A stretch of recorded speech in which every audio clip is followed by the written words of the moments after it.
Chapter 451, I bet within a month, the Magic Kingdom will collapse. Part 1. Within the city of Fire Oil, headquarters of the school faction. Monroe carefully inspected the room once again, ensuring that no listening magic had been secretly set up by those wizards, before placing the crystal ball on the desk. The red light grew increasingly intense, and a strange magical fluctuation quickly spread in all directions. Monroe wasn't worried about the energy fluctuation alerting the wizards.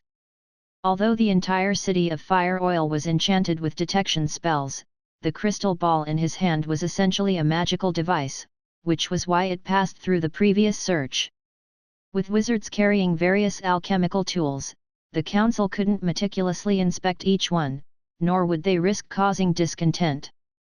Moreover, it was quite normal for a wizard to use magic in the room, generating some magical fluctuations, with nothing suspicious about it. However, a hint of disgust and frustration appeared on Monroe's face. He, a deputy of the Divine Punishment Legion, had fallen to the point of relying on such dark magical devices. It was simply disgraceful. Under the Pope's crown, Monroe kneeled on one knee, excited yet respectful. As an ordinary deputy in the Divine Punishment Legion, he usually only had the chance to see this earthly envoy of the divine during ceremonies, but now he could converse with him alone. These days, you haven't drawn the attention of those wizards, have you? Pope Alves looked at Monroe kneeling before him, asking indifferently.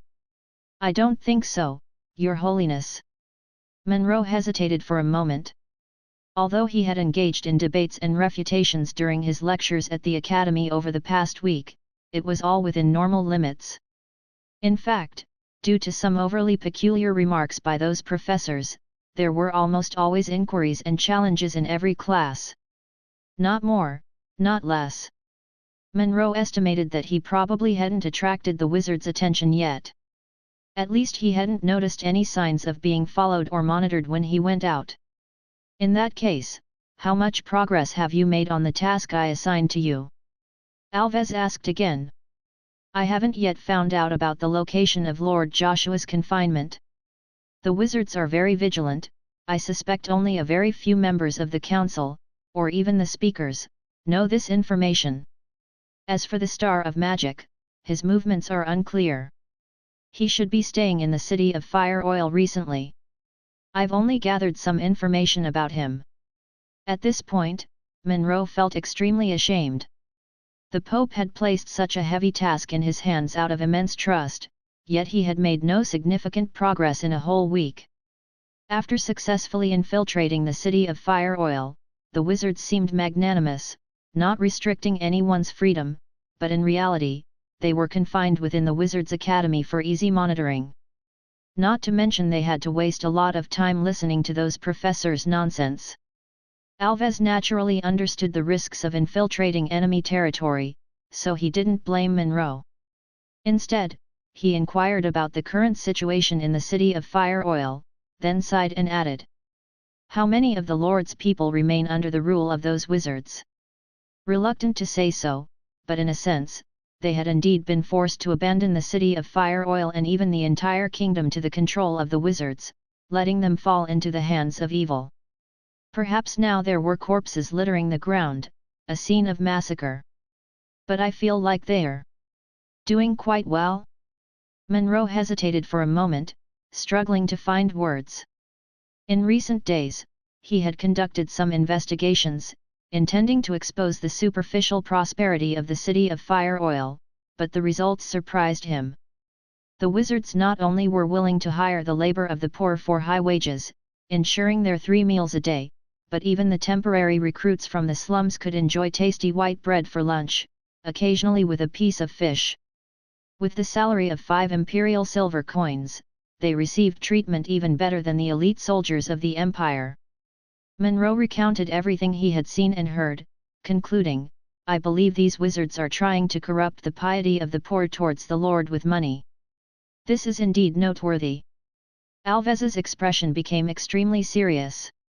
If the wizards continued their cruel rule, they would be easier to deal with, but this excessive flattery, this costly appeasement, was actually undermining the foundation of the church. Monroe added, moreover, they are rapidly upgrading their weapons. Every day, a large number of new weapons are being produced.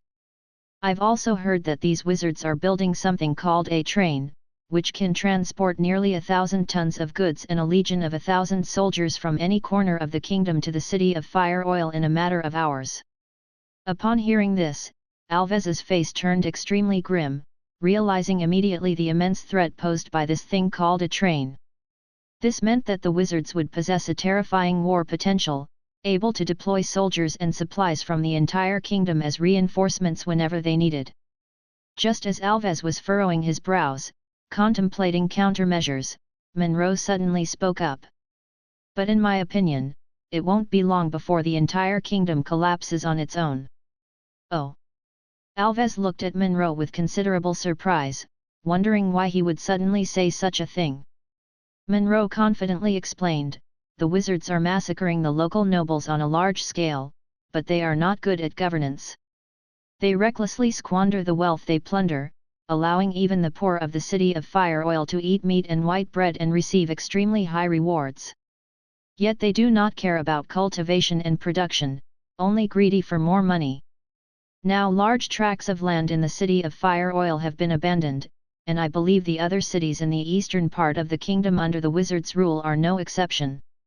The more Monroe spoke, the more excited he became, and gradually, Pope Alves also understood the meaning behind his words.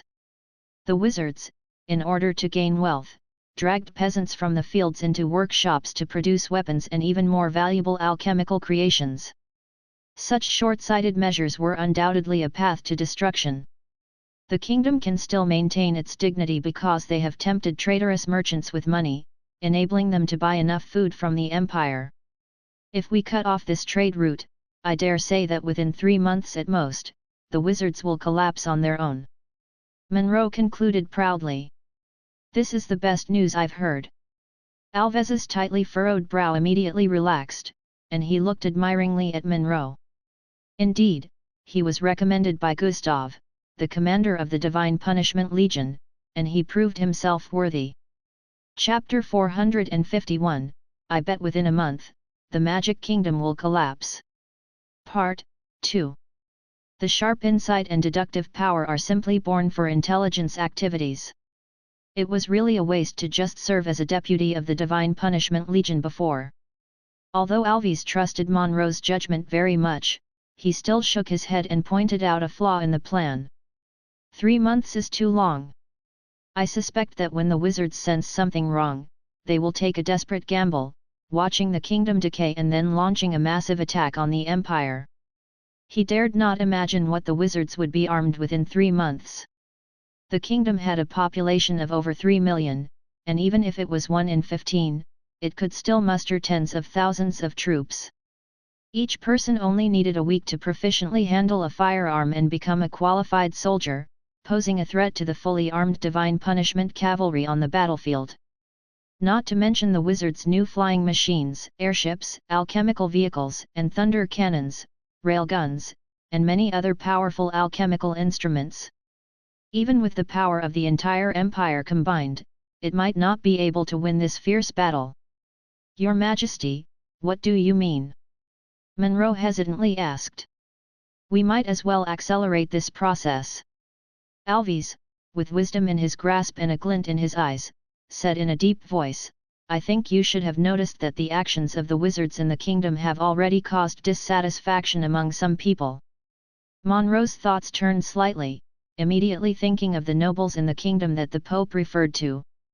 Although they have betrayed the empire and the church, I think some of them have chosen the wrong path only because they were coerced by the wizards. We might as well give them another chance to prove themselves. A cold and sharp edge flashed in Alves' eyes, then he continued. Yes, Your Majesty. Monroe nodded in response. He was well aware that the church would never send only him and Ivana to infiltrate the kingdom's territory. In fact, from what he knew alone, there were more than 300 spies captured by the wizards. Those who could still hide in the shadows were the elites among the elites. If we can successfully provoke chaos in the kingdom, then you will be the first contributor. After defeating these heretics, I will personally baptize you." Alves praised. Monroe was so excited that he could hardly speak. In the past, only the high-ranking members of the church were eligible to receive the Pope's personal baptism, which was equivalent to a guarantee of reaching the pinnacle of power. With a plan to weaken the wizard kingdom, Alves' worries over the past few months were greatly reduced, and he continued, "Do you have anything else to report?" Monroe hesitated for a moment, then recounted many strange and exotic theories he had heard in class in recent days. From geometry and the laws of celestial motion to cosmology. Alves listened halfway and raised his hand to indicate that Monroe didn't need to continue, then explained. "It is obvious that they are trying to distort the Bible. I think Gustav must have warned you that all the books of magic carry demonic power and are very seductive. The best way to resist corruption is to neither listen, nor hear, nor ask." "I understand, Your Holiness." "Thank you for your warning," Monroe said earnestly, realizing that the rhetoric of these wizards was indeed very persuasive. For example, cosmology, such an extremely counterintuitive thing, could actually concoct many seemingly true but actually false theories as evidence, confusing tens of thousands of people. Even after listening to it himself, he couldn't help but feel a little bit of truth in it. It was not until now that Monroe suddenly realized that he had been contaminated by demonic knowledge, and his soul was no longer pure. Perhaps this was the reason why the Pope wanted to baptize him personally. Realizing this, Monroe was extremely moved, but soon he thought of his companion Ivana. The contamination she received might be even more serious than his own because over the past 2 days, Monroe had noticed that the girl had even started taking notes during class. This was an extremely dangerous trend, which made him feel deeply uneasy. However, just as Monroe was about to speak up, the image of the Pope in front of him suddenly became blurry, and the red light emitted by the crystal ball began to flicker irregularly, then went out directly. Monroe was startled and looked around, thinking he had been discovered by those wizards, interrupting his magic. Fortunately, Monroe immediately remembered that the Cardinal, who was in charge of managing dangerous magical creations, had reminded him that this signal was not good, and it was best not to have too long a time for one communication, otherwise the signal might be interrupted. Damn magical creation! Monroe cursed, but there was nothing he could do about it. He was not a wizard, let alone an alchemist, so he could only wait for it to recharge itself before he could make another connection. The only thing to be grateful for was that the crucial matters had already been discussed. Monroe quickly sorted out his emotions, put away the crystal ball, and pushed the door out. Ivana was leaning against the wall in the living room, her right hand never leaving the hilt of her sword, to prevent anyone from suddenly breaking in and disturbing the call. When she saw Monroe coming out of the room, she curiously asked. "Everything went smoothly, Monroe?" "Very well, His Holiness has recognized my abilities and strategies," Monroe said with satisfaction, then immediately glanced around at Ivana, noticing the thick notebook hanging from her waist. This place was originally used to hang the Bible, but now it was used to place notes on wizard knowledge. Monroe said dissatisfiedly, "You seem to have been very interested in wizard knowledge these days, haven't you, Ivana?" "It's because you're too obvious, Monroe." Ivana's expression remained unchanged, but she reminded him, "Wizards have a strong thirst for knowledge. People like you, who never take notes in class, are the absolute minority and are very likely to attract their attention. That is indeed my negligence." Monroe's expression changed slightly, and his tone slowed down. "You must be extra careful too. The knowledge of demons is very persuasive and delving into it may distort our cognition." Ivana hesitated and nodded.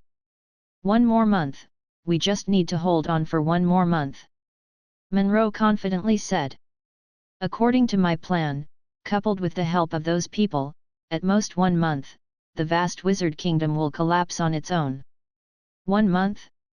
Ivana thought about what she had seen and heard over the past few days, sighing inwardly. The poor people of the kingdom were afraid they were going to suffer again. Chapter 452, Fusion Reactor, Part 1. In the afternoon, in the city of Fire Oil. Under the council's decree, all the alchemists who had made it to the forefront gathered in the hall of the former duke's mansion. They needed to draw the largest alchemy array ever in history. The scope covered the entire mansion, totaling 1,720,000 runes. Before this, the elemental wizards had already used magic to remove all decorations and furniture, hollowing out the ground to make enough space. For confidentiality reasons, the speakers did not reveal that this was a legendary promotion ceremony, only saying that Master Lynn had developed a new magic, and this was the site for experimenting with magic. What kind of magic requires so many runes? Tyke held his own blueprint, drawing on the ground while murmuring to himself. He could see that the part he was responsible for seemed to be used to guide magical formations. This stuff is usually used to accumulate power to cast certain spells, but creating such a large formation is truly intriguing. I heard that Master Lynn is preparing to create a new sun on the ground. An alchemist lowered his voice to say. A sun? Charlie, that's not a funny joke. The witch next to him scoffed and shook her head. What's a sun? It's the star hanging high above their heads, the source of light. According to the predictions of those astrologers, the mass of the sun is at least millions of times that of the planet under their feet. If it moves slightly, the continent under their feet will be destroyed. That's the real doomsday. I'm not kidding. Charlie, the witch, felt helpless. This is the top secret information he secretly obtained. Stop chatting. Focus a little. This alchemical array is very important. We need to complete it as quickly as possible, and not a single symbol can be wrong. Victorio solemnly ordered. This promotion ceremony was related to his life and the possibility of becoming a legend. Naturally, Victorio was very serious. Not only was he responsible for the core formation arrangement, but he also personally inspected every rune when he had spare time. Under the personal supervision of the speakers, no one dared to be lazy. Tyke and the others all worked hard, focusing on their tasks. Lynn entered the mansion and saw hundreds of people gathered to draw pictures. How's the progress, Lord Victorio? Lynn asked softly. It's not bad. Most of the difficult problems have been solved. I used a compound structure to form this alchemical array, so even if there are errors in one or two areas, it won't affect the overall situation. Victorio explained the arrangement of the array and the prepared contingency plans to Lynn as they wandered around the mansion. Lynn nodded repeatedly, satisfied with Victorio's caution. Once the fusion reactor went out of control, it wouldn't be a joke. No amount of preparation is completely safe. In short, we have reached the limit of our abilities. Victorio sighed. This time, he used all the knowledge he had learned in his life and gathered the elite power of the entire council. If even this didn't work, then even if his soul perished in the energy eruption during the promotion ceremony, Victorio felt it wouldn't be unjust. Relax, as long as everything is arranged properly, I think success shouldn't be a problem. Lynn said, handing over a blueprint of the fusion reactor. Creating a mini-sun on the ground was an incredibly unbelievable thing for wizards, making it seem extremely difficult, but for Lynn, building a fusion reactor was quite ordinary, except for the miniaturization and some technical difficulties. Victorio took the blueprint like a treasure and carefully admired it. Building a sun, this is simply the greatest masterpiece in the history of alchemy. Lynn pondered how to solve some material science problems with magic. If the atomic bomb breaks down uranium atoms, causing a large mass element to split into several smaller mass elements, then nuclear fusion is the opposite, combining two smaller mass elements into a larger mass element. Of course, the principles of energy production are the same, namely, inevitable mass loss during fission or fusion, which is the source of terrifying nuclear energy. There are many technical challenges for nuclear reactors, but there are two truly fatal problems. One is how to heat the fusion material to a high enough temperature. To initiate fusion, it is necessary to use one of the four fundamental forces, the strong nuclear force, so that two atomic nuclei can tightly bind together, rather than be repelled under the action of the same charge. But the range of the strong nuclear force is extremely short, and the two atomic nuclei need to be very close. This distance needs to be maintained at the order of 10 to the power of minus 15 meters, or 0.000001 nanometers. This is undoubtedly a despairing number. However, there is a way, and that is high temperature and high pressure. From the atmospheric pressure of the planet they are on, the temperature needs to be raised to over 100 million degrees to achieve this, leading to the second problem: what kind of container to use to contain fusion materials with temperatures as high as several hundred million degrees Celsius. After the mass-energy equation was proposed, these two problems troubled humanity for more than 100 years. Fortunately, there were relevant data and drawings in the 071 database. After careful consideration, Lynn planned to use laser focusing to achieve temperatures of over 100 million degrees. They had previously developed laser magic, and as long as there was enough magic power, they should be able to achieve this smoothly. The remaining problem was how to constrain this force. Combining the abilities of the wizards, Lynn thought they could try to use magnetic field or gravitational confinement. As for which one to use specifically, in theory, gravitational confinement is the most reliable. For example, stars can maintain their shape under intense fusion reactions due to the influence of gravity and a balance with internal fusion reactions. If they could replicate this, they would truly be able to simulate a miniature sun. However, creating a large gravitational source is not an easy task. Lynn had asked Harov, only to receive a negative answer. Moreover, the influence of gravity is extensive, and by then, not only this mansion, but the entire city might be engulfed. So Lynn had to settle for electromagnetic confinement. Using an invisible magnetic field to confine such powerful energy? What a brilliant idea! Victorio happened to see this and marveled at Lynn's ingenious idea. He had already seen that this blueprint was very comprehensive, proving that Lynn's artificial sun plan was not just an empty fantasy, but had a rigorous set of magical theories to support it. This reassured Victorio a lot. Chapter 452, Fusion Reactor, Part 2. By the way, how are things going with the Holy See recently? Any new developments? Victorio handed back the blueprint, inquiring. It had been a long time since they had defeated the invading army. Perhaps the enemy would fear the deterrent power of the grand nuclear magic and refrain from large-scale invasions.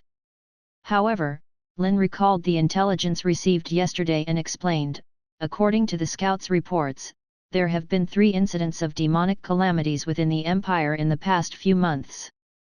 Coupled with the impact of witch-hunting activities, the Empire's internal situation is also unstable. That's good news. Victorio raised an eyebrow. They were most worried now about the Holy Church making a desperate move and rallying all their strength against them.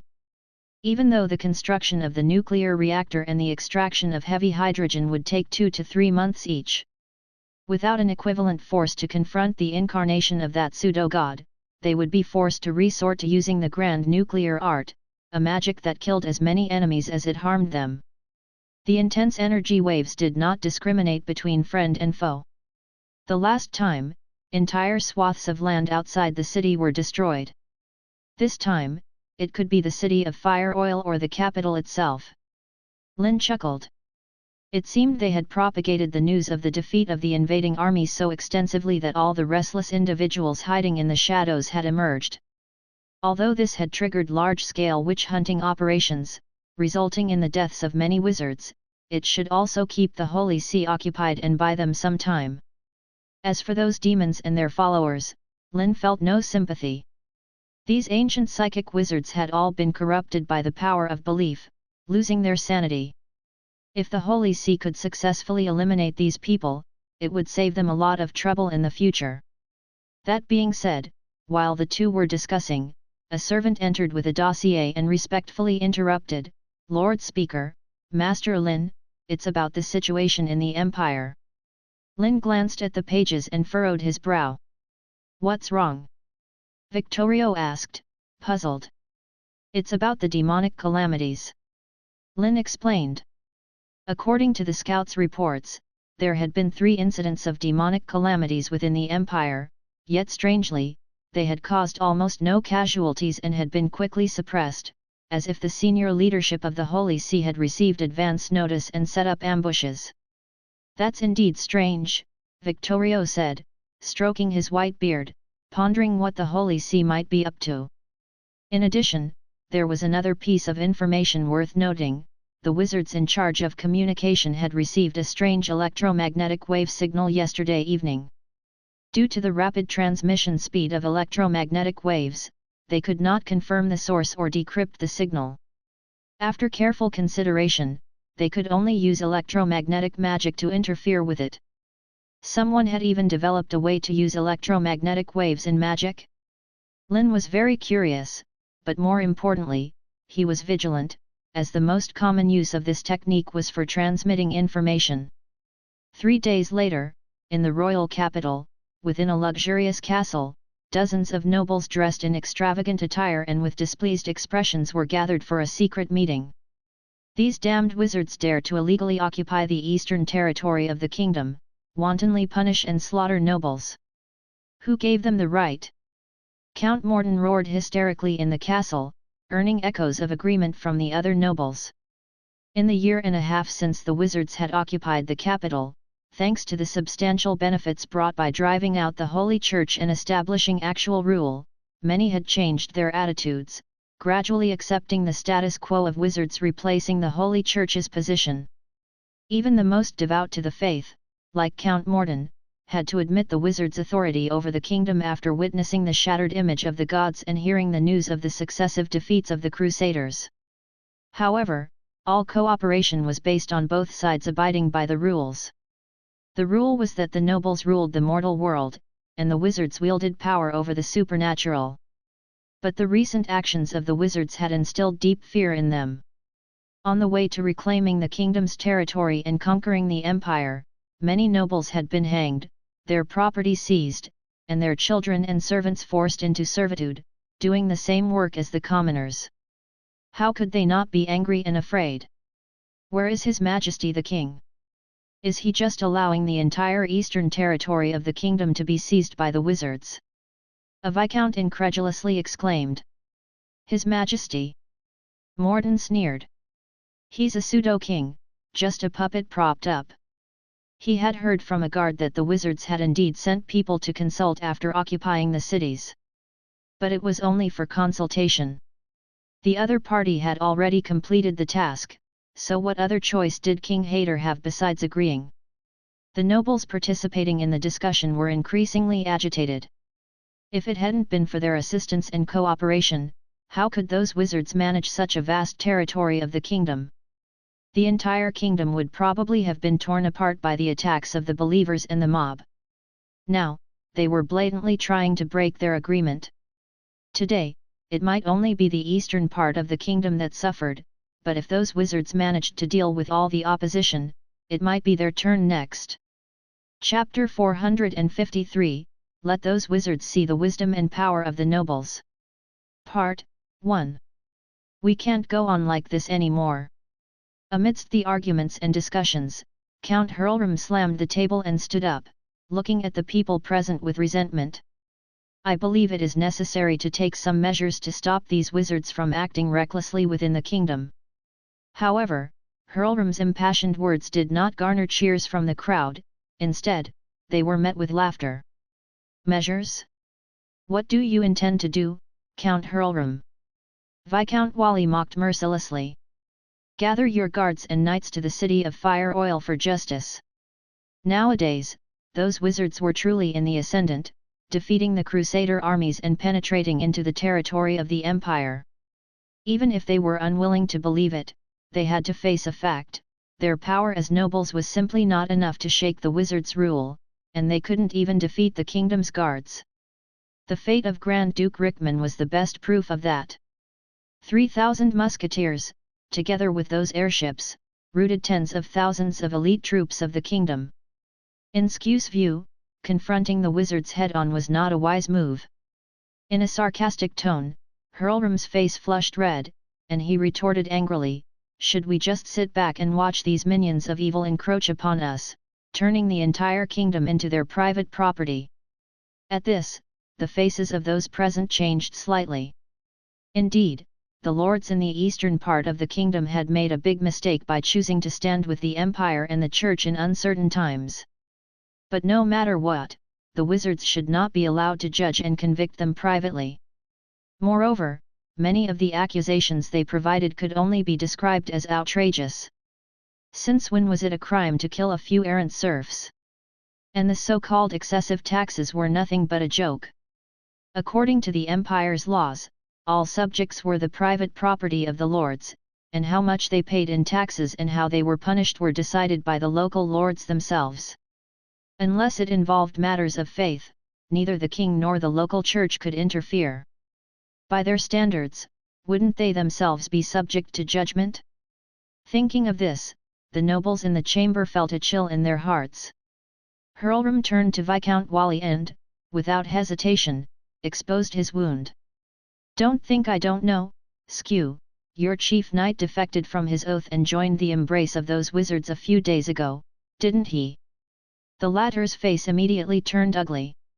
A week ago, his chief knight suddenly disappeared, and it took Skew's men several days to find out that the fellow had secretly gone to the workshops in the capital to blow glass for those wizards.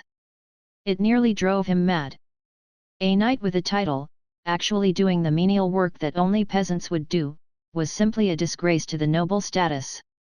It was only after asking for the reason that he found out that the workshops paid twice the wages he gave, provided 3 meals a day, and even offered housing. Angry Skew immediately wanted someone to take his chief knight back, to avoid embarrassing himself here, and was ready to punish him severely for sullying the noble identity. However, the wizards managing the workshops arrogantly refused his reasonable request because his chief knight was extremely talented. Despite being there for only a week, he was the best glass blower in the entire workshop and had already become a supervisor responsible for guiding newcomers. Recalling the arrogant and contemptuous gaze of the other party, endless anger and humiliation surged into Skew's heart. A mere wizard, who used to cower in the corners of the city like a mouse, relying on their breath to barely survive, had now climbed onto their heads and acted arrogantly. Hurlrum persisted. After exposing Skew's wound, he turned his gaze to the other nobles present and mercilessly touched on each one's sore spot. Although the wizard's influence had not yet expanded to their territories, the derived effects had already threatened everyone's interests. For other matters, even if they failed to confront the wizards head-on, they still had something that could affect the kingdom's survival. The nobles in the chamber were stunned for a moment, even Count Hurlrum was very surprised. Fortunately, Count Morton did not intend to beat around the bush and directly revealed his meaning. "Food. You mean?" Hurlrum's eyes lit up suddenly, and he had already vaguely understood what the Duke meant. Now, the eastern region of the kingdom has just suffered a war, and it's not easy to restore production. I don't know if you've noticed, but those wizards are buying up wheat in large quantities. Count Morton sneered and said coldly. In order to please the lower-class subjects, dismantle the foundation of the church, and use the plundered wealth to hire those peasants at high prices, the Wizard Council used the new alchemical inventions produced by them to make huge profits to maintain the status quo. It had to be said that the wizards were very generous in spending money, and this move was indeed clever. In just a year, the citizens of the capital went from being deeply afraid of the smoking workshops to now eagerly flocking to them, even taking pride in working for the wizards. But there was one problem: with more money in the hands of the commoners, they would no longer be willing to endure hunger. The black bread that used to sell out quickly was now being shunned even by the dogs on the roadside. And this thing used to be the main staple of the poor. To reduce costs, merchants usually added some sawdust and grass inside, which wasn't very tasty but could fill the stomach. But now, even the lowly miners in the capital would not hesitate to buy a delicious loaf of white bread. This also led to a several-fold increase in food consumption. Just conquered territories in the eastern part of the kingdom had millions of people. It wasn't easy to feed so many mouths. The passing grain teams were enough to prove that the parliament's grain was not enough. At this time, as long as they came forward to buy wheat on a large scale, they could shake the entire kingdom's grain trade, further reduce the already insufficient food on the market, and raise prices. The commoners with extra money would start hoarding out of fear, causing a chain reaction.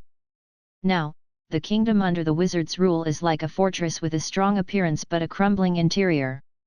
As long as we give it a strong kick, it will collapse. Count Morden said firmly. The nobles present showed expressions of shock. This move was ruthless, to say the least. Chapter 453, Let those wizards see the wisdom and power of the nobles. Part 2. Don't worry, no grain will come from that direction, Count Morden assured. The nobles present were not fools and immediately realized that Count Morden had gathered them here today in accordance with the church's orders. However, this actually relieved them, as they were adept at seizing opportunities and extracting benefits. With the wizards dominating and even attracting a large number of commoners, they had no room for resistance. Count Morden, your plan is indeed good, but what if those wizards come directly after us? Viscount Sker hesitated to speak. Wizards with powerful magic wouldn't care about kingdom laws. If provoked, they could easily come and kill them all. Do you think we'll just sit around and do nothing, waiting for those wizards to spare us? Count Morden sneered. Don't be naive. They are only holding back due to pressure from the Empire and the Church. They don't have the leisure to deal with us at the moment. And we don't need to take action ourselves. Count Morden had long planned for this. Procuring grain and raising prices could be handled by their merchant caravans. Their role was to use their wealth and influence to manipulate things behind the scenes. Moreover, the wizards' main forces were currently within the Empire, constantly facing battles with the Church's expeditionary forces. If they were to completely turn against these nobles, the entire kingdom would be at risk of collapse. After Count Morden's explanation, Held and the others finally put down their doubts. In the future, whether they used grain as leverage to force the wizards to compromise or completely disrupted the kingdom, returning to the glorious era of joint rule by the nobles and the Church would be their decision. Under the threat to their own interests and the temptation to regain control of the kingdom, the nobles in the secret chamber all made up their minds to unite and let those ignorant wizards see the power and wisdom of the nobility. Late at night, the nobles who had come to the meeting left Count Morden's castle through secret passages, their faces no longer filled with worry as before. Instead, they were spirited, showing excitement and anticipation, as if they had already seen the dawn of victory. Jeff, mingling among them, maintained a smile on his face, but internally, he was deeply worried. As a mere baron, Jeff, although owning his own fiefdom, had not been greatly affected under the rule of the wizards, thanks to his resourcefulness and adaptability. Instead, he had even benefited greatly. For example, 3 months ago, he had leased out the rights to operate the mines and fields in his territory, along with 20,000 subjects. This yielded him nearly 1,000 imperial gold coins annually, much more than he had earned from tirelessly managing his land before. Jeff didn't have lofty ambitions. Just collecting rent, playing with those novel and interesting wizardry creations, and finding a few more beautiful maidservants to contribute to the growth of his family were his life ideals. Most importantly, he didn't believe in Count Morden's so-called famine plan. Jeff was well aware that the wizards wouldn't need so many hands to till the land. It was not about reclaiming wasteland, but about excessive manpower. He had seen a terrifying alchemical creation called the land tiller during a previous visit to his territory. This contraption could easily cultivate hundreds of acres of land with just 1 or 2 operators. So, the Wizard Council wasn't as short of food as Morden and the others anticipated. But Jeff knew that his words carried little weight, and reporting the gathering of kingdom nobles for conspiracy without evidence would likely not receive much attention. After pondering for a moment, Jeff quickly thought of his lord. As one of the king's most trusted aides, one of the heroes who supported King Hader's ascension to the throne, Duke Gade, often privately referred to as a wizard's lackey by many nobles. He was currently the highest-ranking person Jeff could reach. With that in mind, Jeff hesitated no longer. After leaving the Count's castle, he hurried to Duke Gade's mansion in the capital. After being announced by the guards, he was quickly received. Entering the spacious chamber, Jeff waited for a moment until Duke Gade, dressed in robes, accompanied by several guards, walked in. "I apologize for disturbing your rest, Your Grace," Jeff bowed respectfully. "Speak up, Sir Jeff. Coming to me so late, is there something important to report?" Duke Gade showed no courtesy, somewhat impatiently asking. "Your Grace, it's about Count Morden." Jeff reported truthfully, recounting Morden's secret gathering of more than 40 kingdom nobles tonight to conspire and plan massive grain purchases, artificially creating famine. After listening to Jeff's account, Duke Gade pondered for a moment. "You've done well, Sir Jeff. I will truthfully report this matter to King Hader." Jeff didn't dare to take credit, but before he could decline, Duke Gade asked again. "How many people have you told about this matter?" "Only you, Your Grace," Jeff replied hastily. "Very good, excellent." Gade nodded approvingly and then had a servant bring a bag of gold as a reward for passing on the information, encouraging him, "If this matter is confirmed, you will certainly receive the appropriate reward." Jeff happily accepted the bag, which felt heavy, containing at least 200 imperial gold coins. "You may go and rest now," Gade waved his hand.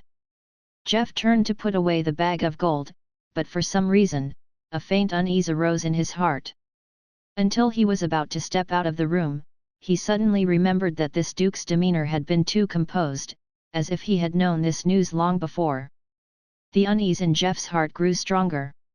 At the moment he stepped across the threshold, this intense unease turned into a profound sense of crisis. Almost instinctively, Jeff's right hand reached for the hilt of his sword, but faster than him were the crossbows in the hands of the guards. The sharp arrows and the sound of the crossbows being fired almost simultaneously pierced Jeff's chest, arm, and thigh. Then, a long sword swiftly followed, blood gushing out, and Jeff's round head was chopped off. His wide eyes were full of incomprehension. Gade dropped the blood-stained long sword, looked indifferently at the guards around him, and said, "Clean up the body, and tell Morden to be more careful next time, not to let such people sneak in again."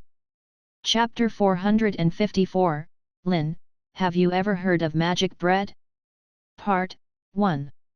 In the morning of the capital city, just as the sky was getting light, Susan woke up from her sleep, completed her usual household chores, and then went out to buy groceries for the next few days.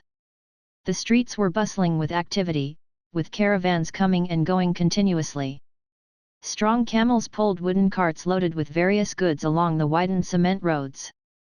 A few wealthy merchants who were visiting the capital for the first time were discussing the huge water wheel in the distance, and occasional exclamations could be heard. With a slightly piercing whistle, a beautifully decorated alchemy car swiftly passed by, billowing steam gushing out of the chimney at the front of the car, attracting the envious glances of the townsfolk and merchants. This steam car, which could move on its own without horses or camels, cost hundreds of imperial gold coins, and only those with real status could own one. It was the new fashion for wealthy merchants and nobles in the capital.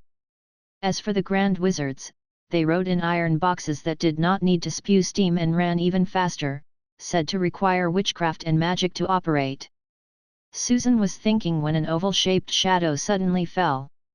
It was a huge and majestic airship flying overhead, casting a shadow over the lively sun above.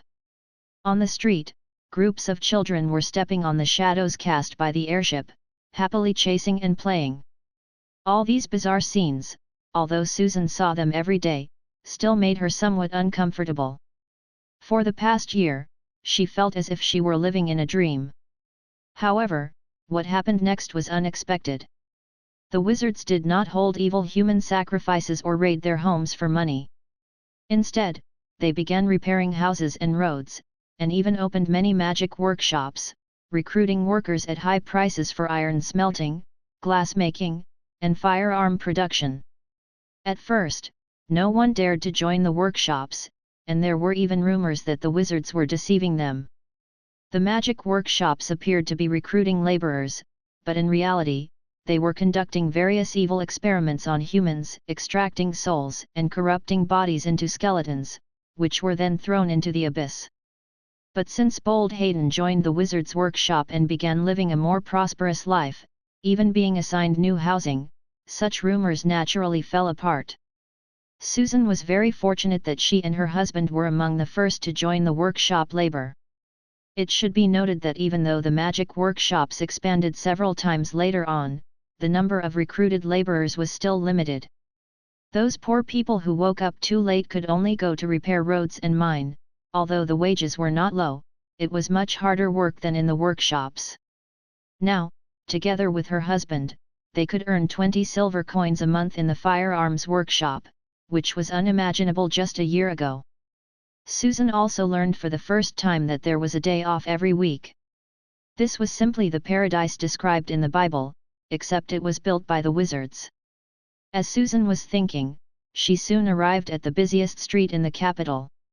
Her gaze couldn't help but turn to a newly opened clothing store. Behind the glass wall were colorful dresses, made of fabrics and colors even more luxurious than those worn by noble ladies in the past. The prices were not expensive either, around 10 to 15 silver coins. Susan counted the coins in her pocket, but thinking about the expenses of preparing for her 2 children to enter the wizard school, she reluctantly walked to the nearby bakery. "Let's stick to the usual, 3 bags of white bread and 2 portions of beans." Susan took out a small bag of copper coins from her pocket and handed it over. The bakery owner, calm, shook his head. "That'll be 1 silver and 90 copper. How come it's so expensive?" Susan widened her eyes, looking incredulously at the owner. She remembered that just a week ago, a bag of white bread cost only around 15 copper coins, and a portion of beans was only sold for 10 copper. "You probably don't know, the price of wheat has soared recently, so naturally, the bread had to increase in price," Com grumbled. In just a few days, the price of wheat had nearly tripled, and what he was selling was already considered cheap. As for the reason, it's probably because of the war. There were rumors in the capital that the wizards had already penetrated into the Empire's territory, and the people in the newly acquired territories could also enter the workshops like them and live a life of eating white bread every day. But where would so much bread come from? Although Com had heard from merchants from afar that the wizards had created an alchemical creature that could automatically cultivate land, it probably couldn't supply food for millions of people in the kingdom. What's more unfortunate was that several territories in the northeast of the kingdom seemed to be experiencing a famine, so now there were rumors in the capital that there wasn't enough food to eat. Many savvy merchants had already begun hoarding wheat, and Com was no exception. He then reminded Susan that she should buy more today, who knew if the price would be even higher tomorrow. Susan looked at the high price, feeling a bit hesitant. But thinking that the price of bread might continue to rise, she still counted out the coins, sighed, and said, "Give me 5 bags of black bread as well." 5 bags of black bread, 60 copper in total. Com grinned from ear to ear. After tasting the delicious white bread, not many people would be willing to eat the hard and tough black bread again. Now was a good opportunity to clear out the inventory. After reluctantly paying 3 silver coins, Susan took the purchased groceries and couldn't help but frown. Not only had the price of bread increased several times, but it was also visibly smaller. A standard loaf of bread used to be about 4 fingers thick, but now it had shrunk to about 3 fingers thick. Susan couldn't help but feel a little worried. Since the wizards took control of the capital, famine seemed to have become a thing of the past, but now with the consecutive increase in grain prices, Susan was quite concerned. Even though she could barely afford it now, what about a week or even a month later? Clutching the last few silver coins in her hand, Susan hesitated whether to buy more. Chapter 454, Lynn, Have you ever heard of magic bread? Part 2. Among the nobles and wealthy merchants, rumors of famine quickly spread throughout the kingdom, and the price of wheat almost increased every day, causing panic that even reached the city of fire oil. In the laboratory, Lynn, who was contemplating how to convert the big nuclear blast technique into the big hydrogen blast technique, was also forced to halt his research and dragged into the conference room. After reviewing the report, Lynn couldn't help but furrow his brow. In just half a month, the price of wheat per kilogram within the kingdom had increased from 2 copper coins to more than 10 copper coins, exceeding 5 times the original price. How come no one reminded me of such a big issue before? Lynn asked incredulously. He immediately realized that someone intended to disrupt the entire kingdom by manipulating grain prices, and the best way to deal with it was to nip it in the bud. Once it escalated, it would be difficult to handle because everyone would start hoarding spontaneously, and no amount of food would be enough. Lame Loud, who was in charge of grain procurement, poured out his bitterness helplessly. Due to the production of the fusion reactor, all the speakers and grand wizards were busy, and there was no way to convene a meeting unless it was an emergency. Moreover, consecutive wars often led to an increase in grain prices, and fluctuations in the price of wheat in the short term, even doubling, were quite normal. This led Lame Loud to initially not pay much attention to the rising price of wheat, dispatching more grain to various places as usual to stabilize prices until he found that the situation was completely out of control, prompting him to report it as an emergency. Alves, who was responsible for trade, also added that just the day before yesterday, the church suddenly established outposts in the border cities of the empire and rigorously inspected departing caravans, resulting in an 80% reduction in caravans coming from the empire, meaning they could no longer purchase grain on a large scale from the empire. 2 consecutive pieces of bad news left the Assembly of Parliamentarians worried. Even though most wizards lacked a theoretical foundation in economics, they understood the importance of grain.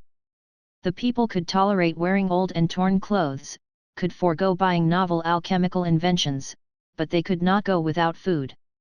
After some contemplation, Raphael proposed implementing rationing, specifying the maximum amount of bread each person could purchase, with penalties for exceeding the limit. Some parliamentarians even suggested saving some grain by cutting back on lunch supplies at the workshops. Previously, he had heard wizards from the alchemy workshop complain that due to the council's requirement to provide 1 meal a day, many extremely frugal poor people would deliberately skip breakfast and dinner and eat their fill only at the workshop. No, this will only cause greater panic. We don't have enough grain in hand as it is. Harof directly rejected the proposal, knowing full well that all strategies to reduce food supply would further drive up bread prices. Aurora then turned to Lynn, pondering and asking how much wheat they had left and whether it was enough to supply the entire kingdom.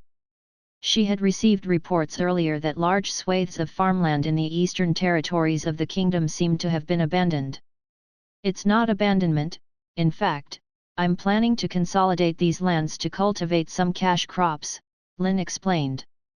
Hadralata was known as the kingdom above the mines, which was its advantage, but sometimes also its disadvantage. Mountainous terrain meant few plains suitable for large-scale cultivation.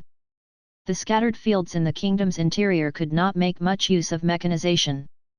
Lynn believed that the cost-effectiveness of planting wheat was too low, so it was better to plant fruit trees to enrich the townsfolk's diet and improve the kingdom's per capita night blindness situation. Moreover, it was also to ensure that some self-cultivating farmers could earn similar incomes to those who entered the workshops. Otherwise, who would want to farm? As for grain supply, of course, it was sufficient. Since more than a year ago, after capturing the southern part of the kingdom, Lynn had started laying out plans. Because this area had the kingdom's only alluvial plain, he had the musketeers join forces with the liberated mine slaves to cultivate many new lands there in a fully mechanized large farm model. Nowadays, over 70% of the kingdom's grain was produced from this super farm. Although the Assembly of Parliamentarians did not fully understand what Lynn meant by mechanized farms, they still grasped one point: they had enough grain on hand. Realizing this, Harof and others breathed a sigh of relief, then asked somewhat strangely. If there's enough grain, why are we still buying so much wheat from the empire? Of course, it's to prevent famine caused by large numbers of refugees, Lynn said casually. Having a little more grain reserve is always safer, isn't it?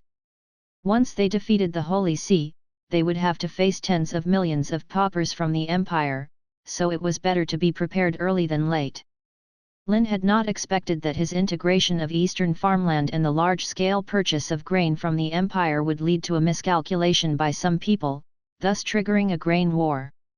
Lame loud, have you found out who's behind the scenes manipulating this? Lynn asked after a pause. I suspect it's related to the nobles within the kingdom, Lame loud hesitantly replied. Because there were too many people buying wheat in large quantities now, many traders and even commoners had joined in. In the short term, he couldn't determine who was the mastermind behind it and who was just following the trend to make a profit, but one thing was certain, there must be a large number of kingdom nobles involved. However, he had already instructed the psychic wizards to investigate, believing that it wouldn't take long to get results. Nobles. Lynn's expression immediately turned cold. Busy dealing with the empire and the church recently, he had almost forgotten about this group of parasites in the kingdom who relied on their estates and didn't work. Previously, he hadn't dealt with them all at once because he considered that the wizards had only recently occupied the kingdom and hadn't gained the trust of the people. Acting rashly against these people might cause the hard-won stability to collapse again. Moreover, not all nobles were so unscrupulous. Some noble children who understood flexibility and possessed knowledge were willing to embrace the new era, so it wasn't right to kill all these people. After pondering for a moment, Lynn gave orders. Since they're willing to buy grain at high prices, let them continue. Release our stored grain bit by bit. He didn't intend to send people to arrest all the hoarding wheat merchants. First, there were too many of them, and second, the kingdom didn't have such a law. But this didn't mean he didn't have other ways to deal with these people. Also, it was a good opportunity to let those businessmen who wanted to take advantage of the situation and profit from the country's difficulties know that trade freedom had limits, and once they crossed the line, they would have to bear the consequences. 071, help me bring up the artificial starch technology. Lynn silently recited in his mind. He hadn't planned to reveal this technology so soon. Chapter 455, Morden, we shattered the invincible myth of wizards. Lynn's move to gradually sell off batches of grain puzzled the members of the parliament present. To resolve the current crisis, the safest approach would be to flood the market with a large quantity of cheap grain, forcing the nobles and grain merchants to back down. Are you trying to empty the pockets of nobles and merchants? Raphael guessed. You could say that, Lynn nodded. In his view, this might be a rare opportunity.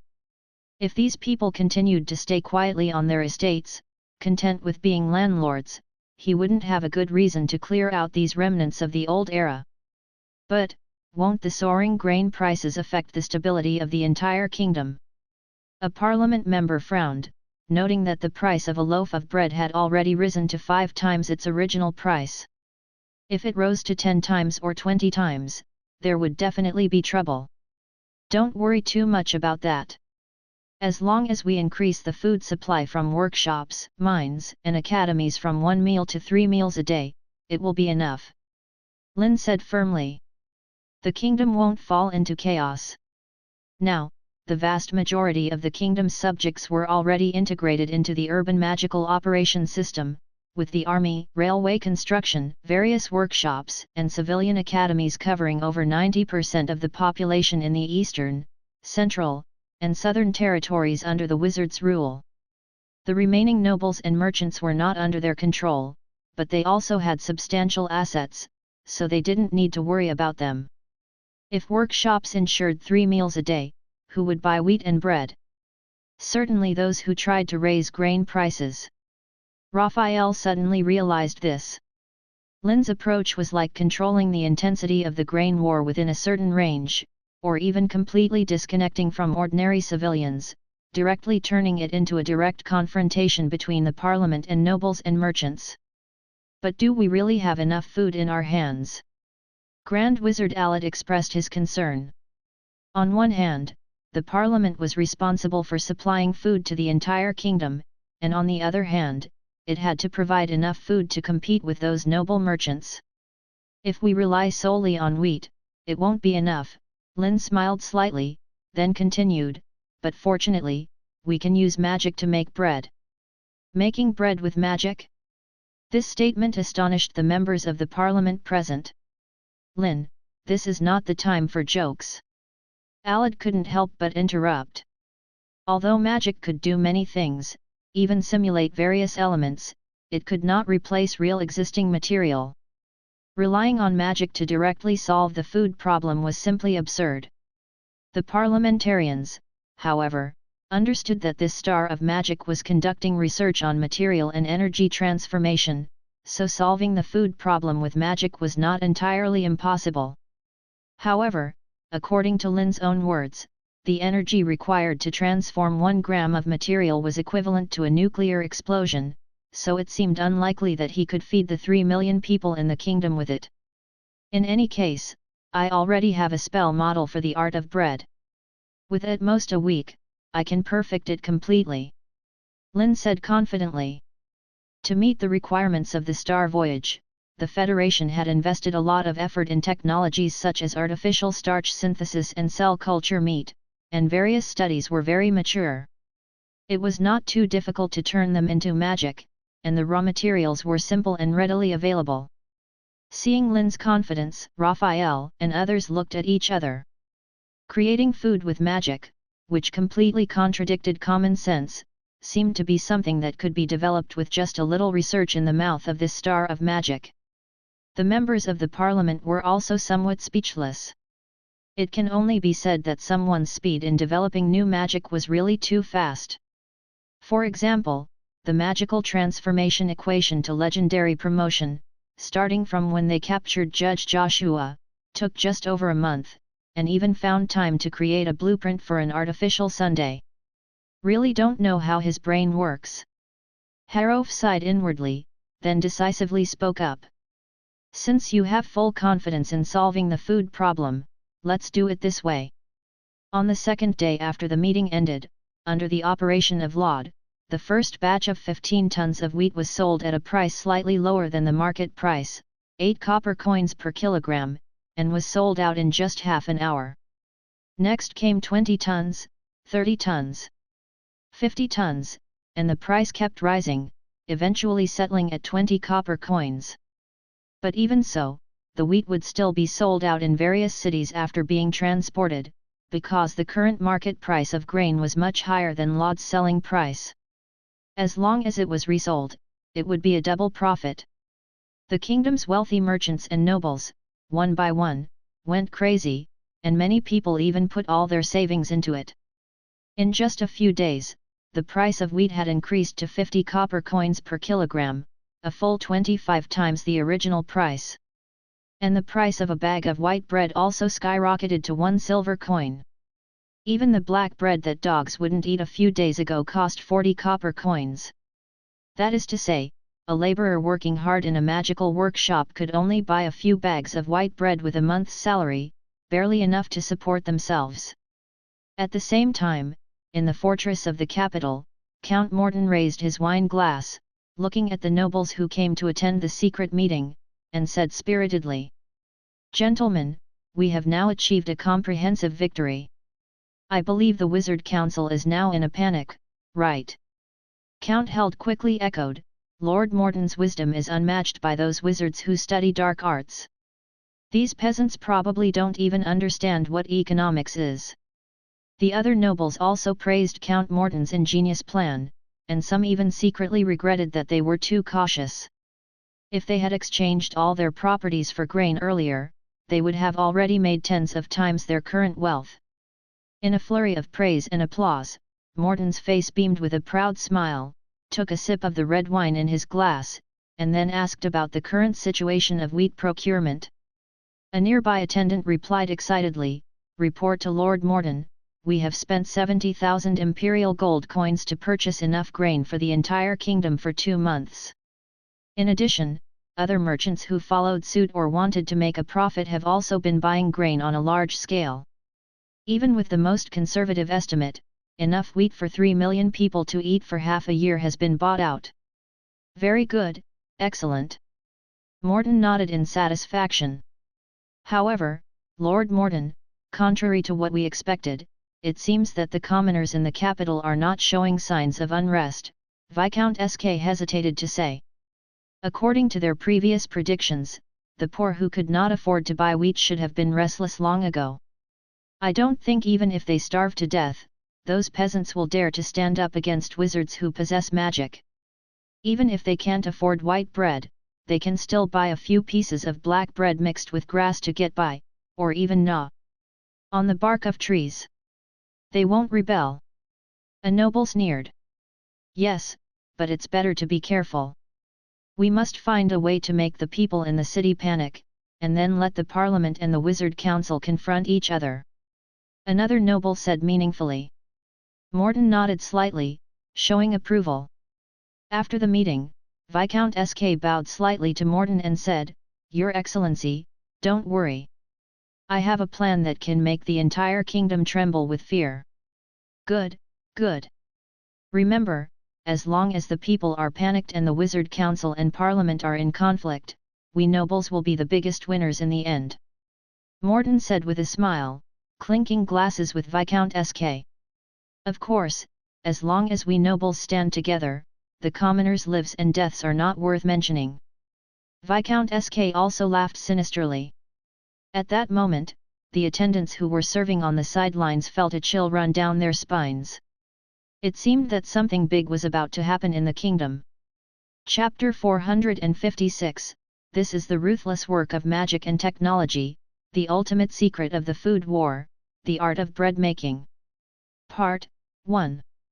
In the afternoon, dozens of wizards from the Aida Academy gathered in a spacious magic laboratory, pondering the deeper meaning behind the words of this magical prodigy. However, the young and vibrant ilk didn't have so many concerns and immediately answered, Food is of course wheat, beans, and corn. Lydia also raised her hand high and answered, We need to plant seeds in the ground, then water them, fertilize them, repeat the process until they grow out of the ground. Yes, you could say that. Lynn nodded, then continued with a smile, but do you know how plants transform various elements into nutrients that we can absorb? Ilk and Lydia were speechless for a moment, even three-ring wizards like Philip, who focused on elemental studies, were stumped by Lynn's question. They had never paid attention to how wheat absorbed various elements from the soil during its growth process and eventually became edible food. Fortunately, Lynn didn't expect them to be able to answer and directly revealed the answer. It relies on photosynthesis. This was common knowledge known to all in the Federation in his previous life. In the distant ancient times, humans, like wild beasts, obtained food through gathering and hunting, greatly affected by the environment, weather, and luck, and hunger was a frequent occurrence. It wasn't until the skills of farming and animal husbandry were developed that stable access to food was possible, laying a solid foundation for later large-scale settlements and the formation of nations. However, this stability was limited. Perhaps a drought or a large-scale war could destroy everything in an instant.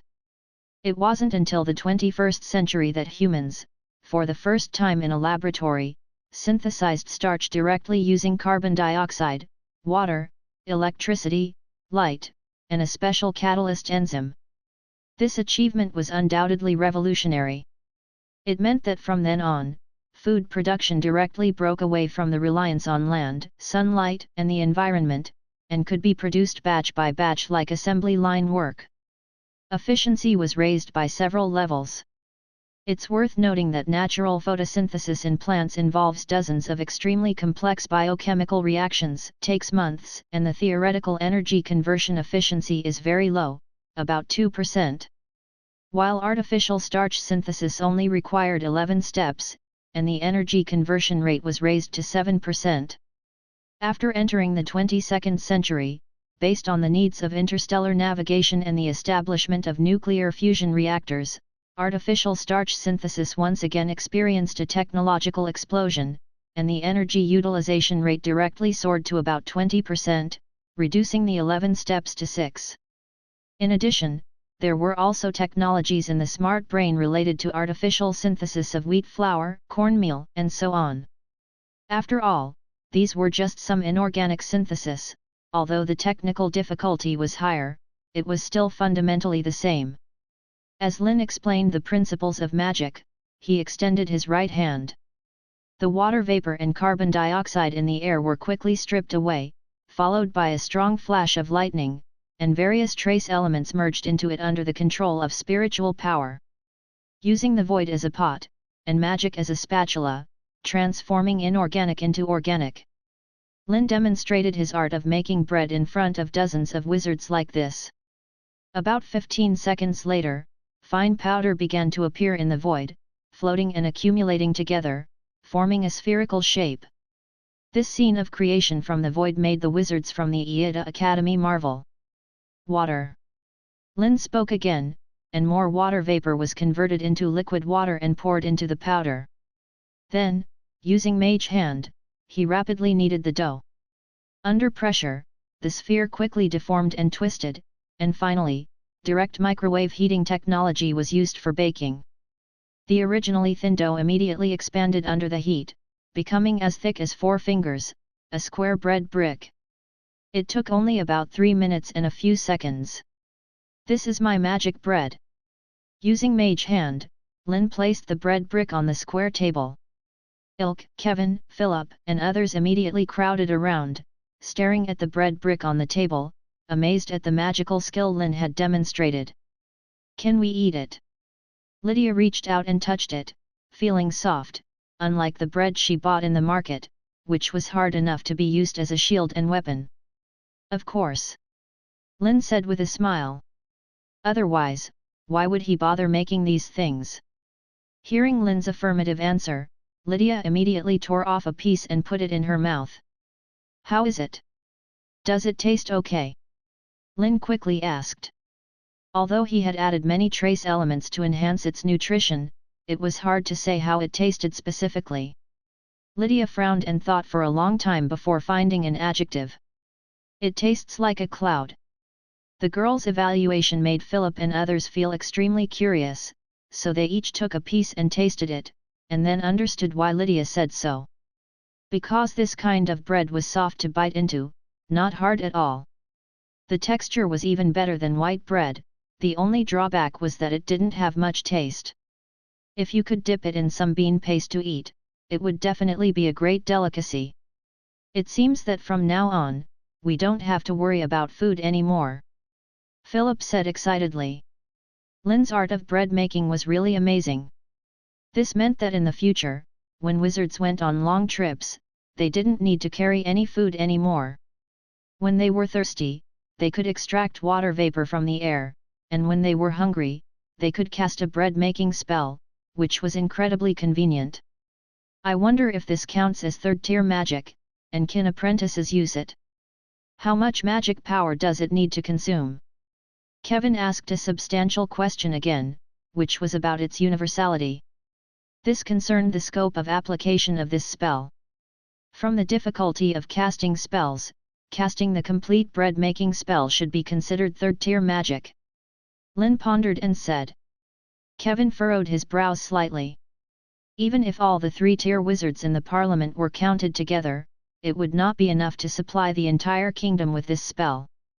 Fortunately, Lynn soon added, we can separate each step of the spell and build corresponding alchemy arrays to make it, which will greatly reduce the difficulty.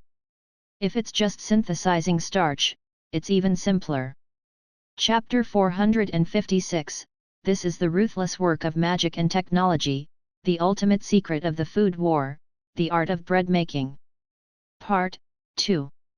Using only starch naturally couldn't make bread, but as a daily food for the poor, it was definitely no problem.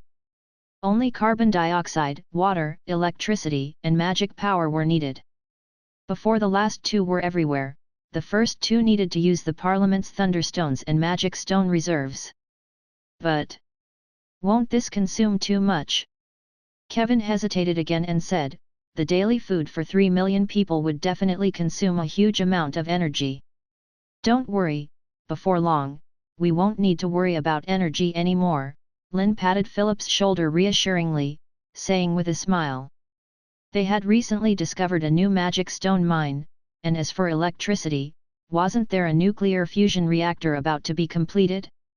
In fact, the technology for artificial food in the Federation was only widely used after the development of nuclear fusion and the technology of matter-antimatter annihilation. After dispelling the doubts of Kevin and others, Lynn turned to the door and spoke. Loud, come in. Receiving the command, Loud, who had been waiting outside the door for a long time, hurriedly walked in, striding with his prosthetic leg. With extremely limited knowledge of magic, Loud seemed to see the bread brick as something Lynn conjured out of thin air. It was a miracle of void creation. No wonder Lord Lynn dared to instruct him to sell nearly half of the wheat reserves in just a few days. You should taste it too. Lynn reached out and handed the remaining half of the bread brick to Loud. The latter was also excited and directly took a piece into his mouth, which melted away soft and fluffy. Just like a cloud. Loud exclaimed. If this kind of magic bread could be mass-produced and put on the market, perhaps no one would buy wheat anymore. It's just that Loud wondered what expression those wealthy merchants and nobles who were frantically hoarding grain would have when they saw this. Loud thought to himself, but didn't forget the main point, immediately taking out a secret envelope from his pocket. Lord Lynn, this is the list of personnel collected by the Council's psychic wizards. They are the ones responsible for raising grain prices this time, attempting to blame the kingdom's cholera outbreak on them. Those nobles concealed themselves and relied on remotely controlling various caravans to buy up grain in large quantities, even killing many trusted aides responsible for the operations in an attempt to cut off any traceability. However, under soul searching, there were no secrets to be had. After spending several days, those psychic wizards still followed the clues all the way up. After all, the nobles intended to continue causing trouble, which inevitably required further contact with the caravans. Grand Duke Gade, Count Morden, Count Bell, Count Held. The list was long, covering almost all the major nobles in the northern part of the kingdom. If it had been a year ago, each name on it would have been enough to affect the stability of the entire kingdom. And about that person, according to the investigation of the wizards, he seems to have also participated in the plan to plague the kingdom. Loud said discreetly. Lynn nodded, not particularly surprised. Without the other party's consent, how could the nobles dare to make such a big fuss? But it's also good that it saves him the trouble of finding excuses. Now, how much grain has been released? Lynn put away the scroll in his hand and casually asked. It's about 90,000 tons of wheat, totaling 173,600 imperial coins. Loud reported excitedly. This is simply robbing money. Most importantly, this is just the beginning. They still have half of the wheat to get rid of, which is the real big deal. After all, at the current rate, flipping the price of a kilogram of wheat a couple of 100 times would be a breeze. Lynn thought for a moment and felt it was probably enough. Although the accumulated wealth of those nobles was very rich, the amount of cash they could come up with was probably only around 1 million imperial coins, which might not even be enough to buy all the wheat. After sharing the happy news, Loud carefully reported some bad news. Due to the skyrocketing price of wheat, large-scale famines have already occurred in the western and northern territories of the kingdom. Although the council ostensibly controlled the entire kingdom, in reality, it only had absolute control over the cleared southern, central, and recently conquered eastern territories, while the rest of the territories were still under the control of the nobles. Now that the nobles are busy buying grain to make money, naturally, no one can care about the lives of the poor people in their territories. Loud was very aware that this magical star still cared about the poor, so he carefully worded his sentences when mentioning the scenes of starving people everywhere, gnawing on grass and trees. However, to his surprise, Lynn showed no sign of anger or worry. Instead, he smiled and gave orders. "Good, let Rettel handle it. Bring some grain over and distribute the flintlock rifles we've exchanged to them." This. Rifles? Loud was astonished. He had not expected Lynn to use such a brutal method to solve the problem. Or perhaps Lynn had already planned the follow-up strategy when gradually releasing grain and getting those nobles involved. "Your wisdom is as vast as the sea." Loud hastily flattered, but there was also some sincerity in his tone. With the nobles messing around like this, which was equivalent to completely losing the people's hearts, coupled with the distribution of grain and rifles, they could easily reclaim the kingdom's western and northern territories without any effort, and incidentally gather popular support. Lynn didn't pay attention to Loud's flattery, continuing to inquire about the progress of the grain collection plan he had instructed. "It's true that a small number of caravans have sold their grain, but more are still the kingdom's subjects selling grain to us at low prices," Loud replied truthfully. "This is indeed surprising." Lynn couldn't help but smile wryly. However, it also proved that their strategy of improving the living standards of the people had achieved good results. "You should know that the current market price of wheat is several times the purchase price, but the subjects are still willing to sell grain to them at low prices." A hint of a smile appeared on Lynn's face, then he suddenly spoke in a cold tone. "Tonight, let's lower the purchase price of wheat to 15 copper per kilogram." "Yes, Lord Lynn." Loud couldn't help but wipe the cold sweat from his forehead. Before, he had always been puzzled as to why this magical star wanted to buy grain at prices far below the market, but now everything was clear. This wasn't the price of buying grain, it was clearly the countdown to raising the butcher's knife. Chapter 457, Worthless Wheat and the Collapse of the Kingdom's Nobility. Part 1. September quietly arrived, and the hastily constructed train stations and interconnected railways, built with the joint efforts of wizards and hundreds of thousands of laborers, were finally completed. However, the kingdom's wealthy merchants and nobles had already gone mad due to soaring grain prices. In just 1 month, the price of grain had increased by 500 times. Every morning, countless caravans waited outside the granaries, and batches of wheat flown in by airships were instantly snatched up without even needing to be unloaded. Because as long as they got their hands on the grain, they could earn several times the profit in just a day or two. Driven by such terrifying profits, most people had gone crazy and lost their reason. However, such madness had its limits. Because the grain in the hands of the council seemed inexhaustible, the price of grain was gradually decreasing every day. Now, thousands of tons of grain were being thrown into the market every day.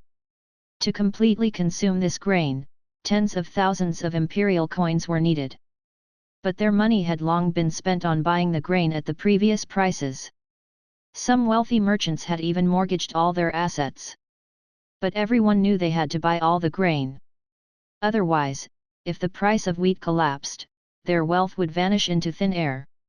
These batches of grain were eventually forced to be bought by dozens of grain caravans. After buying the grain, the major wealthy merchants and nobles were unable to sit still. They sent people out to investigate how much grain the wizards actually had. The wizards needed to provide 3 meals a day for the laborers. If they didn't have enough grain, the supply would inevitably shrink. After a thorough investigation, they did receive a shocking piece of news, but it was exactly the opposite of what they had imagined. The magical workshops in major cities were planning to provide a supper for the night shift workers to reward their hard work. The next day, the council directly threw out more than 5,000 tons of wheat in total in all the major cities of the kingdom, which stunned all the caravans that wanted to buy wheat. "This is impossible. Where did they get so much grain?" Count Morton tightly grabbed the collar of the reporting attendant, roaring in anger. Count Held and the other imperial counts also lost their previous appearance of being sure of success and strategizing, their eyes all red with disbelief. In the past month, they had bought up enough food for 3 million people to eat for half a year. The rest bought by wealthy merchants seeking to profit was no less than what they had bought. How could the wizards take out 5,000 tons of wheat in one go again? Count Morden, what should we do now? Viscount S.K. hurriedly spoke, having exhausted all his efforts to support Morden's desperate plan. Otherwise, let's sell the grain now. Count Bell suddenly proposed. Count Bell's suggestion undoubtedly greatly excited the nobles present. Now, with the price of wheat at 500 copper coins per kilogram, if they could sell all the grain they had previously purchased, every one of them present would be rich enough to rival a country. Idiot! Do you think we can still sell our wheat now? Count Morden slapped the table heavily, angrily roaring. Let alone 500 copper coins per kilogram at market price, even if it dropped to 100 copper coins, no one would even look at it. Count Morden didn't understand what it meant to beat the drum and pass the flowers, but he knew very well that the council had provided 3 meals a day for the poor, so now, apart from those who collected grain, there were no buyers for the sky-high wheat. The other businessmen were not fools. In the current uncertain situation, who dared to continue buying grain? The fact that the council had thrown 5,000 tons of grain into the market without being able to sell a single bit so far was enough to prove this. If they continued to release large amounts of grain, the price of wheat would collapse instantly, causing a massive run, and even their wheat would become worthless. Count Bell panicked as well and quickly suggested, but, didn't Viscount S.K. say a few days ago that they were buying grain? We can sell all the grain to them. Count Morden looked coldly at Bell, then turned to the attendant lying trembling on the ground. You tell. Until last night, the price at which the council was buying wheat was 10 kilograms per copper coin. The attendant cautiously began to explain. Hearing this news, Count Bell almost fainted. What a joke, 10 kilograms per copper coin. This meant that the wheat he had spent his entire fortune on, which cost a full 100,000 imperial coins, was now worth millions of imperial coins. Yet the wizards wanted to buy it back for just 200 gold coins. This is madness. No, I remember that Viscount S.K. said a few days ago that the price they were buying wheat for should be 20 copper coins per kilogram. Count Bell hysterically shouted. If it was 20 copper coins, although he would lose most of his property, it would still be barely acceptable. Under the gaze of Count Bell and others, the attendant explained with a stammer that the price at which the council was buying grain had been decreasing almost every day, from 20 copper coins per kilogram to 15, then 10, 5, 2. And last night, the price had dropped to the lowest point in the kingdom's history, 10 kilograms per copper coin. Count S.K. and other nobles couldn't accept this ludicrous price either. This meant that their existing assets would instantly shrink to 1/5000th of what they had before. Count Bell's voice became hoarse as he shouted desperately. This is naked provocation, it's war. Their granaries, where are they? I'll send someone to burn all those wizards' grain immediately. The nobles present were burning with anger, all showing a posture of overturning the kingdom. Burn what? Count Held scolded in anger, pouring cold water on everyone. 5,000 tons of grain were scattered in more than 40 cities in the kingdom, heavily guarded, and there were not a few wizards in each town. What could they burn? Do they think wizards can't use magic to put out fires? In fact, not only could they conjure up large amounts of water out of thin air, they could even easily summon thunderstorms and lightning. Thinking of the scene a year ago, when someone in the capital waved their hand and called down terrifying thunder, a feeling of indescribable fear rose in Held's heart, and he couldn't help but regret why he had listened to Morden's words and opposed those wizards who wielded terrible magic. Count Bell, Viscount S.K. and others looked at Morden's eyes also became increasingly hostile. The latter obviously sensed the increasingly subtle atmosphere on the scene and said coldly. Don't forget, gentlemen, we are all tied together now. My death will do you no good. Now we have only one way. At this point, Count Morden paused noticeably, then opened his mouth, almost squeezing out these words from between his teeth. That is to continue. Buying grain. As long as they could buy up all the grain of the council, the initiative would return to their side. I absolutely don't believe that those wizards have an endless supply of grain. Count Morden's loud voice echoed throughout the castle. Do they think they can conjure wheat out of thin air? Chapter 457, Worthless Wheat and the Collapse of the Kingdom's Nobility. Part 2. The wizards have occupied the southern and central regions of the kingdom for only a little over a year.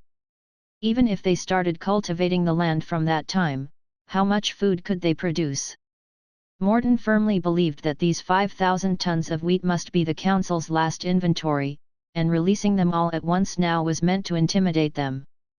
The news from the workshops must have been intentionally leaked to throw them off balance.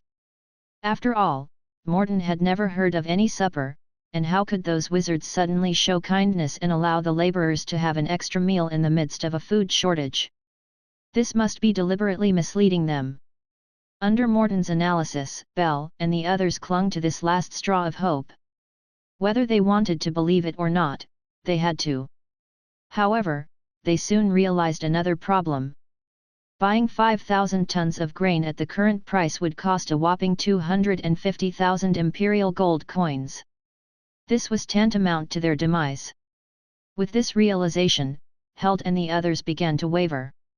Understanding that if he didn't set an example, the noble alliance would collapse today, Morden gritted his teeth and said, "Mortgage my estate, it should be able to raise 20,000 imperial gold coins. Everyone, now it's a matter of life and death. Think about it, as long as we can get through this, the grain in our hands can exchange for endless wealth. But if we fail, the accumulations of generations will be lost." Motivated by Morden's words, the nobles reluctantly began to liquidate what little property they had left. After all, taking a step back would lead to an abyss, but perhaps taking one step further could grant them everything. They had to take this gamble. About half an hour later, more than 40 nobles managed to scrape together the 250,000 gold coins. Morden immediately dispatched his trusted confidants to ride airships to all the major cities of the kingdom and buy up all 5,000 tons of grain. After exhausting their remaining resources, not a single noble left the secret chamber. Everyone anxiously awaited news. They waited for about an hour before a guard walked in from outside. "How is it? Has chaos erupted in the capital?" Held and the others immediately surrounded him, eager for answers. However, Morden understood that it had only been an hour, and his trusted men sent to buy grain should still be on their way. Or perhaps the wizards couldn't hold on any longer and were willing to negotiate. The guard who entered didn't answer the noble's questions but tremblingly handed over a newspaper. "Lord Morden, this is today's Magic Daily." As Morden gazed at the guard's fearful expression, a sense of unease surged within him. He snatched the Magic Daily from the guard's hand and began to read. Upon seeing the prominent, deliberately enlarged headline on the front page, Morden's pupils contracted, his blood surged uncontrollably, and he felt a rush of anger, causing him to faint on the spot. "Lord Morden!" The nobles present were shocked. Bell quickly snatched the Magic Daily, scanned it, and felt a chill creeping up from the solace of his feet to his heart. With a horrified shout, he said, "Quick, send someone to bring back all those who purchased grain." 5 minutes ago, in the city of Fire Oil, within the newly built Wizard Academy, Ivan scooped out about 10 kilograms of wheat from a wooden box storing grain, wrapped it securely in coarse cloth, and prepared to leave.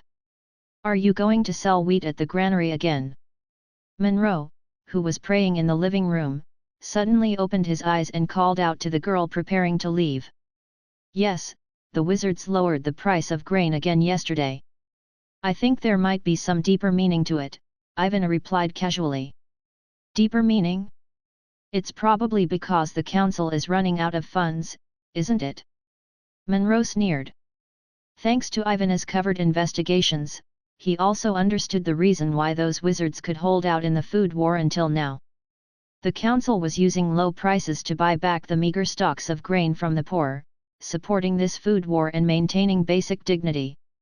But this was only a temporary measure. It wouldn't last long. Monroe even believed that today would be the day those wizards would reveal their true colors, and the 5,000 tons of wheat should be their last inventory. Ivana pursed her lips. Her thoughts differed from Monroe's, but she didn't intend to argue. After picking up the 10 kilograms of wheat, she left. No one stopped or questioned her along the way. After all, it wasn't her first time selling grain, and there had been many others buying and selling wheat during this time. Many wizards saw this as a chance to make a big profit, but lacking enough space to store grain and unable to compete with the wealthy merchants and nobles, they could usually only buy low and sell high to make a profit. When Ivana arrived at the granary, there was a long line. Despite the council's daily decrease in the purchase price of wheat, the number of people selling grain continued to increase. This surprised Ivana. After all, the difference between the wizard's purchase price and the market price was a whopping 5,000 times. In other words, selling 10 kilograms of wheat to the council would only yield 1 copper coin, while selling to the various large grain merchants could fetch a whole 50 silver coins. Maintaining silence for nearly a month, Ivana finally couldn't help but ask the question. After hearing the girl's question, the townspeople waiting in line in front of the granary cast extremely envious glances at Ivana. It wasn't until Susan, who wrapped a little old grain in tattered clothes, sighed and spoke. "You've never experienced famine, have you, my lord wizard?" Chapter 458, Ivana, Creating Food Out of Thin Air, Something Only Gods Can Do, Part 1. Susan's sudden inquiry caught Ivana off guard. Having spent 2 years in the Northern Territories, the most barbaric region of the empire, she had naturally witnessed famine and even participated in church-led relief efforts, but she had never experienced that feeling firsthand. Without waiting for Ivana's response, Susan sighed and said, "Just 11 years ago, due to successive wars in the western border of the empire, there was a significant reduction in food production. Then those noble lords and wealthy merchants, just like today, began to purchase large quantities of grain. Although it wasn't as terrifying as this time, it was still something we couldn't afford. At that time, she and her husband relied on odd jobs in the slums to earn some meager income, barely making ends meet. After deducting the cuts from the guild, they couldn't even earn a single silver coin per month. With the soaring price of grain, even if they emptied their savings, they couldn't afford more than a few loaves of black bread. Didn't the church and the empire intervene or provide relief?"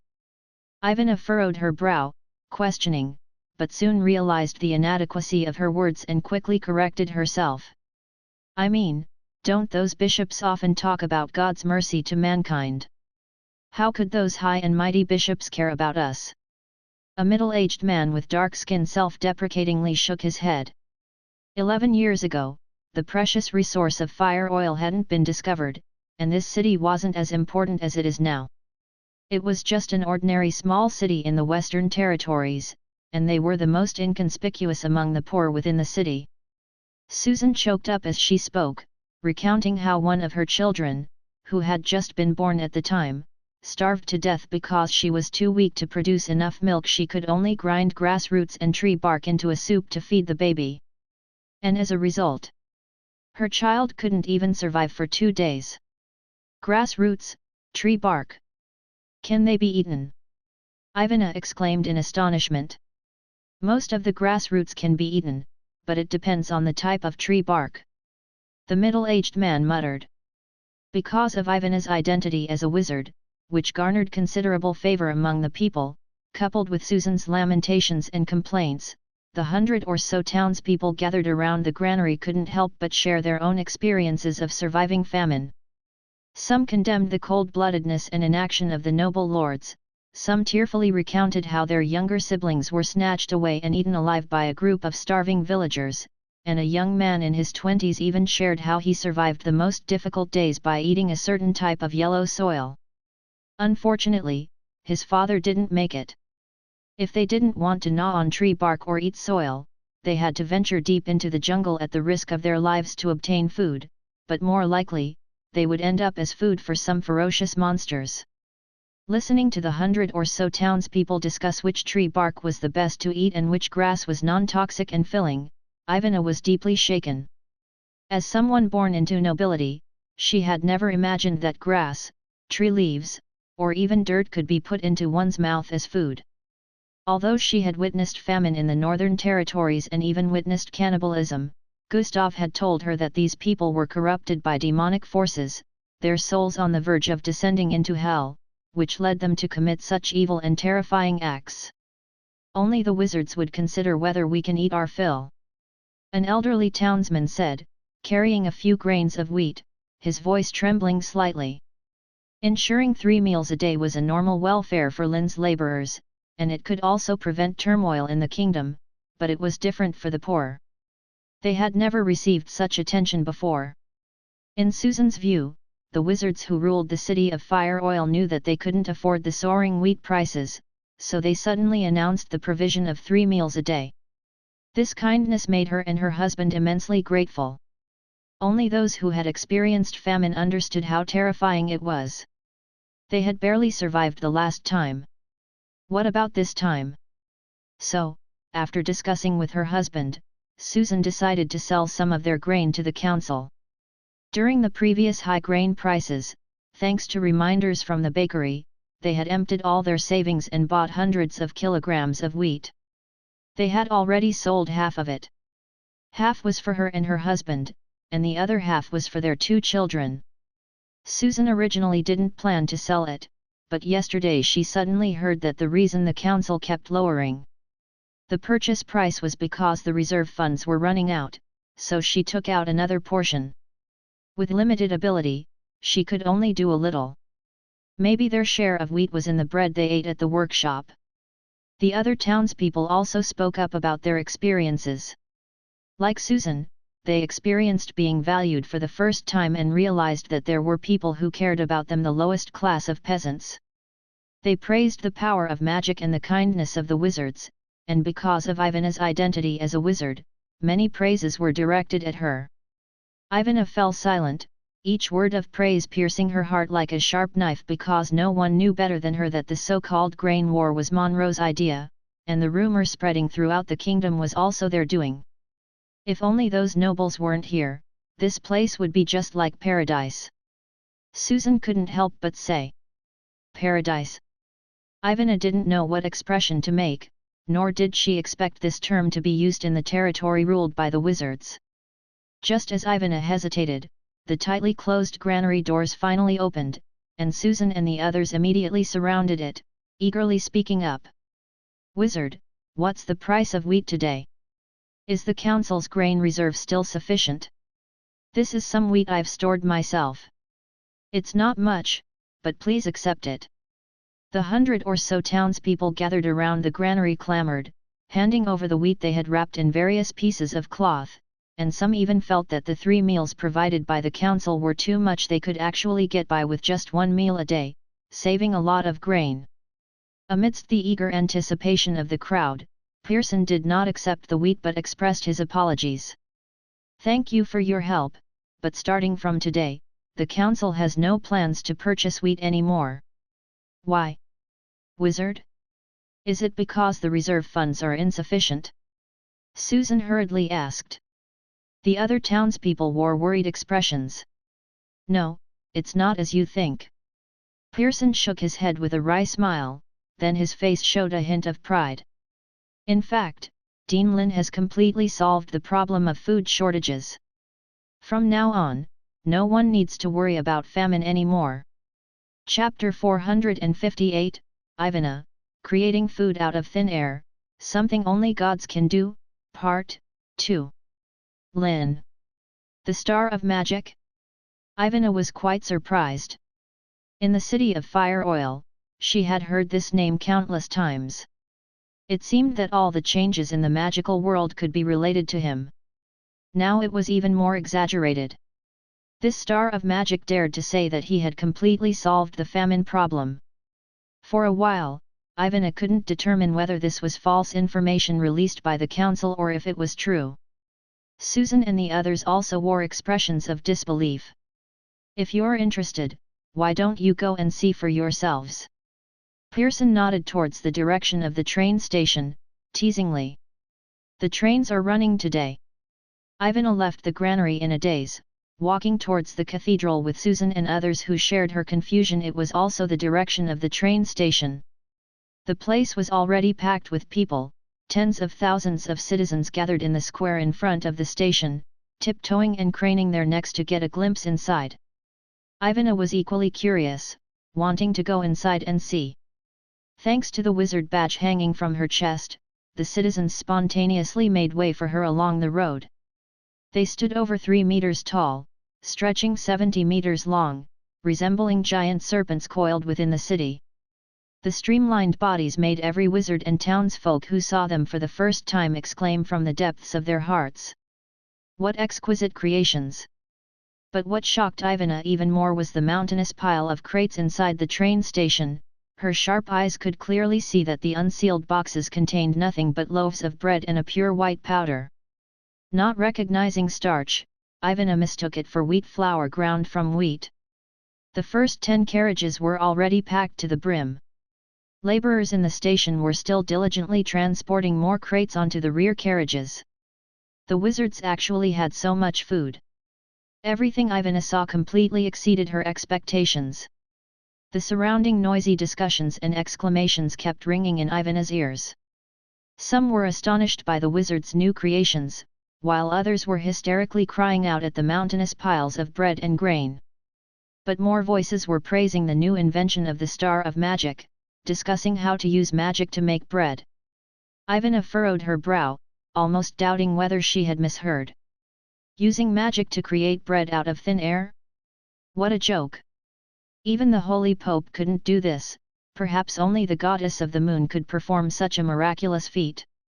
Sir, may I have a look at this issue of the Magic Daily? Ivana couldn't help but ask.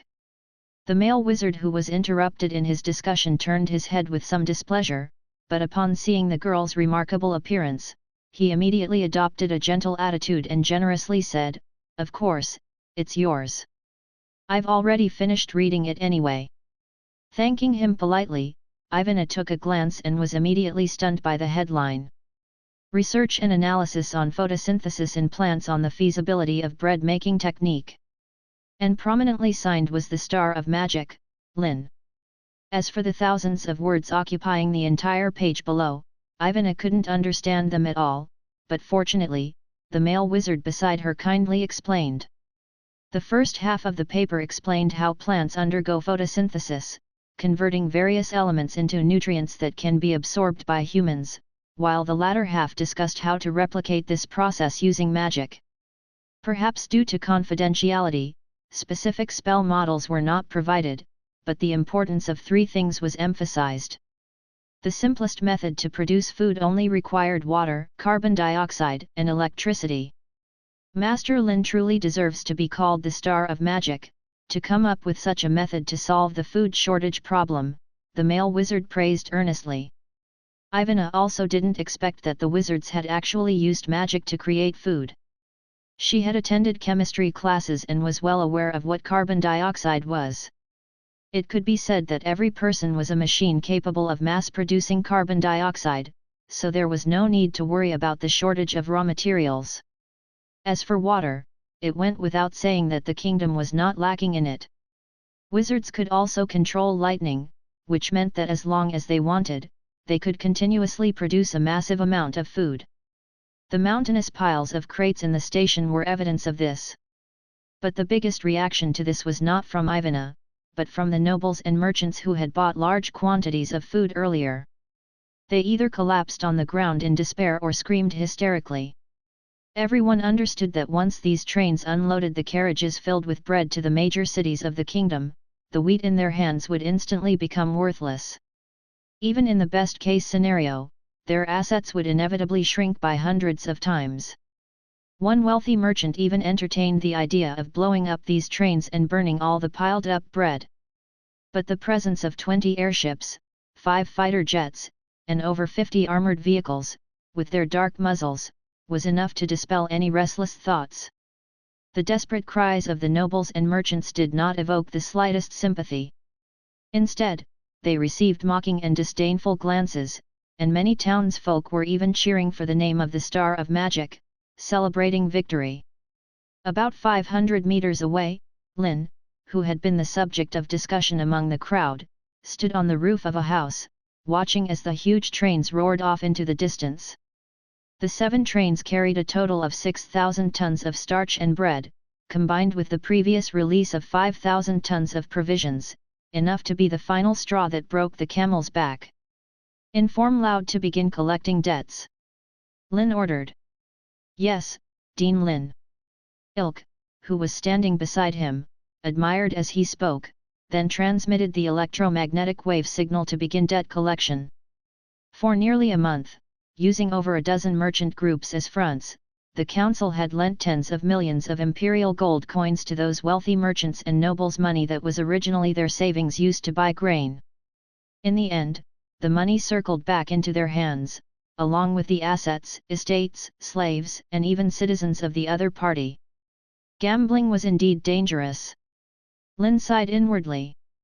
Once one went bankrupt, the outcome was the loss of everything, and the profits of hundreds of times were enough to drive people crazy, making them willingly increase their bets layer by layer, blocking all their exits in pursuit of a victory that didn't even exist.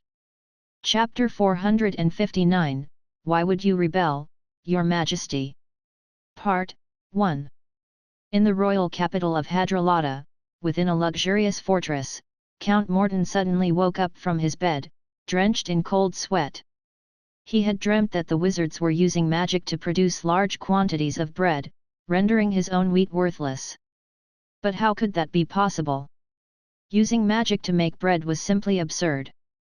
Morton wiped the sweat off his forehead with trembling hands, struggled to sit up in bed, but soon noticed something was amiss.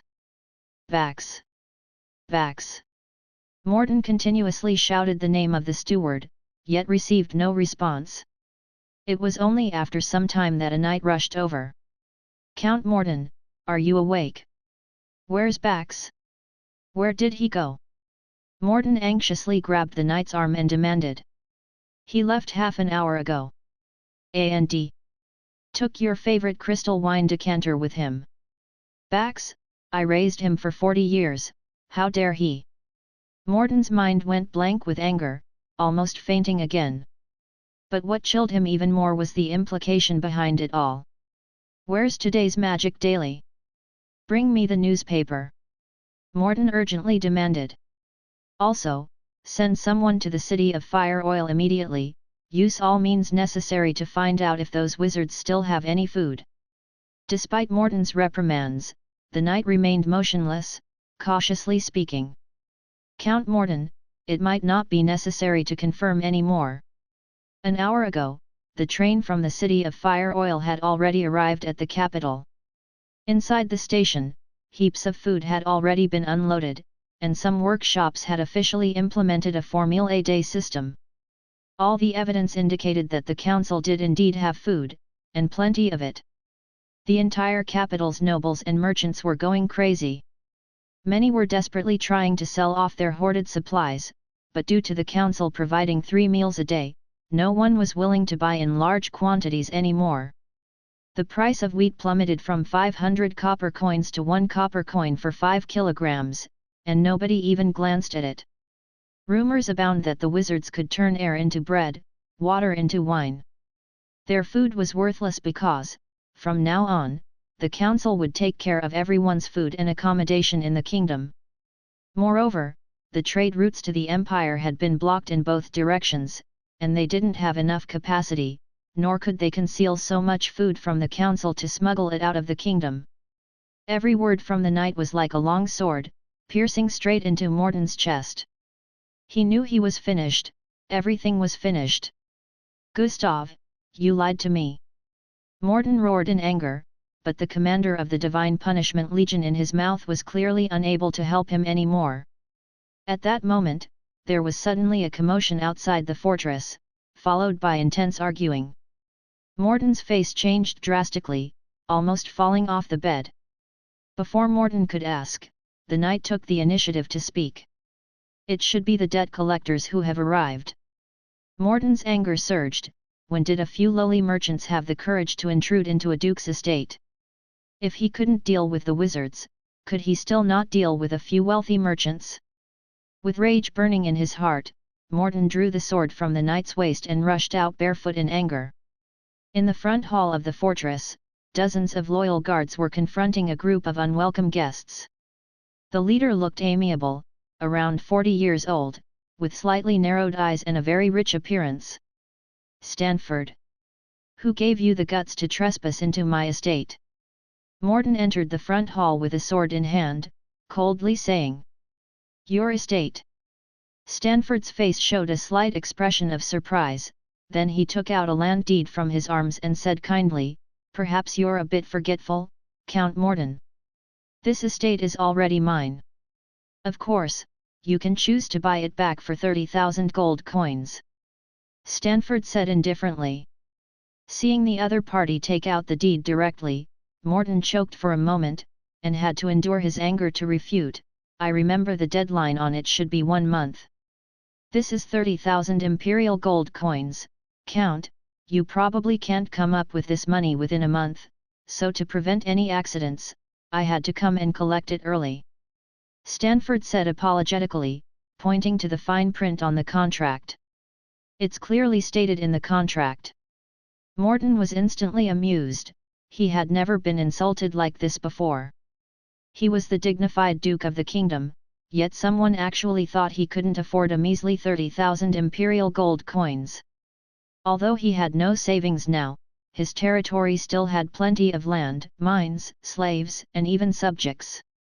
But before he could speak, as if predicting in advance, Stanford had stacks of vouchers appearing in his hands, and finally even piled them into a small booklet. These were the pledge certificates for various assets within the Duke's territory. Morton's face changed instantly. He wasn't surprised by these collateral certificates since he had personally ordered them to be pledged. What shocked him was that so many certificates were all in Stanford's hands alone. "You're from the Wizard Council." Morton's pupils contracted. He immediately understood why Stanford dared to barge into his estate directly, and why those merchants were willing to let him pledge the mines and assets within his territory at a high price. Previously blinded by enormous profits, Morton hadn't thought much. He thought the other party knew he had a large amount of valuable wheat in his hands, so they were willing to overpay for the collateral. Now it turned out to be a complete trap. "Of course, Count, everyone has been working for the wizards all along, haven't they?" Stanford also didn't bother to disguise, admitting openly. Morton was almost grinding his teeth in anger, but being cautious, he didn't dare to act recklessly. He had to endure and say again, "Apart from these assets, I still have countless wheat." "Don't joke around, wheat is not valuable now." Stanford interrupted Morton's words with a cold voice. "Merchants selling grain are everywhere in the kingdom now, with a total of millions of tons of grain on the market. Who else can take it? Who can transport it away?" Chapter 459, Why Would You Rebel, Your Majesty? Part 2. "But it can still fetch a bit.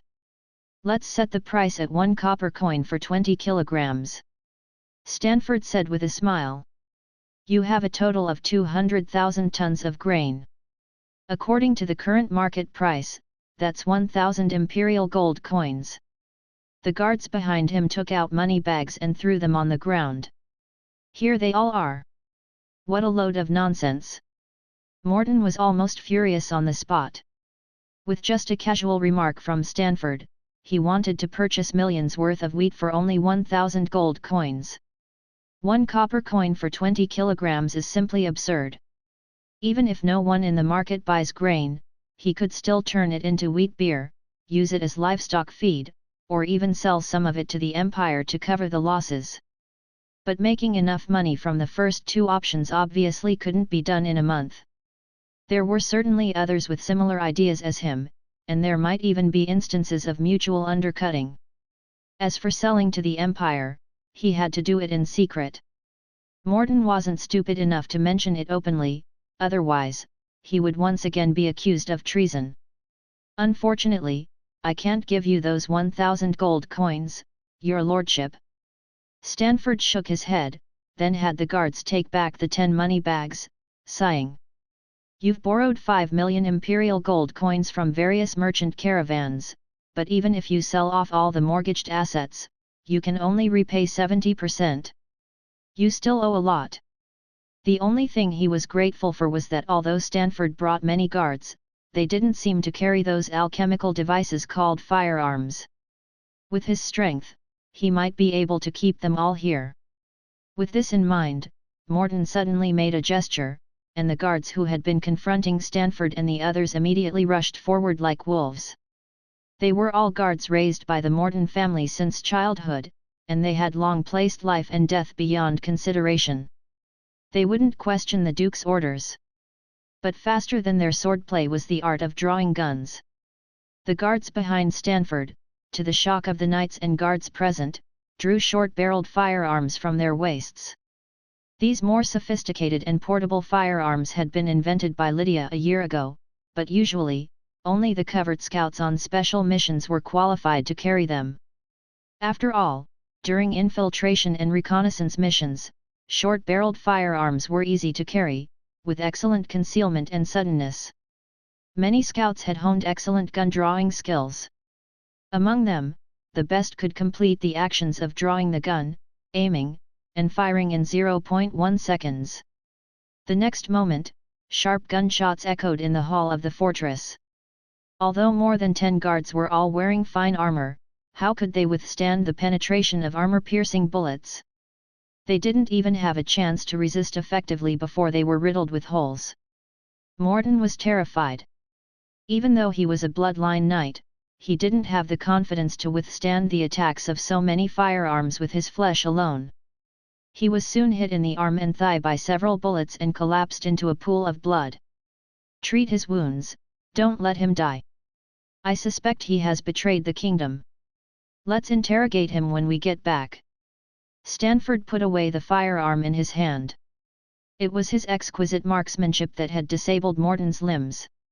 The skilled covert scouts immediately began to clean up the scene, disposing of the bodies. Stanford took out a magic radio and transmitted the message. "Count Bell dead, Viscount S.K. imprisoned, Duke Morton captured alive." A large amount of information was transmitted via electromagnetic signals to Lord's hands. Due to the sudden collapse of grain prices, these nobles and merchants they captured were often still immersed in fantasies of their immense wealth one moment and then had their homes raided the next, with no chance to react. This meant that the vast majority of the arrests went smoothly, with one exception: Duke Gade had escaped. Regarding this, Lord was also very helpless. Over the past month, they had needed to monitor hundreds of targets and strike at the same time, but manpower was simply not enough. Moreover, most of the people they were dealing with were wealthy merchants and nobles with a certain amount of power. It was not easy to capture them without a hitch. Fortunately, the one who escaped was just a duke who had lost his territory and wealth and couldn't stir up much trouble. Their most important targets were always those who couldn't escape. Let's go to the palace." Lord put away the intelligence he had on hand, then led a large group of gunmen straight to the capital. Along the way, they encountered no obstacles. Although the palace guards surrounded them, none dared to make a move, allowing Lord to pass through most of the capital and enter the main hall. At this moment, King Hayter was sitting on the throne, discussing with a group of ministers the sudden surge and subsequent plunge in grain prices within the kingdom. And then Lord suddenly burst in with a large group of gunmen. The vast palace fell silent instantly. Several ministers who had been talking loudly just now all fell silent at once, as if their vocal cords had been cut. Lord didn't speak either. Instead, he respectfully took out the unique magic ring from his hand and placed it in the palm of his hand. A blue light kept flashing on the ring, and then a familiar figure appeared in front of everyone. "Long time no see, Your Majesty Hayter." Hayter looked a bit dazed. This scene seemed to be a replay of the war in the capital more than a year ago. The male wizard in front of him hadn't changed at all and was still so courteous. The only difference was that the one sitting on the throne was no longer the old King Basil but himself. Hayder held the hand of the throne next to him, beads of sweat appearing on his forehead, but he still forced himself to remain calm and said, "Long time no see, Master Lynn. Are you here to inform me of something?" "You could say that." Lynn nodded, then clapped his hands. Each of the bound attendants was brought over. Hayder's face turned pale. He recognized these attendants. They were his trusted subordinates responsible for secretly contacting Duke Gade, instructing him to control the actions of those nobles. But he remembered that these people had already been dealt with. Chapter 460, Lynn, Hadrolata doesn't need a king. Part 1. In the Grand Palace of Hadrolata, you could hear a pin drop. Over 100 prominent ministers of the kingdom stood on either side of the hall, yet each seemed oblivious to the actions of Lynn, Lord, and others, as if deaf and blind to their affront. Everyone knew that the kingdom no longer balanced power between royalty, divine authority, and nobility, it was now the realm of wizards. The silence of the crowd sank Hayder's heart to the depths, but he still pretended surprise as he spoke. "I fail to understand your words, Master Lynn. Could there be a misunderstanding? These people are indeed my attendants, but I have not. I thought our cooperation was satisfactory, Your Majesty." Lynn sighed, cutting off Hayder's attempt at explanation, continuing, "Unfortunately, you have betrayed our alliance and betrayed the entire kingdom and its subjects. Although the feudal system of Hadrolata did not align with his ideals, and did not match the promotion system he wanted to establish based on knowledge and magic, Lynn had not intended to act against the nobles and merchants within the kingdom at such a critical juncture. After all, a year and a half was too short a time. Though they had gained control of vast territories through various means, even winning the trust and goodwill of the poor through grain distribution, labor recruitment, and holding grievances meetings, there was a severe lack of administrators.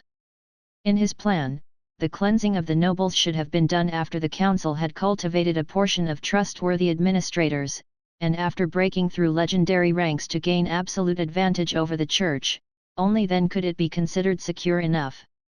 Unfortunately, there were always some ignorant people who tried to break the arm with their own arms. Such an unstable factor, if it suddenly erupted during their decisive battle with the Empire, would truly be fatal. Hayder's exclamation of betrayal, however, only angered Lynn. Betray the kingdom? How dare he use such words to describe himself, to describe a legitimate king? Enough, this is my kingdom.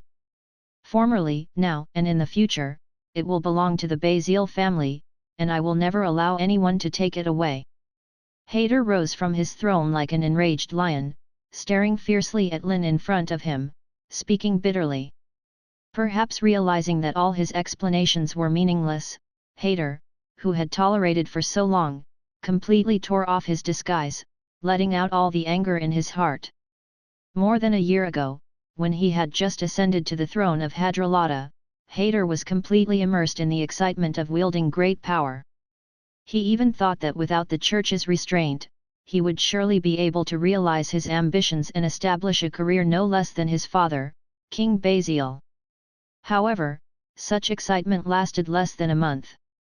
Hayder soon found that as the new king, he had no power at all. Many nobles, merchants, and palace ministers were like loyal dogs, trying their best to please the new master of the kingdom in their eyes, the wizards of the council. Any decree he made would be secretly sent to the wizard council afterward, and the 100,000-strong expansion plan he had carefully planned was directly vetoed by them for various far-fetched reasons. Due to the church's aggressive attacks and fear of the wizard's magic, Hayder, although humiliated, did not show any signs on the surface.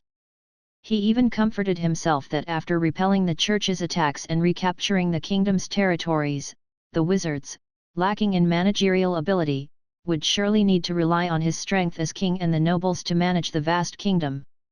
But the reality was completely different from what he had imagined. After the wizards reclaimed the eastern territories of the kingdom, they began to slaughter the local nobles on their own initiative and took over these territories for themselves, and he, the king, only received a so-called report afterwards. This was simply humiliating. The other party even tried to brush it off with a light-hearted happy cooperation. What made Hayter even more fearful was that these wizards from overseas seemed to be able to manage each territory perfectly well without their help, and they even created a brand new management method, different from the feudal system of the past. This undoubtedly shook the foundation of the kingdom's existence. Hayter's hysterical roar did not anger Lynn, instead, he looked at the king of Hadrolata with disappointment. No wonder King Basil II had not named a successor for so long. How could someone with such temperament, cunning, and breadth of mind be a good king?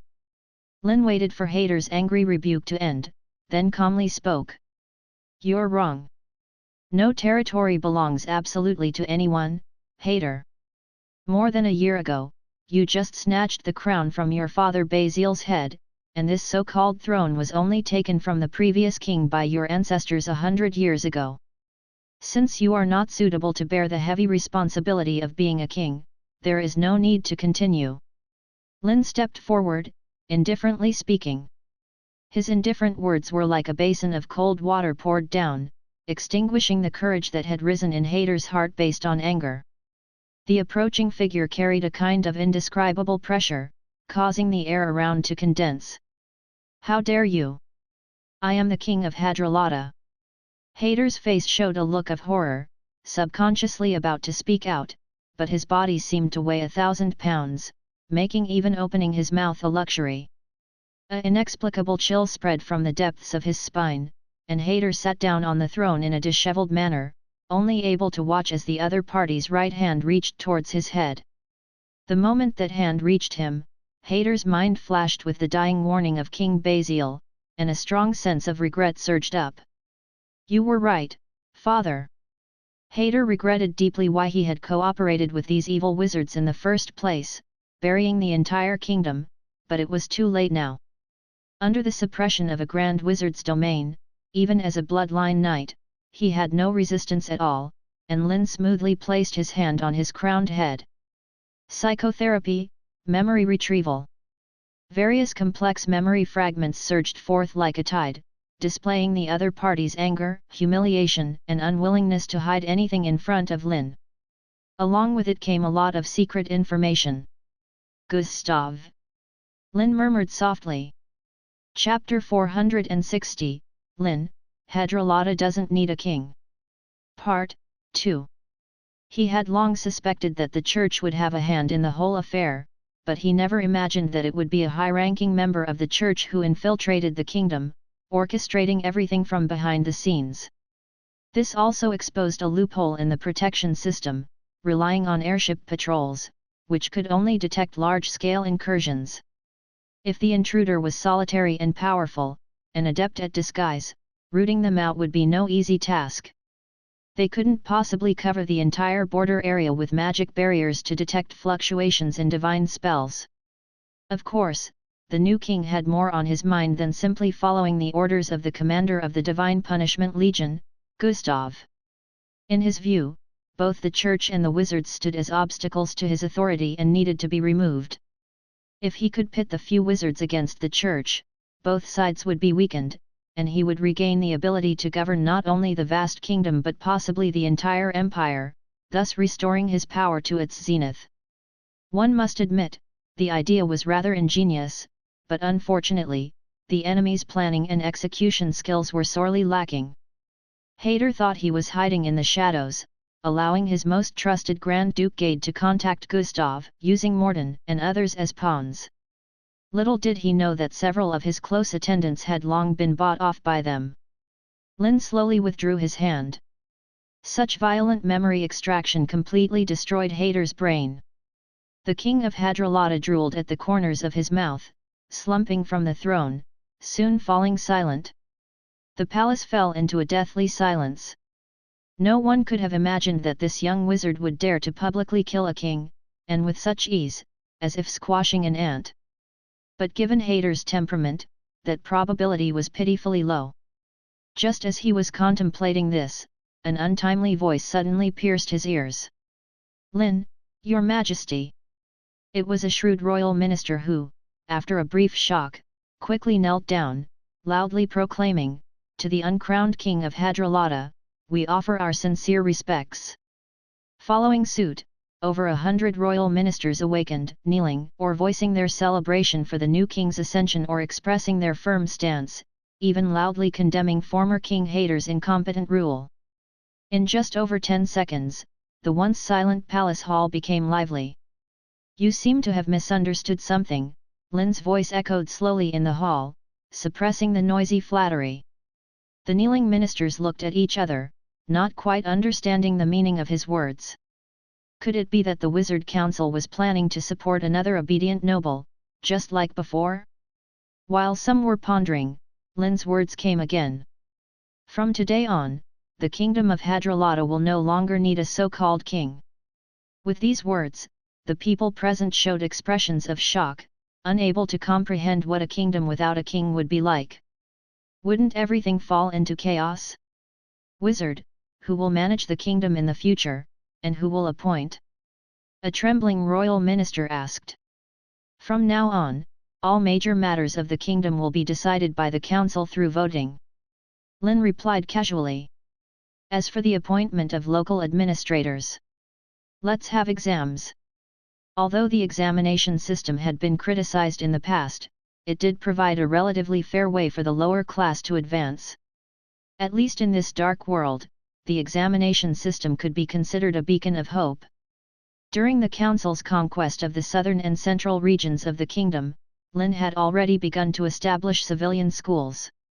Although 1 year was not enough to produce significant results, local administrators didn't need to possess profound knowledge. Being literate, understanding commands, and knowing how to handle daily affairs were sufficient. Together with those small nobles who were willing to accept reform and embrace the new world, they could barely maintain the operation of the kingdom. "Handle the rest of the matters from now on, loud." After leaving behind a command through the magical projection erected in the palace hall, Lynn dissipated into thin air.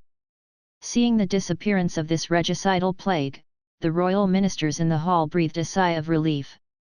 However, they soon realized they had celebrated too early. Loud waved his hand, and his musketeers, fierce as wolves, immediately rushed forward, dragging them away, bound hand and foot. According to intelligence from spies, many of these ministers had been involved in the grain crisis. The few ministers who managed to escape arrest were also terrified, cowering on the ground without daring to speak. They all understood that from now on, the kingdom was going to change. The massive debt collection operation lasted for a whole week before it was considered complete, with countless wealthy nobles and merchants either arrested, killed, or ruined. The people of the kingdom looked at the confiscated, towering piles of grain, applauding with joy. The previously soaring grain prices had plunged everyone into the fear of famine. Despite workshops and schools providing them with 3 meals a day for free, no one knew how long this situation would last. Once the council stopped the food supply, with their savings alone, they probably couldn't even afford a few bags of bread. In addition, there was another shocking piece of news: King Hader of Hadrolata suddenly died, ending the Bazale family's 100-year rule, which had spanned 3 generations. From now on, all affairs of the kingdom would be decided by the council. As for the sudden death of the king, it was rumored to be related to the fugitive Grand Duke Gade. He allegedly conspired with the church and some wealthy nobles of the kingdom to provoke the grain crisis and even committed regicide, aiming to disrupt the entire kingdom and return the 3 million subjects to the rule of the Dark Church. Chapter 461, Praise, the Lord of Famine and Plague. My suffering compatriots, those greedy nobles and merchants, in their pursuit of selfish desires, have shamelessly taken our only sustenance, allowing famine and plague to spread freely across the kingdom, leaving our children to die in hunger and agony. And those culprits, comfortably residing in their estates, in front of warm fireplaces, attended by servants, savoring fine wine and delicacies, mock our current dire situation with the vilest of tones. For centuries, those nobles have stood high above us, trampling on our dignity as if we were nothing more than cattle. My brethren, the kingdom of Hadrolata was never meant to be this way. Now is the time to reclaim what is ours. In the northern border of the kingdom of Hadrolata, on a giant stone 3 meters tall, Raydell was passionately delivering a pre-war speech. Below him was a sea of raggedly dressed poor people, their anger gradually surfacing on every face as Raydell continued his speech. Just as Raydell said, the wheat they had toiled so hard to grow was forcibly taken away by those noble lords at extremely low prices, then sold for hundreds to thousands times the price. Even if they spent all their wealth, they could not afford a few pieces of black bread, forced to survive on eating grass roots and tree bark. The ones causing all this were making a fortune, safely indulging in luxury within their estates. Seeing the rage in the eyes of the people, Raydell went on, vigorously sharing their successes in resisting the tyranny of nobles elsewhere. For instance, the miners in the southern territories, previously oppressed by nobles, had to spend their days in dark, sunless mines, enduring beatings and exploitation by overseers, and always at risk of mine collapses. Good. That's how it should be, let those despicable nobles receive their due punishment. They deserve to be thrown into hell. Listening to Raydell's vivid recounting of how the nobles were hanged, executed, and terrorized before their death, the poor people vented their spleen, loudly cursing. However, many were still hesitant, asking questions. Lord Raydell, I heard that wizards have established many workshops in the capital, not only offering several silver coins a month as salary but also providing 3 meals a day, is that true? Of course, it's true. I assure you, as long as everyone works hard, no one will have to endure hunger again. Raydell confidently declared, then began explaining the various welfare policies made by the council. To the poor, these promises sounded like a dreamy paradise, almost too good to be true. Fortunately, due to the smooth trade, many had heard merchants in taverns boasting about the capital's prosperity, and they corroborated Raydell's words, confirming he wasn't making them up. Step back to hell, step forward to heaven. Seeing the time was ripe, Raydell immediately had hundreds of muskets distributed, and then shouted at the top of his voice. Now, everyone, take up the weapons in your hands, and reclaim what belongs to us. Make those bastards pay. Send them to hell. Thousands of people, shouting slogans, marched toward the nearest marquee territory. And this scene was almost replicated in every territory across the kingdom's northwest. Raydell dispersed 10,000 elite musketeers into hundreds of teams, and within a month, he stirred up the local suffering populace to revolt, aiming to strike together today. The weapons in the hands of the poor might have been outdated muskets, and their training time was only about a week, but with numbers and fueled by hatred and anger, they were unstoppable, even managing to turn some of the nobles' regular armies. These damn rioters! Inside Heldal Castle in the kingdom's northern border, Duke Gade hid within the sturdy fortress, watching through the window the poor shouting to hang him, his face filled with fear and anger. He had barely escaped capture by those wizards using a family heirloom relic, only to run into this damned mob, trapped in his own fortress. Luckily, the rioters lacked sufficient siege weapons, giving him a chance to breathe. Send out a call for help immediately. These damned rioters, I'll have them skinned alive. Duke Gade commanded through gritted teeth. The castle had a few messenger crows, the only creatures that could fly out of the fortress. His relic had been used once and wasn't suited for confronting a mob. His only hope was that his minor nobles could come to his rescue. But this last hope was shattered by a sudden voice within the fortress. No need for that. By now, the entire northern border of the kingdom has probably already fallen. The local lords are too preoccupied with their own problems to come to your aid. Duke Gade turned sharply, a familiar figure emerging from the shadows. Gustav. Duke Gade recognized the newcomer immediately, his face first showing a flicker of joy, which quickly turned to deep anger. Is this the infallible plan you spoke of? The wizards have more food than they can consume, they can even conjure bread with magic. Our wheat is now worthless, everything is ruined. Duke Gade's face twisted with bitterness. Had it not been for the others' encouragement to start this grain war, they would not have ended up in such a dire situation. Do you think the wizards would have spared you if this hadn't happened? Gustav retorted with a cold laugh. Look at your castle gates, the revolting peasants.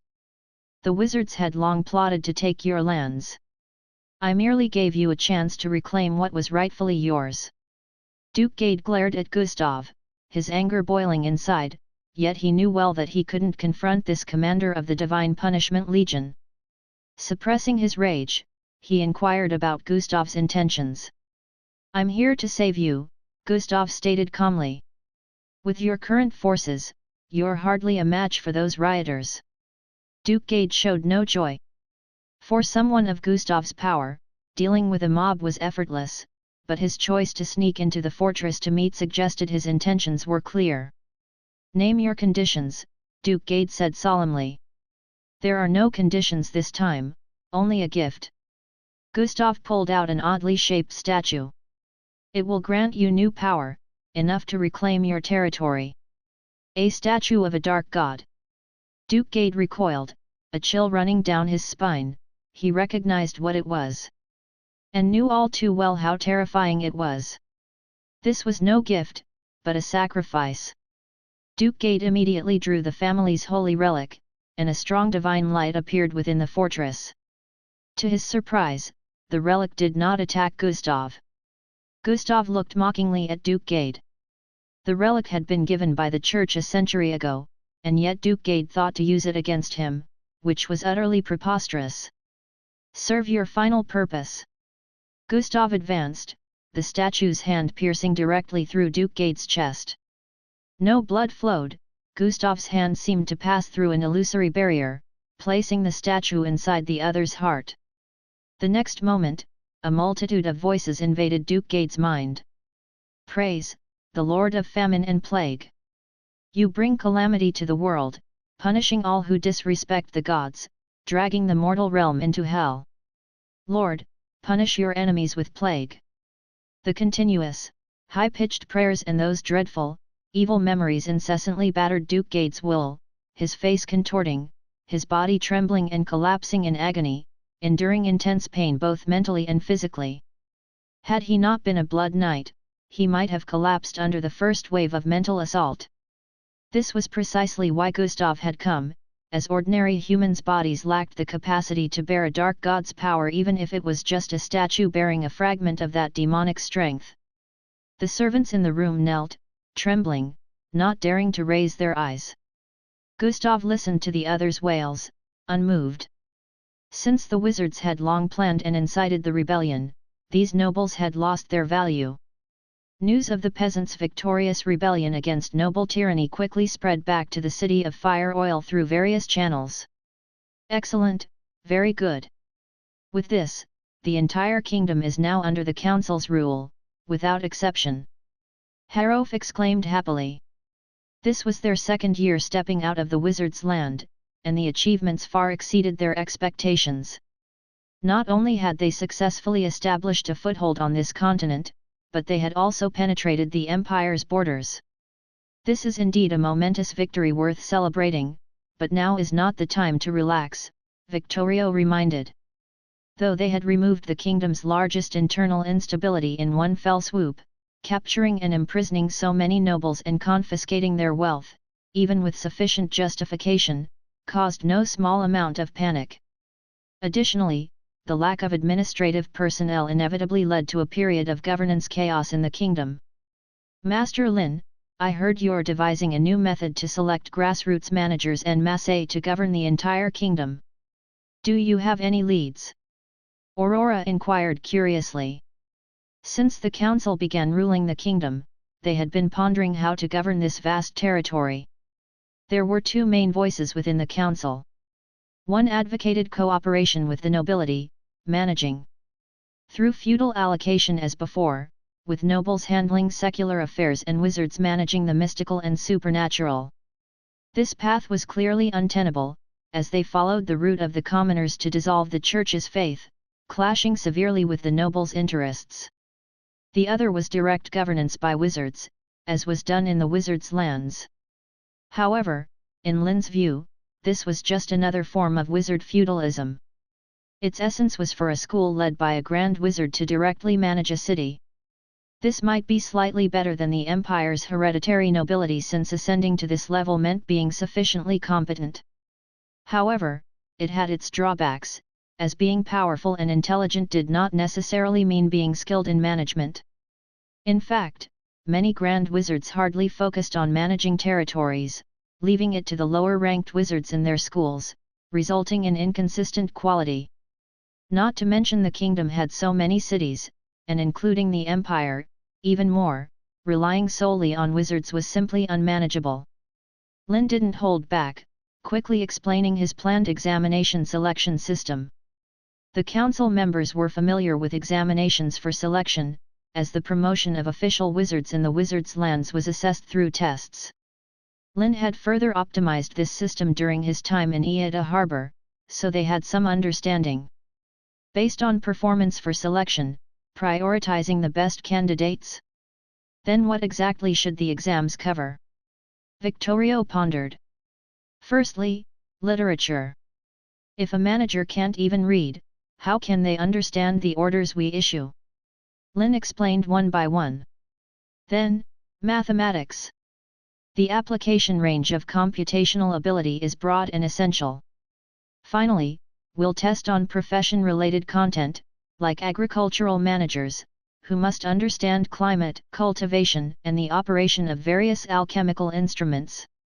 This way, managers selected through the exams would only need a little time to adapt to their jobs. However, the higher-level managers should primarily be wizards, as a commoner couldn't possibly manage powerful wizards.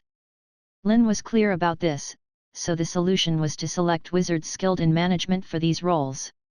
As for those immensely powerful wizards who were not adept at management, they would be brought into the council, provided with a status and position matching their strength, avoiding dissatisfaction.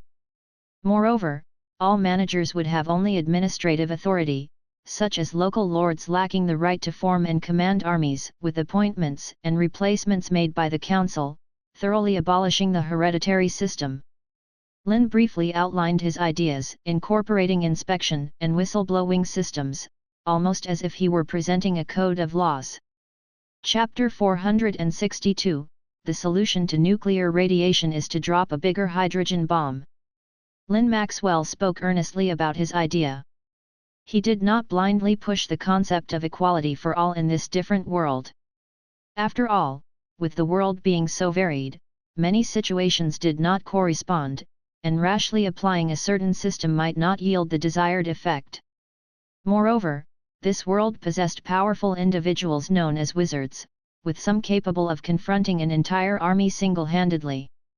Their existence represented a form of advanced productivity, making the concept of equality unsuitable in this context. Therefore, Lynn chose to optimize the existing wizard council system and provide the lower-class poor with a relatively fair avenue for advancement. This new examination and promotion system piqued the interest of the council members present. They could see this was a solution completely different from the previous feudal and elective systems. It sounded very feasible, capable of completely breaking away from their reliance on the old noble-style management, preventing local powers from growing too large, and consolidating most of the power within the council. It could be said to have only benefits without drawbacks. As Harof and others pondered the pros and cons, Lynn brought up the construction issue of the nuclear fusion reactor. This was the most important matter at hand.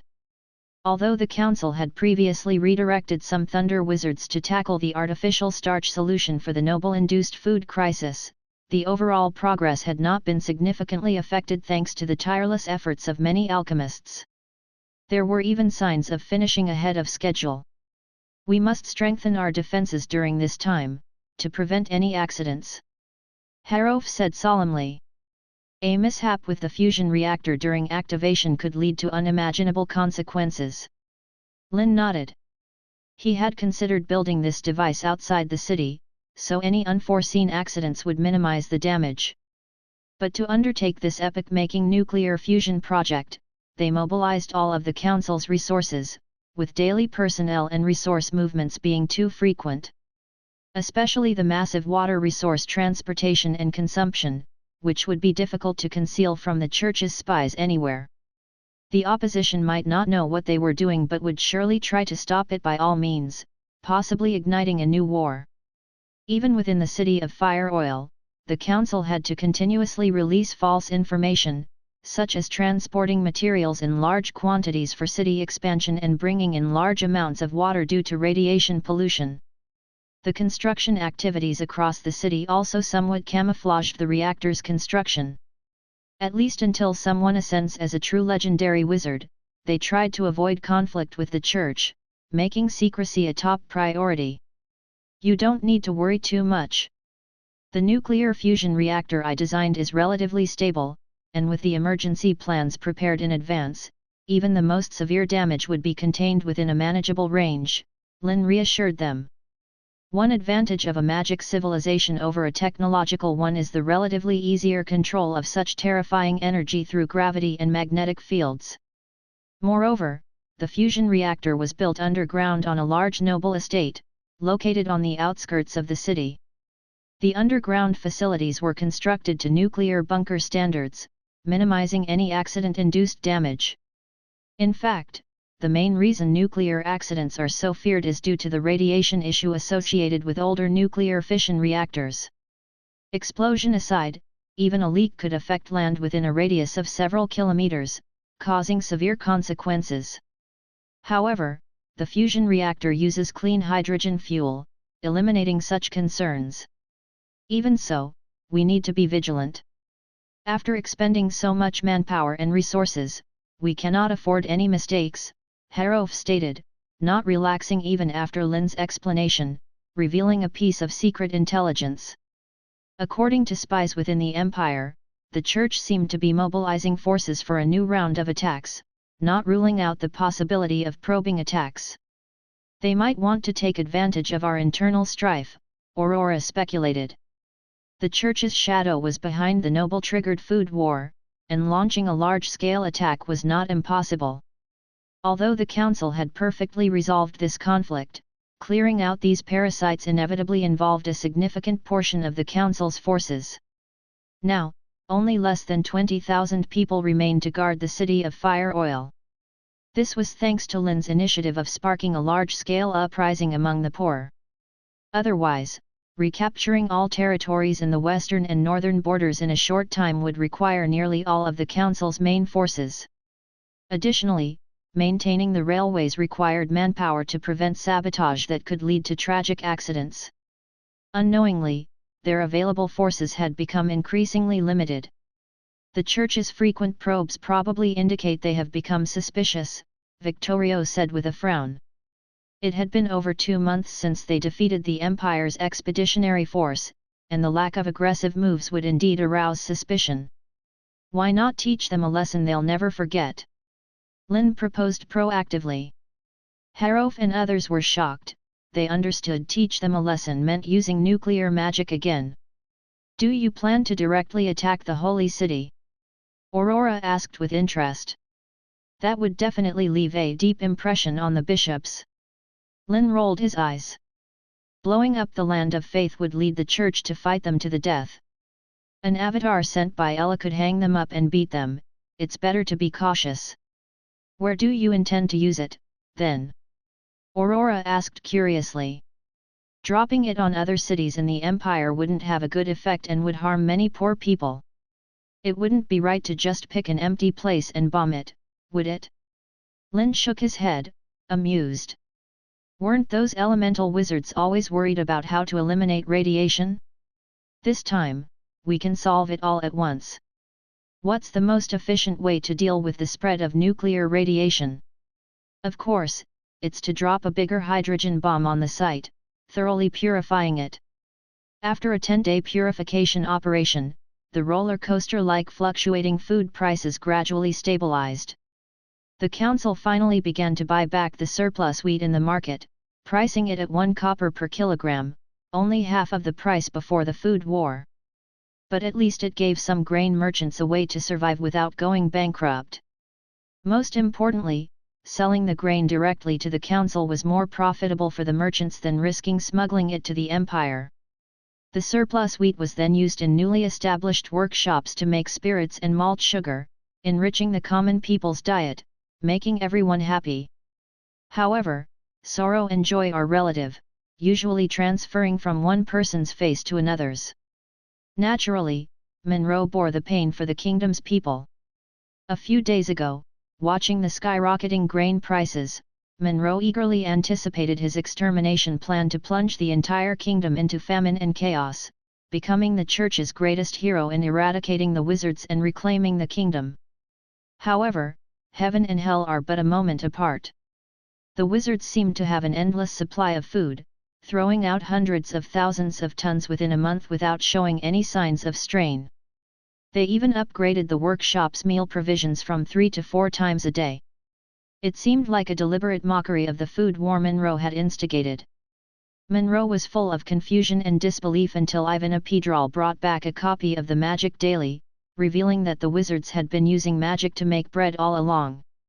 When he received this news, Monroe was stunned, almost believing it to be another fake news spread by the wizards.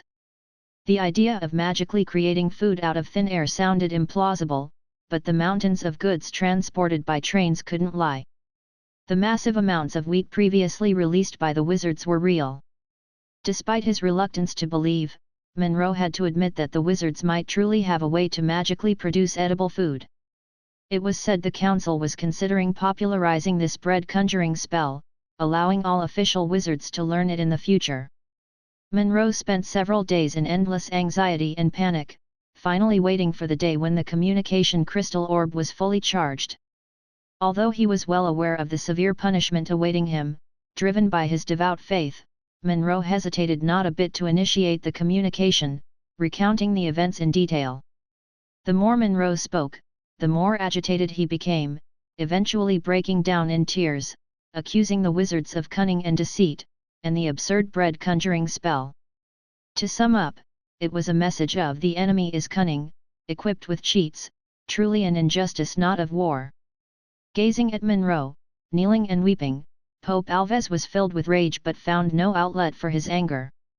For Monroe's kingdom collapse plan, they had mobilized countless personnel and prematurely exposed the newly subverted kingdom nobles. Originally, this force could have been used during the empire's large-scale war of conquest, inciting rebellion in the kingdom's western and northern borders, creating a pincer attack, leaving the wizards unable to focus on both fronts. Now, everything was ruined. However, Alves was very clear that the plan's failure couldn't be entirely blamed on Monroe. After all, magically creating bread was completely beyond normal reasoning. Not to mention Monroe, even Alves had trouble believing it was real.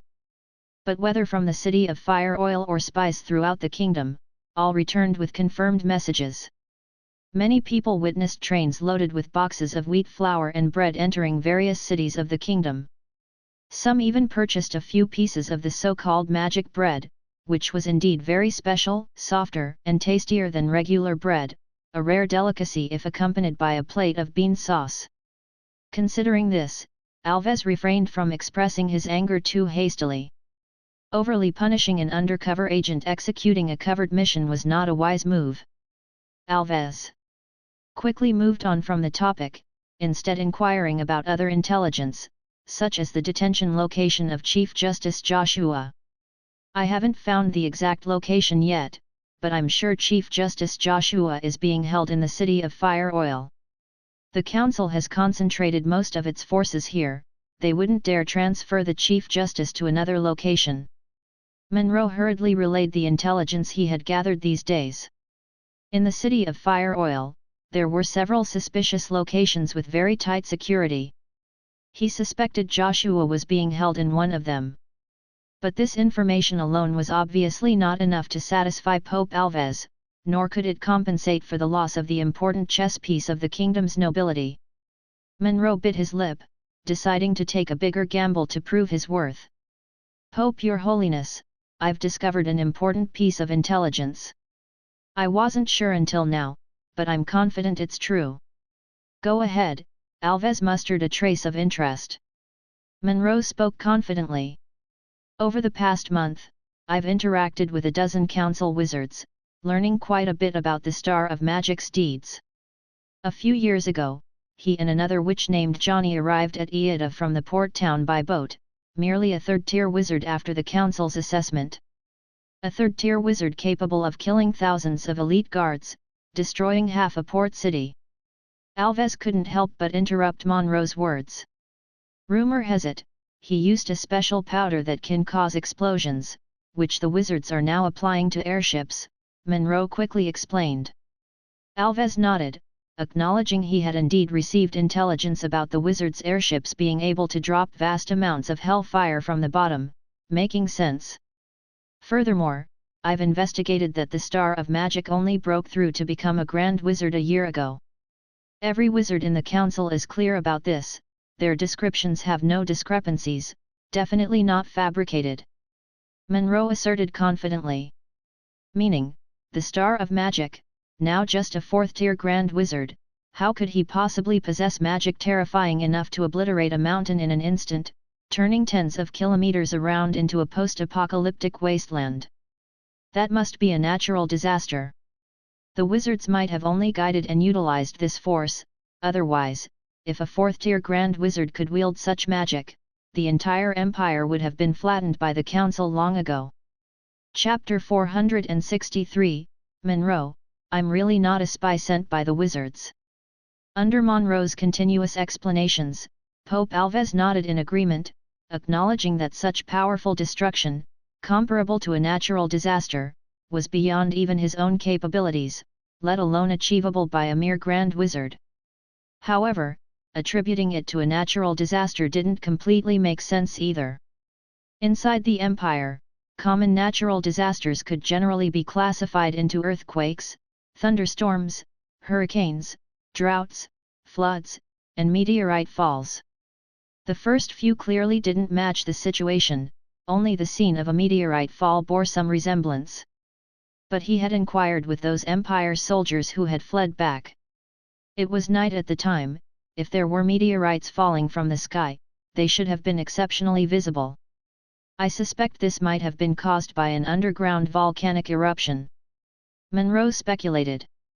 During his time gathering intelligence, he had gone through past issues of the Magic Daily, noticing an extremely important paper published by the Star of Magic a few months ago on the causes of earthquakes, the impact of continental plate movement and underground magma activity. Although Monroe didn't fully understand it, it mentioned a type of natural disaster called a volcanic eruption. It's said to be a terrifying disaster caused by the movement of the Earth's crust, where magma from the depths of hell flows out through cracks on the surface, turning an area of several miles into a lava hell. Lately, those wizards, despite having the upper hand, have still been hiding, a phenomenon that indeed puzzled him. If going by Monroe's speculation, it immediately made sense, the other party was bluffing, thereby delaying time to produce more weapons of war. Thinking this, Pope Alves felt the need to launch a probing attack to determine the enemy's reality. Seeing the Pope agreed with his view, Monroe felt encouraged and quickly divulged a second crucial piece of intelligence: the vulnerabilities in the wizards' defenses. It must be said, the Council's method of deploying numerous airships as eyes to monitor the entire kingdom was indeed troublesome, making large-scale entry without detection nearly impossible. However, there was an exception. That was the dead zone outside the city of Fire Oil. This area had no guards stationed and only a few airships would pass by from a distance. As long as they used the cover of night and divine arts for concealment, they could avoid the wizards' detection. But I've heard that this dead zone has radiation that even official wizards can't resist, and even after several months, it hasn't completely dissipated. Pope Alves frowned. This was also discussed in that paper. Monroe quickly explained. During a volcanic eruption, a large amount of toxic gas would be emitted, accumulating in the atmosphere to form a terrifying dust cloud, sometimes lasting for months. This might be what the wizards refer to as radiation. There were naturally ways to counter this, such as wearing masks or goggles to protect the vulnerable eyes, and using a wet cloth to cover the mouth and nose, etc. newbie. Of course, venturing too deep or staying too long, even with protection, would inevitably cause severe damage to the body. As the saying goes, the most dangerous places are often the safest. Pope Alves naturally understood this principle. The enemy would never expect them to launch an attack from this place. You've done well, Monroe, although there were some issues with the last plan, it can't all be blamed on you. Pope Alves said soothingly, praising Monroe for his intelligence gathering and analysis abilities, and asking him to continue monitoring the situation within the kingdom. The 3-minute time limit soon arrived, and after ending the communication, Pope Alves didn't rush to issue orders but turned to look at Saint Randall beside him. What do you think of Monroe's speculation? How credible is it?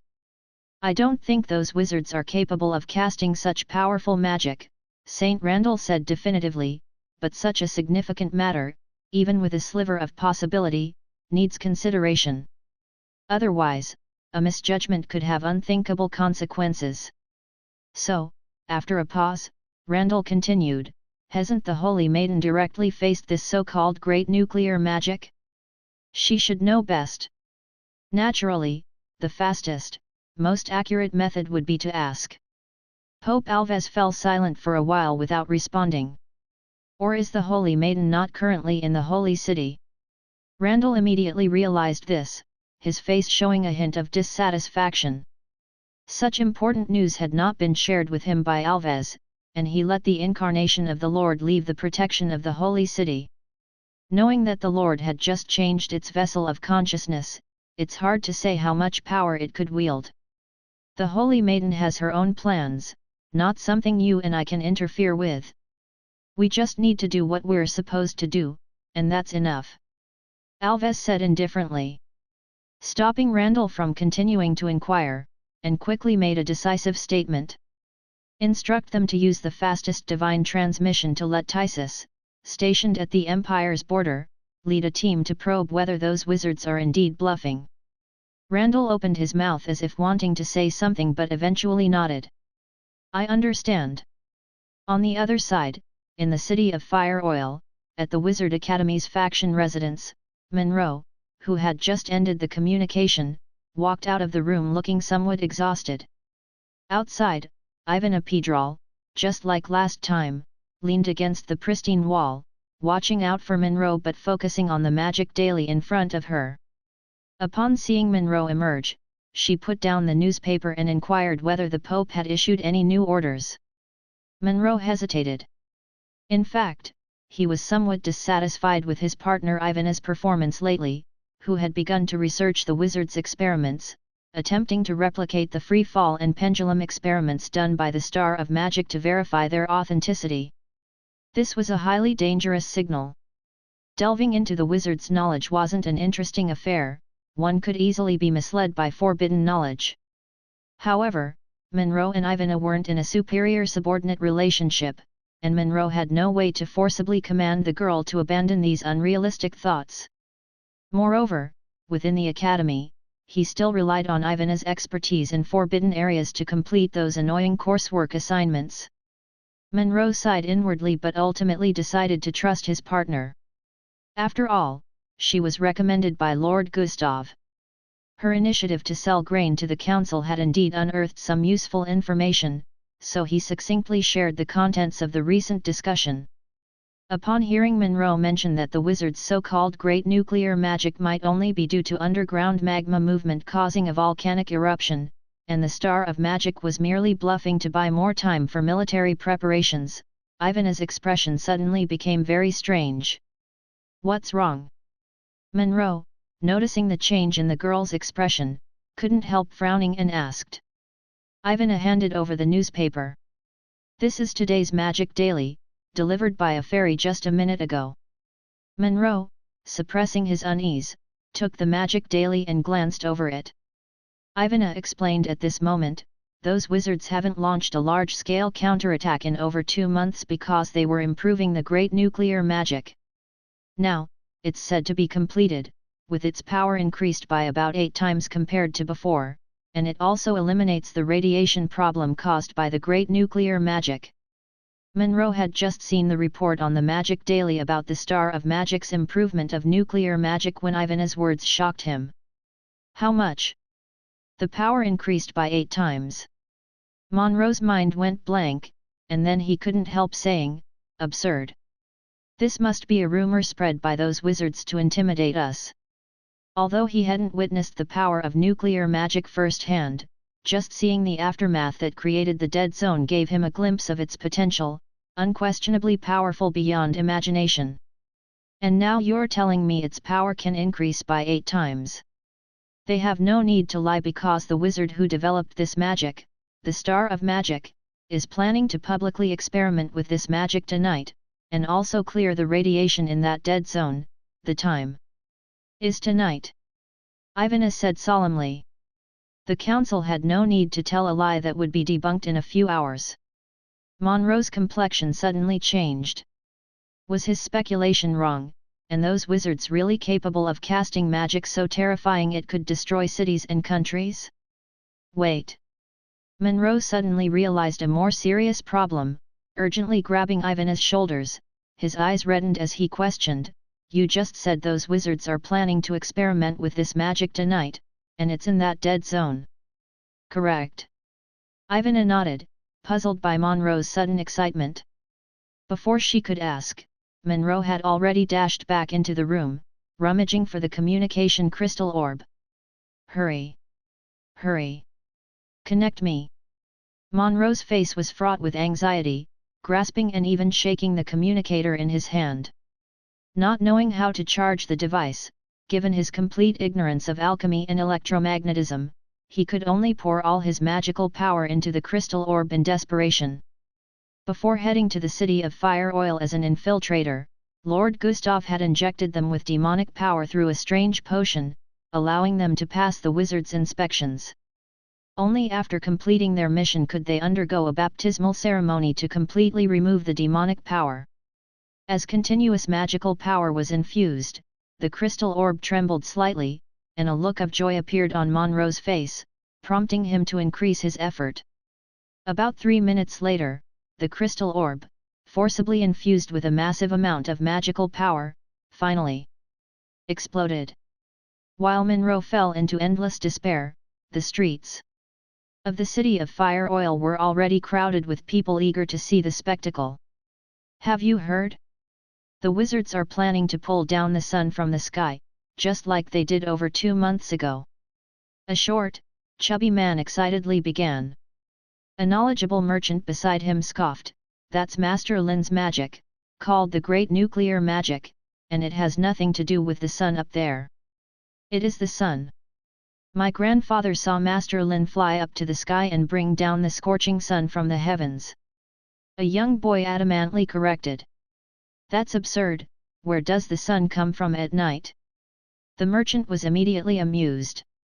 "That's because our planet is round, he must have flown to the other side of the continent." The boy persisted, convinced the wizards had indeed pulled the sun down from the sky. The sounds of discussion and debate arose everywhere in the city of Fire Oil. Under the promotion of the Magic Daily, almost everyone in the city knew about the Star of Magic, Lynn, planning to experiment with new magic tonight. Naturally, many were interested, whether wizards or citizens of the city of Fire Oil. Anyone who could spare a moment wouldn't want to miss this event. Even many citizens of the kingdom specially took trains to come and watch. To prevent the city of Fire Oil from having a few 100,000 blind people, the council's alchemists made some minor improvements to the protective barrier covering the entire city, increasing isolation from dangerous radiation and significantly reducing the impact of bright light. "It's Master Lynn!" Hours later, someone in the crowded crowd suddenly shouted loudly. Everyone craned their necks and stood on tiptoes, hoping to catch a glimpse of this star of magic. Lynn was still dressed in his usual wizard's robe, not making any special preparations for this grand occasion. He merely took some time during the experiment to clean up a little in the dead zone outside the city of Fire Oil, also to deter those with malicious intentions. A peculiar magical beast, impatiently following behind him, its fur fluttering like flames in the wind, disdainfully flicking its tail, displeased with the humans making inexplicable noises. For such a scene, Muto naturally had no interest, preferring to lazily wait on the estate's grass, waiting for the fearful humans to bring delicious snacks. However, seeing it had become too lazy and unresponsive lately, Lynn forcibly dragged Muto out, planning to give it a good lesson. Lynn stepped up to the city wall, with wizards along the way making way for him, their eyes filled with reverence for the Star of Magic, the creator of the most powerful magic to date, describable only as a man-made natural disaster. Today, they would finally have the honor to witness this incredibly powerful magic firsthand. Chapter 464, The Sun, It's the Sun Falling Down. Lynn slowly ascended the high walls of the City of Fire Oil, the best vantage point to observe the explosion, accessible only to wizards and some guards. Is everything ready, Counselor Victorio? Instead of eagerly showcasing his new magic to meet the crowd's expectations, Lynn cautiously inquired. The array you instructed me to set up is complete. Victorio responded with equal gravity.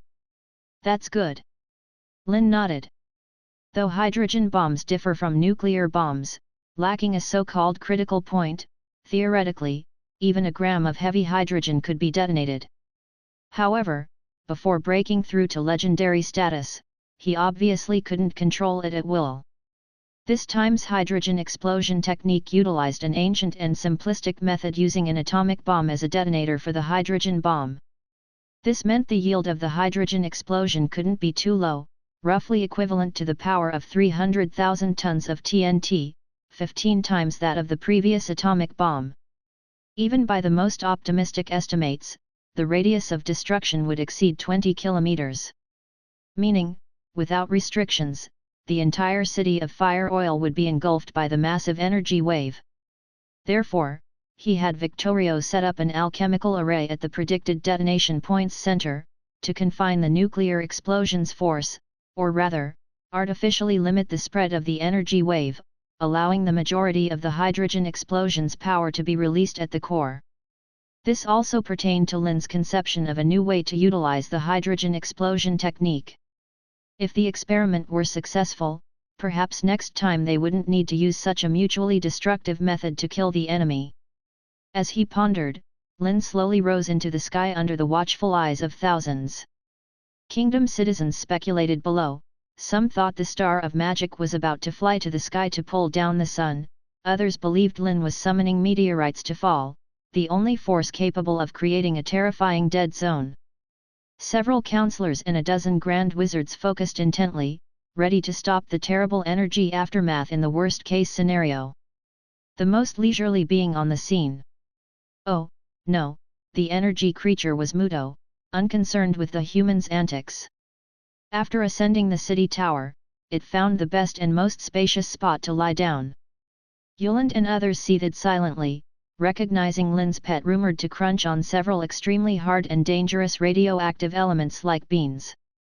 Any somewhat sensible wizard understood this peculiar magical beast was beyond their handling.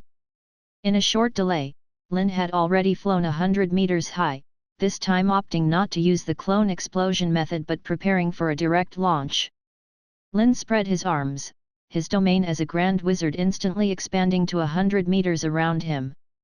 Stored uranium and deuterium and tritium elements rapidly converged, followed by a surge of magical power, mimicking various elements to form an elliptical shell. In just a dozen seconds, a hydrogen bomb warhead materialized in front of Lynn, with near-critical mass uranium-235 and deuterium and tritium elements placed at the two focal points inside the elliptical warhead. Thunder! Lynn softly commanded, with intense lightning appearing around. Indeed, his method of long-range projection was the electromagnetic gun. Despite material limitations restricting its maximum attack range to 25 kilometers, this mere distance was terrifying in this other world, with a strike from 25 kilometers away already formidable. However, there was a precondition: hitting the target. At such a long distance and speed, any slight deviation would lead to a vastly different impact point. Fortunately, for Lynn, assisted by an intelligent brain, such a level of calculation was not a problem.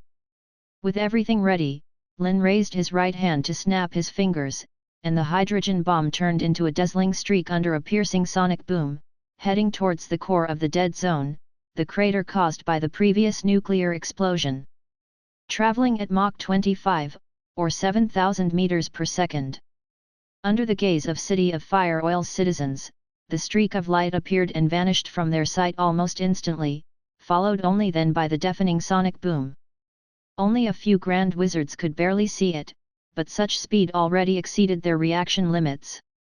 Unless they could evade in advance or were kilometers away, being targeted meant certain death. However, such an intense electromagnetic gun was merely a tool for throwing.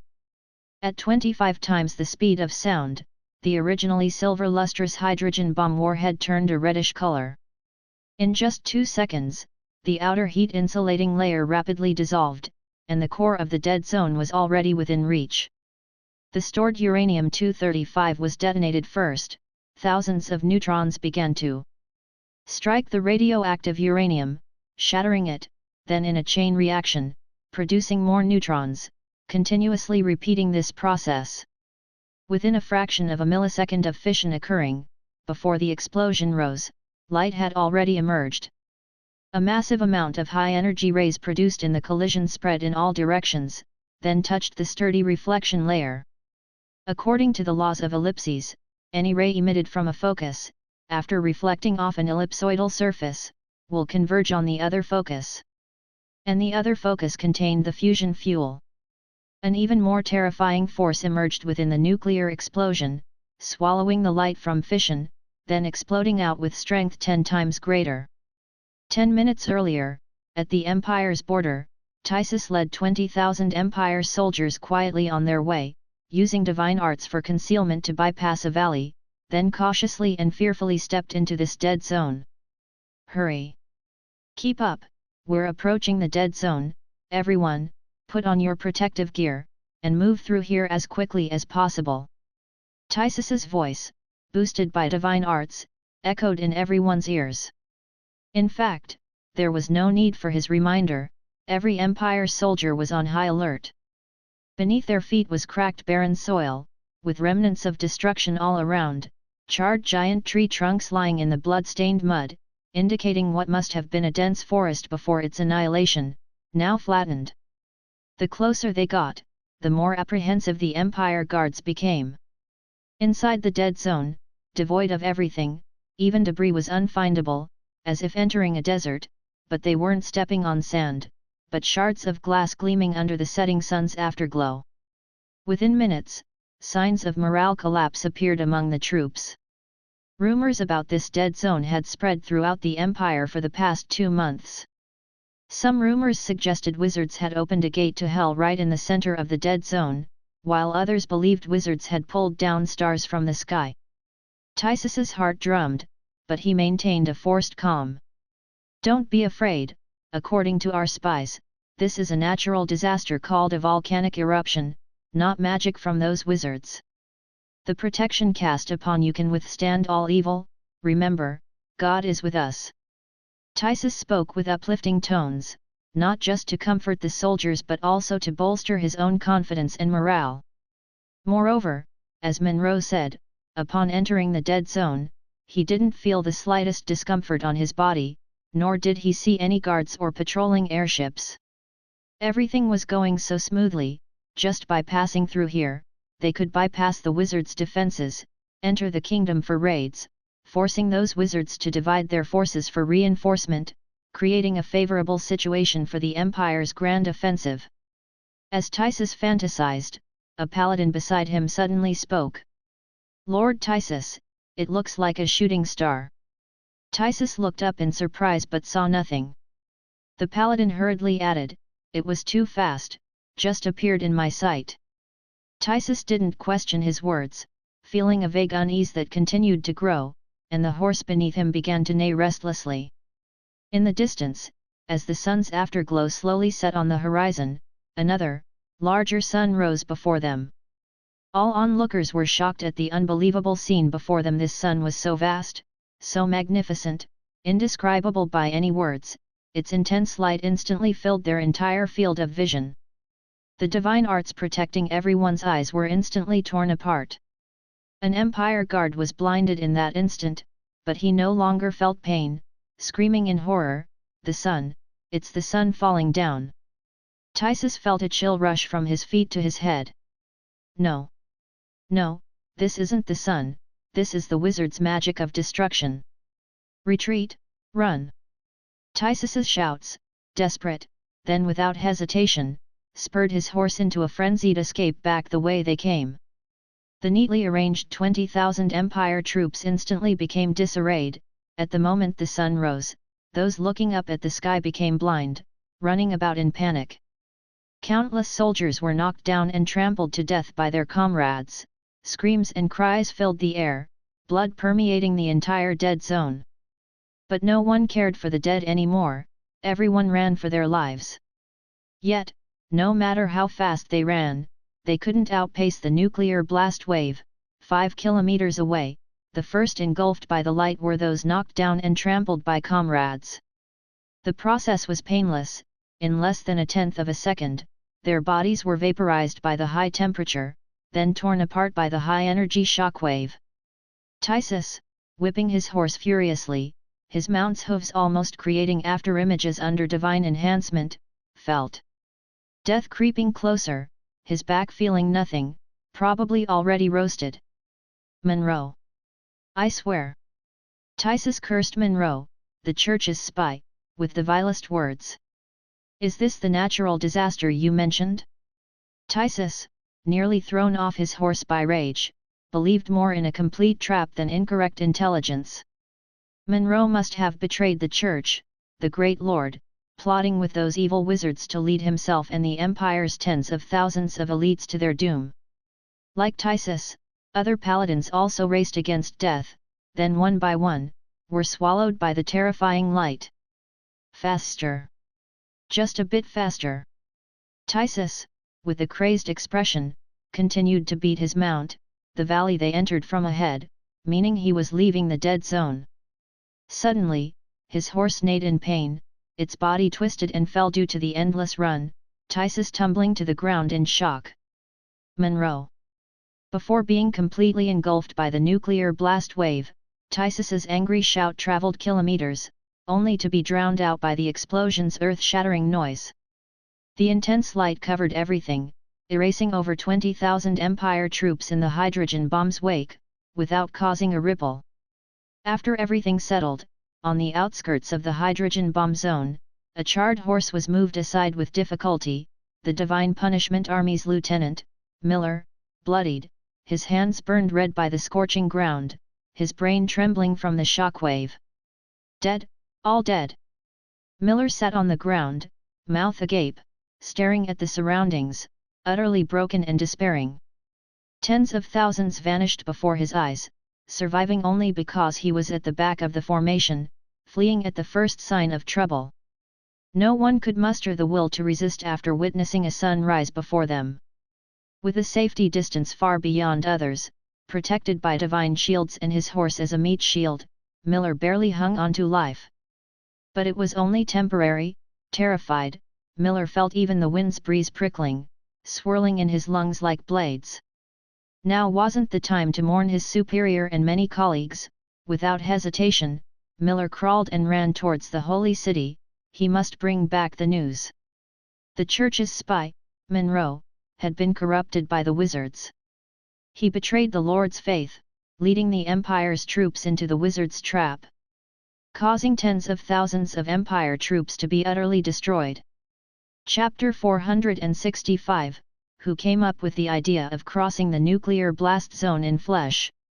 At the moment the hydrogen bomb detonated, in the city of Fire Oil, everyone's hearts simultaneously felt an ominous premonition. The camels pulling carts all tried to lower their bodies, uneasily attempting to break free from their restraints, a natural instinct for danger. Even Muto, who was deep in sleep, abruptly opened its eyes and leaped up from the ground. The evening sun had gradually sunk below the horizon, yet a stronger beam of light emerged from the end of everyone's sight. The Sunday! The sun has risen again! Susan, amidst the crowd, exclaimed in shock. In her view, A fierce sun of immense size hung in the void, clearly visible even from tens of kilometers away. This fierce sun, over a kilometer in diameter, coalesced in the sky for a minute before suddenly exploding into a column of fire shooting skyward. In an instant, an area of hundreds of kilometers lit up as if it were daylight. Everyone watched in stunned silence as the giant sun fractured. Terrifying energy waves began to rapidly spread in all directions, transforming the land into flowing lava. Countless stones and dirt sucked into the fire, incinerated into ash by temperatures reaching billions of degrees. And this intense blaze was rapidly advancing towards the city of fire oil. "It's coming, it's coming." Raphael couldn't help but swallow hard, his legs going weak.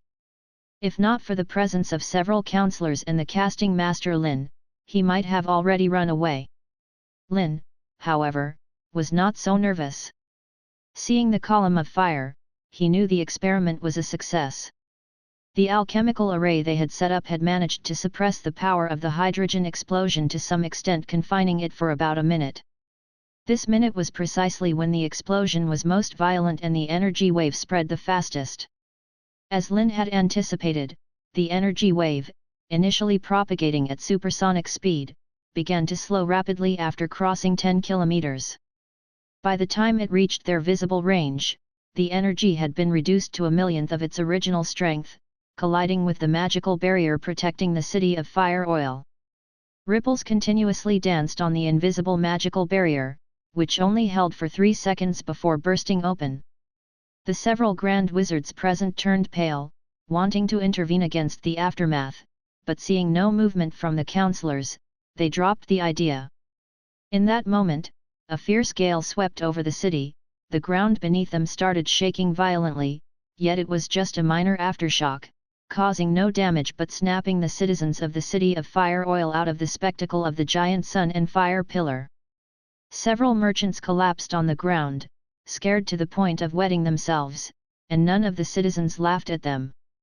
At the moment the fierce sun rose, they all thought the apocalypse had arrived. Is this the great nuclear magic? Truly terrifying magic. Ivana, having the status of a wizard, naturally had the right to stand on the city wall and witnessed the entire process of the hydrogen explosion technique, from creation and delivery to detonation, turning pale. During her 2 years fighting wizards and demonic gods in the north, Ivana had witnessed the marvel and weirdness of magic, but no matter how powerful the enemy, her excellent swordsmanship and body enhanced by divine potions always allowed her to fight back.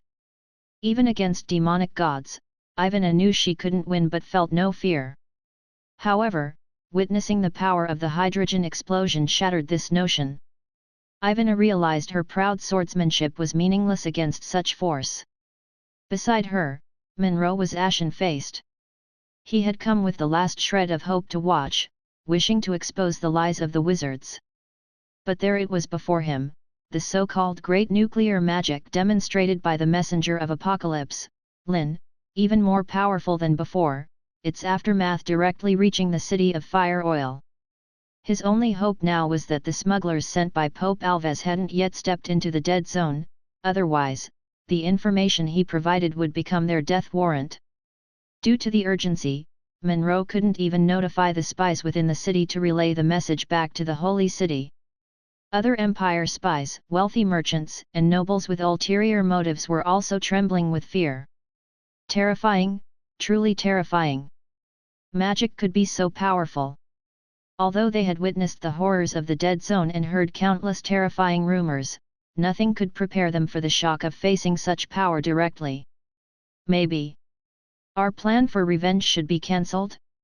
A merchant, completely bankrupted by the food war, gave a meaningful look to his colleague beside him, who quickly nodded in agreement. Because the council had driven grain prices to rock bottom, many merchants who had speculated on grain prices suffered immense losses, forced to sell their wheat, bought at hundreds of coppers, back at the price of 1 copper. Many disgruntled merchants secretly formed a small group, plotting revenge, like sabotaging the railways or even defecting to the empire. But before their plan could start, the grain merchants were already frightened off. To them, the empire was likely already beyond saving. Who could stop an electromagnetic cannon firing at thousands of kilometers per second? Who could withstand such a fearsome attack? It wouldn't be long before the wizards could control the entire continent. No matter where they fled, they would be captured. Lynn's figure slowly descended from above the city of fire oil, with Raphael and others immediately surrounding him, showering him with compliments. Even Harof expressed admiration. Truly remarkable magic. I didn't expect your great nuclear magic to increase in power again. When Lynn first mentioned he had improved the nuclear magic, increasing its power by 8 times, Harof was somewhat skeptical. Now it seemed, it wasn't just 8 times, the power had clearly increased by more than 10 times. If they hadn't set up the energy binding array in the dead zone in advance to slightly block it, the entire city of fire oil would likely have become ruins by now. Lynn smiled and didn't explain further. What he meant was the mass loss ratio caused by the hydrogen bomb's explosion was about 8 times higher than that of an atomic bomb, not merely the maximum power. After all, the power of a hydrogen bomb theoretically has no upper limit. If desired, creating a hydrogen bomb with a yield of hundreds of millions of tons isn't impossible, while the maximum yield of an atomic bomb is only a pitiful 500,000 tons. Let's go, let's take a look. Lynn looked towards the destroyed area, calling the counselors and grand wizards to fly towards the explosion's core. The dead zone was thoroughly destroyed by the nuclear energy wave plowing through twice, with previously visible charred trees or half-melted armor and swords now completely obliterated. The terrain of the entire area had changed from high to low, the closer to the center, the more severe the depression, revealing a 3-kilometer-wide abyss to everyone. Water from the west flowed down the terrain, continuously pouring in. Because the heat from the nuclear explosion hadn't fully dissipated, steam rose as cold and heat alternated, gradually enveloping the area. In the future, this should form a new lake. Grand Wizard Alit exclaimed, marveling at the terrain and landscape changed by a single strike. Hard to believe they were all grand wizards like the Star of Magic. Let's call it Lake Starfall. Lynn suggested, naming this future landmark lake of the city of fire oil. In fact, using hydrogen bombs to create lakes was not a novel idea in his previous world, it had long been a practice liked by some. However, it was still quite trendy in this other world. Besides, Lynn had already named this hydrogen explosion Magic Skyfall. Having previously used the principle of atomic bomb detonation to create the great nuclear magic, this time with the hydrogen bomb, it couldn't simply be called the Great Hydrogen Bomb Technique, right?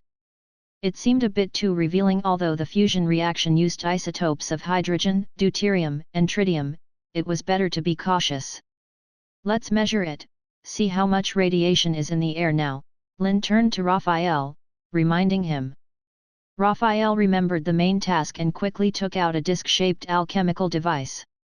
Due to technological limitations, they could only use the property of fluorescent substances glowing after absorbing high-energy rays to detect nuclear radiation levels, not very accurate but sufficient for their needs. About a minute later, Raphael solemnly stated that the radiation level had returned to normal. Lynn was very satisfied. It seems the cleanup was thorough, and now the oil drilling project could also be put on the agenda. The hydrogen bomb test was a complete success. Wait! What's that over there? Just as Lynn and others were about to return to the city of fire oil, sharp-eyed Aurora seemed to have discovered something, suddenly stopping everyone and then flying towards the other side of Lake Starfall. About 5 minutes later, Aurora stopped on a glass wasteland. Before her was a silver river that they realized was not a river at all, but a large amount of melted and then solidified iron. Harof instantly realized something, speaking playfully, "It seems your magic did have some harvest." Lynn also frowned, wondering to himself. Could someone really be that unlucky? The Dead Zone's reputation in both the kingdom and the empire was well known, with rumors as terrifying as they come. Normally, no one should approach it. Could they be smugglers, driven mad by profit, attempting to transport goods through here? In Lynn mind, only merchants blinded by profit would undertake such foolish acts. Curious, the group followed the direction of the iron flow and flew for a while longer. Soon, a large number of weapons and half-melted armor that hadn't been completely destroyed appeared before them, their owners obviously turned to ash by the terrible temperatures. So many people tried to sneak through the dead zone. Lynn glanced around and from the distribution of the wreckage, inferred that those killed under the hydrogen explosion must number over 10,000. And so many weapons and armor couldn't possibly belong to a merchant convoy. This looks like the church's border legion. Raphael picked up a scalding, half-melted badge from the ground, its faintly visible holy light emblem visible. But why would they appear here just at the right time? Harof and others were puzzled. Were these people mad, attempting to invade through the dead zone? Whose brilliant idea was this? Lynn was somewhat amused and confused, seemingly having inadvertently eliminated an Empire border legion without understanding why. As Lynn and others were examining their battle results, the impact of the hydrogen explosion was rapidly spreading throughout the Empire. The immense destructive power was felt even in the Holy City, hundreds of kilometers away, with slight vibrations. Pope Alves, standing atop the Tower of the Heavens, stared at the sudden aurora erupting in the distance, his unease reaching its peak. After hesitating for a moment, he took out the communication crystal orb, preparing to contact Monroe in the City of Fire Oil again. Although it was less than half a day since their last communication and the device hadn't fully charged, it could still make emergency contacts. However, Alves waited for 3 minutes in place, receiving no response from the other end. The faint glow of the crystal orb sank his thoughts into despair. Just then, the door to the prayer room was suddenly opened, and an archbishop urgently reported, "Your Holiness, it's top-secret information from the City of Fire Oil." "Speak." Alves, suppressing the anxiety in his heart, calmly said. "Those wizards. The minions of the demonic gods have used the apocalypse magic again, just half an hour ago, many saw another sun rise in the sky," the archbishop said in terror. Furthermore, dozens of cities in the western territories of the empire simultaneously felt the ground shake violently. Alves's back was immediately soaked in cold sweat, urgently asking, "Tell me, where did those wizards release this magic?" The archbishop cautiously replied, It seems to be in the dead zone." Chapter 466, You are undermining the foundation of the kingdom. In the dead zone. Alves' mind went blank for a moment, almost losing his balance and crashing into the altar behind him. "Pope, sir!" the archbishop exclaimed in horror. Pope Alves stopped the archbishop from supporting him and then spoke with a trembling voice, "Immediately cast a spell to contact Tysus, tell him to leave the dead zone, immediately." But Lord Tysus entered an hour ago. It's feared that by now he has already." The archbishop stuttered. In fact, upon receiving this news, they had immediately used the communication spell, but received no response. 99% likely, they had been completely annihilated under the onslaught of the apocalypse spell. Alves clearly understood this as well, his face turning extremely grim. "Monroe!" Alves growled, then suddenly realized, the church spy personally appointed by him, chosen by Gustav, must have already betrayed them. All that talk about a grain war, volcanic eruptions, was all nonsense. He had foolishly believed it. Even believed it twice. A strong sense of humiliation surged into Alves' mind. Previously, Monroe was just a minor officer in the Divine Punishment Legion. His ability to take on this responsibility proved Alves' trust and appreciation. Not only did the other party betray this trust, but he also dared to make a fool of him time and again.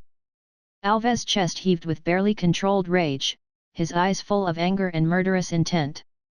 If it weren't for the fact that the other party was now in the City of Fire Oil, under the protection of the wizards, Alves would have wished to flay him, pull out his soul, and cast it into the endless purgatory. It might not be Monroe, Perhaps he has been captured by the wizards. Saint Randall suddenly proposed a guess.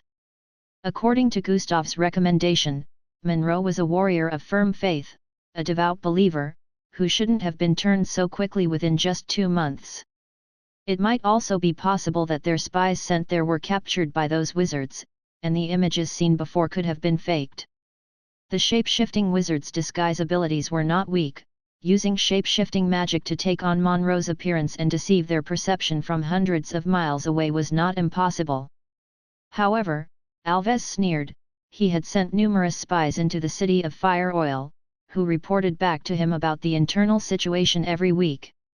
Monroe had been staying at the Wizards' Academy just fine for the past 2 months, his movements were very regular, not at all like someone who was coerced or captured. It could only be said that he had misjudged the situation. Fortunately, he had anticipated the possibility of traitors within their ranks, so he had divided the spies sent to the kingdom into several independent systems. Even if there was a problem on one side, it wouldn't lead to the loss of everyone. But to think that 20,000 of the Empire's elite troops had been sent to heaven because of his credulity. Thinking of this, Alves felt a deep pain and remorse. What's most important was that the wizards' use of the apocalypse spell again overturned all their previous conjectures, hanging like a sharp sword over everyone's heads. Just as Alves was deep in thought about countermeasures, he suddenly sensed something, his expression immediately turning serious. Randall was no exception. It was a divine oracle from the Lord. The impact of the hydrogen explosion lasted for 3 full days and didn't settle completely, just as Lynn had predicted. Due to the previous grain war, the kingdom's opposition instantly quieted down as if silenced, even the security within various towns improved significantly. No one dared to provoke the council at this time. On the afternoon of the 3rd day, the Wizard Council once again announced a major piece of news: a grand examination would be held across the cities of the kingdom. Anyone who recognized 200 common words and could read was eligible to participate. The council would select administrators for each city from among the participants. Lynn had to thank the church for its centuries-long rule over the continent for this. Although the dialects varied across regions, the script had been essentially unified, saving them a lot of trouble. Such groundbreaking news naturally caused a huge stir within the kingdom. The idea of selecting local officials through an examination was unheard of in the Empire's centuries of history. Moreover, the council did not restrict the background of the candidates. The only requirements were literacy and the ability to speak the common language. This meant that even the offspring of the poor could have the opportunity to rise to the position of a local lord through the examination, but in the realm of wizards, they were referred to with a different title, mayor. Despite not being hereditary and having terms of office, doing poorly meant dismissal. But it still attracted countless people. After all, having the administrative rights over an entire city was akin to being the noble lords of old. Susan, looking at the large notice posted on the wall, couldn't help but fantasize. Both of her children were in the Commoners' Academy, reportedly doing quite well. Susan had only hoped that her children could enter the workshops of the wizards for research assistance after graduating from the Commoners' Academy, which would be much easier than her and her husband's work in the glass and firearms workshops. Now, however, she saw a new path. The idea of becoming a mayor was beyond Susan's wildest dreams, but becoming a village or town head seemed slightly possible. You are undermining the foundation of the kingdom. A count of the kingdom, reading the white and black words on the notice board, nearly ran out of breath and shouted in despair. He understood that from now on, the blood-tied noble lords had become a thing of the past. There were not a few kingdom nobles who felt threatened like him, but those dim-witted nobles had mostly been cleared out during the recent grain war. Most of those remaining were new nobles who quickly chose sides and adapted extremely well. It's just an examination, their knowledge and management experience far surpassed that of ordinary peasants. If they couldn't win this, they might as well go back to blowing glass in the workshops. Even many viewed it as a shortcut to family revival and reaching the pinnacle of power. The announcement had been out for only half a day, and the registrants were endless, quickly breaking through the tens of thousands. Even many wizards were somewhat tempted. Compared to the tedious study of magic, they were more willing to enjoy the intoxicating power of authority. Monroe, who had been in despair for several days, also saw a glimmer of hope. If he could pass this so-called assessment and become the administrator of a certain kingdom territory, maybe he could make amends from within. Or maybe he shouldn't bother. Ivana hesitated, sometimes not understanding the colleague's thoughts, even more unclear about which side he really was on. But at Monroe's insistence, the two of them still registered. Although Ivana held no hope, she also developed some interest.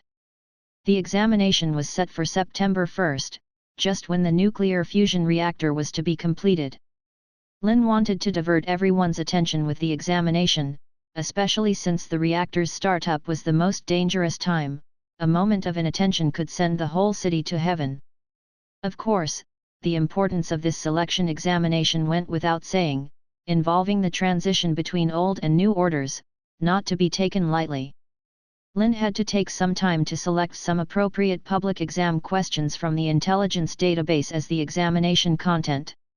Days quickly passed, and a study fever erupted within the kingdom. All printed enlightenment books were sold out, even roadside peddlers would flip through a few pages in their spare time. However, even last-minute efforts couldn't change the reality of widespread illiteracy among the kingdom's citizens. Just the requirement of writing 200 common words, reading an official document without a single mistake, eliminated 99% of the people. In the end, only about 2,000 people in the city of Fire Oil qualified for the examination. Monroe was naturally among them. Before joining the Divine Punishment Army, he was a baron of the Empire, so this entry-level challenge was naturally not difficult for him. After officially receiving the exam paper, Monroe glanced over it nervously, then relaxed. It seemed not so difficult after all. The exam paper was divided into two sections.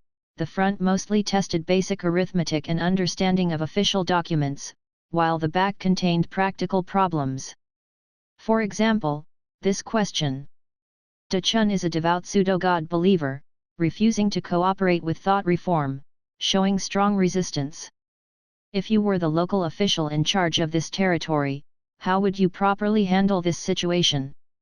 What else could be done but to arrest him? Monroe sneered, understanding that this was definitely the wizards testing his obedience to the council. For these devout believers loyal to the Lord, he must show as much disdain as possible. After pondering for a moment, Monroe decided to use the methods he had employed in the northern territories of the Empire to capture wizards and heretics, setting them as examples and publicly punishing them with severe laws to curb this trend. Not only that, but he also planned to encourage mutual denunciation locally, offering high rewards to catch every person who disobeyed the council's orders. After writing his answer, Monroe nodded in satisfaction, then sighed at the wizard's brutal rule, having to schemingly offer advice on their behalf. Ivana was also looking at the question in front of her, but it was another problem about food and poverty. Peter is a poor farmer who has been tilling the land for generations, unwilling to try anything new. Now that the price of wheat continues to drop, how can he be persuaded to rent out his land, enter the workshop, or buy new farming machinery to switch to more economical crops, thus escaping poverty? Ivana pondered for a long time and quickly began to answer the question on the exam paper. Given the stubborn nature of the person, persuasion alone was definitely not going to work. It might be better to start with his neighbors. If these people entered the workshop and their living standards visibly improved, then had them build new houses, with the contrast and disparity created, she wouldn't even need to say much, the perennially poor farmer would change on his own. If that still didn't work, then starting with his family would be the next step, gradually changing his mindset. Ivana believed that as long as the poor farmer could see tangible benefits, change was inevitable. Similar situations had already occurred countless times in the kingdom. Ivana, in her spare time, had chatted with many workers and naturally knew some of the council's common strategies. The rest of the questions were also very interesting, dealing with resolving neighborhood disputes, improving the living standards of citizens, and promoting social stability. The backside had a total of 12 questions, none repeated, with the last question surprising Ivana the most.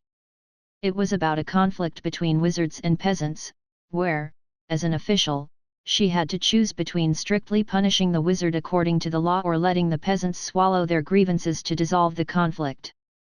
Ivana carefully pondered each answer, gradually understanding the significance of the examination for selecting local officials. Those who could come up with these questions and provide satisfactory answers would also be adept at handling government affairs.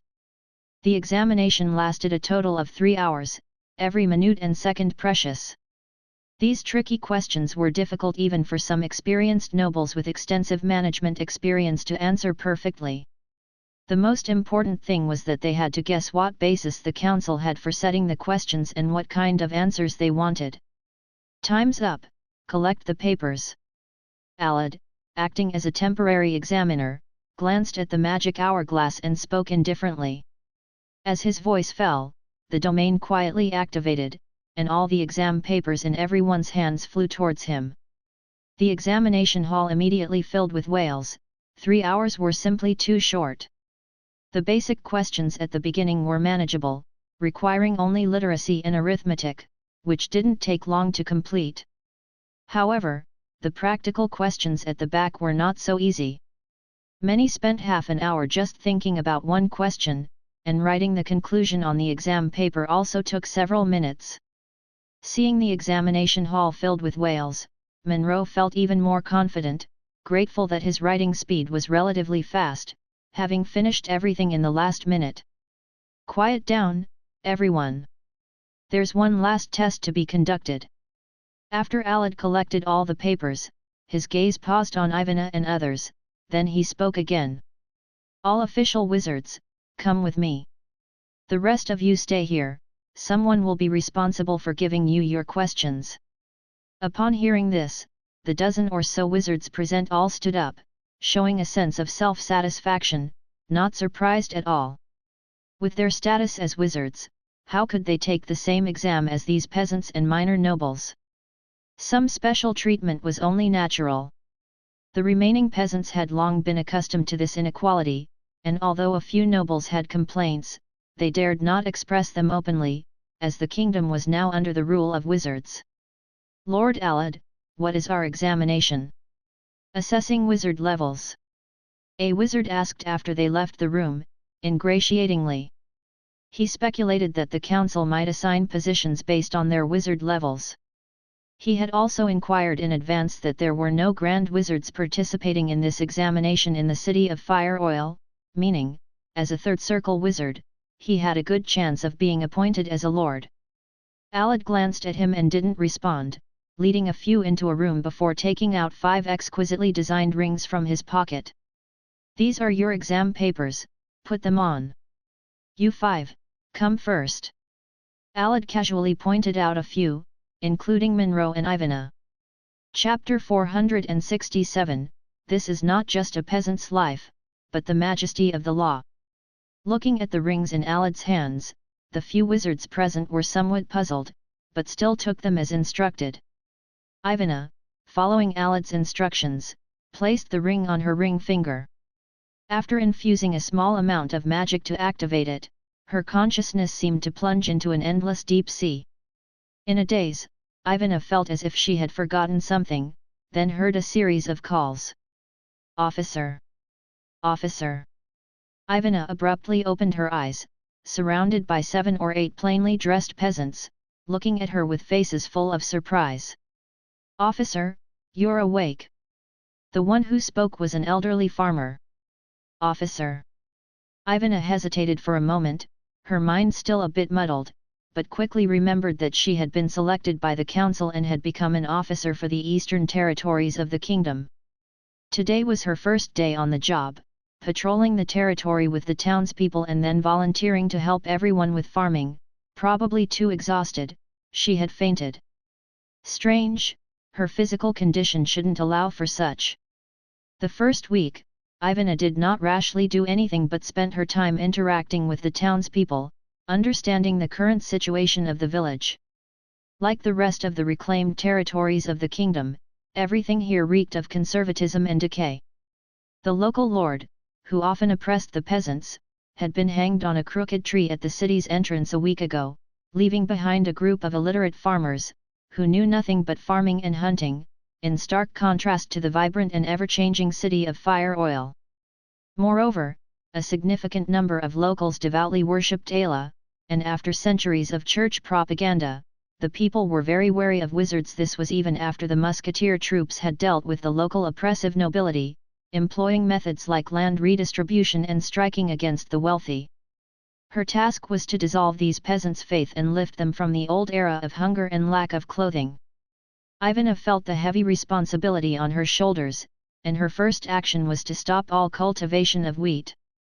After all, the price of grain had reached an all-time low, and with magic bread available, it was foreseeable that for a long time, the price of wheat in the kingdom would hardly return to its original level. In fact, if not for the council buying grain at the price of 1 copper, wheat would have been worthless by now. Change was necessary. After conducting surveys, Ivana quickly learned that the local baron, who had been hanged, owned a winery that brewed a unique blueberry wheat beer, which had always sold well among the nobility. Considering this, Ivana immediately sought out several winemakers from the winery, asking in detail whether blueberries could be planted on a large scale and the potential yield. After receiving satisfactory answers, she started her first step in the village renovation plan, replacing wheat with blueberries in this year's autumn planting and establishing more wineries. Ivana believed that the kingdom's citizens, who had entered the workshops for higher wages, would not be content with just a few pieces of bread. This unique taste of blueberry wheat beer, unavailable elsewhere, was their advantage. And with the current low price of wheat, they could use this to their advantage, acquiring enough brewing ingredients without spending much money. Ivana's idea was excellent, but it met with significant resistance from the townspeople. No one knew whether brewing so much blueberry beer would be sellable or yield the expected profits. If it failed, wouldn't everyone starve? The farmers, accustomed to generations of cultivation, were not willing to try such a risky change. Regaining land from the nobles had already satisfied the townspeople. No matter how low the grain price, at least growing wheat meant they had food to eat. Instead of arguing with each farmer, Ivana rented all the lands outright, boldly promising, "Everyone just do as I say. If we make money, I want 70% of the profits. If we don't, all losses are on me." With the assurance of real money in Ivana's promise, the strategy to change crops was barely implemented. To ensure success, Ivana even specially invited an elemental wizard skilled in agriculture to use magic for fertilizing, pest control, and increasing yield. Ivana's bold and aggressive strategy undoubtedly achieved excellent results, transforming a poor village into a production base for blueberry wheat beer. The entire village participated, responsible for everything from planting to brewing to selling. Ivana smoothly passed the assessment and became the local mayor. However, she soon discovered that becoming mayor did not reduce her troubles, instead, they multiplied. Ivana was almost too busy to stop, with various bizarre or quirky issues needing her decision every day. Today, a farmer's camelop was stolen, tomorrow 2 villages fought over a water source. These were minor problems compared to the most troublesome issue: a formal wizard had gotten into a dispute in a tavern and killed a townsman with magic. According to council law, depending on the severity of the act, the murderer could be sentenced to death or imprisonment for labor for over 20 years. The uniqueness of this case was that the murderer was a wizard, belonging to a grand wizard's school. Both new officers and mayors advised her that it was just the death of a peasant, not worth prosecuting a wizard over, angering a school with a grand wizard. Better to have the party pay some money and let it go. Wizards are the masters of this kingdom, just like the noble lords of old, holding powerful magic, far more valuable and higher in status than a peasant could ever be. No, that's not right. A single wrongful judgment will gradually erode the trust the council has painstakingly built among the common people, encouraging more wizards to act recklessly, thereby undermining the entire kingdom's order. Ivana spoke firmly.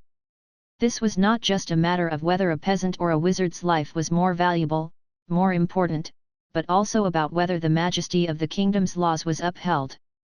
Considering this, Ivana personally took action to arrest the person. And troubles followed. Many wizard schools criticized her for making such a fuss over a peasant's life and death, even proposing to revoke her mayorship. To address these criticisms, Ivana was exhausted but stood firm, eventually receiving recognition from the council. The case was tried in the capital, sentencing him to 15 years of forced labor and paying a substantial compensation.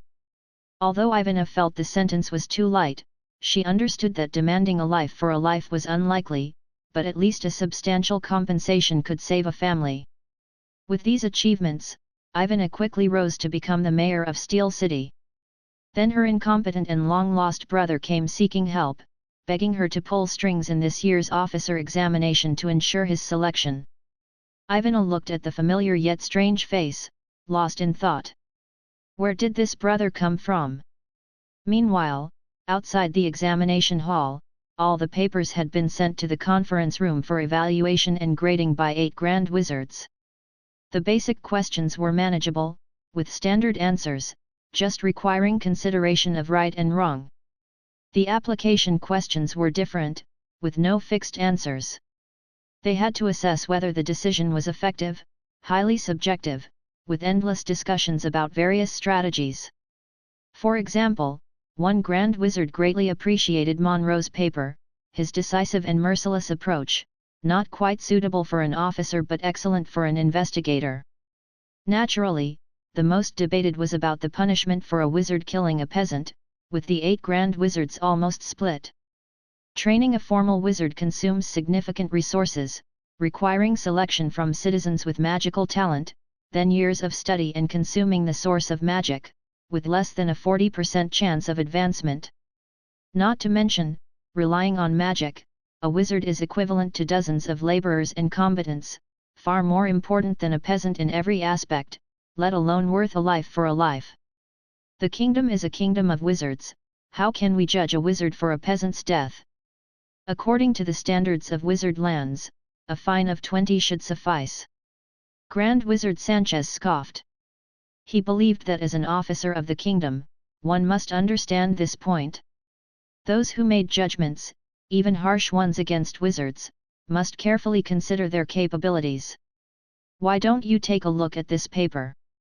Raphael, having no intention of arguing further, simply passed a paper over. Sanchez took it with a sneer, believing a wizard's value could not be compared to a peasant's, but his brow furrowed as he glanced through it. This paper did not judge whose life was more valuable but approached from the perspective of upholding the majesty of the council's laws. It argued that if this issue were not handled justly and the wizard were easily let go, it would cause a severely negative impact, damaging the trust the council had slowly built among the common people, and potentially leading to similar incidents. Whose paper is this? Sanchez asked after pondering for a long time. It's from a witch named Ivana, Raphael replied succinctly. I think her paper is very good and should be considered the top paper. After reviewing this paper, the other grand wizards nodded in agreement. Ivana had given relatively reasonable answers to most application questions, fitting well with the council's previous decisions. Or rather, she had specifically researched their strategies implemented in the kingdom to provide similar answers. The last question, considering from the perspective of maintaining the law, was already a cut above the others. Even Sanchez, who advocated for leniency, couldn't argue against it. As Raphael and others debated each paper fiercely, Lynn was observing how the formal wizards, pulled into the magical realm, would deal with the various issues they had just answered. How many were insincere, and how many could adhere to their principles? Some things are much harder to do than to say. Good thing you managed to persuade the Mystical Arts Society to use the microcosm for this, Victorio remarked, impressed. Lynn smiled without responding. After all, it was the council's first selection examination, naturally deserving of attention. Not to mention the kingdom was filled with spies from the church, and internal opposition was not in short supply. The selection of senior managers had to be extremely cautious. The magic worked somewhat like dreaming, with subjects in the magical realm in a state of memory blur. It had no effect on grand wizards, and formal wizards needed the medallion of arcane as a medium. While the rest of the peasants didn't require so much effort, being handled by psychic wizards with a dream-guiding spell. Compared to taking an exam in a conscious state, this method's answers were obviously more trustworthy. Each person would face their choices truthfully in the dream, virtually eliminating the possibility of lying. Of course, this wasn't a permanent solution. After all, people change. Maybe they could maintain their initial intentions for 3 to 5 years, but longer under the temptations of power, some would inevitably falter. Then, a comprehensive monitoring and reporting system would be necessary.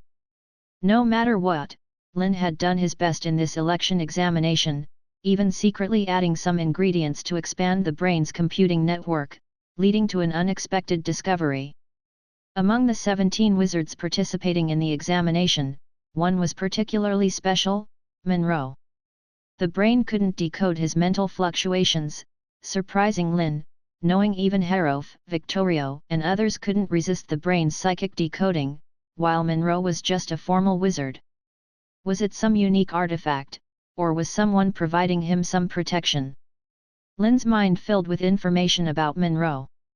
He belonged to the White Dove School, obliterated by the Church, arriving in the City of Fire Oil with Ivana through the Wizard Mutual Aid Society, performing averagely in the Wizard Academy, even somewhat poorly, unlike Ivana, whose performance was consistently good. The brain had no problem decoding the girl's psychic energy, just not enough time to probe her memories due to the short duration. Lynn pondered for a while, realizing he needed to pay more attention. Chapter 468, The Fusion Reactor, Ignition.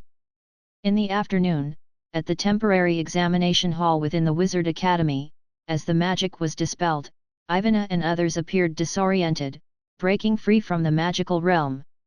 What happened to me? Was I dreaming? You rabble, I am the lord of this place. This mayor.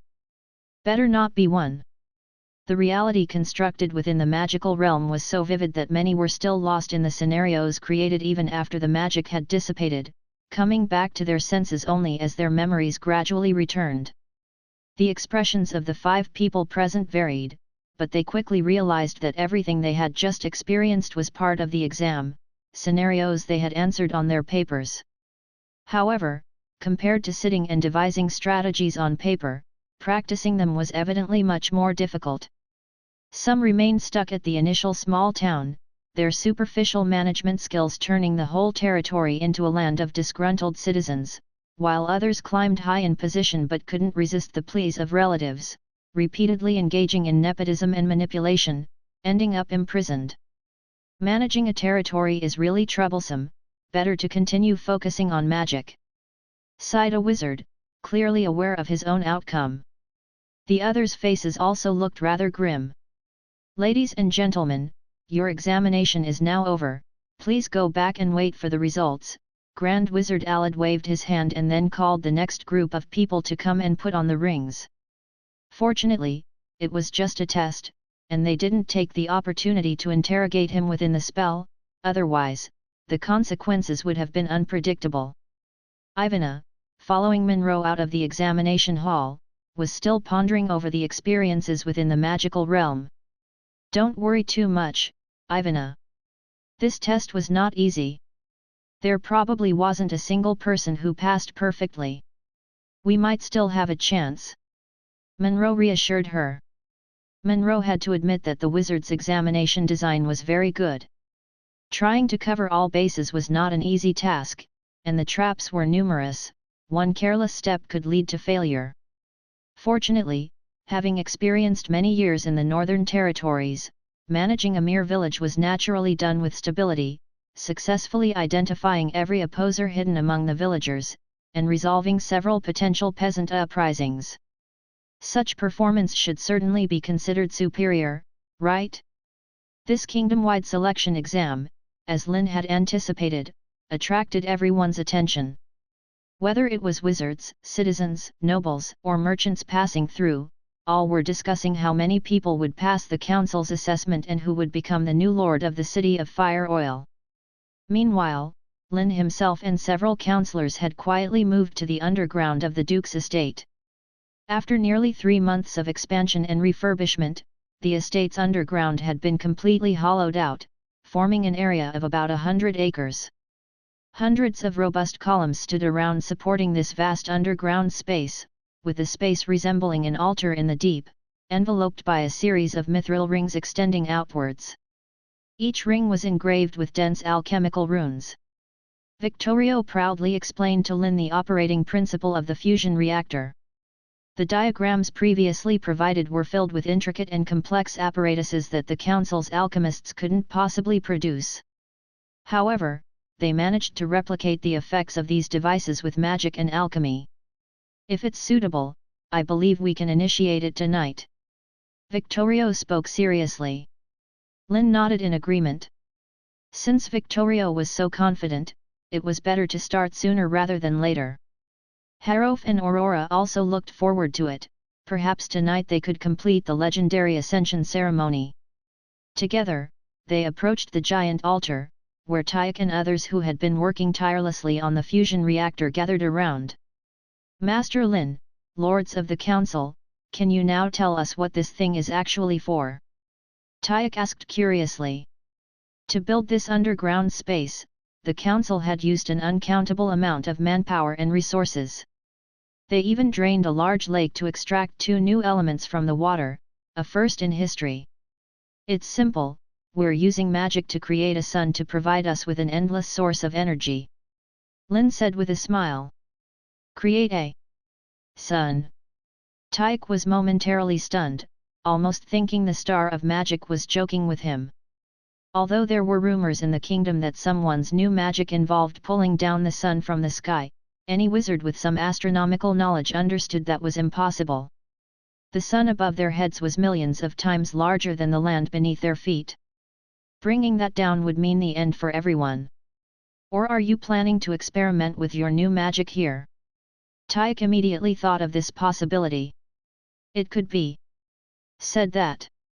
Lynn noncommittally nodded, then explained further. You all should have witnessed my new spell, Skyfall, containing extremely powerful energy but lacking guidance, unable to be utilized effectively, just roughly releasing that energy. The purpose of this experiment is to control and use this energy. In fact, the reason a star continues to shine is the same principle. So, what we're doing is replicating the operation of the Sunday. This is really... Tyek was so astonished he didn't know what to say. He hadn't expected the kingdom's rumors to be true. Although the star of magic couldn't bring down the celestial stars, he indeed managed to create a mini-sun explosion on the ground, explaining the terrifying destructive power. Now, someone was even preparing to create a magical sun underground. The wizards present were also shocked. They had all witnessed the power of Skyfall, instantly destroying a region with a radius of several kilometers. Could controlling and utilizing such massive energy really be possible? They were even more worried that if the experiment failed, the release of that energy could destroy the entire city. Lynn was of course aware of the risks, but the council had prepared for nearly 3 months, doing everything possible to mitigate them. How could they halt progress because of some potential risks? Even if he was willing to stop, Victorio and others wouldn't agree, considering the fusion reactor was crucial for the legendary ascension ceremony. Let's begin. Lynn took a deep breath and spoke solemnly. Tyek and others returned to their positions with a mix of worry and excitement. Victorio had already assigned tasks to everyone. Igniting the fusion needed the assistance of many wizards. Once ignited, the reactor could operate automatically. Harof, Victorio, and Aurora each took their positions around the altar. Vacuum stripping. Victorio extended his hand, and the numerous runes at the bottom of the reactor and within the mithril rings lit up one by one, stripping all elements from a diameter of about 300 meters, creating a vacuum. Then, under the control of mage hand cast by hundreds of wizards, a large amount of deuterium and tritium fuel was introduced. Part of it was in liquid form, forming a tiny sphere suspended in the center of the reactor, while the rest of the deuterium and tritium were distributed inside the mithril rings in gaseous form. Then, all eyes turned to Lynn at this critical moment. Ignite! Lynn spoke slowly. Intense laser beams immediately shot out from the rings, targeting the suspended heavy water in the reactor's center. These were lasers operating at the maximum power of the 5th energy level. The numerous magic stones used for power began to disintegrate one after another, and the area focused by hundreds of lasers rapidly heated up.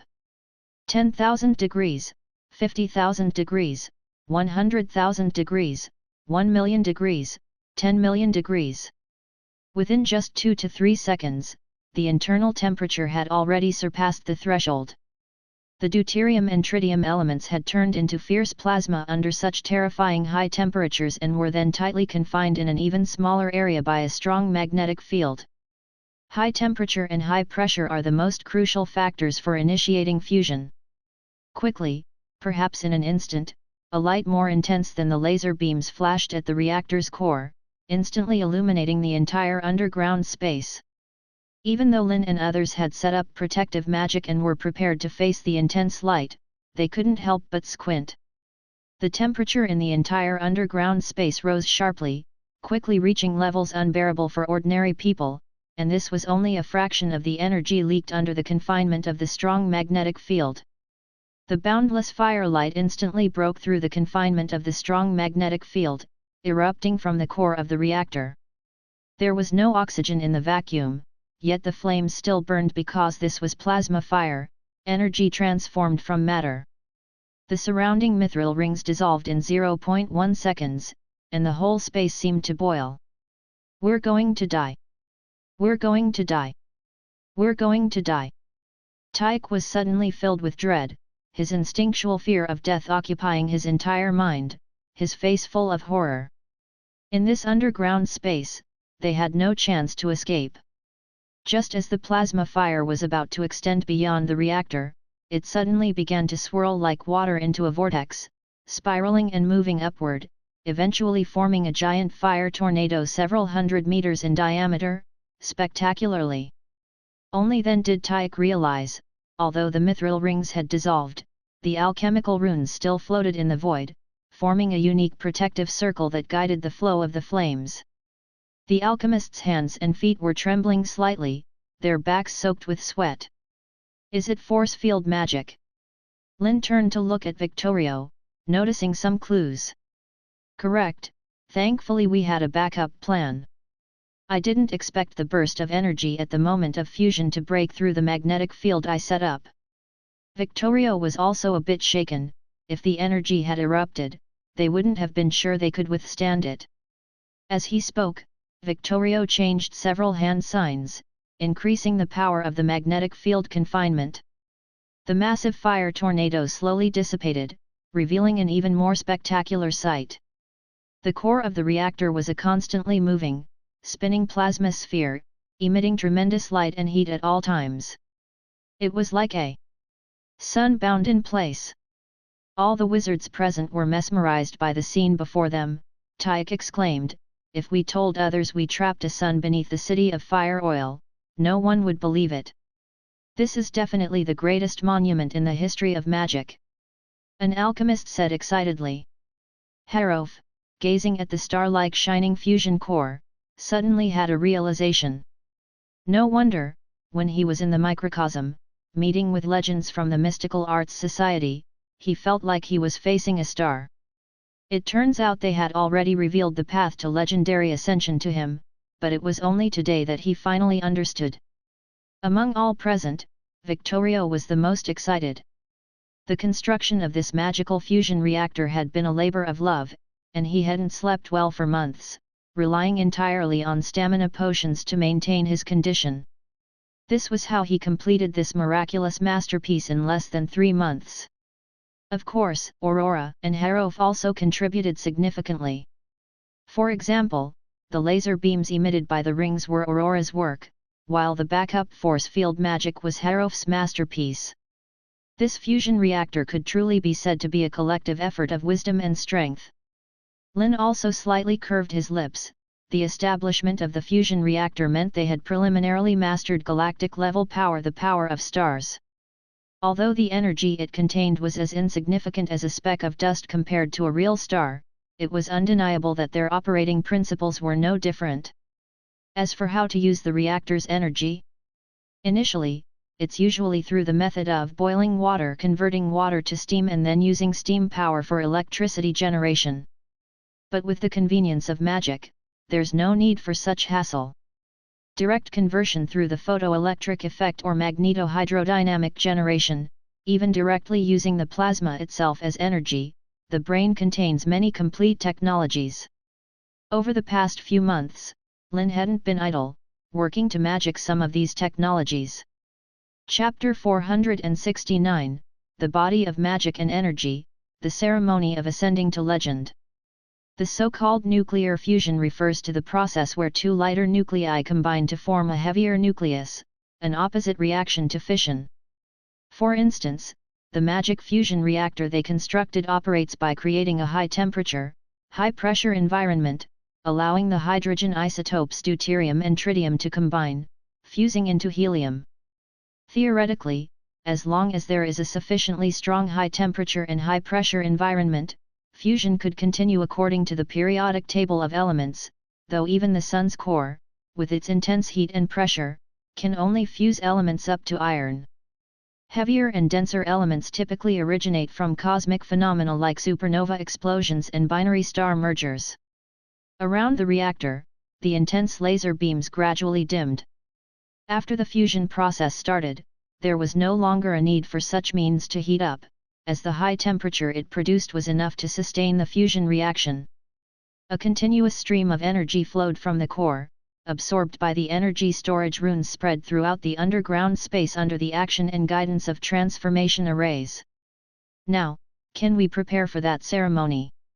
Victorio, unable to suppress his excitement, spoke with a trembling voice. It should be possible now. Lynn nodded, then looked at Victorio, who had very apparent dark circles under his eyes, and carefully said, "Are you sure you don't want to rest a bit, Counselor Victorio? Your current state doesn't seem too good." "No, I'm fine, extremely fine," Victorio replied with fervor, without hesitation. Victorio stepped forward resolutely, walking to a platform about 300 meters away from the reactor, then drank one legendary potion after another, all to increase even a sliver of chance for ascension. "What is Counselor Victorio doing?" Tyke was completely baffled, still unclear about the situation. "This is the ceremony for ascending to legend." Harof glanced at him and explained solemnly. "Oh, ah." Tyke initially nodded, then froze. "Ascending to legend? Aren't the council members already legendary wizards? Why ascend again?" The other alchemists were also confused. Harof didn't delve into lengthy explanations, feeling Tyke and others were fortunate to witness the ascension to legend, touching the most fundamental power of magic. About 10 minutes later, the effects of the potions had maximized, and Victorio reopened his eyes, returning to his best state. Lynn could feel a vigorous vitality emanating from this aged body. "Let's go." Victorio inhaled deeply, made everyone back off to a safe distance, and then activated the spell. In the next moment, several phantom pillars made of magic abruptly rose, instantly segregating two worlds. Then, all the runes storing energy lit up one by one, gathering all the energy into the platform where Victorio stood. A massive amount of energy materialized in the form of thunder, with flashing arcs traveling along the runes, finally flooding into Victorio's body. Electric arcs as thick as thumbs enveloped Victorio, beginning to destroy him at the cellular level. Even though the body of a legendary wizard is far superior to ordinary humans, each cell fully saturated with magic and akin to a humanoid beast, it still rapidly disintegrated under such a massive energy impact. Such agony was unbearable for ordinary people. Victorio's forehead veins bulged, his body trembled non-stop under the terrifying thunder washing over every inch of his skin, every drop of his blood, even deep into his cellular tissues. The body's disintegration began quickly, with the skin peeling off in patches, followed by the electrolyzed muscles and blood vessels. However, having lived for hundreds of years, especially with the path of ascension right before him, Victorio endured the pain of disintegration, not attempting to use magic to stop it, nor did he scream in agony, but silently experienced this subtle transition from life to death.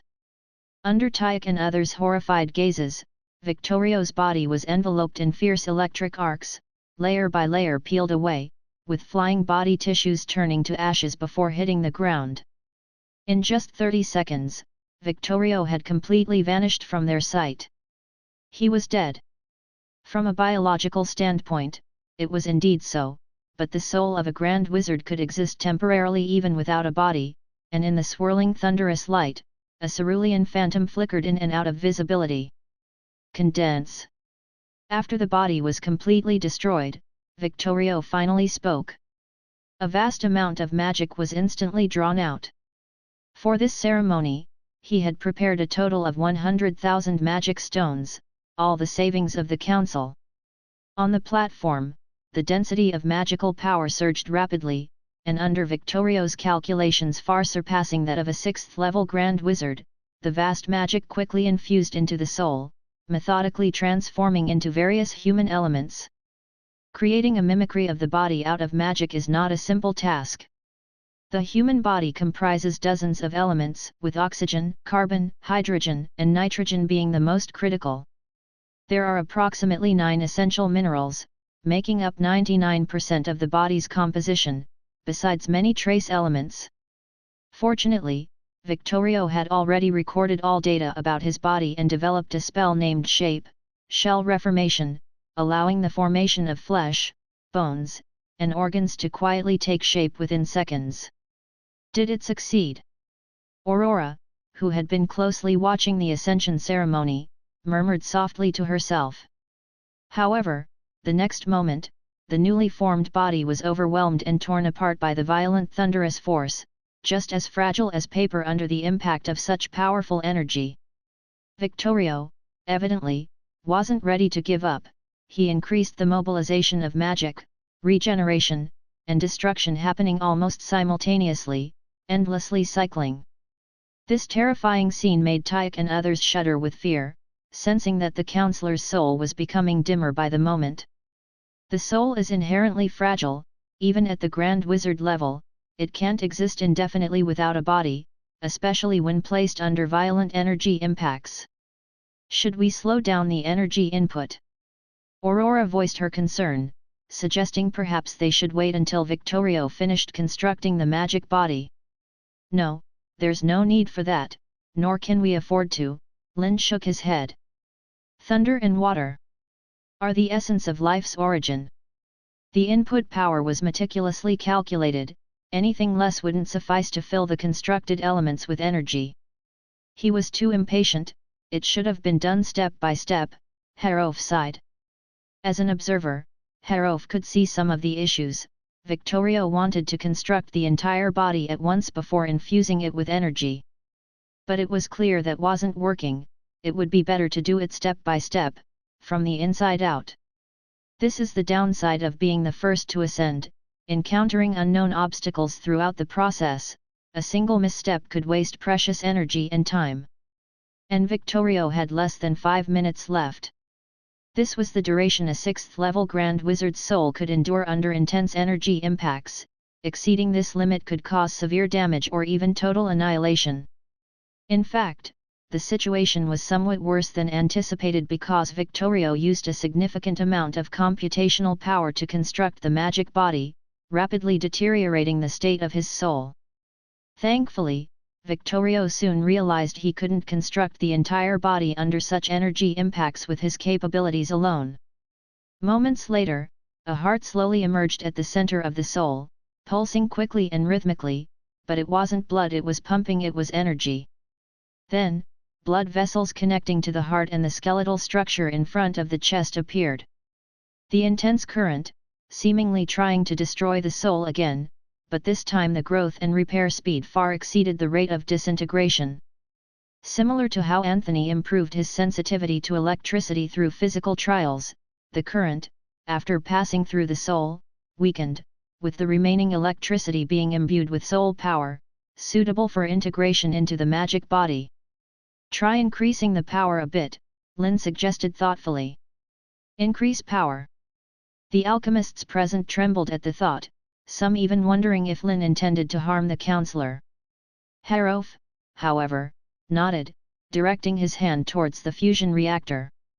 The plasma fire, as if drawn by something, soared high, forming a giant fire tornado again, spiraling up and absorbed by the transformation and energy storage runes at the top, continuously delivered to the platform. The newly formed heart and skeletal structure, struck by suddenly intensified lightning, disintegrated but then repaired, this time appearing slightly more solid than before. However, the more potent energy impact also shortened the time Victorio's soul could endure. This 1 minute was a decisive moment for life and death, for victory and defeat. Come on, let's see if the path I've envisioned is correct. Lynn's gaze was fixed on the ascension platform. 10 seconds, 30 seconds, 50 seconds. A minute passed in a flash, Victorio's figure completely engulfed in the thunderous light, with no movement for a long time. Should we stop the ceremony now? Even Harof couldn't bear it any longer, fearing Victorio's soul had already been damaged. Lynn hesitated for a moment but agreed, thinking the attempt at ascending to legend might have failed. Stopping the energy input now might leave a glimmer of hope. Disappointed, the trio prepared to halt the entire ascension ceremony, only to be astonished to find the frequency of energy withdrawal had been further increased. Lynn, Harof, and Aurora exchanged surprised looks, realizing none of them was responsible, and their faces showed slight joy. Since it wasn't their doing, it could only be Victorio undergoing electrotherapy. Because only the 4 of them had the authority to control the fusion reactor. Realizing this, Lynn and the others breathed a sigh of relief. Since Victorio could still use computational power to control the array, it meant he was all right and in no grave danger. The ascension to legend had previously existed only in theory and calculations, what obstacles might be encountered were unknown, leaving them nothing but to wait. Half of the 100,000 magic stones were consumed in an instant, and the fusion reactor's output began to lag behind the energy draw.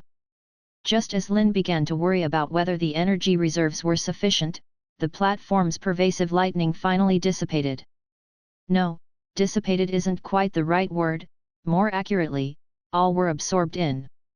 A cerulean figure quickly appeared before everyone, radiating an impressive aura.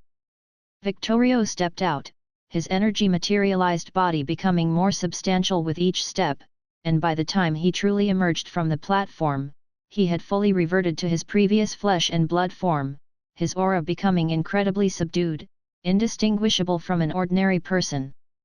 Congratulations, Counselor Victorio. Lynn offered his congratulations. Victorio's smile broadened, eventually giving way to unrestrained laughter. Ha ha ha ha. Legend, so this is legend. Excitement was unmistakable on Victorio's face. Having been a 6th-level wizard for over 200 years, his lifespan had already reached its end, sustained only by potions. His body was decayed, and his soul, like a heavy burden, was tightly bound. Transitioning to a body of energy felt like breaking free from long imprisonment, an indescribable relief. Aurora and Harof were also overjoyed. Victorio's success proved Lynn's theory correct, marking the discovery of a correct path to ascension to legend. Your soul wasn't damaged, was it, Counselor Victorio? We were worried you couldn't hold on, Lynn asked again. Although the ceremony was fortuitously successful, there were many unexpected variables, areas needing improvement. Victorio briefly subdued his joyous expression, explaining his experience during the ceremony. His soul indeed suffered some damage during the process, but the benefits of ascension were greater. According to Victorio's estimation, his soul would fully recover within a week with energy nourishment, and the computational power constraints he had always faced were broken, allowing for an immediate, significant improvement in controlling elements and precision. Chapter 470, From now on, the power hierarchy of wizards must be rewritten. To break through his limits, Victorio truly walked the line between life and death, and the memory still haunts him. The complete disintegration of the physical body and the soul's envelopment by thunder were far from pleasant experiences. Even without the organs to perceive pain, the soul's sensitivity was heightened to an unbearable degree, feeling as though it was cast into a furnace.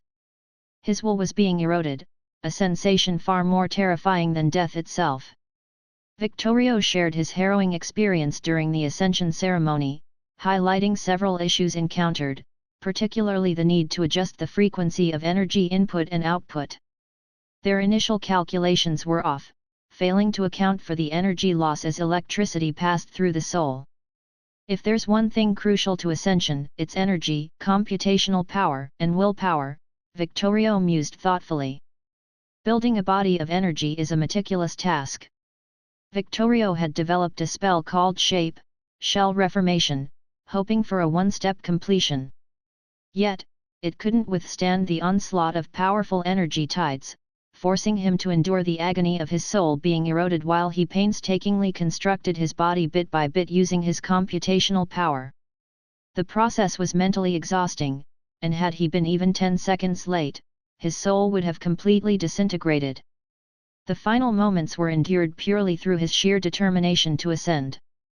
"You're lucky to be the first to ascend," Harof said, still feeling the aftershocks of the ordeal. Harof had once vied for the opportunity to be the first to ascend to legend, having waited for this moment just as eagerly as Victorio. However, it's now clear that the ceremony's perfection leaves much to be desired, and the risks involved were greater than anticipated. Given Victorio's extensive experience across various fields and his exceptional computational power, even his near mishap highlights the difficulty of the process.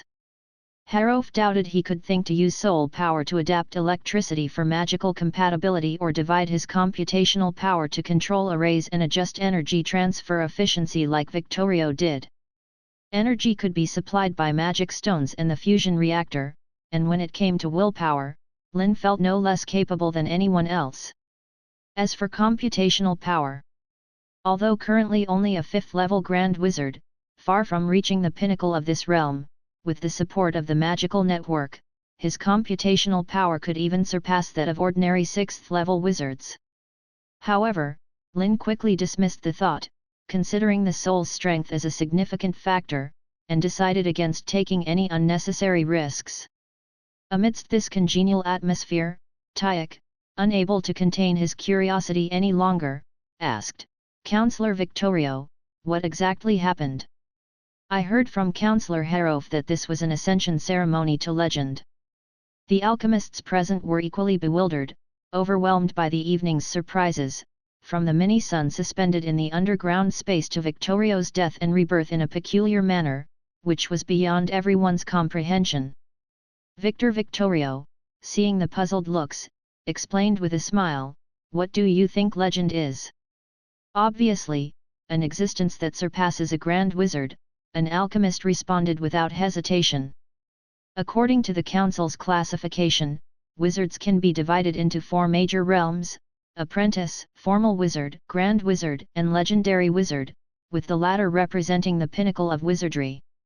In truth, before this, being called a legend was merely a title," Victorio said with a sigh. "A title?" Tyack frowned in confusion. "Yes," Harof nodded, taking over the explanation. "In fact, reaching the 6th-level Grand Wizard is the limit for humans, and legend is a title given to those who exceed this limit, to be on par with those so-called false gods." Harof spoke at length, summarizing the belief wars and information about false gods and spiritual power from centuries ago. This secret knowledge had always been a taboo within the Council, tightly sealed because, before finding a reliable path to ascension, spreading such information could cause immense chaos. Wizards stuck at the Grand Wizard realm and unable to break through might turn to dark paths, as the secret arts of soul consumption offer a real shortcut to ascension. But this shortcut leads to an endless swamp that silently engulfs people. For those who have lost their way and can only wait for death, any risk is worth taking. The chaos caused by the heretic mages in the past is a prime example. An entire school of spiritual power, tens of thousands of innocent poor people died for the ambition of a heretic mage, Merc, to become a god. Now that the path to legend is open, there's no need for secrecy. Becoming a false god requires reaching the 6th level Grand Wizard first, and not everyone is cut out to be a false god, not to mention the risk of losing oneself and becoming a puppet of belief. So, you're saying you were all pseudo-legends before? Tyke blurted out, then quickly realized his phrasing might be somewhat impolite and inappropriate. After all, the classification of legend was defined by themselves. Harof wasn't offended but casually agreed, you could say that. From now on, the classification of wizard levels needs to be redefined. Only those who complete the ascension ceremony and construct a body of energy can be called legends, or 7th level wizards. The rest will be categorized as 6th level wizards or pseudo-legends, including himself and Aurora. Of course, this is only temporary. Before long, they too will ascend to this realm and become true legendary wizards like Victorio. Harof had no doubt about this, as the pinnacle of thousands of wizards. If even they couldn't complete the ascension, then no one else stood a chance. If I'm not mistaken, that false god Ayla should also be at this level, Victorio suddenly said. Lynn looked interested, turning to Victorio, who, having completed his ascension, naturally had more authority to speak. In fact, the concept of constructing a body of energy was based on the study of Judge Joshua's body. Can you now do the same things as that false god? Like freezing time, descending a divine kingdom, having words become laws, reshaping the body? Harof asked curiously. They had encountered Ayla twice, once in its true form and another time as an avatar, both leaving a profound impression. The true form was formidable, nearly annihilating them in a single encounter. Even against an avatar, the four of them could only barely hold it off, eventually relying on a great nuclear spell to turn the tide. This is the power of legend. A qualitative gap exists between each major realm. Reshaping the body shouldn't be a problem, Victorio said thoughtfully. His body, appearing flesh and blood, was actually composed of magic and energy. Even if destroyed, it could be quickly repaired using shell reformation. The core component, a magical reactor in the heart, autonomously absorbs ambient magic and energy to sustain itself, maintaining daily consumption. This isn't a significant weakness. Even if the reactor is destroyed, it only temporarily loses the ability to automatically absorb energy for sustenance. It can be reshaped without fatal consequences. Doesn't that mean an immortal body? Tyke exclaimed. Quick recovery from any injury, even decapitation or dismemberment, couldn't be fatal. Such an opponent was terrifying. Harof and Aurora frowned, pondering countermeasures. No, of course, there's a way. Victorio shook his head, hesitating momentarily before deciding to share, given the impending confrontation with that false god. He expanded his domain to include Lynn and the others, isolating an inner and outer world, before carefully speaking. There are roughly two methods I can think of. The first is soul-level attacks, targeting the source. Any damage to the soul is difficult to repair and requires extensive nourishment. Destroying the soul directly renders any bodily repair meaningless. The second is that repairing the shell consumes vast amounts of magic and energy. If severely damaged multiple times in a short period, the body cannot draw enough magic and energy for recovery. The nuclear blast destroyed Ayla's avatar because its power could disintegrate the body thousands of times in an instant, leaving no chance for repair. Lynn nodded, his thoughts aligning with Victorio's. As for divine speech, freezing time, descending a divine kingdom, and other abilities, I have some hypotheses but need time to verify, Victorio said, somewhat embarrassed. Legend was uncharted territory for them. Victorio had just broken through today and hadn't even fully understood his own state. It would take some time to develop corresponding magic based on this breakthrough. However, the power gained from ascension made Victorio increasingly wary of the Church's false god. Their encounter a few months ago left him with an unsettling guess. Ayla's condition might not be as they had speculated, it could have escaped the constraints of belief and found another path. With centuries of accumulation, it's unlikely to be just a 7th level legend, possibly advancing to the 8th or even 9th level. As for the exact disparity, Victorio couldn't assess at the moment. Unless they could encounter its true form again. No matter, if we're unsure one-on-one, we'll just gang up on it. Harof said without hesitation. Once they all ascend to legend, it'll be 3 against 1. If that's still insufficient, the Council has several other 6th level wizards. Although not all may succeed in ascending, they can significantly narrow the gap in combat power. Ayla, no matter how strong, as long as it hasn't transcended the legend's boundary, teamwork can be effective. Lynn and the others discussed the god-killing strategy within the domain, while Tayek and the rest, isolated outside, could only see their mouths moving without hearing a sound. Half an hour later, the domain was lifted, and the discussion had long concluded. Under Victorio's guidance, the wizards present began wrapping up, checking for any damage to the alchemical arrays during the ceremony. Guiding arrays are all normal. About 30% of the conversion runes are damaged.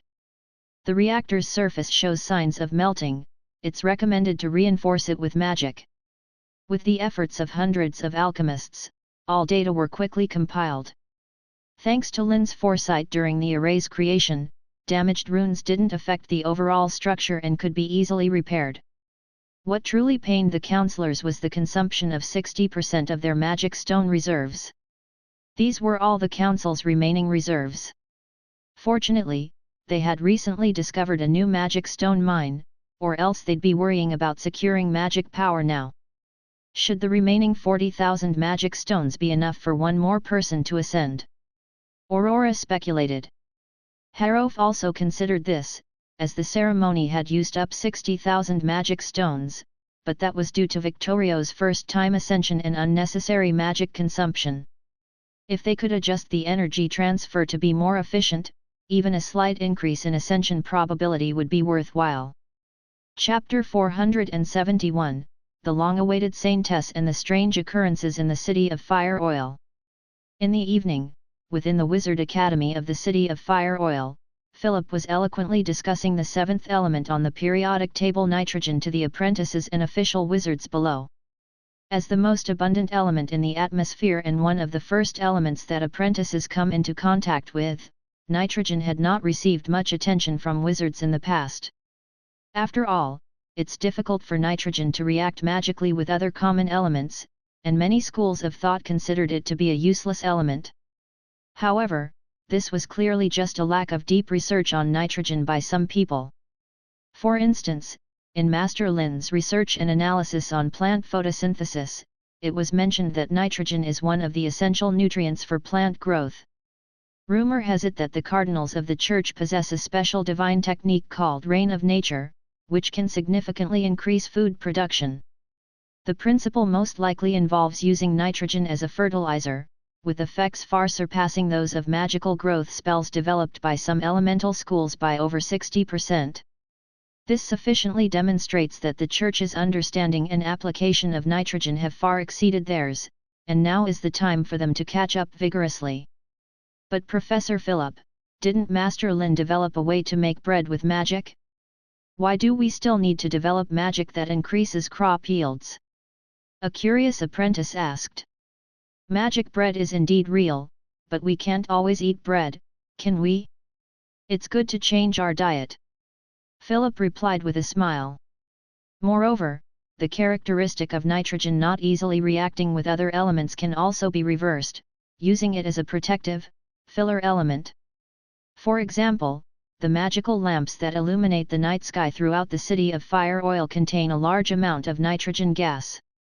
As Philip continued his lecture, the melodious sound of the magic bell quietly rang. All right, that's it for today's chemistry class. The properties and application methods of nitrogen are a very worthwhile topic to study. Next week, everyone needs to submit a paper explaining their understanding of this element.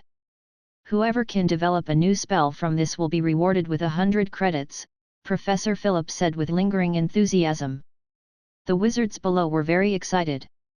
Credits were a new system within the Wizard Academy, based on class performance, paper excellence, and magical assessments, which were crucial for their future job arrangements after leaving the academy.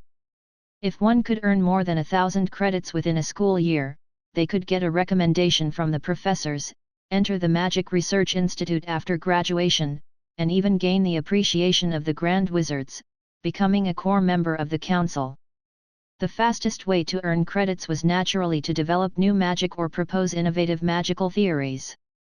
For example, the most dazzling magical genius in the Wizard Academy, Ryan, earned over 600 credits in just over 2 months with 3 papers on celestial mechanics. Rumors say these 3 papers directly shocked several council members, and joining the Magic Research Institute was almost a certainty. Naturally, this made many wizards envious, as members of the Magic Research Institute focus on the most cutting-edge magical theories, a paradise for all academic wizards. Professor Philip, who taught elemental studies, once mentioned that the elemental periodic table distributed by the Academy was actually incomplete, listing only over 50 elements, while the real periodic table had twice as many. Apart from metals and non-metals, there was a new type of element named by Master Lynn, known only to council members and elemental wizards within the Magic Research Institute.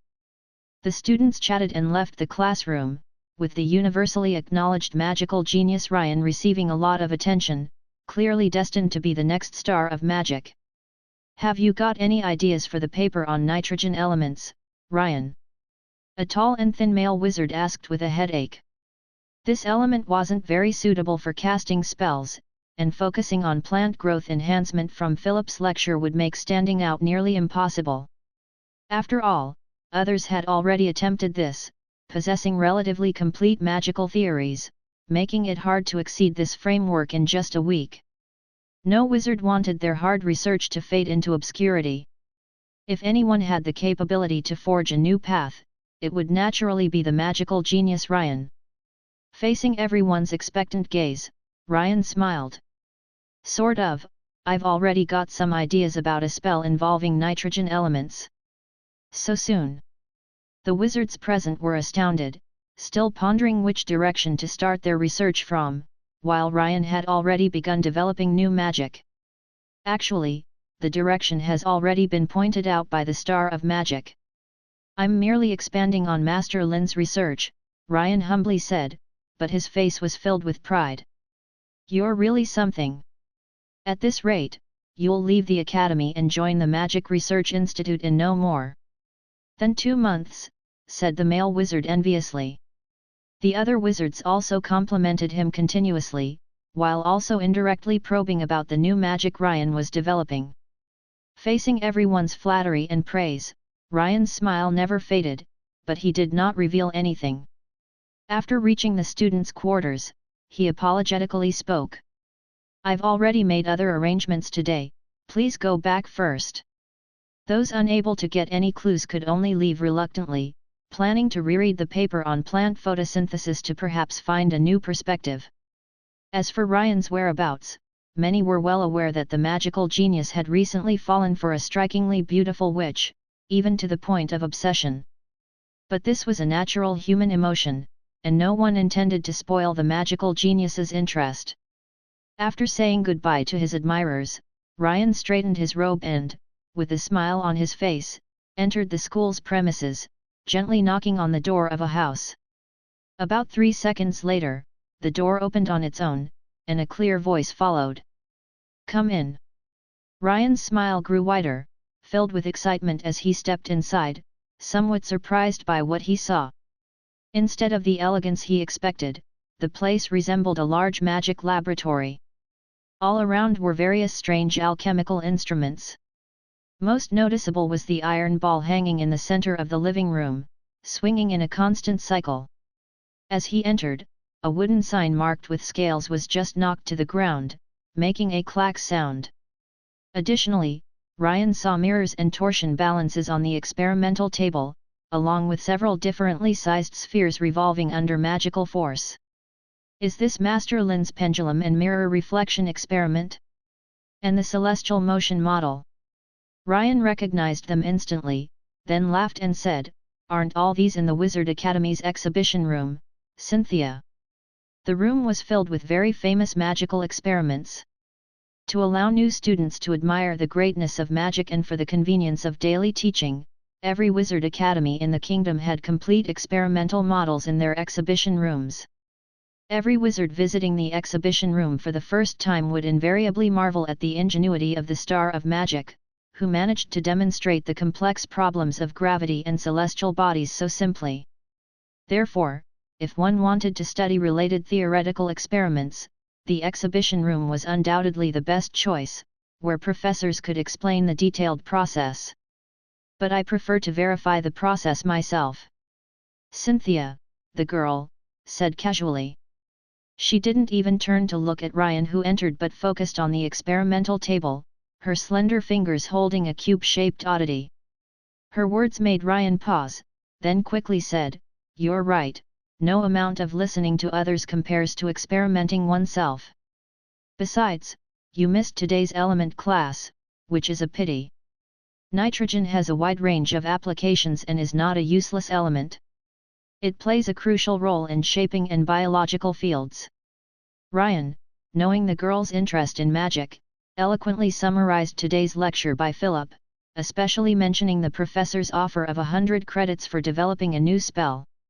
"I just happen to have an idea involving nitrogen, planning to develop a new magic spell with it," Ryan said proudly, like a peacock flaunting its feathers to attract a mate.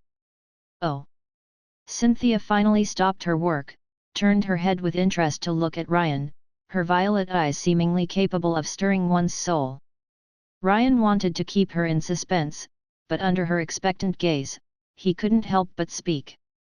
"I think since nitrogen doesn't easily react with other elements, why not use it in preserving food and weapons? The council fills magic lamps with this element to extend the lifespan of the filaments." Ryan confidently shared his idea, having read a paper on the use of vacuum technology that mentioned one of its properties was preserving food or tools for a long time. For example, a purple fruit could remain unspoiled in a vacuum for months. But maintaining a vacuum required a lot of magic power, and only a grand wizard could achieve it. Ryan believed nitrogen could be used as a substitute for vacuum's effect. Though not as effective, it could significantly reduce consumption, easily achievable by any official wizard. "That's a very good idea." Cynthia nodded with a smile. Though just a simple compliment, it filled Ryan with excitement, his mind buzzing as he spoke impulsively, "Once I've finished this paper, you could submit it, surely earning the professor's admiration." He immediately regretted his words, realizing this was his hard-earned idea. Fortunately, the next moment, he heard the girl softly say, "No, that's your idea after all." Ryan's heart settled, then he regretfully thought why he had assumed Cynthia was someone who would steal others' achievements. After rejecting the offer, Cynthia casually mentioned, "I heard your paper caught a grand wizard's attention. He's a core member of the council and plans to take you as a disciple, is that right?" "It's just luck. If it weren't for your reminder that sparked my inspiration, I probably wouldn't have completed the 3 papers on celestial mechanics so smoothly," Ryan modestly said, trying to foster a closer relationship. "If you want to thank me, there's an opportunity right now," Cynthia said softly, her voice pleasant and slightly lazy but irresistibly tempting. "What opportunity?" Ryan eagerly responded, "If you're facing any trouble, I'm more than willing to help. I need a grand wizard's assistance for a research project. Could you introduce me to one?" Cynthia casually said. "Of course, no problem." Ryan agreed without hesitation, knowing the master greatly admired him and wouldn't refuse this small request. Ryan also harbored a little wish to join the master's school with Cynthia, increasing their interactions. "Thank you, Ryan," Cynthia softly smiled, then changed the subject. Unfortunately, I have some matters to attend to right now. Let's save the thanks for next time. Ryan, buoyed by thoughts of how the thanks would be expressed, left the house like a gentleman without lingering. The door closed automatically, and Cynthia continued to focus on the cube on the experimental table, carving alchemical runes with a chisel. The room was very quiet, except for the sound of the swinging pendulum. She had forgotten the last time she was so serious about researching and crafting alchemical creations in the lab. It must have been a very long time ago. A hint of nostalgia appeared on Cynthia's face, but the next moment, as if sensing something, she suddenly turned to look out the window, whispering softly. Such a powerful energy fluctuation. It seemed the Wizard Council had developed some novel weapon. As Cynthia thought this, she waved her chisel, carving the final rune. The cube in her hand immediately levitated, its carved alchemical runes alive, continuously rotating and pulsating. It seems her skills hadn't rusted, Cynthia nodded in satisfaction. It was time to make a move. Chapter 472, The Moving Arsenal, The Power of Legend. Outside the city of Fire Oil, within the death zone flattened by 2 nuclear blasts, a great battle was unfolding. Terrifying beams of laser crossed hundreds of meters in an instant, aiming directly at Victorio in the center. However, these beams missed their target as Victorio transformed his physical body into an energy state at the moment the beams approached, passing through the omnipresent light beams in an incredible manner. Of course, his movements could not outpace the speed of light, but they only needed to be a fraction faster than the casting speed of a few individuals. The beams that missed scorched the ground, leaving behind several deep trenches, and Victorio's figure then reached Aurora, who had almost no ability to resist under the suppression of his domain, and was pierced through the chest. Crack! A sound akin to a mirror shattering suddenly erupted. The pierced Aurora did not bleed, instead, her entire being fragmented like a shattered mirror. Clearly, this was the pseudo-legendary spell True Mirror Image. Just as he finished speaking, Victorio suddenly felt a strong premonition of danger. A fierce blaze erupted from beneath the ground, engulfing Victorio in an instant. This fire was not as hot as a nuclear blast but was equally dangerous, as if it could devour everything. This was the unquenchable flame chlorine trifluoride. Condense. Victorio remained calm, slowly speaking as the domain around him rapidly expanded, slowing the surging flames from extreme speed to a crawl. Within the magical domain, all elements aligned in an almost prohibited manner, and at temperatures close to absolute zero, even chlorine trifluoride, capable of stripping electrons, could no longer maintain its form. The fierce flames quickly diminished to a mere flicker. Break! Victorio spoke again, a powerful tide of energy bursting forth instantly, suppressing the weak flames completely. The vitrified ground cracked and shattered, sending shards of glass scattering in all directions at speeds hard to discern with the naked eye, raising sharp whistling sounds. Lynn and the others had no choice but to retreat further, daring not to let Victorio approach any closer. Harof's time-space blade was ready, Aurora's laser spell had been fully charged, and Lynn shouted aloud. Muto, bite him! A cerulean beast shadow, like a mad dog, charged rapidly towards Victorio. Too slow! Too slow! Victorio said with a light laugh, aware of the beast's ability to devour energy and retaliate. Thus, without using any spells, he simply kicked it away with greater speed. Even the formless time-space blade and the slashing laser beam were easily dodged by Victorio. The slightest spatial fluctuations were particularly conspicuous to him now. Let's end this. After adapting to his own strength, Victorio increased the expansion speed of his domain. Simultaneously, alchemical runes rose from the ground, tightly binding Lynn and the others. Lynn, Harof, and Aurora ceased their futile resistance, bringing the battle to a close in about 15 minutes. Indeed, it's still not enough. The gap is so vast, Harof shook his head and sighed. Given the legendary wizard's difficult-to-kill nature, they had gone all out from the start, only to be defeated after 15 minutes. This was because Victorio had intentionally held back, wanting to test his own strength. The greater the gap, doesn't it prove that our path is correct? Victorio said with a smile. For wizards, the gap between each major realm is already vast. Even if several third circle wizards joined forces, defeating a grand wizard would be impossible. Roar! As Victorio was speaking, a majestic roar suddenly sounded. The Muto that had been kicked away flew back, serving as the only shield capable of directly resisting legendary spells and still bounding around. Muto seemed a bit smaller after being battered in battle. Whether it was an illusion or not, Lynn seemed to hear a hint of grievance in that majestic roar. "All right, you've worked hard, here you go," Lynn said amusingly, extending his hand as a condensed tritium crystal appeared in his palm, then tossed it out. Muto, like a hunting dog that suddenly sees a bone after nearly fainting from hunger, zipped into the air and devoured the tritium crystal like candy.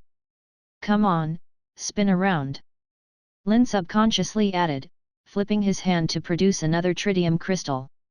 Although Muto didn't understand the common tongue, having stayed in the city of fire oil for so many days, it could roughly understand human speech. A week ago, Muto would have ignored such commands from these bipeds, but after being brought in for sparring sessions and repeatedly beaten, its pride had been significantly diminished. Just a few days ago, someone's terrifying hydrogen explosion left a deep impression on Muto. Tempted by the prospect of energy replenishment, Muto finally compromised, reluctantly moving its body as if to spin around. "Well done." Lynn didn't insist on Muto performing the trick perfectly and tossed another tritium crystal like a frisbee. After all, training should be taken one step at a time. When Muto first arrived at the city of fire oil, it was incredibly arrogant, lounging in Lynn's estate every day like a lord, waiting for the wizards to feed it and causing damage to bricks, stones, and vegetation. The wizards tasked with guarding it were too angry to speak out. Only an occasionally passing grand wizard with a temper, feral, decided to discipline the creature and remind it of its place as a wizard's pet. The result was as expected. Even Grand Wizard Feral ended up being thoroughly defeated, leaving no one else daring to provoke Muto. Muto's increasing lawlessness, with no one able to control it, led Lynn to specifically bring it out during the hydrogen explosion tests, placing it at the best vantage point to witness the blast. As Lynn had anticipated, after the scare, Muto became much more manageable. Indeed, a combination of strict discipline and rewards proved to be the most effective training method. After several days of sparring, Muto even started to understand some commands. A noteworthy achievement. However, considering you're an energy-based being, why are you so weak? Lynn looked at Muto, now lying on the ground digesting, and sighed. He had high hopes for Muto. This creature was an energy-based being, a natural legend, but its combat prowess was disappointingly poor. Against Grand Wizard-level opponents, it could leverage its rapid speed and energy-based body for advantage, but against a legendary adversary like Victorio, it was clearly inadequate. Lynn suspected the issue was Muto's lack of knowledge. Apart from close combat and a single energy breath attack, it couldn't fully utilize its powers. It seemed urgent to brush up on subjects like mathematics, physics, and chemistry. Just as Muto settled down comfortably, it suddenly leaped up as if sensing malice, shivering and looking around with its large eyes. Finding no other enemies, it lay back down, oblivious to the nightmare about to begin. Victorio glanced at it, contemplating whether he could, like Muto, replenish energy quickly by absorbing radioactive elements, but felt too proud to try in front of others. After all, Lynn had just treated tritium crystals like treats for training a dog. If he asked for one, wouldn't he be no different from Muto? Chairman Victorio. Lynn suddenly broke into Victorio's thoughts, then inquired about the method used to extinguish the chlorine trifluoride during their battle, wondering if it was related to absolute zero. Correct. Victorio nodded, his domain's expansion having increased tenfold or more after his promotion, allowing him to exert near-exacting control over the elements within his domain. For instance, reducing the movement speed of mimicked elements to 100,000th of their original pace, a difference so subtle it was hard to detect even with his own senses. Of course, no matter how close, it still hadn't crossed that line. -273 Celsius and -273.15 Celsius might seem only a 0.15 degree difference, but in reality, they represent entirely different concepts. Fortunately, using it against Lynn's unquenchable flame was just barely sufficient. To this, Lynn felt somewhat resigned. He had developed chlorine trifluoride less than a year ago, even dubbing it the unquenchable flame, only to have it extinguished multiple times in recent months' battles, an irony indeed. However, Lynn quickly adjusted his mood. Chlorine trifluoride still had some utility in legendary-level combat, enough to make opponents wary. It was one of the few means by which he, with his own power, could threaten legends, even somewhat countering energy bodies. Victorio, too, dared not directly confront it, relying on magnetic field manipulation or simulating the ultra-low temperatures of absolute zero for defense. What about radioactive elements? Can you now analyze and mimic them with magic? Harof posed another crucial question. Lynn and Aurora looked on curiously. Of course, I've refined the material deconstruction spell. It can now structure any known element. Victorio said with a light smile, opening his hand. Under the surge of magic power, a uranium stone the size of a thumb appeared before everyone. Does that mean you can now unleash Skyfall with your own power? Harof's face lit up with surprise. Initially, their concept for the grand nuclear blast spell was to use it like other spells, crafting a complete spell structure and casting it directly, rather than laboriously gathering nuclear fuel as the spell's core. This gave Harof a feeling akin to being an apprentice again. Because normally, only apprentices needed material components for casting spells. It's possible, but not as easy as you think, Victorio pondered for a moment before explaining. One involves purely mimicking elements with magic within one's domain, while the other involves forming real material elements filled with vast energy within the body. The former can only mimic some chemical reactions between elements, while only the latter possesses the ability for fission and fusion, releasing massive amounts of energy. In this process, magic serves only as a medium for the transformation between matter and energy. Hearing this, Lynn nodded. There's no creation from nothing, energy can't appear or vanish out of thin air. Their previous spell casting merely involved using and consuming magic, a highly advanced energy source. It seems even magic can't fully support such terrifying consumption as fusion and fission touch upon the core forces of elements. With my current magic and energy reserves, I can release 2 nuclear blasts equivalent to the critical mass, Victorio added solemnly. The element uranium is positioned at number 92 on the periodic table. As the atomic number of mimicked elements increases, the consumption of magic grows exponentially. Moreover, the uniqueness of radioactive elements lies in their unstable internal structure, requiring more energy to maintain this state. Fusion is more challenging than fission, and he's still contemplating how to achieve this process entirely with magic. Victorio shared his research and understanding of the legendary realm accumulated over these days. Slowly researching and developing corresponding spells could take months or even years alone, so pooling collective wisdom is undoubtedly a better approach. Especially with Lynn, the star of magic, who always has innovative ideas. The concept of absolute zero, for example, was proposed by him, used to simulate divine spells similar to stasis in time and space by Ella. Also, freed from physical constraints, in an energy state, my speed can even exceed 300 km per hour. Victorio said proudly. This speed already surpasses airships, only fighter jets at their fastest cruising speeds can slightly exceed it. Only 300 kilometers? That's slow. Lynn was surprised. Slow? Harof and Aurora looked at Lynn in disbelief. They thought that was quite fast, enough to fly directly from the city of fire oil to the holy city in just over an hour. Lynn shook his head. 300 kilometers per hour is an unreachable speed for most life forms, but compared to the transmission rate of energy, it's like a snail's crawl. For instance, the propagation speed of lightning in the atmosphere can reach hundreds of kilometers per second, not to mention the speed of light, circling the planet 7.5 times per second. Thinking this way, even calling it snail-paced was a compliment.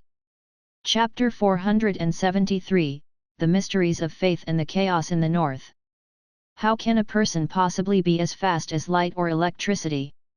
Hearing Lynn's thoughts, Victorio couldn't help but feel a mix of amusement and disbelief. A speed of 300,000 kilometers per second exceeded the limits of his imagination. Could such speed really be achievable by humans? Why not? Lynn retorted. Due to air resistance within the atmosphere of a planet, coupled with biological constraints, achieving speeds over 100 km per hour using a flesh and blood body is challenging. However, the bodies of legendary wizards are not made of fragile flesh. In an energy state, the effects of wind resistance and planetary gravity are negligible, theoretically allowing for terrifying speeds. Lynn suspected that the initial acceleration might not be sufficient. Victorio's flight relied on force field magic for lift, thus escaping the planet's gravitational pull, naturally limiting his speed.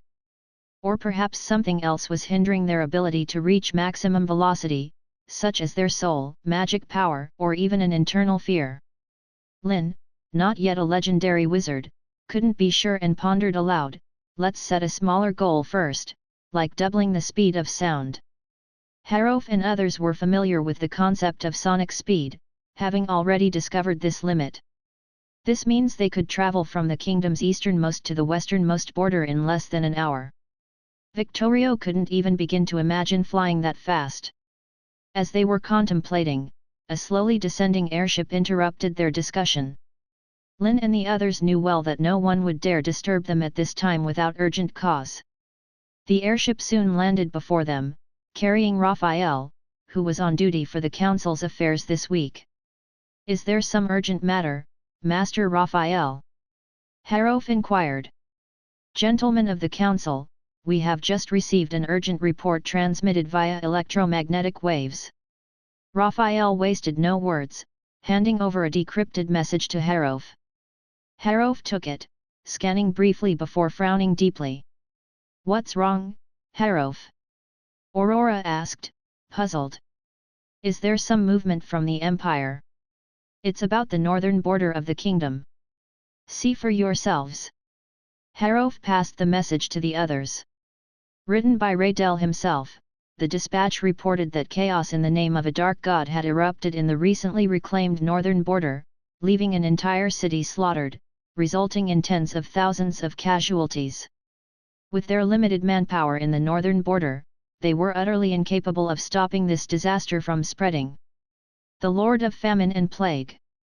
Aurora murmured the dark god's name before suddenly saying, "Could it have been those fleeing nobles?" The famine and plague reminded her of the food wars incited by the kingdom's nobles. Although the council's policies prevented these wars from affecting their controlled eastern, central, and southern regions, famines did spread under the nobility's rule in the western and northern borders. Could it be possible that the soaring grain prices were just a front, with the real goal being to revive this dark god through the Great Famine? "It's likely not just that," Lynn said gravely. "I suspect this has something to do with Gustav, the Holy Church's Inquisitor General who infiltrated the kingdom." When dealing with King Hayter, Lynn had uncovered the noble conspiracy's backer from the king's memories, Gustav, one of the church's high-ranking members and a legendary cleric. Since then, Gustav had vanished, leaving no trace for a long while. With the kingdom's vast territory and the council's limited manpower, a comprehensive search was impossible. They had no choice but to wait for Gustav to make a move. "It seems the church is keen on creating chaos everywhere." Victorio suddenly recalled a report the council had received some time ago about several dark god calamities erupting within the empire, each quickly suppressed by the church, leading him to wonder if all these dark gods were deliberately unleashed by the church. It wasn't beyond the realm of possibility. The dark god statues used by the necromancer Merc in the wizard's land had been brought over by a saint, indicating the church had indeed sealed away some defeated dark gods from the wars of faith for future use. But why would they do this? Aurora asked, puzzled. She could understand the northern border chaos and the dark god calamity in the wizard's land as using dark gods as a special weapon to create disasters within the enemy's territory. But the church's leniency towards the dark gods causing havoc within the empire was strange.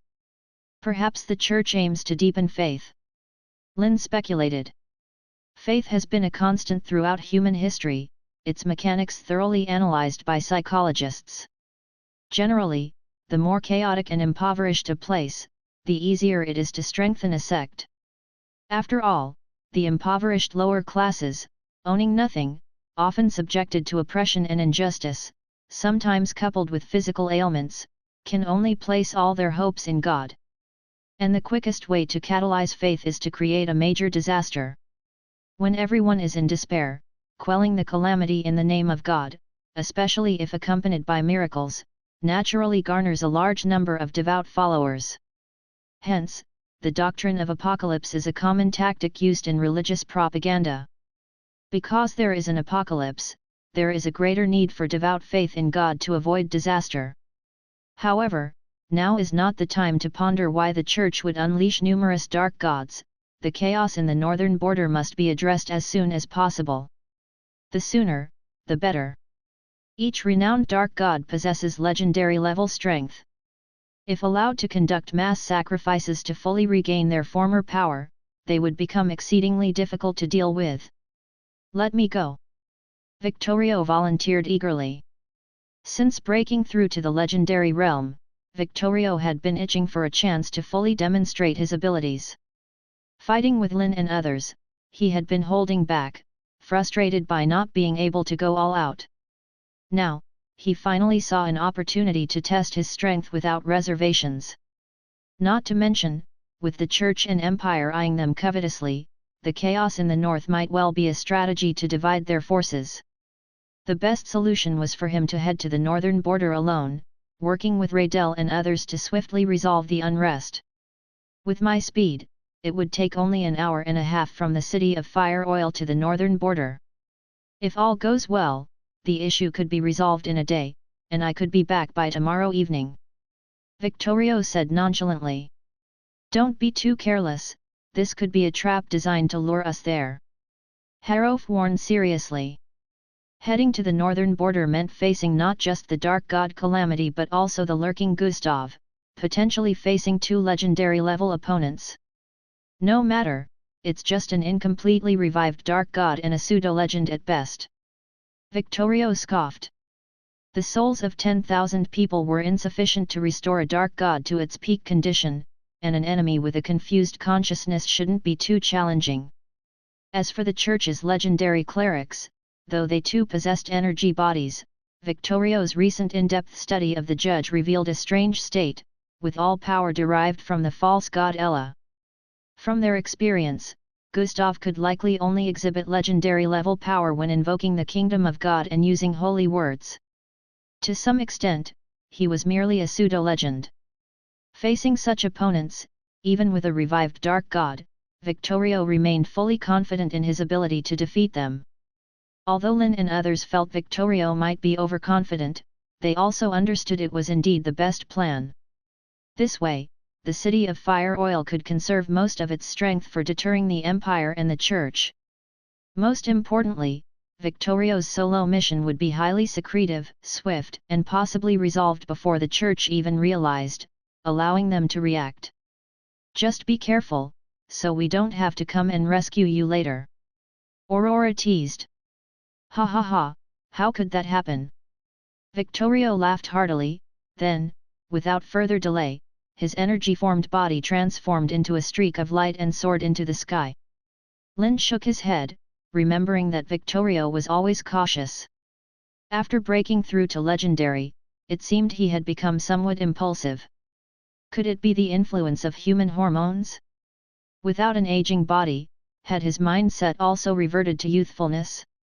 Lynn thought thus but wasn't overly worried. They now had electromagnetic communication technology, allowing for quick contact even across hundreds of kilometers, preventing any major mishaps. With Victorio heading to support the northern border, Harof and Aurora felt somewhat relieved, turning to Lynn to inquire. Is the ritual formation for ascending to legendary status repaired? How long before it can be activated again? After sparring with Victorio for a few days, both had felt the power of the legendary realm more acutely, their desire to ascend growing stronger. It's almost fully repaired. Chairman Victorio also made some improvements to the formation. Now, we just need the fuel for fusion. Lynn hesitated before explaining. Nuclear fusion, touted as an endless clean energy source, ultimately consumes fuel. This fuel is abundant enough to be extracted from seawater, which could sustain humanity for hundreds of millions of years on Earth, not considering future interstellar travel's energy consumption. However, the amount of deuterium and tritium in seawater is limited. Hundreds of thunder magic specialized wizards have nearly drained an entire lake's water and still haven't extracted a second batch of nuclear fuel for ascension. They are now considering building a deuterium and tritium extraction station at sea to meet future wizards' ascension needs. We'll have to wait a bit longer, then. Harof said regretfully, understanding the Thunder Wizards had already done their best and couldn't be rushed further. After ending their sparring session, Lynn and the others chatted on their way back to the city of Fire Oil. The bustling and vibrant scene in the city gradually diluted their worries about the northern affairs. Raphael, witnessing the orderly rows of new concrete houses, grand and beautiful train platforms, and the wide, smooth roads filled with smiling people, couldn't help but smile. Just a few months ago, under the church's control, this area was a slum described only as dirty, chaotic, and bad. The impoverished residents struggled for food and clothing, but now it had become the city's most eye-catching region. With the council's full support, the city of Fire Oil's development was beyond explosive. It was rumored that many bordering empire citizens had secretly crossed the border, fleeing from various forests into the kingdom's territory to seek a living here. Raphael, having witnessed the transformation firsthand, felt immense pride in his heart. This was the power of magic.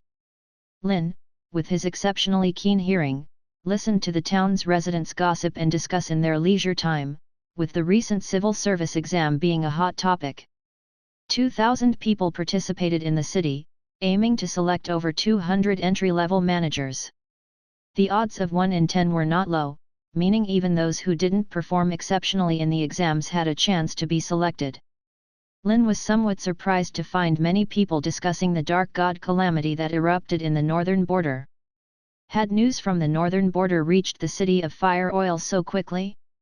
Lynn frowned, wondering. This information was transmitted directly through electromagnetic communication, and they should have been the first to receive the news. Had the communication wizards leaked the information? Or was someone deliberately spreading it? Order increased vigilance for the next few days. Lynn murmured after pondering, issuing the command. Night fell over the city of Fire Oil. A lavishly decorated alchemical car slowly pulled up in front of the Wizard Academy, drawing gazes of surprise and envy. After you, Miss Cynthia. Ryan, ever the gentleman, opened the car door, inviting her with an extended hand. For tonight's private meeting, Ryan had specially changed out of the Academy-issued standard robes, purchasing a new outfit, a cloak, an undershirt, trousers, and a pair of high boots. This was the latest fashion among Kingdom Wizards. Of course, if the alchemical car in front of him was bought rather than rented, it would have been perfect. However, Cynthia seemed less pleased with his eager behavior, softly saying, "I believe I mentioned that this visit to Master Farrell did not require such extravagance." "It's nothing, I usually go out like this." Ryan laughed heartily, though inwardly he was bleeding. Renting this latest model alchemical car cost him a whopping 60 magic gold coins for 3 days to practice driving skills, leaving him nearly bankrupt. But he believed it was all worth it. Chapter 474, Monroe, this must be the Great Lord calling us. On the broad streets of the city, a lavishly decorated alchemical car sped by, eliciting bursts of exclamations. Ryan was seated in the driver's seat, somewhat unaccustomed to the controls. Although he had only practiced for 3 days, for a formal wizard, getting used to driving was more than enough. Beside him, Cynthia was gazing through the car window at the city streetscape. Night had already fallen, but before darkness engulfed the city, lamp posts suddenly lit up, their bright, almost dazzling fluorescence shining like stars in the sky. What a fine city! Cynthia couldn't help but express her admiration. Of course, this is the magic city belonging to wizards. Ryan also spoke with pride. As a wizard who had fled from the Empire to the kingdom just a few months ago, Ryan's impression of the city's transformation was particularly profound, and he felt increasingly aware of the depth and greatness of magic. Initially, he joined the Wizards' Mutual Aid Society merely for self-preservation, to collectively resist the Church's witch hunts, without much hope for his journey to the kingdom. After all, the Empire and the Church's influence spread across the continent. Challenging such a behemoth seemed like a fool's dream. The wizards of the kingdom had not only created numerous incredibly powerful alchemical creations and repeatedly defeated the Church's crusades, but they also possessed terrifying magic capable of erasing tens of thousands of troops and creating vast swathes of dead zones. Most importantly, within the kingdom's territory, wizards no longer had to hide in the shadows like rodents, constantly worried about witch hunters' pursuit and facing the fearful and strange gazes of the common folk. In the city of Fire Oil, they could freely cast magic and were nearly worshipped and revered by all civilians, an experience Ryan had never had before. What surprised Ryan even more was discovering his exceptional talent in magical studies. His mediocrity in the Empire must have been due to a poor magical environment, which didn't allow him to demonstrate his true capabilities. Ryan talked at length, imagining how the Council would reshape the continent after completely conquering the Empire. Perhaps he could become the next star of magic. Cynthia, however, paid no mind to Ryan's delusions and softly reminded him, "We've arrived." Ryan, nearly crashing into a high wall, quickly refocused and hurriedly parked the alchemical car at the entrance of the Grand Wizard's mansion. Their time alone on the journey ended quietly. Ryan regretted driving so fast but didn't delay the matter at hand, leading Cynthia directly into the Grand Wizard's mansion.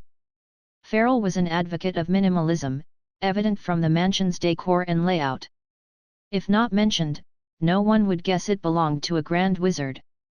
Passing through a long corridor into the front hall, they soon saw their visit's target, Grand Wizard Farrell. "Thank you for waiting, Master Farrell." Ryan bowed respectfully. "No trouble, I've been somewhat free lately." Farrell gestured for them to sit, his arm aching from a wound due to a recent fight with the beast Muto. "Your paper has been forwarded to Chairman Aurora, who has the deepest understanding of astronomy. She will judge the quality of these 3 papers," Farrell said with a smile. "If all goes well, earning a Morning Star medal should not be difficult." Ryan, struggling to contain his excitement, humbly responded, "You're too kind. I merely made some minor additions to the celestial model based on Lord Lynn's law of universal gravitation. It's more than just a minor addition. A Morning Star medal is well deserved," Farrell said approvingly. Ryan's papers boldly linked the ocean's tidal changes with the moon's gravitational effects, arguing that celestial movements involve mutual influence rather than the moon being solely captured by the gravity of their continent. The correlation between ocean tides and lunar phases, and even the moon's gravity possibly affecting the eternal star's rotation, was innovative, bold, and aligned perfectly with Lord Lynn's law of universal gravitation. The explanation of tidal phenomena in the papers impressed him. Just this discovery alone merited a Morning Star medal. However, the medal's issuance might need some more time, as the chairmen are currently preoccupied with very important matters and might not have time to review your papers, Farrell said with slight regret. In the absence of an academic conference, a research achievement must be recognized by a chairman for the council to award the corresponding medal. We'll wait a bit longer, then. Ryan didn't dare disturb the distinguished chairman. As long as he could secure a Morning Star medal, waiting a few more days was acceptable. Farrell nodded, then turned his gaze to the unassuming girl beside Ryan. "Are you Cynthia?" Farrell asked in a neutral tone, not offering any special treatment despite her notable appearance. "Tell me, what's the matter that you specifically asked Ryan to see me? I've created an interesting alchemical artifact recently, so I wanted you to evaluate it." Cynthia's voice was pleasant, but her words made Farrell frown. He didn't believe the witch before him could present anything worth his evaluation. Moreover, she hadn't shown any respect for him as a grand wizard since entering. Even Ryan found it hard to watch, frequently signaling Cynthia, who ignored him completely. "Then let's see it," Farrell said coldly, conceding for the sake of Ryan, the magical prodigy, although alchemy was not his strongest suit. Cynthia smirked and produced a palm-sized cube. "This is..." Farrell's expression changed to intense surprise, hastily examining it. The cube, a diamond-shaped crystal surrounded by complex and intricate runes, its strong magical fluctuations startled him. Although Farrell was not an alchemy master, he could tell that each side of the cube was inscribed with a powerful and unique spell. Combining them would unleash even greater power. "Where did you get this?" Farrell asked excitedly. "This must be the work of a legendary alchemist. Incorporating 6 powerful spells into a palm-sized alchemical object without conflict was unheard of. Perhaps only Chairman Victorio could achieve such a feat. Could there be another legendary alchemist within the Empire?" "Of course, it's my creation," Cynthia replied casually. Farrell's face darkened with displeasure. Ryan quickly interjected, "Cynthia, now's not the time for jokes. Tell Master Farrell where you really got it. This could relate to a legendary alchemist's whereabouts. Since you don't seem to believe, perhaps it's time to witness its power." Cynthia suddenly touched the cube in Farrell's palm. A powerful and terrifying aura emanated from the crystalline body, with runes on one side lighting up. The mansion they were in instantly turned into a void.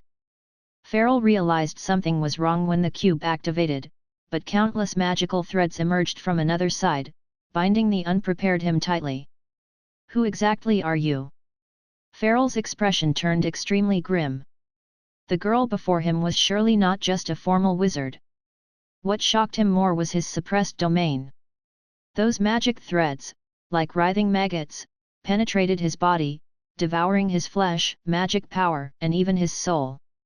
"Have you gone mad, Cynthia?" Ryan was horrified. The sudden shift in the situation surpassed his comprehension, making him wonder if he was still dreaming. After fully restraining Farrell, Cynthia finally turned her attention to Ryan. Her violet eyes, filled with cold indifference, doused his desires like a bucket of cold water. "You actually joined the church, infiltrating the city of Fire Oil to approach and seduce me for council intelligence." Ryan, regaining his senses, felt a chill run down his spine, quickly piecing everything together. In this void where even Grand Wizard Farrell's powers were partially suppressed, Ryan, merely a formal wizard, struggled to even move a finger, let alone resist. "Seduce?"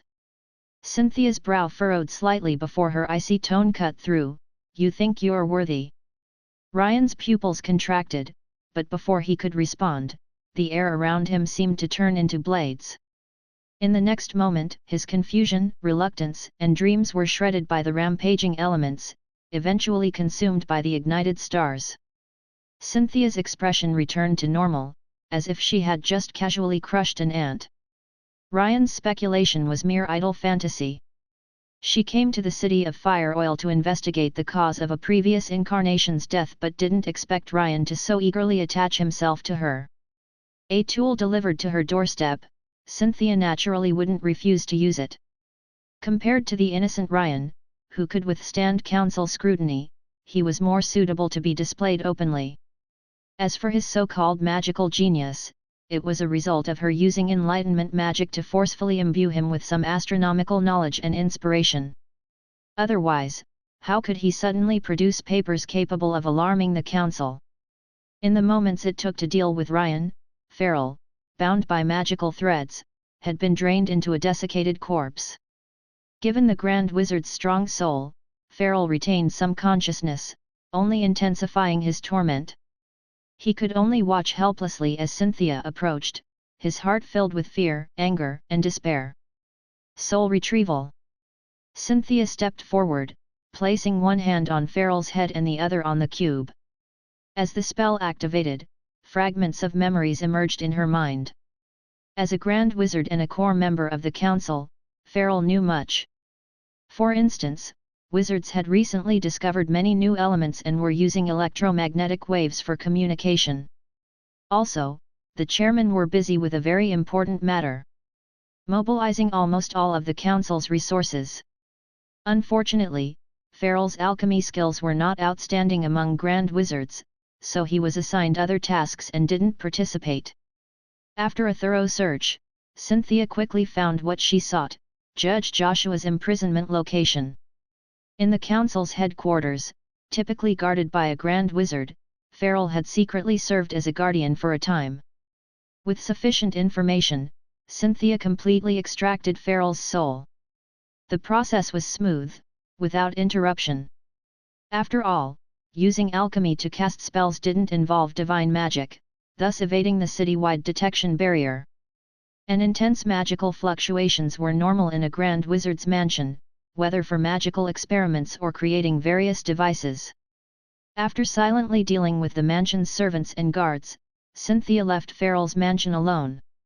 Simultaneously, the church's faithful infiltrators in the City of Fire Oil received divine revelations at the same moment. Monroe was indescribably thrilled. "The Lord, the great Lord is calling us." Monroe was moved to tears.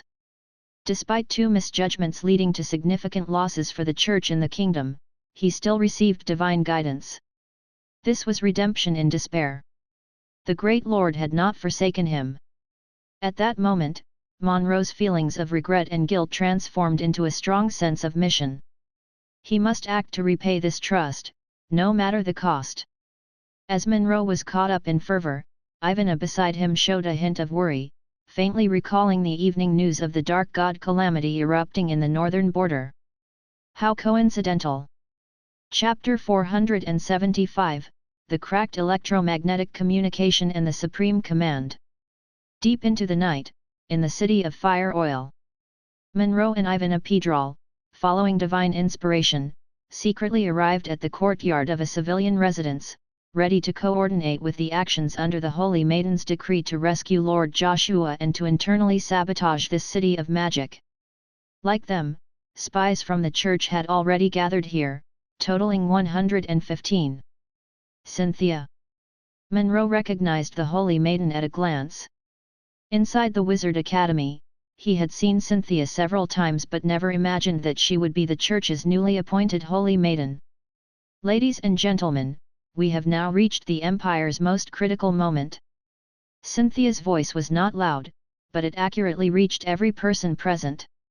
"Those wizards, minions of demons, have occupied the Empire's territory, wantonly slaughtering the nobility, causing royal father and son to turn against each other, using powerful dark magic to annihilate the Church's crusade army, preaching the devil's knowledge here, corrupting the faith in civilians' hearts with money and desire. This is the precursor to the apocalypse." Cynthia did not deliver a long pre-war speech.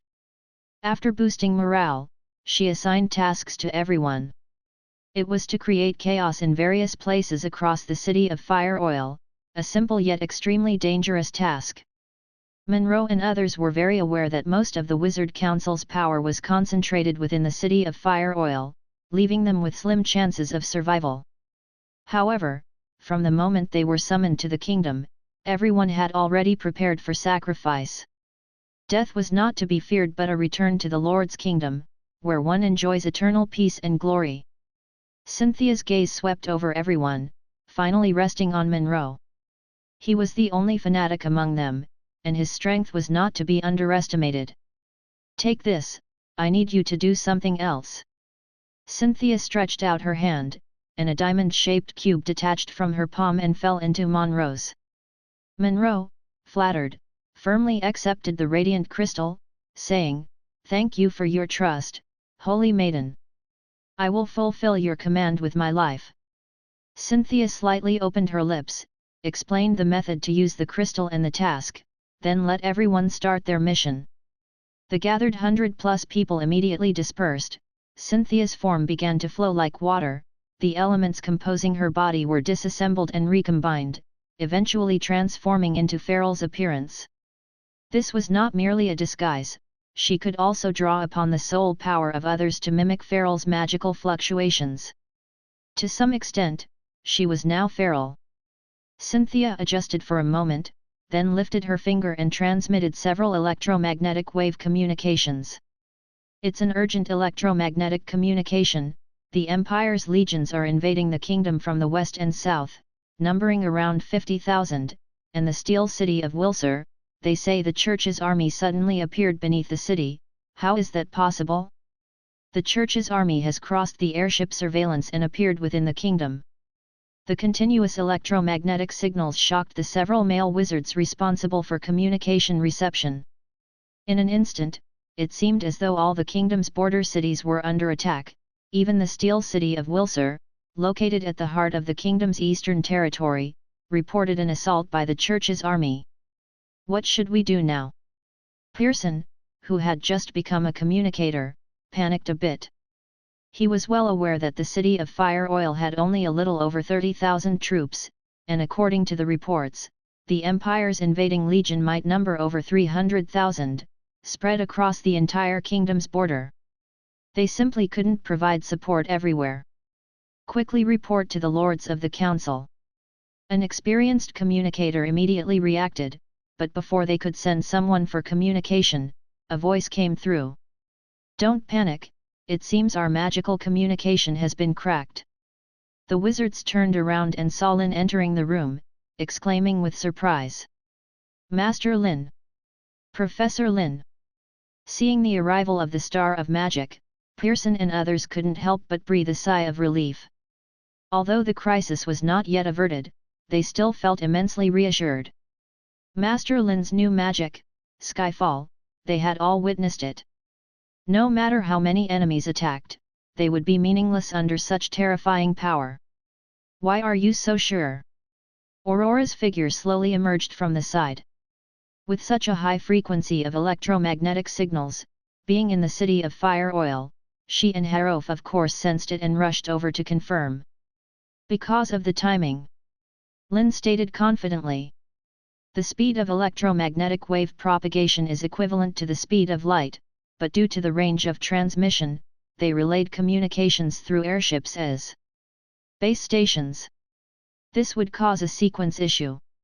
If the Empire's legions launched attacks at the same time, then the communication messages should arrive from near to far, with an interval of about 10 to 15 seconds, based on the decrypting and broadcasting speed of the communicators. However, they received all the distress messages within 2 to 3 seconds. The only possibility was that all the messages were sent by one person, who knew they were using electromagnetic waves for communication but didn't understand the composition of the communication base stations, leaving such a loophole. Moreover, Lynn had recently demonstrated a hydrogen bomb magic capable of directly erasing a city. How could the Empire dare to launch such a large-scale war so recklessly? With Lynn's explanation, Aurora nodded, quickly accepting this guess, but the worry in her heart did not decrease by a bit. Because, the messages carried by the electromagnetic waves might have already spread throughout the kingdom, and some might have already set out to provide support. Lynn was also somewhat helpless about this. Since electromagnetic communication magic had just been researched, it used the most basic information encryption method, designed based on binary Morse code, changing the code book weekly. Normally, it should not be cracked. After all, although the Church's cardinals and legendary clerics wielded very powerful forces, their scientific and cultural levels were limited, perhaps not even understanding what electromagnetic waves were. The problem might lie with the communicators who had the decryption codes. Extracting memories from the brain was not only a specialty of psychic wizards but also a few cardinals possessed similar abilities. Besides that, all the great wizards were also aware of the methods to decode and send messages, facilitating urgent contacts when necessary. Fortunately, he still had some emergency measures. Lynn closed his eyes, his index and middle fingers trembling slightly, and a unique electromagnetic wave was emitted. Supreme command: all personnel return to their posts and defend the city. A spell was set on all alchemical devices receiving the electromagnetic waves. Upon detecting this unique wave, they would automatically replicate and forward it without the need for manual operation, spreading throughout the kingdom in a very short time. Compared to other commands, the Supreme Command had an unparalleled priority. This was a safeguard Lynn had set up to prevent unforeseen situations, and he was the only one who knew the frequency of this electromagnetic wave. At that moment, a burst of flames and the sound of an explosion emerged from outside the window. Lynn focused his gaze outside, and as expected, those distress messages were intended to disrupt their footing, ideally forcing them to divide their forces. It seems the church is more eager than we anticipated, Aurora said gravely. She had thought that even if they were to take action, it would be delayed by a few days. After all, the news of the chaos of the evil gods in the north had only reached the city of Fire Oil today. Logically, the council would need at least a day or two to prepare and mobilize troops for support. This was a deliberate time difference they played on, waiting for the moment the enemy thought they would send troops for help, when in fact, Victorio had already solved the problem. But unexpectedly, the church did not wait even a day and took action today. What do you think their target is? Aurora suddenly asked. With the church making such a big move and releasing an evil god in the northern territory of the kingdom, they must be aiming for something. It can only be there. Lynn replied thoughtfully. Utilizing the identity of the great wizard Feral, Cynthia entered the wizard council's station smoothly.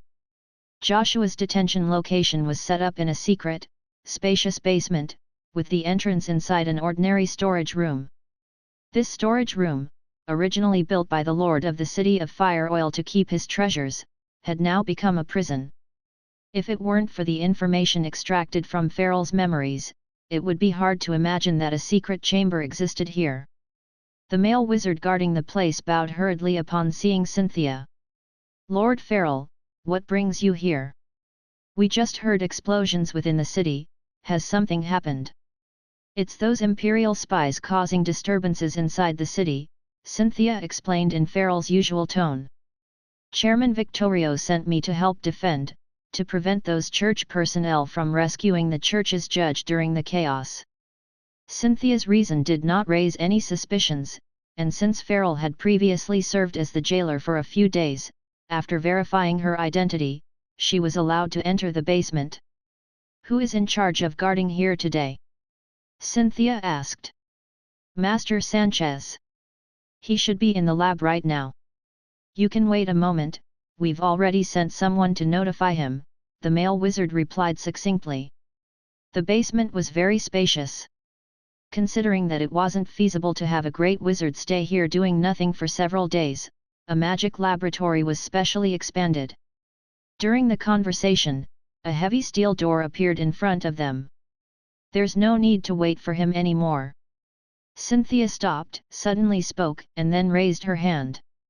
A dazzling starlight appeared around her and then, under the shocked and incredulous gaze of the male wizard, slammed fiercely into the door. With a loud boom that echoed through the heavens and earth, the sturdy, heavily enchanted steel door exploded under the legendary force. Shards flew everywhere, and the ground itself seemed to tremble slightly. Lord Feral? What are you doing? A male wizard swallowed hard, his voice trembling. Cynthia glanced at him indifferently, and under the impact of a powerful psychic force, the guiding male wizard instantly lost his life, and then she stepped into the prison. Behind that door was a space of about 100 square meters, at the center of which was Judge Joshua, who had been imprisoned for several months. His arms had been severed, and the blood slowly seeping from the wounds was gradually draining his vitality. He was tightly bound by glowing alchemical chains, his head hanging as if he was unconscious. Cynthia's face showed intense anger. Joshua was a messenger of God she had personally chosen.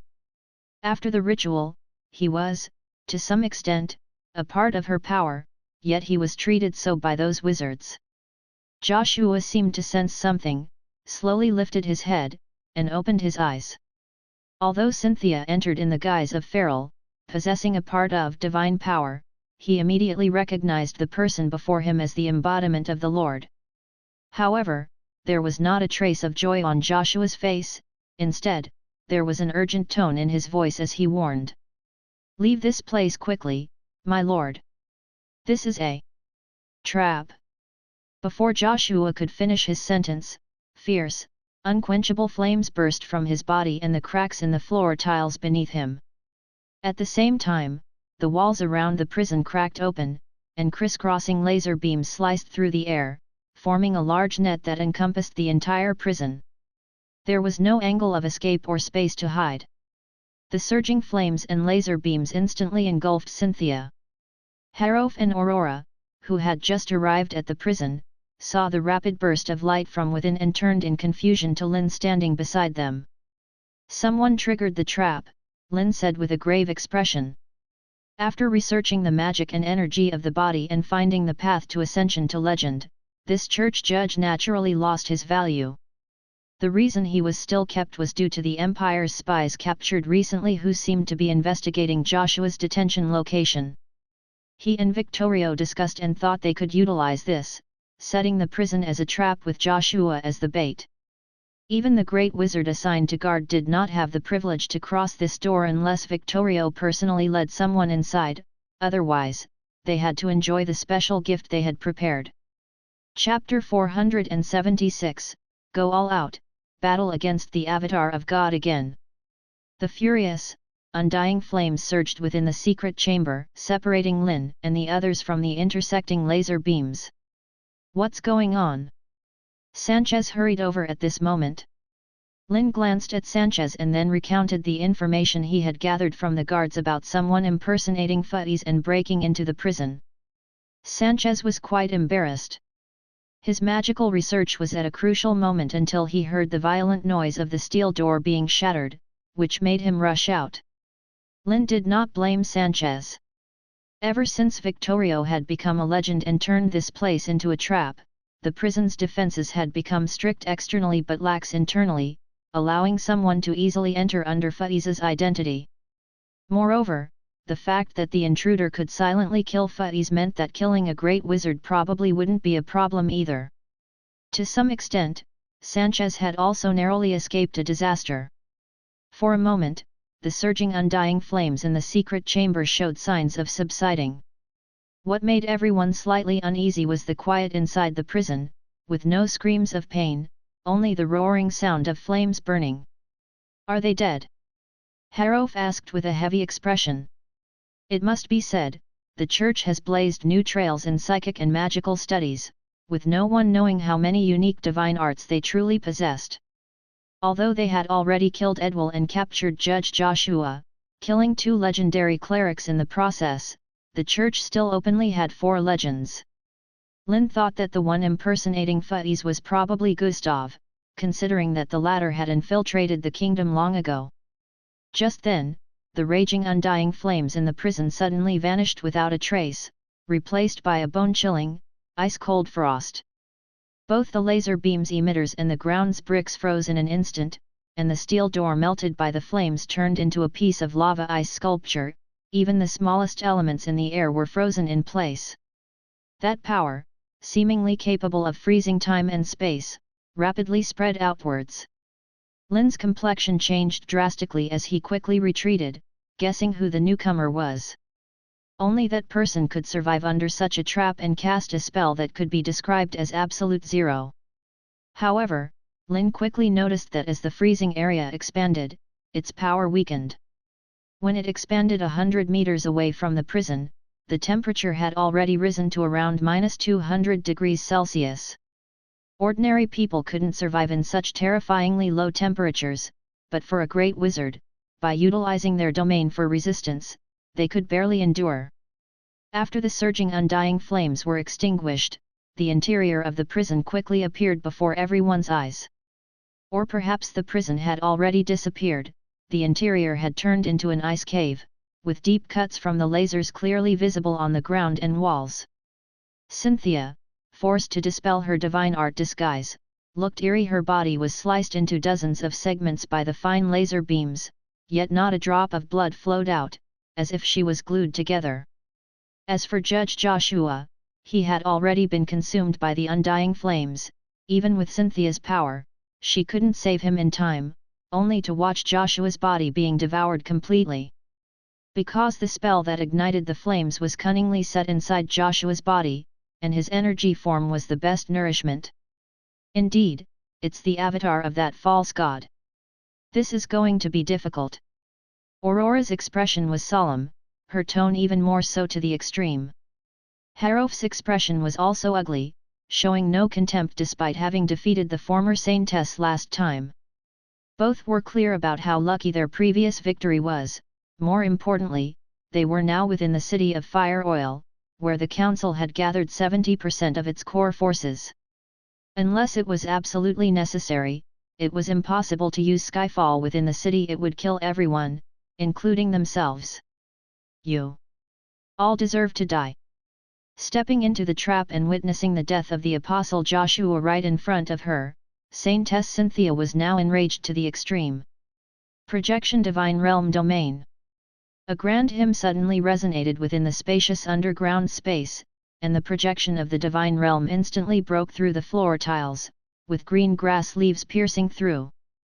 Cynthia's eyes sparkled like stars, her anger surging out, transforming into 6 robust guards shimmering with divine light, their towering bodies nearly breaking through the ceiling. Anger is powerful, especially for the strong. Lynn and the others exchanged glances, knowing well the perilous nature of this battle. But they had no choice but to fight. Earlier, they had used electromagnetic wave communication to inform Victorio of their situation here. Now, their goal was to delay time as much as possible. As they contemplated, 6 of the Divine Realm guards charged forward with heavy steps. Cynthia, on the other hand, had her hands clasped together, seemingly preparing some kind of spell. The crisscrossing wounds on her body were healing at a slow pace. Clearly, breaking through the carefully laid traps in the prison hadn't been as easy as it appeared. Lynn didn't know exactly what kind of magic the church's saintess was casting, but he was clear that he had to stop her actions at all costs. The laser beam was undoubtedly the fastest and most direct method of breakthrough. The fierce and powerful beam swept across, slicing the incoming Divine Realm guards in half. However, their bodies, completely made of divine light, quickly regenerated the severed parts. Fortunately, Lynn's target wasn't these puppets from the start but Cynthia at the back. The beam, thinner than a hair, could easily cut through steel, even alloy. Cynthia, having been at a disadvantage under laser magic before, naturally wouldn't be unprepared. She was enveloped in layers of nearly invisible, transparent, diamond-shaped lenses. Facing the powerful, mirror-shattering, 5th-grade laser beam, Cynthia's response was simple: to deflect and dissipate the magic's power through multiple reflections. Great disintegration. At that moment, Harof made his move. After Victorio's improvement, the Great Disintegration could almost deconstruct and strip away any known element. Though Harof, yet to ascend to legend, couldn't unleash the full power of this spell, it was enough to counter Cynthia's protective divine art. The diamond-shaped lenses deflecting and diverting the laser beam were instantly shattered. At the same time, Aurora had already dealt with the incoming Divine Realm guards. Everything happened in just a second, and Cynthia, who was in the middle of charging a divine art, instantly lost all her protection. However, she showed no intention of interrupting her spell. After all, laser magic had minimal effect on her energy form. But soon, Cynthia realized she had miscalculated. Lynn wouldn't use it unless he was confident.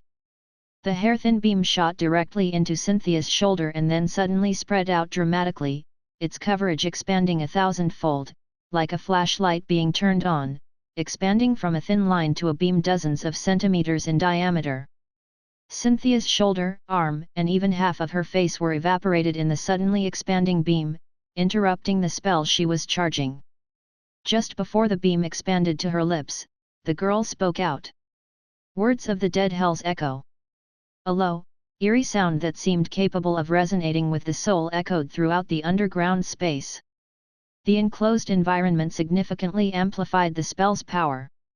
Lynn, Aurora, Harof, and Sanchez were all frozen in place at the same time, experiencing intense pain throughout their bodies, their brains trembling as if every cell was crying out in agony. Sanchez, the weakest among them, his skin began to show large amounts of blood, his brain felt as if it was being hammered, and he collapsed to the ground, fainting immediately. Such was the terrifying power of legendary magic. Still only a fifth-ring great wizard, without an intelligent brain to provide magical power and computational support, Sanchez had no qualifications to participate or influence the battle.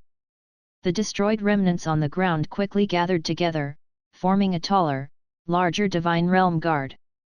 The legendary spell Words of the Dead Hell's Echo was only effective against targets with flesh and blood bodies. The divine realm guards, made of divine light, naturally moved freely within it. The towering divine realm guard took a step forward, swinging its energy blade down at Lynn, but a blade from the distant reaches of time and space, arriving first, cut it in two. It was Harof again, coming to the rescue. With more combat experience and ruthlessness than Lynn, he took advantage of the slight resistance he still had, directly bursting his eardrums to gain a bit of mobility. However, unleashing a time-space blade was already his limit because such powerful psychic, sound-based magic attacked the cells of the entire body, even affecting the soul. Merely cutting off hearing couldn't make one immune to it. Boundless starlight lit up around Cynthia, then like the Milky Way, surged towards Lynn. Legendary divine art colors of the stars. Every speck of starlight contained the will and power of God. The terrifyingly vast river of stars swept over, almost covering most of the underground space, enveloping everyone present. The entire divine realm space was filled with an oppressive, suffocating atmosphere. Both Aurora and Harof felt the arrival of death at this moment. Just then, a majestic blue beast emerged from Lynn's domain, positioning itself in front of everyone. Its energy-formed maw expanded several times larger than its body in an instant, swallowing the incoming river of stars in one gulp. As a consequence, the entire beast's silhouette almost burst into a sphere, filled with the will of the stars that it couldn't digest. But Muto had no intention of absorbing it, instead, it spat it out. Energy. Breath. A high-intensity energy wave directly bounced back, completely annihilating the repairing divine realm guards. Cynthia had not anticipated her attack being reflected back at her, forcing her to halt the release of Words of the Dead and redirect her energy to defense. Bible of Hell, page 36, God erected high walls in hell and the mortal world to block all evils, unbreakable forever. A golden wall inscribed with mysterious divine runes appeared in front of her, clashing directly with the high-intensity energy wave. Accompanied by a terrifying blast that could rupture eardrums, the entire divine realm domain began to shake violently and collapse. The dark, expansive prison reappeared before everyone's eyes, but even the slightest residual energy from the clash of legendary-level spells was enough to cause catastrophic damage to this underground space. Walls that had been specially reinforced, ceilings, began to peel off slowly, and the ground's bricks were utterly destroyed, the surface covered with crisscrossing cracks. Cough, cough, cough. Lynn and the others, blown away by the shockwave, finally regained their ability to move. Harof, closest to the explosion's epicenter, clutched his chest and coughed violently. The aftermath of that hit almost cost him his life. Walking between life and death, everyone's hearts were filled only with relief, fear, and concern. The confrontation just a moment ago, they had given it their all. Although it seemed like they had injured Saintess Cynthia, with Lynn even using laser magic to obliterate her shoulder, arm, and half of her head, everyone understood that they were fundamentally incapable of inflicting a fatal blow on this avatar of God. The only one also with an energy-formed body, Muto, after successfully reflecting the legendary spell colors of the stars, was now completely deflated, lying on the ground limply, like a deflated dough. Clearly, it wouldn't be of much help for a while.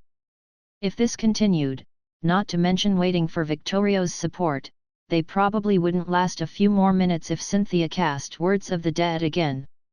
They would all die here. Thus, the only option left was to take a gamble. With a flicker of thought, Lynn immediately made a decision.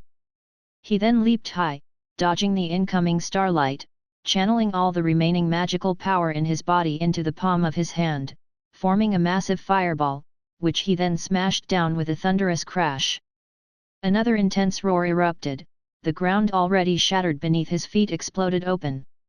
The violent shockwave caused the entire prison to collapse completely, large chunks of rock falling from the gaping cracks above. Chapter 477, The Astounded Ivana and the Magic Sun Beneath the City. In the city of Fire Oil, within a duke's estate situated at the corner of the city, machine guns spat out flames, pouring intense bullets onto the bodies of towering, grotesquely faced monsters. Quick, stop these monsters! Where's the ammunition for the machine guns? Where's our backup? Screams and roars erupted incessantly. No one knew where these ghastly twisted monsters came from. They seemed to have suddenly appeared within the city of Fire Oil, causing chaos everywhere and intentionally congregating to attack the Duke's residence. Ham, clutching a machine gun, continuously fired, turning two approaching monsters into sieves, not noticing that the flesh of the exploded bodies was slowly wriggling. As if possessed by some magic, even just the remains stubbornly moved on the ground. Under the cover of night, they quickly and silently moved to the feet of several guards. A tentacle shot out from a piece of corpse, piercing into a guard's ankle and instantly dragged him to the ground. The guard, in intense pain, kicked his legs but was powerless to resist and was dragged into the darkness, only able to cry out for help. "Save me, please save me!" His three colleagues immediately rushed over, trying to pull him back, but what awaited them were more flesh tentacles, piercing through their chests, shoulders, and even necks. The remaining corpses on the ground also shed their disguises, their sinister tentacles stretching out and curling towards Ham and the gunmen who were reloading. "Below, watch out for the bodies on the ground!" Ham warned frantically, throwing a Molotov cocktail. In the explosion and flames, the extending tentacles were blown apart. But this was only a temporary barrier, as there were too many bodies on the ground, gradually accumulating into a huge mass of flesh. Dozens of guard wizards immediately noticed the chaos. A volley of fireballs tore through the void, blasting the large flesh mass into bits. However, this made the situation even worse, as every piece of debris began to fly towards the nearest guards, burrowing into their exposed skin and absorbing the nutrients needed for revival. A series of agonizing screams echoed through the estate. The originally stable formation almost collapsed instantly, and more monsters surged forward, worsening the casualties. Fortunately, the long-awaited support finally arrived. A fierce tongue of flame swept across. This was not ordinary fire but plasma at tens of thousands of degrees Celsius, capable of obliterating all flesh and bone. Its name was Eternal Flame. "Are you all right?" Alad emerged from the estate, asking with a grave expression. "Thank goodness, Master Alad!" Ham and the others shouted in surprise, their morale immediately boosted. The power of a great wizard goes without saying. Without a worthy opponent, just one person's power could dominate the outcome of a war. "Please, save my brother, Master Wizard!" A blood-soaked guard staggered, dragging his brother to Alad, pleading. Alad looked down at the man's right hand, where tentacles were extending from the wound, looking incredibly terrifying. "If you want to live, bear the pain," Alad warned, then suddenly acted, grabbing the man's arm. In his screams, Alad performed a high-level material deconstruction, eradicating the arm and the parasitic monster flesh within at the atomic level. Thank you, Master Alad. The blood-soaked guard gratefully said. His brother's arm was lost, but his life was saved. Alad didn't look at them again but glanced at the many broken monster bodies outside the estate and the injured, pained by the parasitic flesh. Damn, where did these monsters come from? Alad cursed in his heart. He and Raphael were originally guarding the sun furnace beneath the city. But from the messages continuously reported by the guards, the situation had now reached a point where they had to take action. It's always better to repel enemies from outside than to be breached. Meanwhile, under the protection of the illusory realm, Monroe and Ivana took advantage of the chaos to enter the estate. These suddenly appearing monsters were naturally summoned from hell by Monroe using the power of a holy artifact.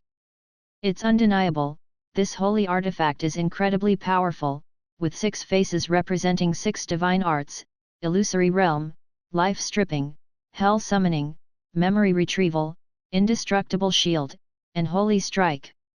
These 6 arts are very versatile, covering offense, defense, and reconnaissance. Monroe even felt more powerful than a cardinal, capable of doing much more, such as killing the guards in front of him.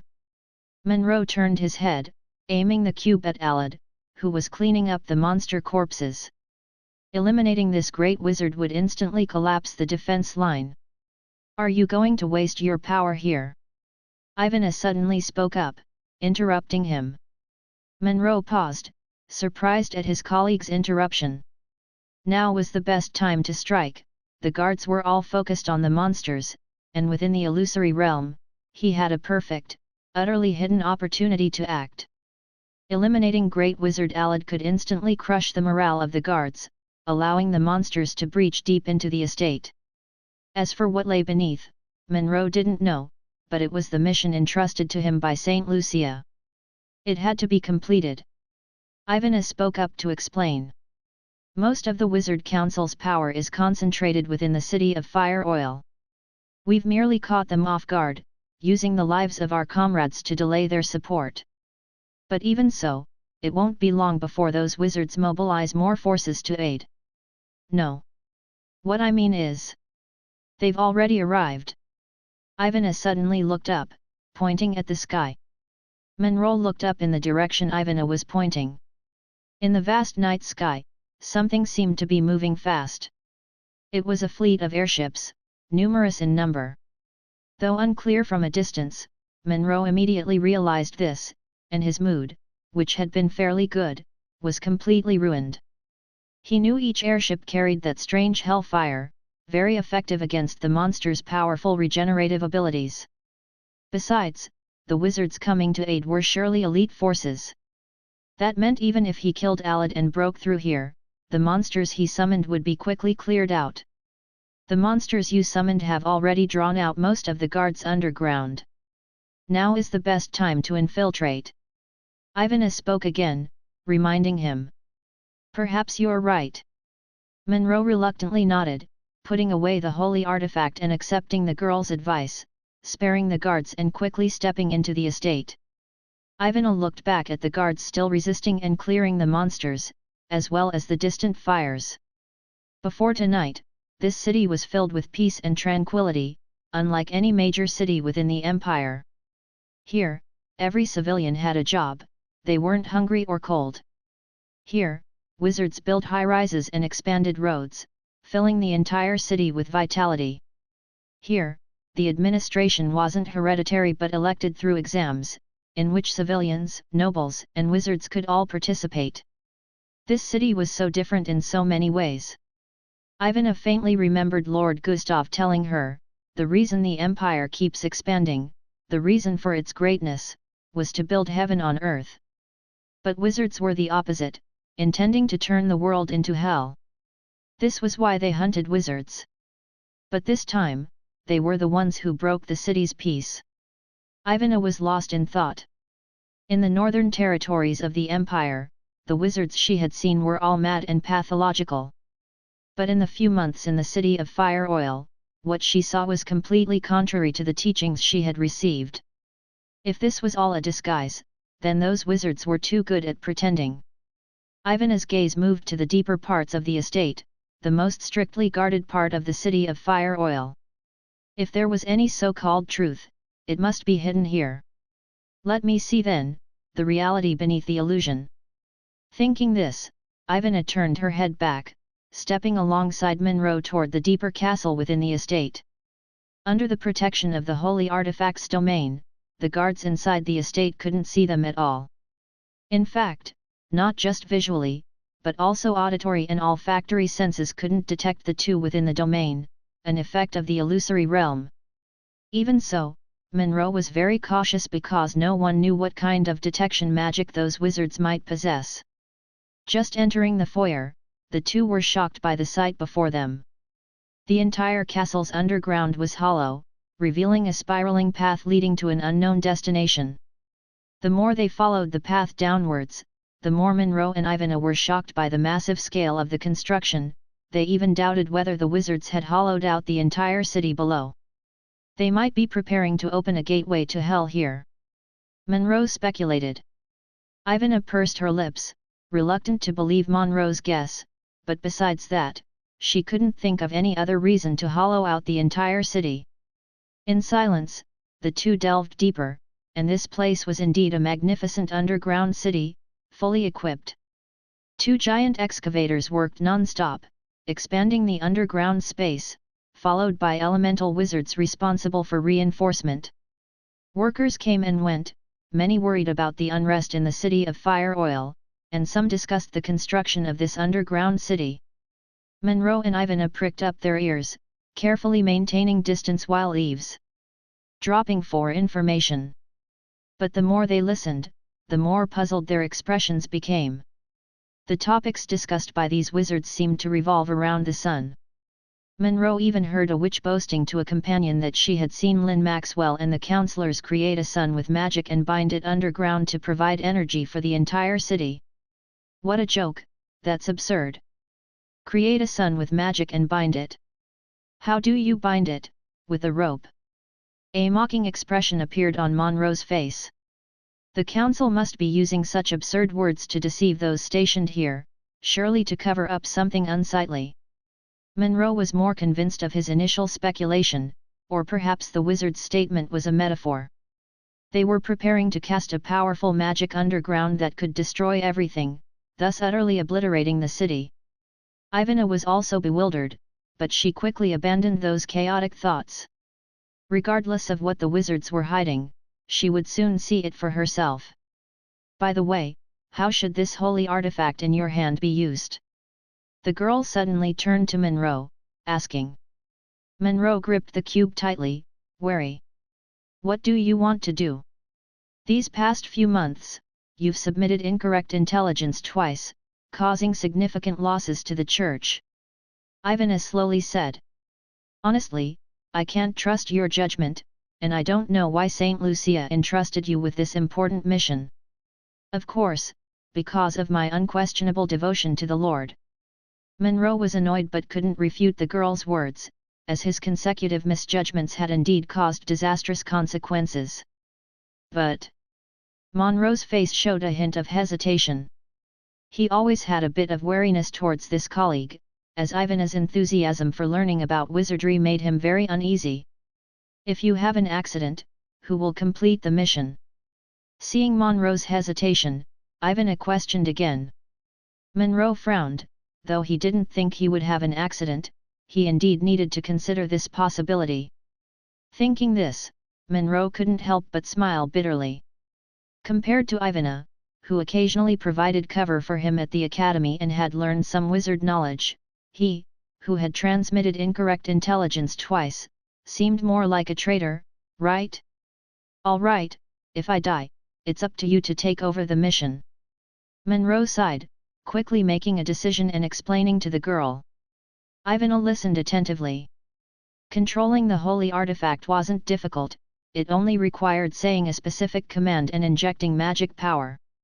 While explaining to the girl, Monroe suddenly stopped, looking ahead with shock and horror in his eyes, as if seeing something unimaginable. His lips trembled slightly, clearly saying, "The sun." Chapter 478, Lynn, Nuclear Fusion, this is the burial ground prepared especially for you. What sun? Seeing Monroe standing still like a madman, Ivana also lifted her head in surprise, and then she too froze in place. In the distance, within a vast underground plaza, stood a towering altar, and above the altar was a huge plasma ball that was continuously swirling and rotating. A multitude of golden runes circled around the sphere, greedily absorbing the light and heat emanating from within the plasma ball. It was like a sun bound by magic. Other than shock, nothing could describe Ivana's feelings at the moment. Earlier, she found it strange that this underground space had no magic lamps and yet was as bright as daylight. Now she understood. The guards were not lying after all, the wizards had created a star with magic and imprisoned it beneath this city. Impossible, this must be a wizard's magic. An illusion. Monroe could not believe the miraculous scene before him was real, and hurried forward, wanting to dispel the illusion, but he didn't notice the alchemy runes engraved on the floor tiles beneath his feet faintly lighting up. "Monroe, watch out!" Ivana, snapping out of her shock, urgently warned. "Iron sandstorm!" The next moment, Raphael's voice echoed throughout the vast underground plaza, and countless sharp iron thorns materialized out of thin air, rushing down like locusts and arrows under the influence of a strong magnetic field, directly targeting Monroe and Ivana. Each thorn was like a small railgun, and although their power was far less, their sheer number made up for everything. Fortunately, Monroe reacted in time, firmly clutching a cube in his hand and whispering a protective spell quickly and accurately. An invisible shield immediately materialized in front of them, forming a semicircular dome that sheltered both Monroe and Ivana within. This was the protective divine magic indestructible shield. Bang, bang, bang. Countless iron thorns, propelled by electromagnetic force, continuously struck the shield, emitting a series of muffled thuds that were almost teeth-gritting, and the divine illusion protecting them started to fade. Inside, Monroe broke out in a cold sweat as the sharp thorns, just a dozen centimeters away from his skull, made the invisible shield ripple like water, as if it could burst at any moment. However, the alchemical device made by Cynthia herself was reliable, and the indestructible shield, true to its name, blocked the advanced magic electromagnetic iron sandstorm. Monroe couldn't muster any joy, as a large number of wizards and guards had already gathered around, forming an encircling stance, and his legs were still tightly bound by rune chains. The power of sacred objects was unquestionable, but their weakness was also evident. They required manual control to unleash their power. Where is Alad? Where did he run off to? How could someone break in? Raphael, quite annoyed, pushed aside several guards and questioned them. The importance of the fusion reactor was self-evident, usually guarded by two grand wizards, with the outer defenses being Alad's responsibility. Master Alad heard that the manor outside was attacked by a large group of demons and has gone to support. One of the male wizards hurriedly reported. Raphael frowned, displeased with Alad's dereliction of duty, clearly a diversionary tactic by the enemy. However, after calming down, Raphael was also aware that even if Alad had been stationed outside, it would have been difficult to catch the intruders. All the detection magic they had set up had failed to notice any sign of intrusion. Only here, in the core region of the sun furnace, did the protective magic personally set and reinforced by Speaker Victorio after his ascension, manage to expose the intruder. Only the power of legends could contend with legends. No wonder they could sneak in here, looks like two traitors. Raphael turned his head and recognized Monroe and Ivana. Although he had not met them before, he had seen their civil service exam papers, especially Ivana's explanation of kingdom laws, which left a deep impression on him. Raphael hadn't expected that they would betray their wizard identities, or perhaps they had been undercover agents sent by the church from the beginning. Even able to easily block his full-strength strike with a unique alchemical creation. "Since you're here, then stay." Raphael sneered, not believing that their turtle shell protection could last indefinitely. Surrounded by people, Monroe's expression was quite unpleasant, the only consolation being that there was only one grand wizard present, giving him a chance of victory. Ivana also drew her long sword, trusting more in the blade in her hand than in the magic she had just learned. Elemental Torrent. Raphael spared no effort, immediately employing a fifth circle spell. The elements in the void, as if guided by something, violently collided and rolled towards the two. At the same moment, one side of the cube in Monroe's hand burst into dazzling light, casting divine strike in a desperate effort. The two powerful spells intertwined and collided, exploding into a strong shockwave, followed by an even more intense explosion sound that suddenly erupted in the underground space. However, this was not the sound of spells colliding, because the noise came from above their heads. The next moment, under everyone's astonished and confused gazes, the ceiling above violently burst open. Large amounts of rubble, bricks, and steel bars fell from above. "Get out of the way, everyone!" Raphael shouted, then looked at Monroe in bewilderment. The entire underground space was specially reinforced, and even under the attack of sixth circle magic, its overall structure should have remained stable. It shouldn't have collapsed in the aftermath of the magic just now. Raphael quickly understood why. Because along with the falling stones, several all too familiar figures also fell. Its master Lynn and the esteemed counselors. The wizards on the scene shouted excitedly. "Cynthia, your highness!" Monroe, as if seeing a savior, excitedly spoke out.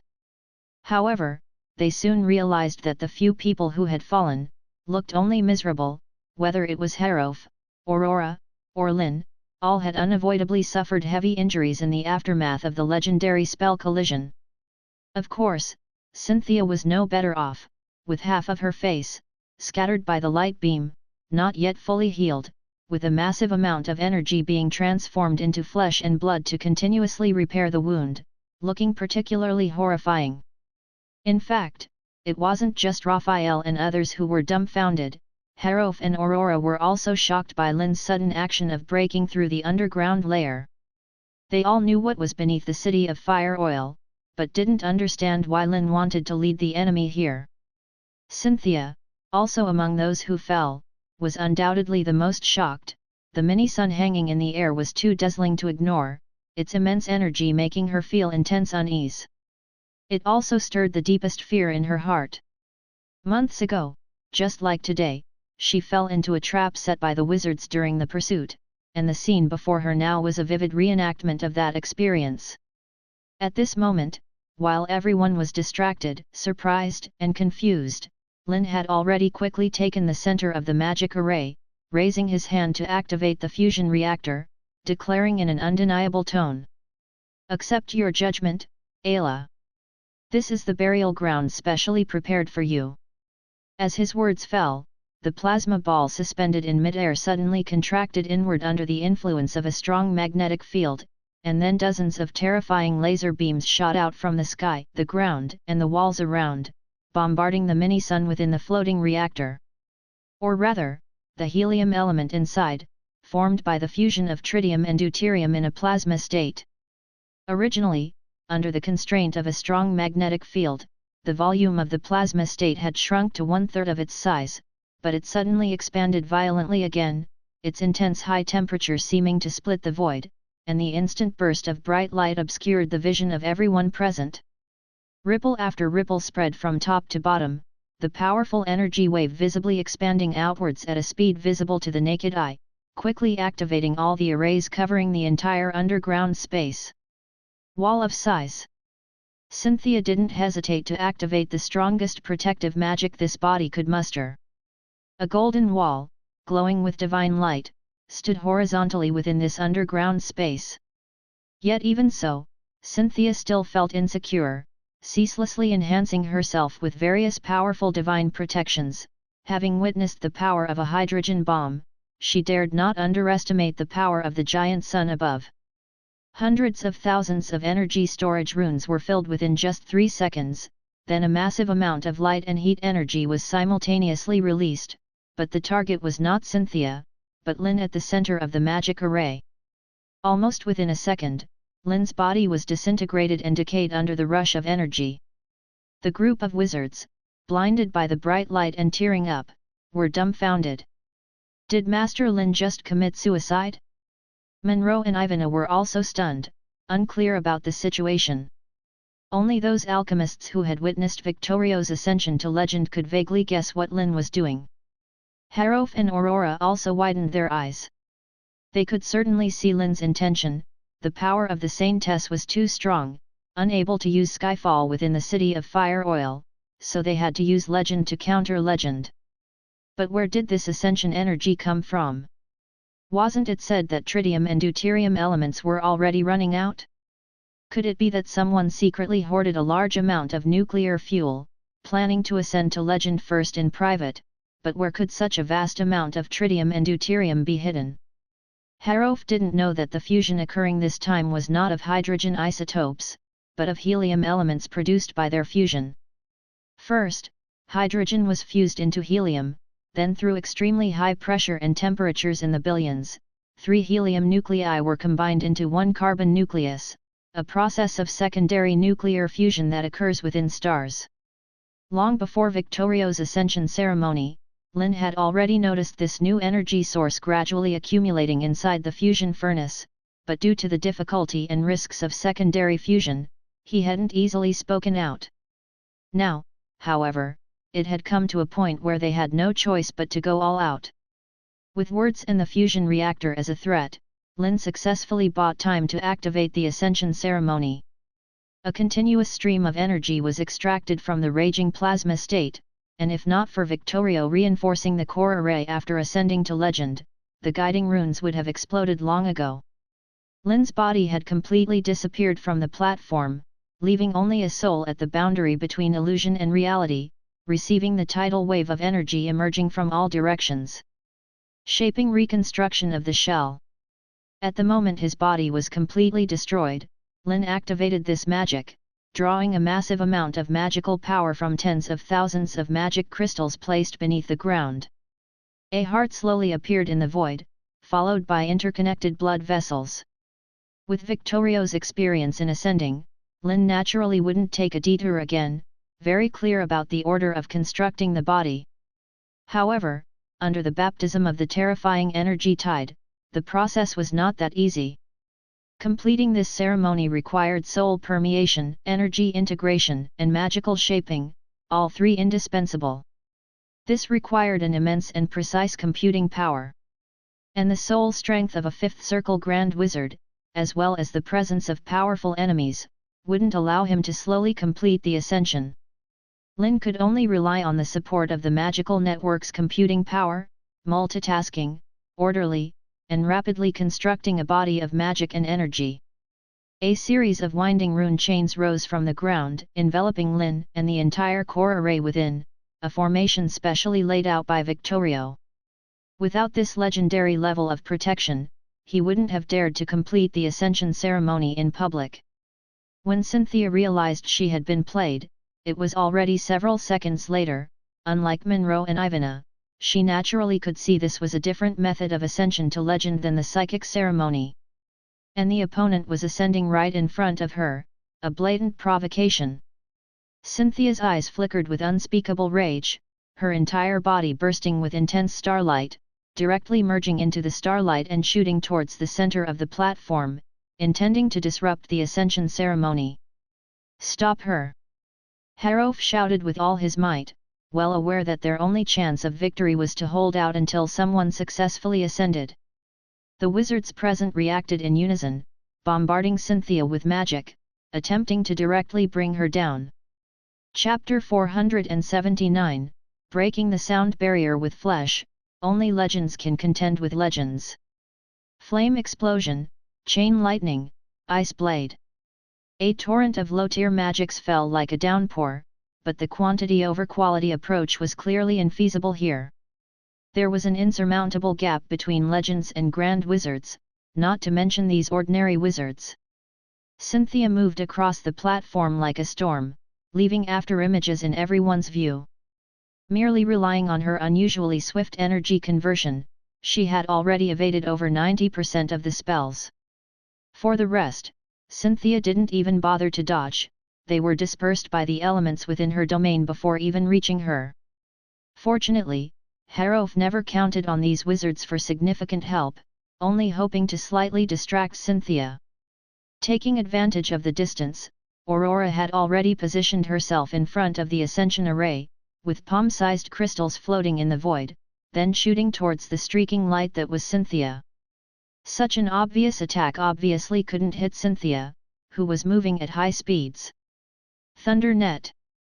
Aurora stretched out her hand, and lightning flashed within the speeding crystals. Each crystal acted as a node, connecting the wild electric arcs together, instantly covering a large area and forming a vast electromagnetic net. The Saintess, turned into a streak of light, slowed down dramatically as if plunging into a quagmire, and her luminous form reappeared. Space-time blade slash. Years of coordination allowed Harof to strike perfectly without any communication. An invisible spatial ripple swept across, slicing Cynthia's body in two. Then Aurora reactivated the lightning, shredding the severed body with powerful electromagnetic force in just 2 seconds. How could this be? Watching Cynthia's body be completely engulfed in lightning, Aurora herself stopped, but then realized a legend couldn't possibly die so easily, unless it was a decoy. A strong premonition flashed through Aurora's mind, instinctively shifting her body slightly. Then, a spray of blood flew, and her right arm was cleanly severed. Damn it! Aurora's left hand clutched the wound, freezing the gushing blood into ice to stop the flow. She had taken a significant hit in her area of expertise, visual magic. Clearly, Cynthia's release of starlight magic was merely a diversion, with her real body hidden within the starlight's cover, launching this fatal strike. Aurora scanned in front of her, horrified to find she couldn't sense the opponent's movements at all. Luckily, rune chains sprang from the ground at that moment, striking an empty space. With a series of grating thuds, Cynthia's figure appeared from the void, starlight bursting forth, smashing the approaching rune chains. But these chains seemed endless, more springing towards her with each one destroyed, with the massive amount of magic stones beneath the ground and the floating fusion reactor continuously supplying energy. The rune barrier erected behind effortlessly blocked the bombardment of starlight. This protection was specifically devised by Victorio to ensure undisturbed ascension, virtually considering all possibilities. Before being destroyed, space, force fields, electromagnetism, or sound waves couldn't affect those within the array, as if magic had separated two worlds. Cynthia recognized this and once again invoked divine descent after testing the barrier's strength with starlight magic. This place is God's domain. Cynthia's voice echoed in the underground space, the consecutive use of legendary divine magic draining her, necessitating divine speech to communicate with her deity to descend the divine kingdom again.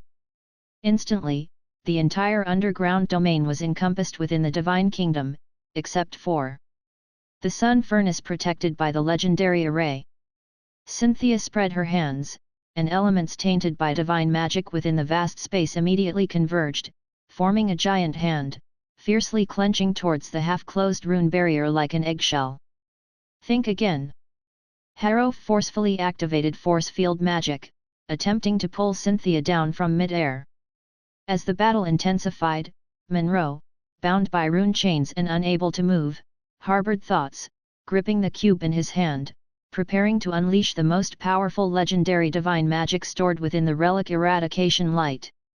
The diamond-shaped cube spun in his palm, the divine runes on its 6 faces connecting, emitting an exceptionally dazzling light. Monroe understood this was his chance to shine. By assisting Lady Cynthia in killing these wizards, he could use this achievement to cleanse his past stains and disgrace. Now, with everyone's attention drawn to the powerful Lady Cynthia, only Raphael was an exception. Having just engaged Monroe, he was well aware the latter was not a figure to overlook. Dozens of electromagnetic iron thorns arrived in an instant. To execute eradication light, most of the relic's power had been drawn away. Under the bombardment of many railguns, the protection of the indestructible shield quickly shattered. Bound by rune chains, Monroe had no chance to dodge, only able to avoid vital points as much as possible, watching as thorns pierced his chest, thighs, and arms. One of the thorns even struck the floating cube. Raphael knew precisely what was crucial. No! In Monroe's despairing shout, the cube was knocked out of his grasp and sent flying. Before Raphael could launch another attack, a hand reached out, precisely catching the cube before it hit the ground. A look of joy immediately appeared on Monroe's face, urgently shouting, "Quick, Ivana, destroy the altar!" The relic in his hand was ready to be unleashed, just waiting to be activated. Though the achievement would partially go to Ivana, at this moment, he didn't care. As Monroe anticipated, and as Raphael and others watched in sudden change, Ivana raised the cube towards the sun furnace, not hesitating to launch the attack. The dark eradication light shot out from the cube at extreme speed, obviously referencing someone's development of laser magic. At the same moment, Cynthia had already forcibly torn a crack in Victorio's legendary array. Despite the abundant energy sustaining the array's existence, how could a living legend not break through a dead array? Then, streams of brilliant starlight emerged behind Cynthia, spreading in a peacock's tail of splendor. Just as Cynthia prepared to obliterate the entire ascension platform with her spell, a sudden, dark, annihilating light unexpectedly attacked from behind. The speed of the light was unimaginably fast. By the time Cynthia sensed danger, eradication light had already penetrated half of her body, also shattering the meticulously constructed spell. The entire battlefield fell into deathly silence, everyone staring in disbelief at Ivana holding the cube. Monroe's eyes widened in shock, questioning for a moment if he had seen an illusion, but he quickly realized the truth, collapsing in a scream. "Why? Are you mad, Ivana?" Monroe couldn't believe Ivana had misfired. It was impossible to accidentally hit Lady Cynthia, so it had to be deliberate. Ivana ignored Monroe, instead confronting Cynthia with the luminous cube, solemnly demanding answers. "I have some questions, please answer me truthfully. Lady Cynthia, is the scripture true? Is our continent flat or spherical? Did God truly create this world? What exactly are wizards? Do heaven and hell really exist?" After months of living and studying in the city of fire oil, Ivana had too many unresolved questions. Although now was not the ideal time to delve into them, she knew she would never get answers at any other time. Harof didn't wait for Cynthia's response, scoffing, "What lady? You're standing before Ella, the god worshipped by the church. Your so-called lady is but a vessel used for descent, replaced every few years. Claiming to be a god, she's just someone who has walked further on the path of magic than us," Aurora added, revealing Cynthia's true nature without hesitation.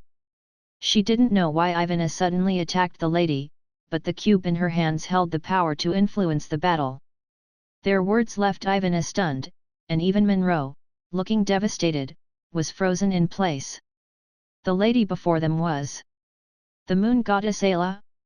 Cynthia didn't respond to Ivana's questions or bother to counter Harof's words, instead coldly stating, "You plan to use my own creation against me. A knife can be a tool for murder or for saving lives." Ivana, managing to suppress her astonishment, showed no intention of backing down. Unlike Monroe, she acted on her own will, indifferent to divine magic or wizardry. However, Ivana clearly misunderstood Cynthia's words. The next moment, she felt the cube slipping out of control, as countless magical threads shot out from its surface. Cynthia wasn't waiting but was communicating with the divine energy within the cube. Although others could use alchemical creations, it didn't mean she hadn't left safeguards in this relic she personally crafted. At such close range, there was no chance to evade, and Ivana's body was quickly pierced by the suddenly emerging magical threads, one wrapping tightly around her neck like a noose. A profound sense of suffocation immediately dominated her mind. Not only that, but Ivana felt her strength and magic being drained non-stop. Her mind grew fuzzy, past memories flashing like phantoms, finally settling on that night at the burning harbor town. Perhaps she should have died that night? The girl thought to herself, regretting only that she hadn't unraveled the truth or found Lot's whereabouts. Ivana's struggling expression gradually calmed, accepting her death with some reluctance but still with serenity. This ends now. A booming voice suddenly filled the underground space, reaching Ivana's ears, followed by the sound of something shattering. When Ivana opened her eyes again, she found the spontaneously floating cube in front of her had exploded, apparently smashed by a powerful force, large chunks of crystal turning into countless sparkling fragments scattered on the ground. The magical threads binding her body also broke apart. Ivana crashed to the ground, ignoring the pain from her body, and turned her gaze towards the sun furnace. The flashing lightning inside had completely dissipated, and the glowing alchemical runes on the ground had returned to dimness. As everyone watched, a azure figure emerged from the furnace, and in the moment of bodily reconstruction, Lynn had used magic to create a suitable atomic garment for himself.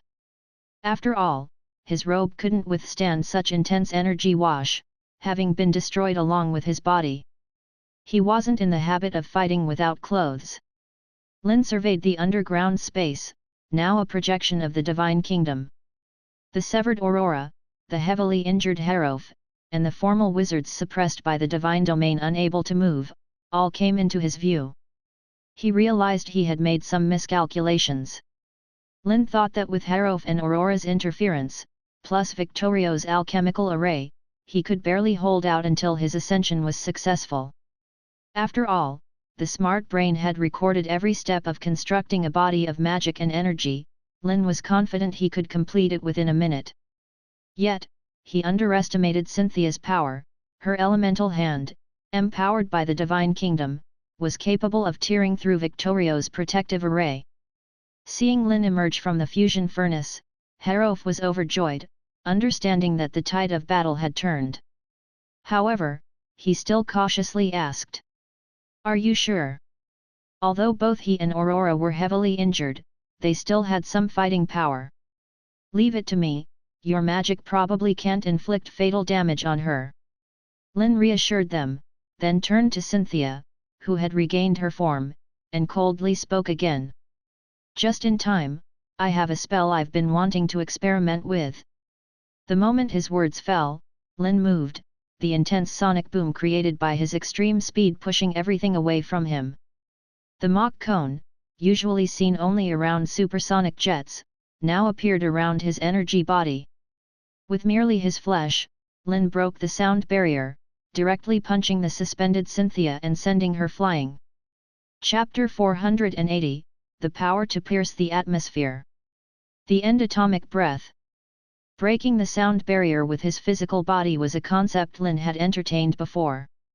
Since they were no longer frail carbon-based life forms, speed and strength should not be so greatly limited. Only after truly ascending to legend did Lynn understand that the issue indeed lay in acceleration. Previously, Grand Wizards utilized force field magic for flight, a sophisticated anti-gravity method that was indeed slow. Lynn then had the idea to use magnetic fields to increase his own speed. Like launching an electromagnetic cannon, he propelled himself in an instant. This method of acceleration was undoubtedly crude, but its speed was unquestionably unrivaled. Just a second's accumulation of electromagnetic acceleration increased Lynn's speed to 1.5 times the speed of sound, turning his energy body into a steel form mid-air. The immense mass, combined with unprecedented speed, unleashed a punch with the power akin to a thermobaric bomb. Accompanied by a massive sonic boom, Cynthia was blasted hundreds of meters away, crashing deeply into the ground. So fast! Harof's pupils shrank. He had heard someone mention the idea of breaking the sound barrier with the physical body before, but had regarded it as a fanciful dream. He never expected Lynn to achieve such an incredible feat upon just stepping into legend. As the target of persecution, Cynthia was stupefied by this extraordinary heavy hit, like colliding with a meteorite at high speed. Her energy form nearly dissipated from the impact. However, before she could recover, Lynn was already in front of her again. Cynthia's face changed dramatically, raising her right hand to cast divine magic, but someone's speed was evidently faster. A blade shimmering with magical fluorescence, several meters long, materialized in his hand, sweeping down in a slash. Divine barriers appeared in front of her, but they were like paper, instantly breached, and the blade directly chopped off Cynthia's right arm. This was the high-frequency vibrating particle blade. Utilizing the legendary wizard's powerful control over mimetic elements, Lynn used atoms vibrating and circulating hundreds of thousands of times per second as the blade edge, achieving atomic-level cutting. This is for Aurora. After the strike, Lynn withdrew the blade. Cutting wounds had limited destructive power against energy bodies, then his real iron fist, larger than a sandbag, directly targeted Cynthia's head. This punch is for Counselor Harov. The heavy punch hit Cynthia's face directly, and the ground collapsed with intense booming sounds, dense cracks spreading out like spider webs. Harov and Aurora, who were observing, naturally heard Lynn's shouts, feeling both amused and touched, grateful for their efforts in delaying Cynthia. Cynthia suffered several heavy hits, a humiliation beyond limits. It wasn't hard for her to predict Lynn's moves and react, but their speeds were worlds apart. Since the end of the Faith War, she had never been suppressed in direct combat, much less humiliated and beaten into the ground. Even if this was just an avatar. Time stop. Before the massive iron fist could smash down again, Cynthia harshly uttered. The elements tainted by divine power within the projection of the divine kingdom seemed to receive an order, all freezing in place, a terrifying chill spreading rapidly in all directions. As Lynn was about to use the ultimate physical attack to obliterate this divine avatar until its energy was depleted, he was forced to halt. The chill was spreading within his domain, though its expansion was significantly slower, only about 1% of the outside world. They had been rooted in their assault on the Church's saint due to the divine kingdom projection easily suppressing the domains of grand wizards. But fortunately, having ascended to legend, he possessed some resistance and countermeasures. Absolute Zero invading the domain would take at least 5 seconds to reach his body, enough for 30 punches, potentially enough to burst the opponent or force a halt to the spell. So he continued to strike. Lynn's movements were relentless, landing several punches, each accurately hitting Cynthia's head. At this moment, Lynn resembled more a berserker than a wizard, with fists and speed as his best weapons. Starfall. Cynthia's angry voice came from below, strands of starlight flashing around her before explosively detonating. This nearly mutually destructive tactic finally forced Lynn back. He remained wary of this unknown divine magic. Slow field. After escaping being suppressed and pummeled, Cynthia immediately adjusted the elemental composition of the divine kingdom's domain. All wizards immediately felt as if the air around them had turned into some viscous liquid. Using increased resistance to slow down speed, to reduce his advantage? Lynn immediately guessed Cynthia's intent, acknowledging it as a method, but what truly troubled him was that the opponent seemed to receive endless energy replenishment within this divine kingdom domain. He had already inflicted heavy damage on her more than once, plus the previous fierce battle. The consumption of magic and energy was not a small amount. Yet, Cynthia showed no signs of energy exhaustion. It seemed the only way was to completely destroy her physical body. In the moments of contemplation, Cynthia's battered body had already largely healed. She hovered in the underground space, surrounded by dazzling starlight gathering behind her like a peacock's tail. This was the divine magic star's fury that Ivana had interrupted earlier. At the moment of casting, Lynn noticed some clues about these peculiar starlight magics. In the legendary wizard's unique elemental sight, each strand of starlight shimmered with the glow of soul power. If the transformation of matter into energy characterizes a wizard's ascension to legend, then Cynthia was using soul power as her energy source. I must not intercept it directly. The thought flashed through Lynn's mind, suspecting this spell could directly harm the soul. no wonder it was her preferred offensive technique. Star's fury. Cynthia slowly spoke, and the starfires hovering behind her like a peacock's screen swiftly shot out, not targeting Lynn, but aimed at Aurora, who was heavily injured on the right. Lynn's expression changed, not expecting Cynthia to suddenly shift her attack towards someone else. His form became energized, forcibly breaking through the elemental sea blocking his movements, and before the starfire could cover the area, he grabbed Aurora and flew out. Behind them, intense booms followed one after another, each burst of starlight signifying the extinguishment of a soul, and the burning starfires spread throughout the underground space. Then, a majestic prayer echoed through the space. When Judgment Day arrives, the gates of heaven will open, the Lord shall sit upon the divine throne, and all beings will prostrate before the Creator, receiving the Lord's judgment. Cynthia, hovering in the divine kingdom, her expression solemn, a divine and vast power vibrating through the void. A bronze gate slowly emerged within the divine kingdom. This time, Cynthia had not intended to perform the descent, not until collecting 1,000,000 devout souls to complete the ritual. The true deity could not easily take risks.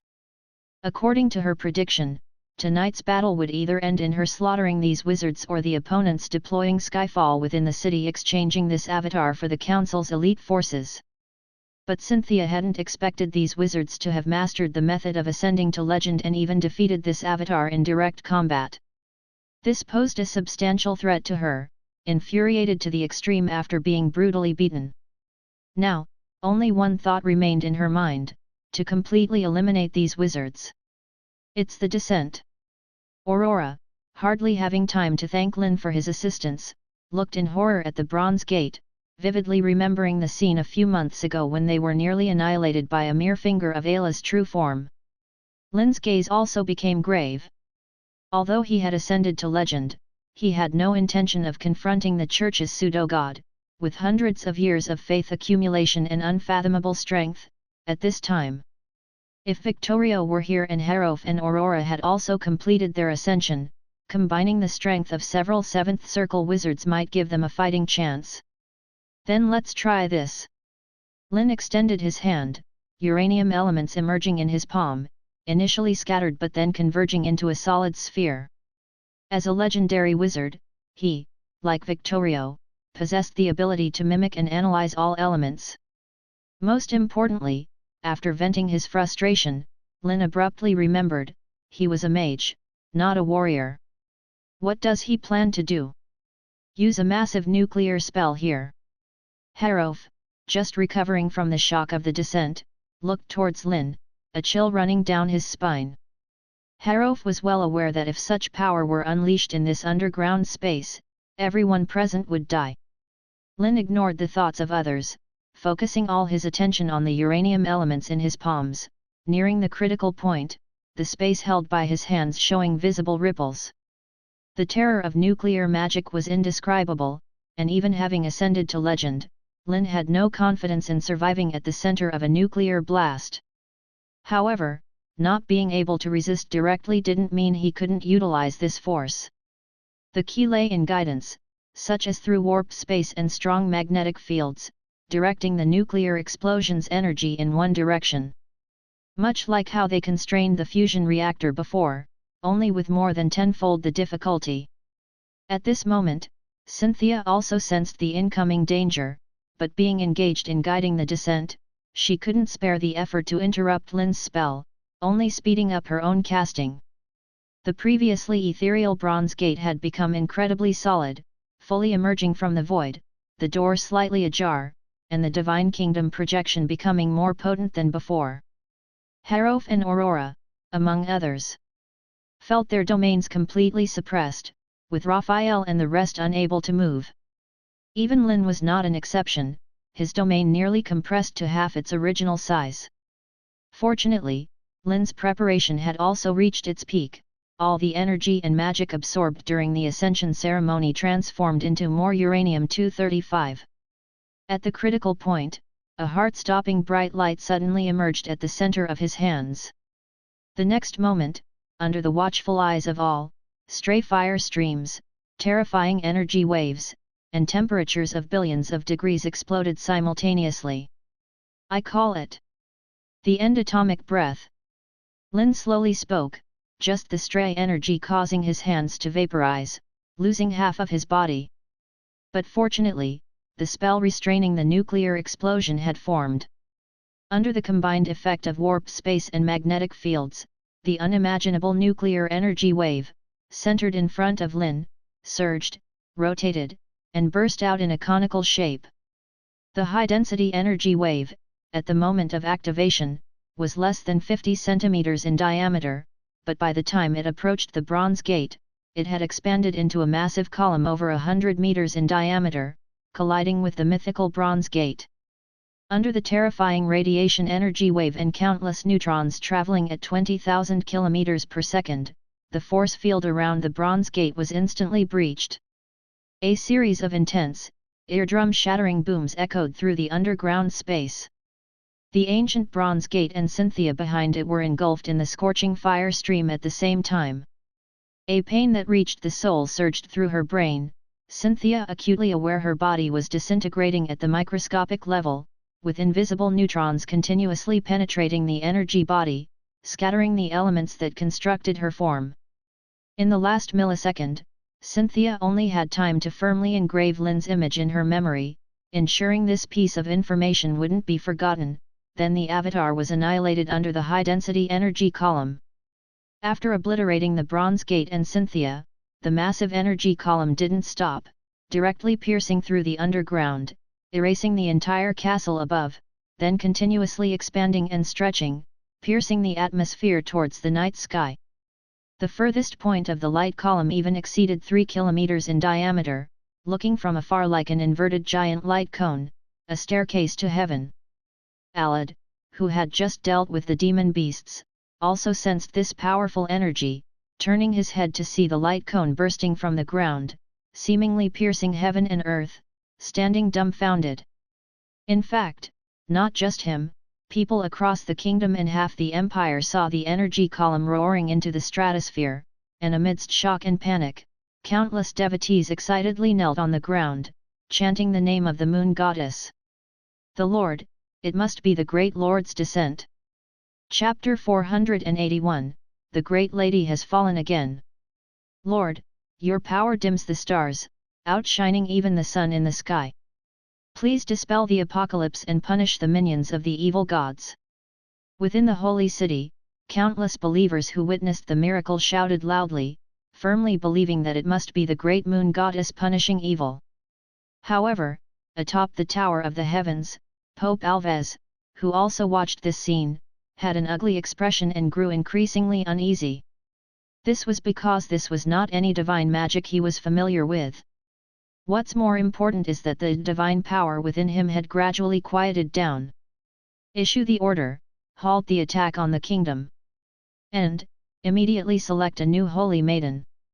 Alves turned his head and commanded in a deep voice. The cardinals who had also seen the miracle had just recovered from their shock and were dumbfounded upon hearing Alves's words, almost doubting if they had heard wrong. But they remembered. Wasn't a holy maiden just selected? Why choose another one? Yes, Your Holiness. Several cardinals immediately took the order and left the Tower of the Heavens, feeling somewhat uneasy. It seems the counterattack plan against the kingdom has failed, Cardinal Cyriad spoke in a low voice, trembling slightly. Although he did not know exactly what had happened, the fact that Pope Alves ordered a halt to the action indicated a significant problem. And within just over 3 months, to replace 2 holy maidens was unprecedented in the Church's history. Cyriad even suspected that both holy maidens had already perished at the hands of the wizards. Has the Lord's grace left us? One of the cardinals muttered in bewilderment. They, the bishops, are the shepherds of the Lord on earth, embodying the will of the Lord. In the past, no matter how formidable the enemy, they would ultimately fall under the Church's crusade. After all, the majesty of the Lord is inviolable, and the power of the Lord is unmatched. Cyriad had always been firm in this belief, yet the group of wizards occupying the kingdom and the minions of the evil gods had repeatedly defeated the Church's crusaders, even once invading the Empire's territory, and now even the Holy Maiden has fallen within the kingdom's borders. For a moment, Cyriad felt as if the Empire was on the verge of collapse, and his steadfast faith inevitably began to waver. All trials are tests from the Lord. A solemn voice echoed within the Tower of the Heavens, awakening Cyriad, who had begun to question the Lord's might. Lord Randall. The other cardinals looked towards the newcomer and hurriedly bowed in respect. It seems there are some doubts in your hearts, Randall said lightly, glancing at them.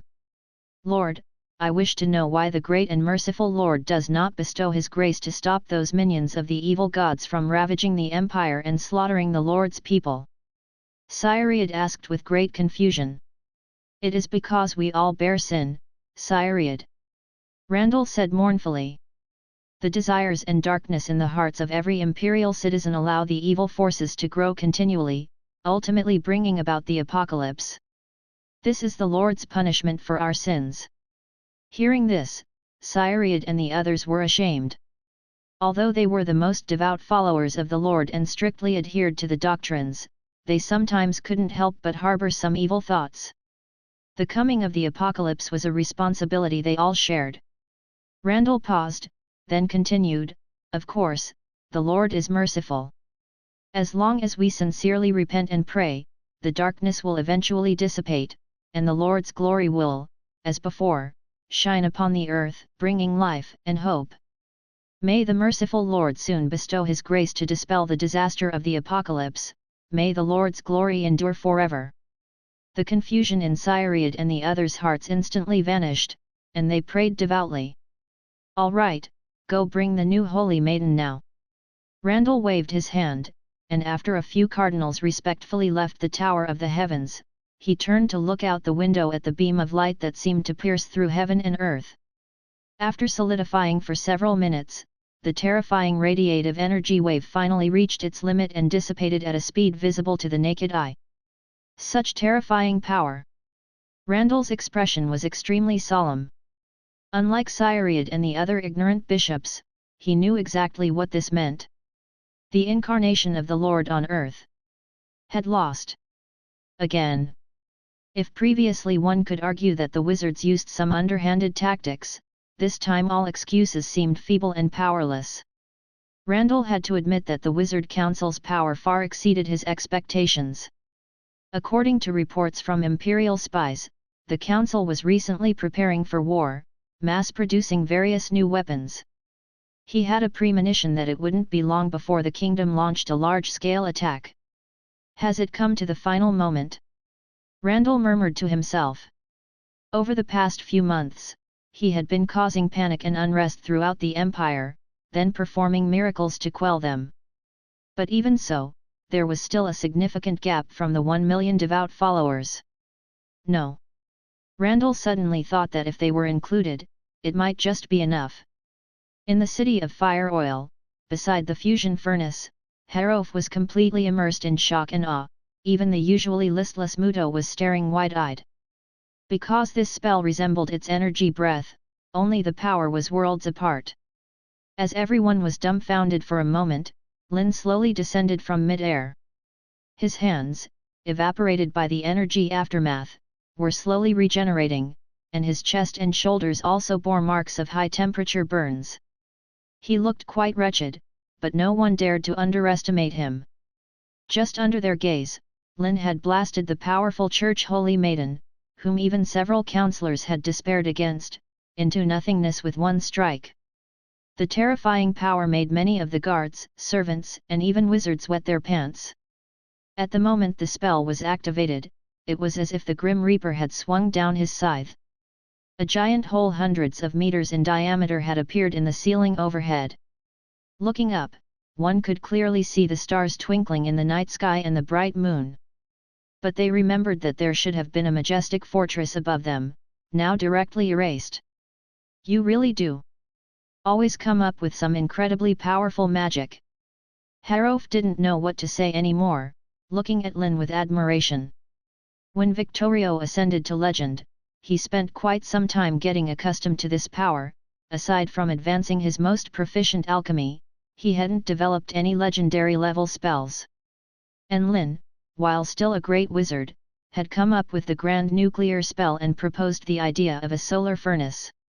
Now, he had combined the advantages of both, using magnetic and spatial forces to guide nuclear energy. This not only solved the problem of collateral damage but also concentrated most of the power, increasing the lethality by more than 100-fold. Every step of the spell's execution was understandable to Harof, but he knew that even now, as a legendary wizard with the same power, he probably couldn't think of such a bold attempt to control nuclear energy. Lynn just chuckled without replying. The idea of atomic breath had been with him for a long time, but due to limited strength previously, he hadn't dared to try. In fact, he had almost lost control just now, but fortunately, he was cautious, using a fission bomb which he could barely control. If it had been a fusion bomb, it likely would have been uncontrollable. Then no one would have survived. Perhaps this can be considered the true power of a god. Aurora mused aloud. Lynn shook his head with a smile. The limit of magic far exceeds your and my expectations. If you say gods are just like this, then they seem rather weak. Whether it's nuclear fission or fusion, in the end, it's just a superficial application of elemental core power. According to the mass energy conversion rate, it's only about 0.1% to 0.7%, barely negligible. Such a level, if back in his previous world competing against the Earth Federation, would definitely be captured for research. There was no second possibility. Weak? Harof and Aurora were at a loss for words. In their view, whether it was Skyfall or the light beam that pierced heaven and earth just now, both had already surpassed the concept of magic, especially the latter, as if trying to break the sky, even natural disasters could not describe it. It seems legend is a whole new realm, and we cannot view it with the same eyes as before. Harof broadened his thoughts, feeling that his perspective must be higher, no longer so easily shocked. After going through many forms of the nuclear spell, there was nothing left to surprise him. He marveled at the strength of the legendary realm. It was no wonder Ayla arrogantly claimed to be a god, enslaving all beings as effortlessly as wielding a whip to herd sheep. Suddenly, Lynn paused, frowning as he looked towards the hole in the ceiling. "What's wrong?" Aurora quickly asked, wondering if the church had sent other legendary clergy into the city of Fire Oil. Lynn didn't reply, sensing for a while before showing a somewhat amused expression. Chapter 482, Quantum State and the Plan to Counterattack the Empire. Hearing that Victorio had smoothly resolved the chaos in the northern border of the kingdom, Harof and Aurora both breathed a sigh of relief. It seems that although the situation tonight was critical, the gains were not insignificant. With this give and take, their power compared to the Empire and the Church was now very close. Solving the disaster of the evil gods also meant that the Council could act without any concerns about the aftermath. Lynn glanced at the dilapidated underground plaza, instructing the wizards who still had the strength to carry out the aftermath, especially treating the injured. Just the aftermath of the battle had caused not a small number of casualties, and that was because Cynthia did not bother to use her computational power on these official wizards, otherwise, at least half would have been dead or injured. Speaker Victorio, please also take a look upstairs. It's not just here that was attacked, other parts of the city of Fire Oil were also hit by Imperial spies. Perhaps they need our support, Lynn said solemnly. For this raid, the Church had really gone all out, mobilizing all the forces they could. Lynn was not worried about the city of Fire Oil falling. With just these people, they couldn't cause too much chaos, but reducing casualties and destruction was still good. The roads, houses, and even every grass and tree in the city of Fire Oil were built on the sweat of workers. "All right, but I need to find a place to secure this guy first," Victorio said, shaking Gustav in his hand, looking quite troubled. It was not easy to imprison a legendary cleric. He had spent a great deal of effort to build a cell for imprisoning Joshua, which has now been completely destroyed by traps, so he had to find another place. Naturally, keeping Gustav was to interrogate him for information. After ascending to legend, he had some new ideas for interrogation, just hoping this guy wouldn't be as tough as Joshua. "I'll go with you," Harov voluntarily said. Even though he was slightly injured, it did not affect his movement. As for Aurora, she could not participate, her right arm was severed at the root and needed immediate treatment. "Lord Lynn, what should we do with these two?" Raphael, accompanied by a few wizards in good condition, came over, pointing at the bound Monroe and the unconscious Ivana, his tone less casual and more respectful.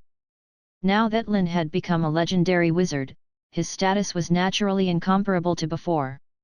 Thinking of the great battle he had just witnessed, Raphael felt a surge of enthusiasm, secretly thinking he needed to work harder to advance to a six-ring great wizard as soon as possible, perhaps even stepping into the mysterious and unpredictable realm of legend. Lynn turned his gaze over. The bound Monroe looked utterly dejected, mumbling impossible. Impossible. Not knowing if it was because Harov had unveiled Cynthia's true face, causing him a great shock, or simply unwilling to believe that the church's holy maiden had died by his hand. Ivana was lying with her eyes closed, her face pale, obviously having had a large amount of blood and vitality sucked out by that bizarre cube. Lynn extended his hand and placed it on their heads, performing a memory scan on them. Some fragments of Ivana's memories quickly surged into his brain, while Monroe screamed in pain and fainted after 2 or 3 seconds. Lynn frowned. He encountered significant resistance when searching Monroe's memories, only obtaining very scattered bits of information. Was it because of the level of devout belief? Lynn pondered. They had noticed this situation before. In several battles against the church's crusaders, the council had captured many clergymen. The higher the bishop's level, the harder it was to search their memories, possibly because their souls were protected to some extent by that false god. Sometimes direct interrogation seemed more effective. Could he also develop some kind of magic through the smart brain that could protect those wizards connected to the magic network? This might be a way to prevent the leakage of information. Lynn thought to himself, but did not forget the matter at hand, instructing Raphael to imprison the two separately. "Have the herbalist treat her wounds, and let me know when she wakes up," Lynn instructed. He had seen some interesting messages in Ivana's memories that needed to be confirmed. Also, send a few fighter jets to the Empire, especially to the Holy City. "I want to know the Church's movements," Lynn finally added. "Yes, Lord Lynn, I'll send someone right away." Raphael immediately took the unconscious Monroe and Ivana away. Lynn did not participate in the subsequent cleanup. His mental energy was exhausted to the extreme. The strike just now was powerful but also consumed most of his energy and magic power. 071, show me my current status. Lynn silently commanded in his heart. With a reminder beep, an invisible screen appeared in front of him. Lynn raised an eyebrow because he hadn't sensed the slightest hint of the entire process. In fact, since the moment he crossed over, Lynn had been very curious about what form the smart brain existed in his body. You should know that he had crossed over in soul form. Theoretically, the smart brain chip that existed in his body should not have been brought over, let alone during the ascension ceremony when his body was completely destroyed, yet the smart brain was not affected at all. Perhaps because of the effects of crossing over, it changed its form of existence.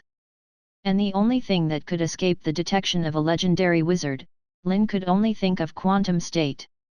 Only a more microscopic force could achieve such an incredible feat. With the power of a legendary wizard, one could easily control any element in a pseudo-state, and to a certain extent control space and the magnetic field, but that was limited to strong control at the atomic level. As for the inside of the atom, it was out of reach, like he couldn't directly control neutrons or affect the strong nuclear force. Since he couldn't reach this domain for the time being, Lynn pressed down these doubts for now and looked at the data assessed by the smart brain. Covenant objective, Lynn. Pseudo-carbon-based life form, unknown energy body. Mental power rating, 7-ring legendary wizard, weak. Spell slots, deflection field, spatial oscillation, electromagnetic railgun, high-frequency vibration particle knife. Legendary spells, Skyfall, Endgame, Atomic Breath. Magic network connection count, 357. Lynn scanned a few times, finding the data page much more complex than before. First of all, the pseudo-carbon-based life form, nothing much to say there. He had reconstructed his body through magic imitation, almost no different from before, possessing the functions of hearing, taste, smell, and various organs. The so-called physical strength was completely gone, perhaps unable to be accurately assessed. After all, he could change the structure of his body at will. During the battle against Cynthia, Lynn had changed the elements constructing his body to iron, facilitating rapid movement using the electromagnetic field, and the heavy and hard body also provided higher attack and defense. Although there are many elements in nature much heavier and harder than iron, in the periodic table, iron is a kind of dividing line. Generally speaking, the fusion in stars stops at iron because from iron onwards, fusion requires absorbing energy rather than releasing it. For example, to use Endgame, Atomic Breath, he created about twice the critical mass of uranium-235, consuming most of his magic power and energy. In comparison, an iron body is both energy efficient and practical. Compared to physical changes, Lynn was more concerned about the changes on the mental level, and of course, he immediately noticed the weak label behind the 7-ring legendary wizard. Even without this reminder, he could feel it. After removing the smart brain's computational support, Lynn clearly felt his control over the domain and this body weakened significantly. This change might be related to the soul's strength not reaching its limit when he ascended. Fortunately, the body of magic and energy is nourishing his soul body almost all the time. Lynn estimated that it would grow to peak level in about 1 to 2 months. Before that, if he wanted to exert his maximum combat power, he could only rely on the support of the magic network. It seems necessary to lift some restrictions and incorporate more wizards into the magic network system, Lynn thought. Currently, the number of people connected to the magic network was only over 250. Previously, he didn't massively recruit people because the brain's computational capacity was very low.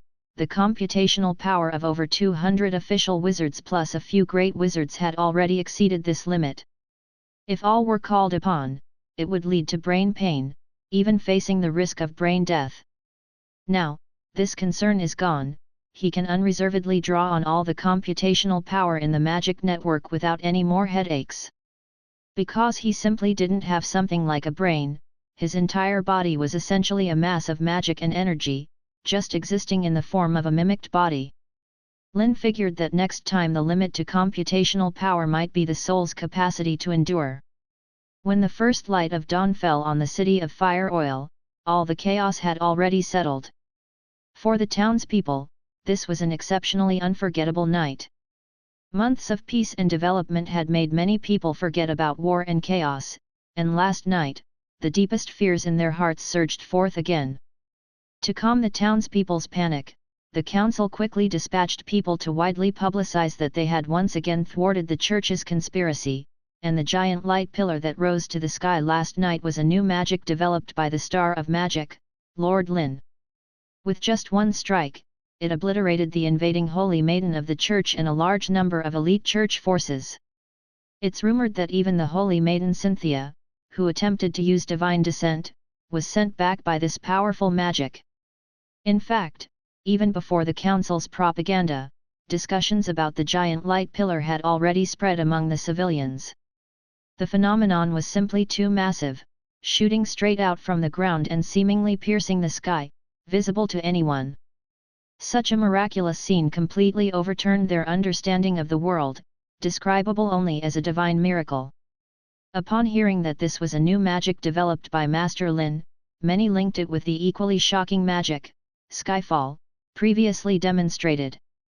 A glassblower, taking advantage of a break, shared his speculation with a few co-workers.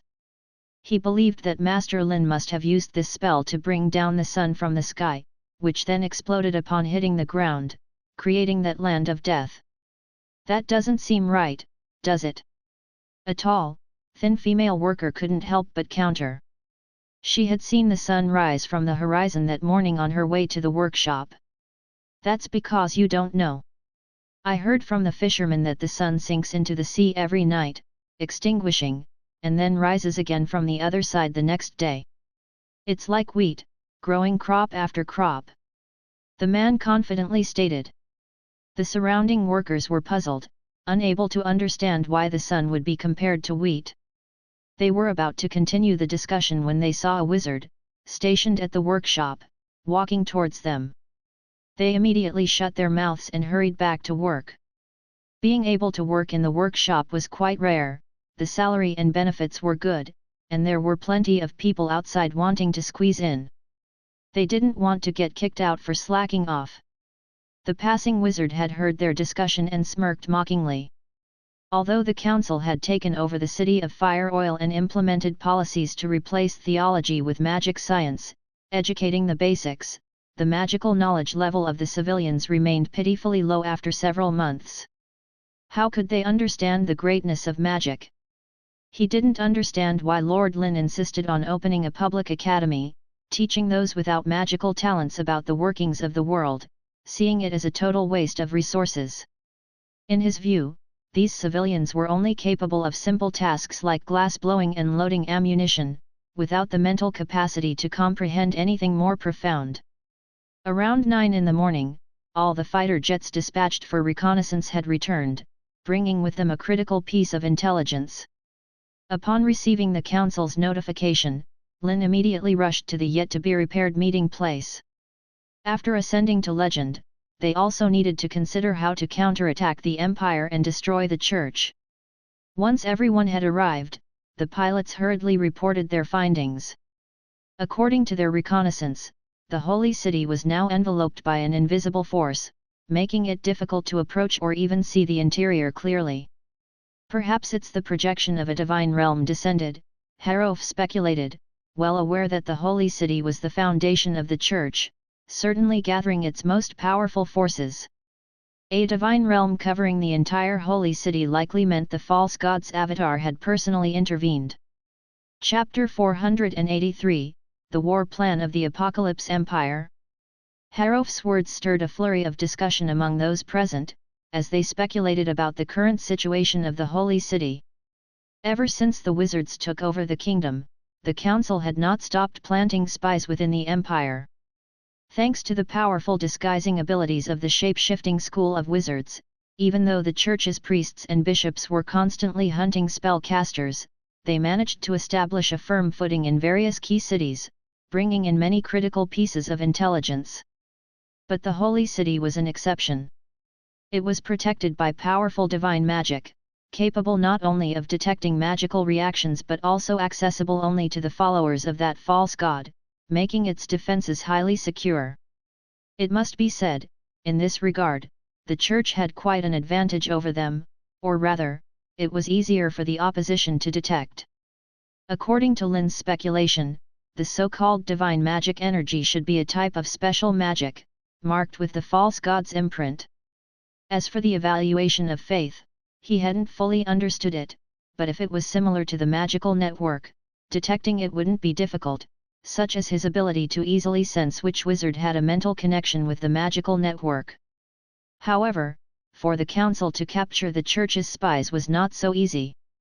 The people entering and leaving the city of Fire Oil were a mixed bunch, including traders from the Empire, refugees fleeing from the Empire, convoys transporting raw minerals daily, and wizards who had recently joined the council. It was impossible to search the memories of every individual. Moreover, the magical frequencies of the wizards varied greatly, so they had no choice but to set up magical barriers in the city of Fire Oil to detect divine magic. It seems the Church wants to avoid a long-range nuclear strike with this, Victorio pondered. From the descriptions of several pilots, the outskirts of the Holy City were protected by a special field of divine magic. Can your atomic breath break through the defenses of the Holy City? Aurora, still pale, couldn't help but ask. In terms of destructive range, atomic breath was not even 1% as powerful as Skyfall, but its power was more concentrated. They had proven several times in confrontations with Ayla's incarnation that as long as they released enough powerful energy, they could break through the divine projection of the godly realm. Whether it's possible or not, we'll only know after we try. Lynn did not make any bold claims, nor did he blindly believe that the power of nuclear explosions could destroy everything. If it were the divine magic of a saint or a high-ranking church official, breaking through should be no problem, but if it were Ayla herself casting the spell, the outcome was uncertain. No matter what, the church is afraid of our power. Harof suddenly said with a laugh, lifting the spirits within the council.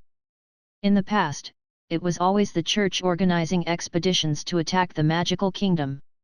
Although they had achieved great victories with new weapons developed by Lynn, the Star of Magic, and even organized counterattacks deep into the Empire, capturing the city of Fire Oil, they could not cover up the fact that the council had always been on the defensive. Now, however, things were different.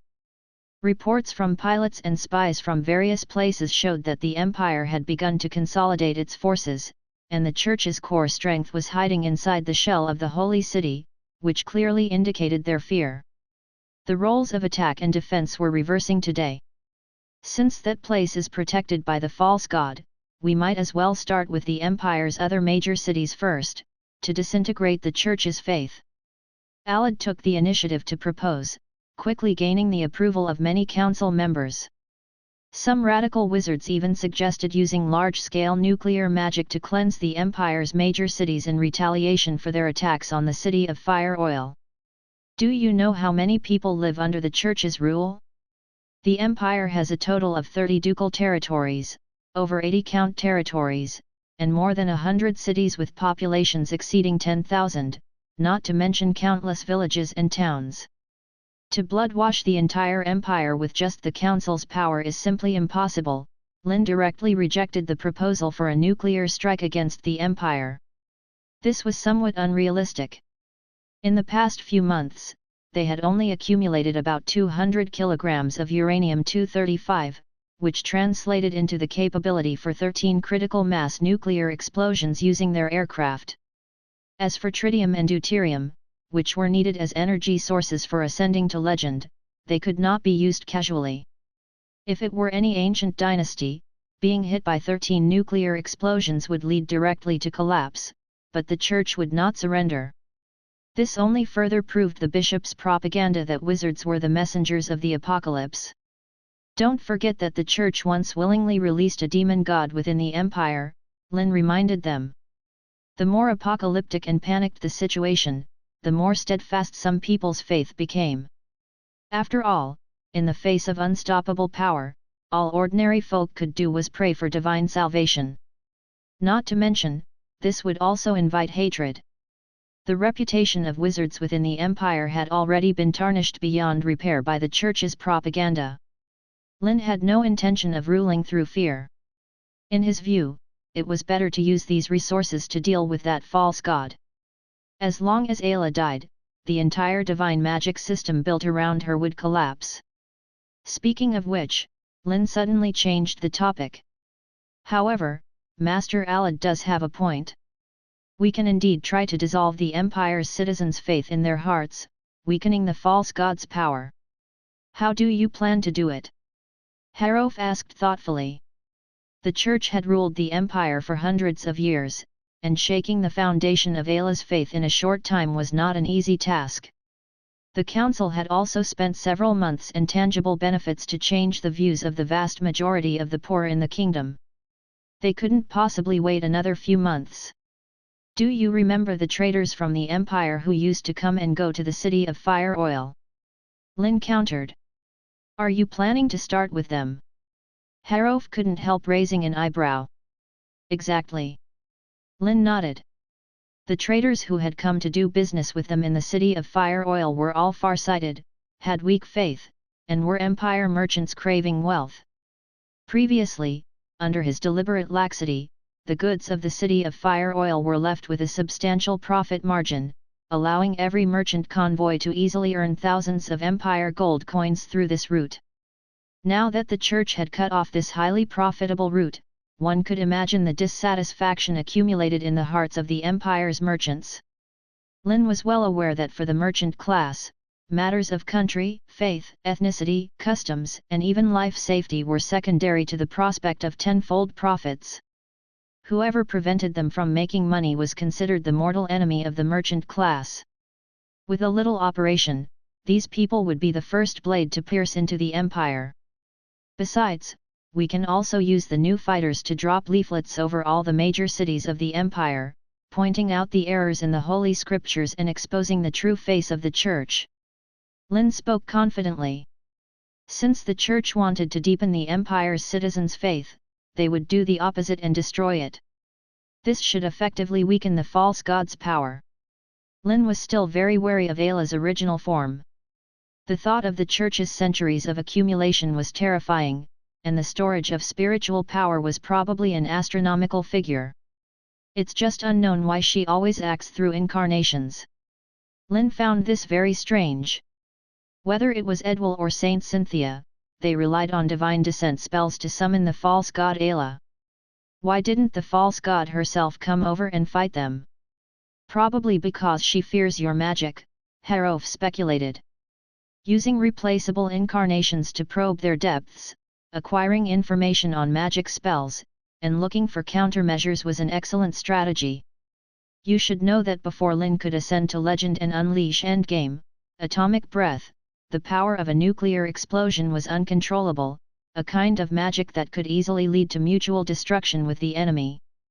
It might also be due to some reason she cannot stay in the real world for long. Or perhaps her power has some special limitation. Victorio guessed.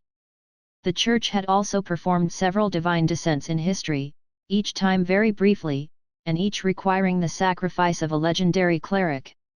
Does the godly realm really exist? Aurora, with a puzzled expression, looked at Lynn and Victorio, who had ascended to legend, and asked again, "Can you do something similar now?" Victorio hesitated for a moment.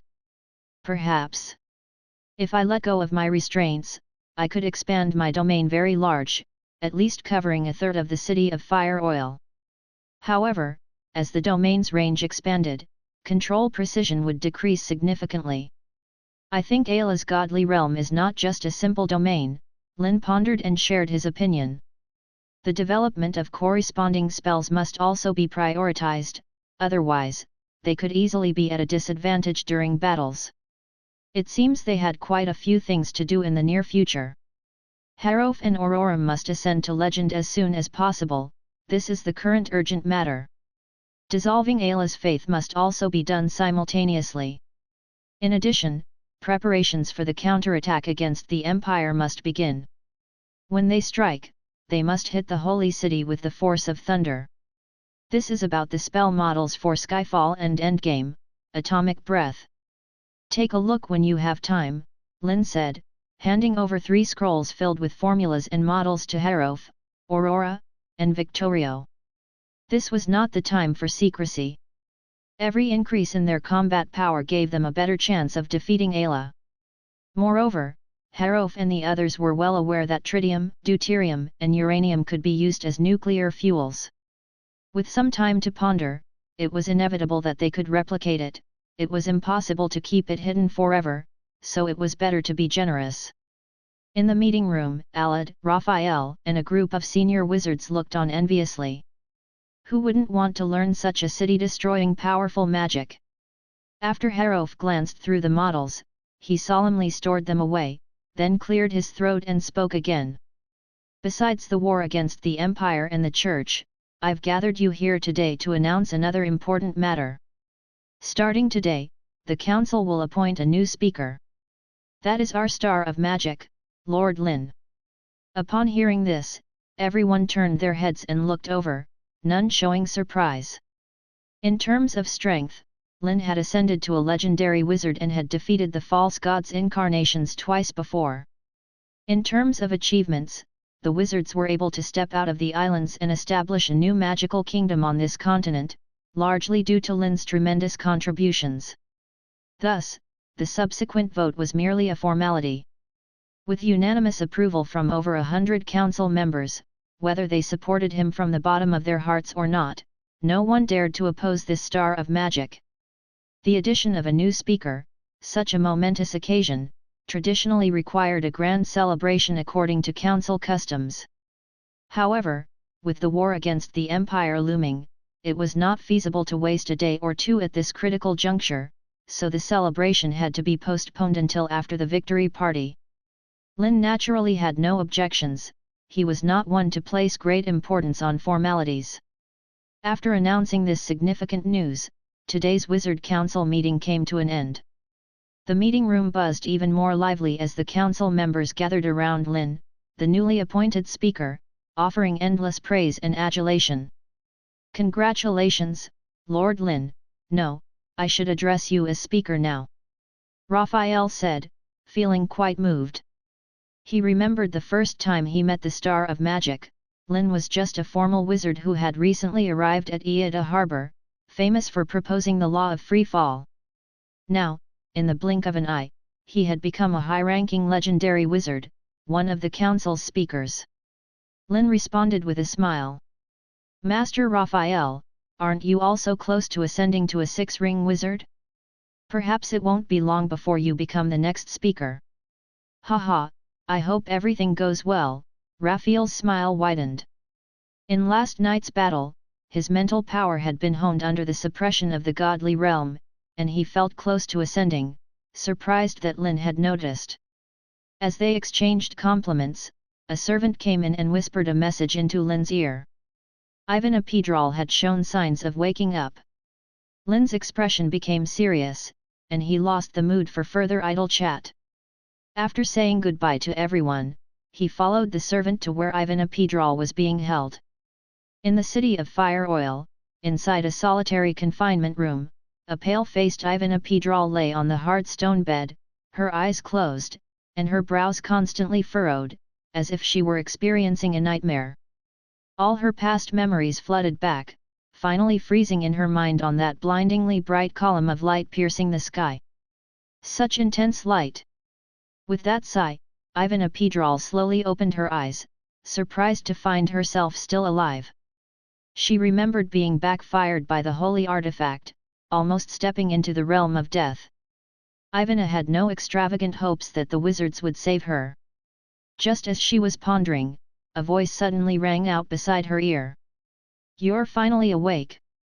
Chapter 484, We are but playthings of the gods, Ivana's crumbling faith. The sudden voice startled Ivana.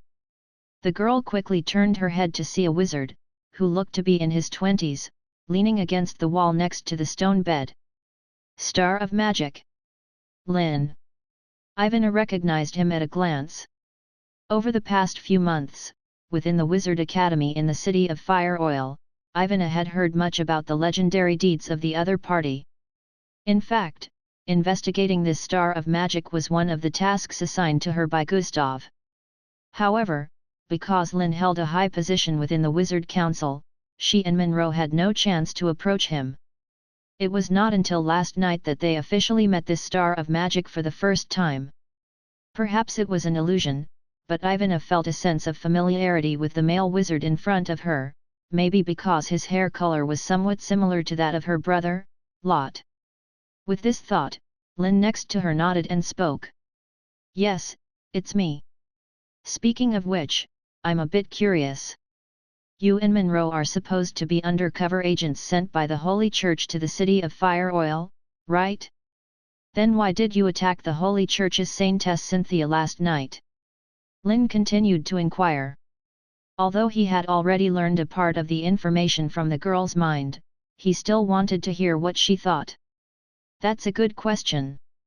Lynn did not mind the girl's deliberate change of topic and smiled as he spoke. "The council doesn't have a precise definition for a wizard yet, but if we were to characterize it, it would be someone who explores the laws of how the world works and uses magic to draw power from it." The laws of how the world works.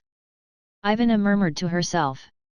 For example, what is wind, what is water, why do apples fall to the ground, why can eagles soar in the sky, and how do the sun and moon move? We understand, study, and summarize the laws of things, and use magic to replicate them. Lynn explained each word clearly. That is what a wizard is, that is what magic is. The words of Lynn echoed in Ivana's mind. In fact, after joining the Wizard Academy, she had asked several professors similar questions and received many different answers. Wizards are those with exceptional magical talent, capable of mastering magic. Wizards are elites selected from thousands, those who use magic to transform the world. Only Philip, the professor of elemental studies, had said something similar to Lynn, that wizards are those who seek truth and gain power from it. What about divine magic then? What is divine magic? Ivana pondered for a while before asking again.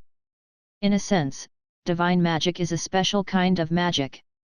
Lynn responded lightly. Magic.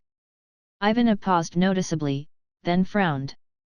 But you just said, magic is the summary and application of the world's operating laws, but as far as I know, the empire's bishops and priests only need to pray and study the holy scriptures daily.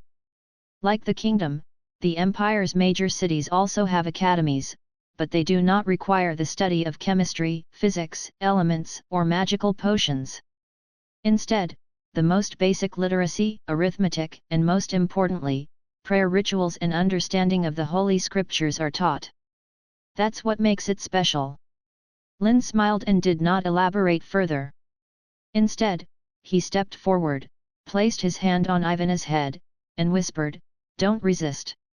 The girl shrank her neck, not quite accustomed to Lynn's somewhat intimate gesture, but still forced herself to sit still on the stone bed. Having witnessed Lynn's power, Ivana knew very well that if he wanted to do something, she had no chance to resist. After about 2 or 3 seconds, a slight pain surged in her heart, as if something was being poured into her brain. In a daze, Lynn removed his hand from her head, and his gentle voice echoed in the cell. "Now you can try it." "Try what?" Ivana looked at Lynn blankly, but soon noticed an arcane rune that had appeared in her mind. With a thought, the mysterious rune lit up in her sea of consciousness. Then, a flickering ball of lightning appeared in front of her, crackling with electricity. Ivana's face immediately showed a look of astonishment.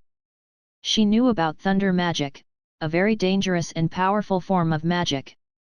Most importantly, she had never learned it, yet she was able to summon magic to release it. For a legendary wizard, this is not something difficult to achieve. If you have read my magical thesis, analysis, and research report on the energy of divine magic, you would know that the essence of divine magic is no different from magical power, Lynn explained succinctly. In this other world, magical power is the source of all supernatural phenomena. The divine magic commonly used by the Church is, frankly, just another application of energy. Of course, some spells and spiritual powers are involved. For example, the divine magic hymn of courage used by bishops to inspire armies can make tens of thousands of people extremely excited and fervent, even forgetting their pain and fear, and fighting to the death. So, the moon goddess, the creator of all things, was also a wizard? Ivana asked with difficulty. Last night, in the dungeons of the Duke's mansion, Harof and Aurora had mentioned this to her, but she had not taken it seriously at the time. The moon goddess A.K.A created the continent and everything on it, which Ivana had been taught as the truth from a young age. Of course, A.K.A was once a wizard, and even among all wizards at that time, she was the most outstanding and powerful. With unmatched power, she defeated her competitors and began to suppress and kill her former colleagues, foolishly aspiring to become the god who rules over the entire continent. Lynn stated concisely, continuing to critique. As for the evidence, the contradictions and errors in the Holy Scriptures are too numerous to count. Anyone with some understanding of the world would not believe she is the so-called creator. Being the creator of the world but making mistakes about how stars move, whether the continent is flat or spherical, can only be described as laughable. However, Lynn also understood her predicament. Clearly, the Holy Scriptures were written during the religious wars hundreds of years ago, when the Church's understanding of the world was as such. Lynn believed that over these hundreds of years, A.K.A, whose power had greatly increased, could also perceive these flaws, but once the Holy Scriptures were established, they could not be easily changed. After all, in A.K.A.'s self-set narrative, everything in the world exists because of her. And the Supreme God cannot make mistakes. The divine words and creation stories in the Holy Scriptures, regardless of their accuracy, must be the truth of the world. To change them would be like slapping oneself in the face, revealing to all believers and bishops that she is not as omniscient and grand as they imagined. Then more and more people would begin to doubt the contents of the Holy Scriptures, and faith would start to waver. This is the trouble of having too high a stature. Everything Lynn said, A.K.A was also clear about. On their first day at the Wizard Academies, they visited the magic exhibition room together. Inside, various novel and intricate experiments were displayed: laws of free fall of dual spheres, reflection measurements to calculate gravitational constants, pendulums to verify the Coriolis effect, and so on. Some experiments didn't even require magic. With some simple tools, even an ordinary poor person could replicate them. Just like the words inscribed in the exhibition room, written by Lynn himself, the truth lies there, allowing anyone to explore, question, and practice. This is why A.K.A began to doubt all the common knowledge she had known before. Seeing the girl's shaken and somewhat incredulous expression, Lynn once again spoke to reinforce his point. One of the high-ranking members of the Church, your superior Gustav, released a demon god in the north, causing tens of thousands of casualties. He was captured by Counselor Victorio just last night. This is impossible. A.K.A.'s eyes widened in disbelief, instinctively denying it. Gustav was the one who sent her on a mission to the City of Fire Oil and was also her mentor, the commander of the Divine Punishment Army. After joining the Divine Punishment Army, her most frequent task was to hunt down followers of the demon gods, to stop them from performing blood sacrifices to maintain the peace of the Empire's citizens. Nothing is impossible, Lynn said with a hint of amusement. I'm about to go see him. Do you want to come along and see for yourself? Victorio had interrogated Gustav all night, but like Judge Joshua, he was very stubborn and refused to speak. However, it was said that his spirit was already very weak. According to Victorio, it would only take 3 days to make him speak. Lynn was skeptical about this.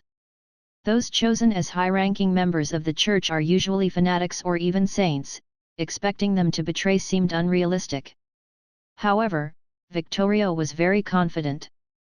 He had slightly modified the spiritual retrieval magic, combining it with alchemy, to read some surface thoughts under the condition of severe emotional fluctuations and a broken mental defense. A.K.A might be a good breakthrough to stimulate Gustav effectively. Previously, Lynn had discovered some noteworthy things in the girl's memories, but with A.K.A.'s level, the information she knew was too limited. Perhaps only Gustav, the leader of the Divine Punishment Army, could provide the answers he sought. 5 minutes later, Lynn led A.K.A into the chamber where Gustav was detained. This place was established in the basement of an ordinary house, dug out by Victorio himself. There were no decorations inside, only the glowing runes on the chains that shimmered in the darkness. Gustav, right?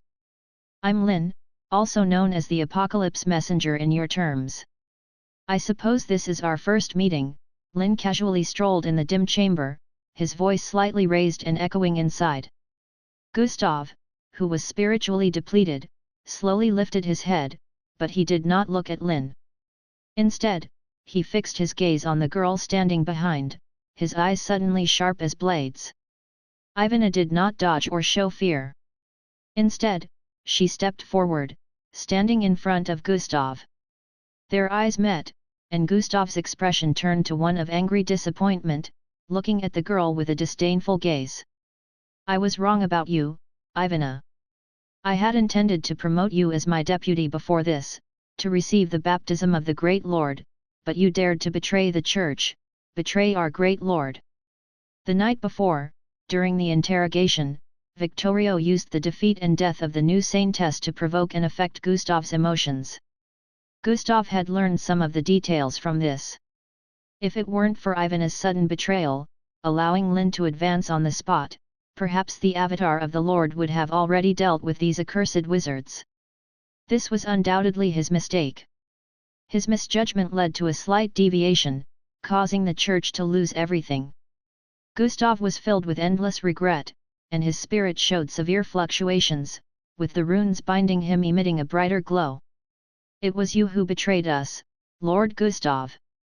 Ivan took another step forward, staring into Gustav's eyes, and questioned, "Tell me, why did the church release a demon god in the northern kingdom? Are the frequent outbreaks of demon god chaos within the empire also related to the church?" Gustav remained silent. Ivan's betrayal was a fact, and any defense seemed pointless, especially since he was captured by Victorio from the northern kingdom. This prolonged silence eroded the last bit of trust Ivan had in the church, and her faith in the moon goddess crumbled in an instant. Biting her lip, she wondered if, as Lynn said, the inexhaustible demon god chaos was a result of the church's deliberate tolerance.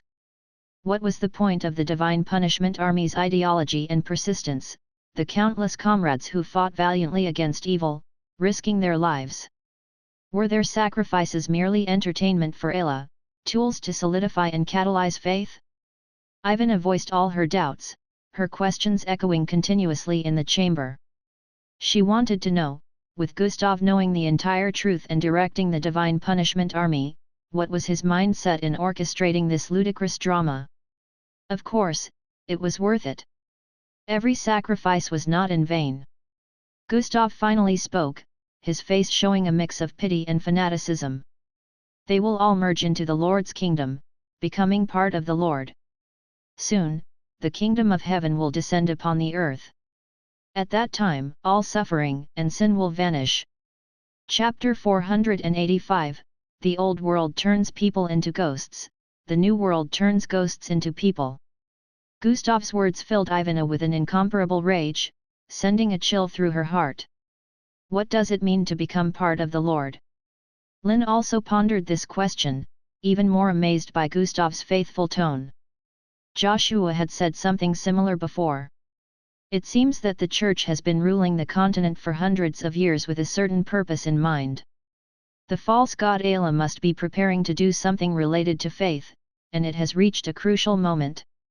Taking advantage of Gustav's most intense emotional moment, Lynn suddenly asked, "Tell me, what is on the other side of the space-time gate?" This question had always been of great curiosity to Lynn.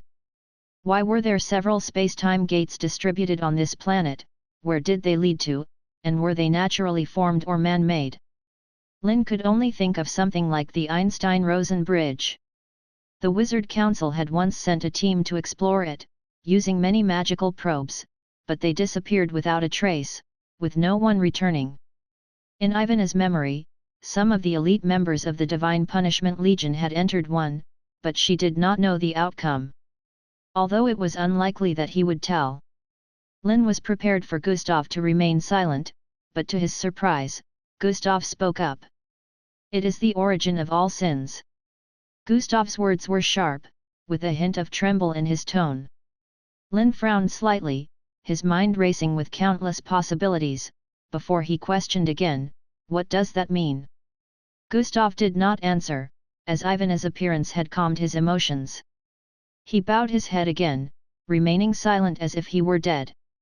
Lynn did not press further, believing that Victorio must have tried all possible methods, and there was no need for him to waste his efforts. Now, it was up to Victorio to extract as much information as possible from Gustav's fluctuating thoughts. "Let's go." Lynn gave Gustav one last look, then turned and left without hesitation. Ivana, still somewhat dazed, finally came to her senses and followed Lynn out of the secret room. The warm midday sunlight shone on the girl, making her feel comfortable, yet Ivana's heart remained cold. 2 years ago, after joining the Divine Punishment Legion, she thought she had found the meaning of her life, spending the rest of her days fighting against the evil god's followers who endangered the Empire's citizens, spreading panic, plague, and death. However, the truth told her that everything they did was meaningless. Ivana took a deep breath, struggling to break free from her anger towards Gustav in her own confusion, and looked up at Lynn, who was a head taller than her, asking, "Can you tell me, after the Wizard Council defeats the Empire, what will you do with us, with the Divine Punishment Legion?" Ivana wanted to defend the Divine Punishment Legion but didn't know how to start. After all, many members of the Legion were formerly witch hunters, and the enmity between them could only be described as deep-seated. However, Ivana knew that the members of the Divine Punishment Legion were diverse, including many purely motivated individuals deceived by the Church, whether hunting witches or dealing with the followers of evil gods, all for the sake of maintaining peace. "Do you know how we deal with Ayla's followers within the kingdom?" Lynn asked in return. Ivana pursed her lips and did not reply, knowing that dealing with enemies meant either killing them or possibly torturing them. Lynn then enlightened her about the kingdom's laws. "First, we account for their crimes, executing those who have committed unforgivable acts. Then, those who are not sentenced to death but are stubborn are gathered to perform hard labor, such as mining and road construction, until they have redeemed their sins with labor. As for others, they undergo ideological transformation and basic popularization work, handled by specialists from the council." Lynn talked about the various decisions made by the council. "Just like that? You're not going to kill them?"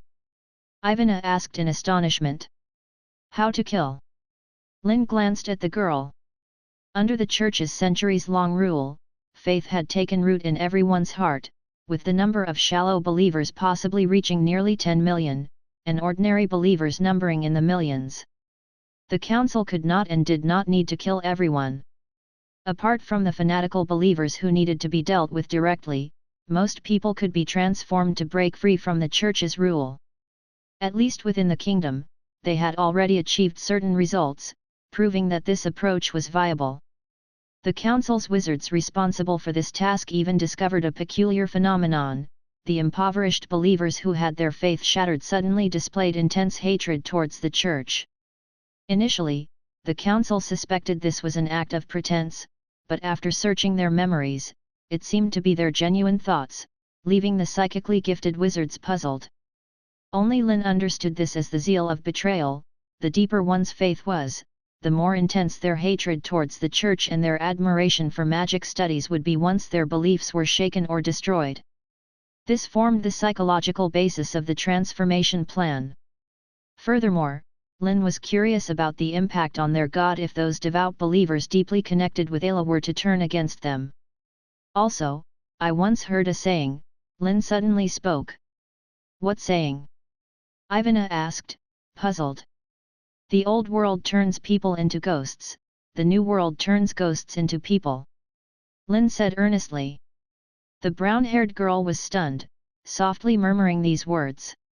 Compared to the lives of the commoners in the city of Fire Oil, who had jobs, food, and hope, perhaps the citizens of the Empire truly didn't count as people. Lynn didn't explain further and called over a male wizard to take the girl back to her cell.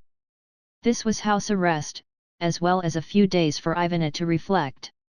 Afterward, he needed her to do something. "By the way, notify Harof, the speaker, to speed up the war against the Empire. The sooner, the better." Lynn remembered Gustav's devout words and felt a hint of unease, then turned to the male wizard, adding another instruction. Ivana opened her mouth, wanting to ask about her brother Lot, but before she could speak, Lynn transformed into a streak of light and disappeared from her sight. By the time Lynn returned to the manor, it was already 1 o'clock in the afternoon. The council acted quickly. Although the war preparations were still underway, in a few months, they had already produced and distributed the urgent propaganda flyers. One of the sample pieces was delivered to his manor. Lynn picked it up and let out a light exclamation. Because on the flyer, there were a few black and white photographs. "Has the original optical photography been developed?" Lynn immediately thought of this, as it had been nearly a year since he calculated the speed of light and developed laser magic. Initially, this sparked a wave of research into optical magic, but due to the war, the council had not held academic conferences, so each school conducted its research in private, unaware of how many new technologies had been developed. Regardless, this was good news. It seemed the effect of distributing flyers this time would be better than expected. After all, a picture is worth 1,000 words. While contemplating, Lynn took off a ring from his hand and threw it out. His body split as if being divided, and streaks of azure light peeled off from within him. About 2 minutes later, another Lynn appeared in the manor. Clearly, this was a magical avatar carrying a portion of his power. This magic was quite useful, the only downside was the avatar's strength was far less than the original's, and it divided his computational power. He couldn't create too many and needed something or someone as a medium. Creating this avatar was because Lynn planned to see what the holy city looked like now to formulate the next tactics. As for himself, he needed to hasten his research on what exactly the divine realm was. Lynn had a premonition that it might be a crucial factor in defeating the false god A.K.A. At 4 o'clock in the afternoon, in the newly built airport of the city of Fire Oil, 30 fighter jets were neatly parked on the spacious ground, their silver bodies shining under the sunlight. It seems the workshop's production speed is quite fast, Lynn said, somewhat surprised. He remembered that a few months ago, there were only about 5 fighter jets, but now the number had increased 6-fold. Of course, Speaker Lynn, the workshops for producing fighter jets have been working day and night, in 3 shifts without a stop.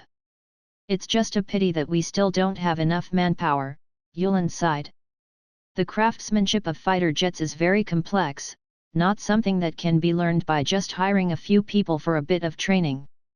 They could only recruit from among wizard apprentices and civilian academies. Now Yulin understood why Lynn insisted on establishing civilian academies, as knowledgeable personnel were really scarce. Many workshops were competing for them, and even students who hadn't graduated yet were already booked by various workshops, studying during the day and working at night. Even some workshops didn't spare children as young as 11 or 12, snatching up anyone who had attended classes. Listening to Yulin's account, Lynn was both amused and speechless, but he didn't interfere. In these times, being able to eat was already a luxury, let alone worrying about child labor issues. Moreover, the tuition for entering the academy wasn't cheap. Now, students could not only earn back their tuition but also make some money to support their families. As they talked, they reached the lined-up fighter jets, where 30 of the most skilled pilots were already waiting, their faces full of excitement and anticipation. Except for a few like Lydia and 5 others, this was the first real flight mission for the rest of the pilots. During these months, everyone had trained extremely hard, undergoing over 100 hours of flight training. Now, it was their time to shine. Seeing the eager and radiant faces of the pilots, Lynn nodded in satisfaction and solemnly said, "Gentlemen, I believe you have all received the Council's orders. The mission assigned to you is very dangerous, requiring you to penetrate deep into the enemy territory, into the heart of the Empire. Are we going to bomb their cities?" Lydia suddenly raised her hand and asked. Glenn and the other pilots also thought it was a possibility. After all, the night before, spies instigated by the church had caused riots in the city, resulting in significant casualties. Now seemed like the time for retaliation. "No, it's to drop these." Lynn shook his head and took out a bundle wrapped in paper. "What is this, Professor?" "A new weapon you've developed." Lydia took it curiously, turning it over in her hands for a while, but she couldn't see anything remarkable about it. "It's a new weapon, in a manner of speaking, but to be more direct, it's just flyers," Lynn explained with a smile. The paper bundle consisted of stacks of flyers, upon which a spell had been cast. Activated a few seconds later, the bundle would burst open, scattering hundreds of flyers.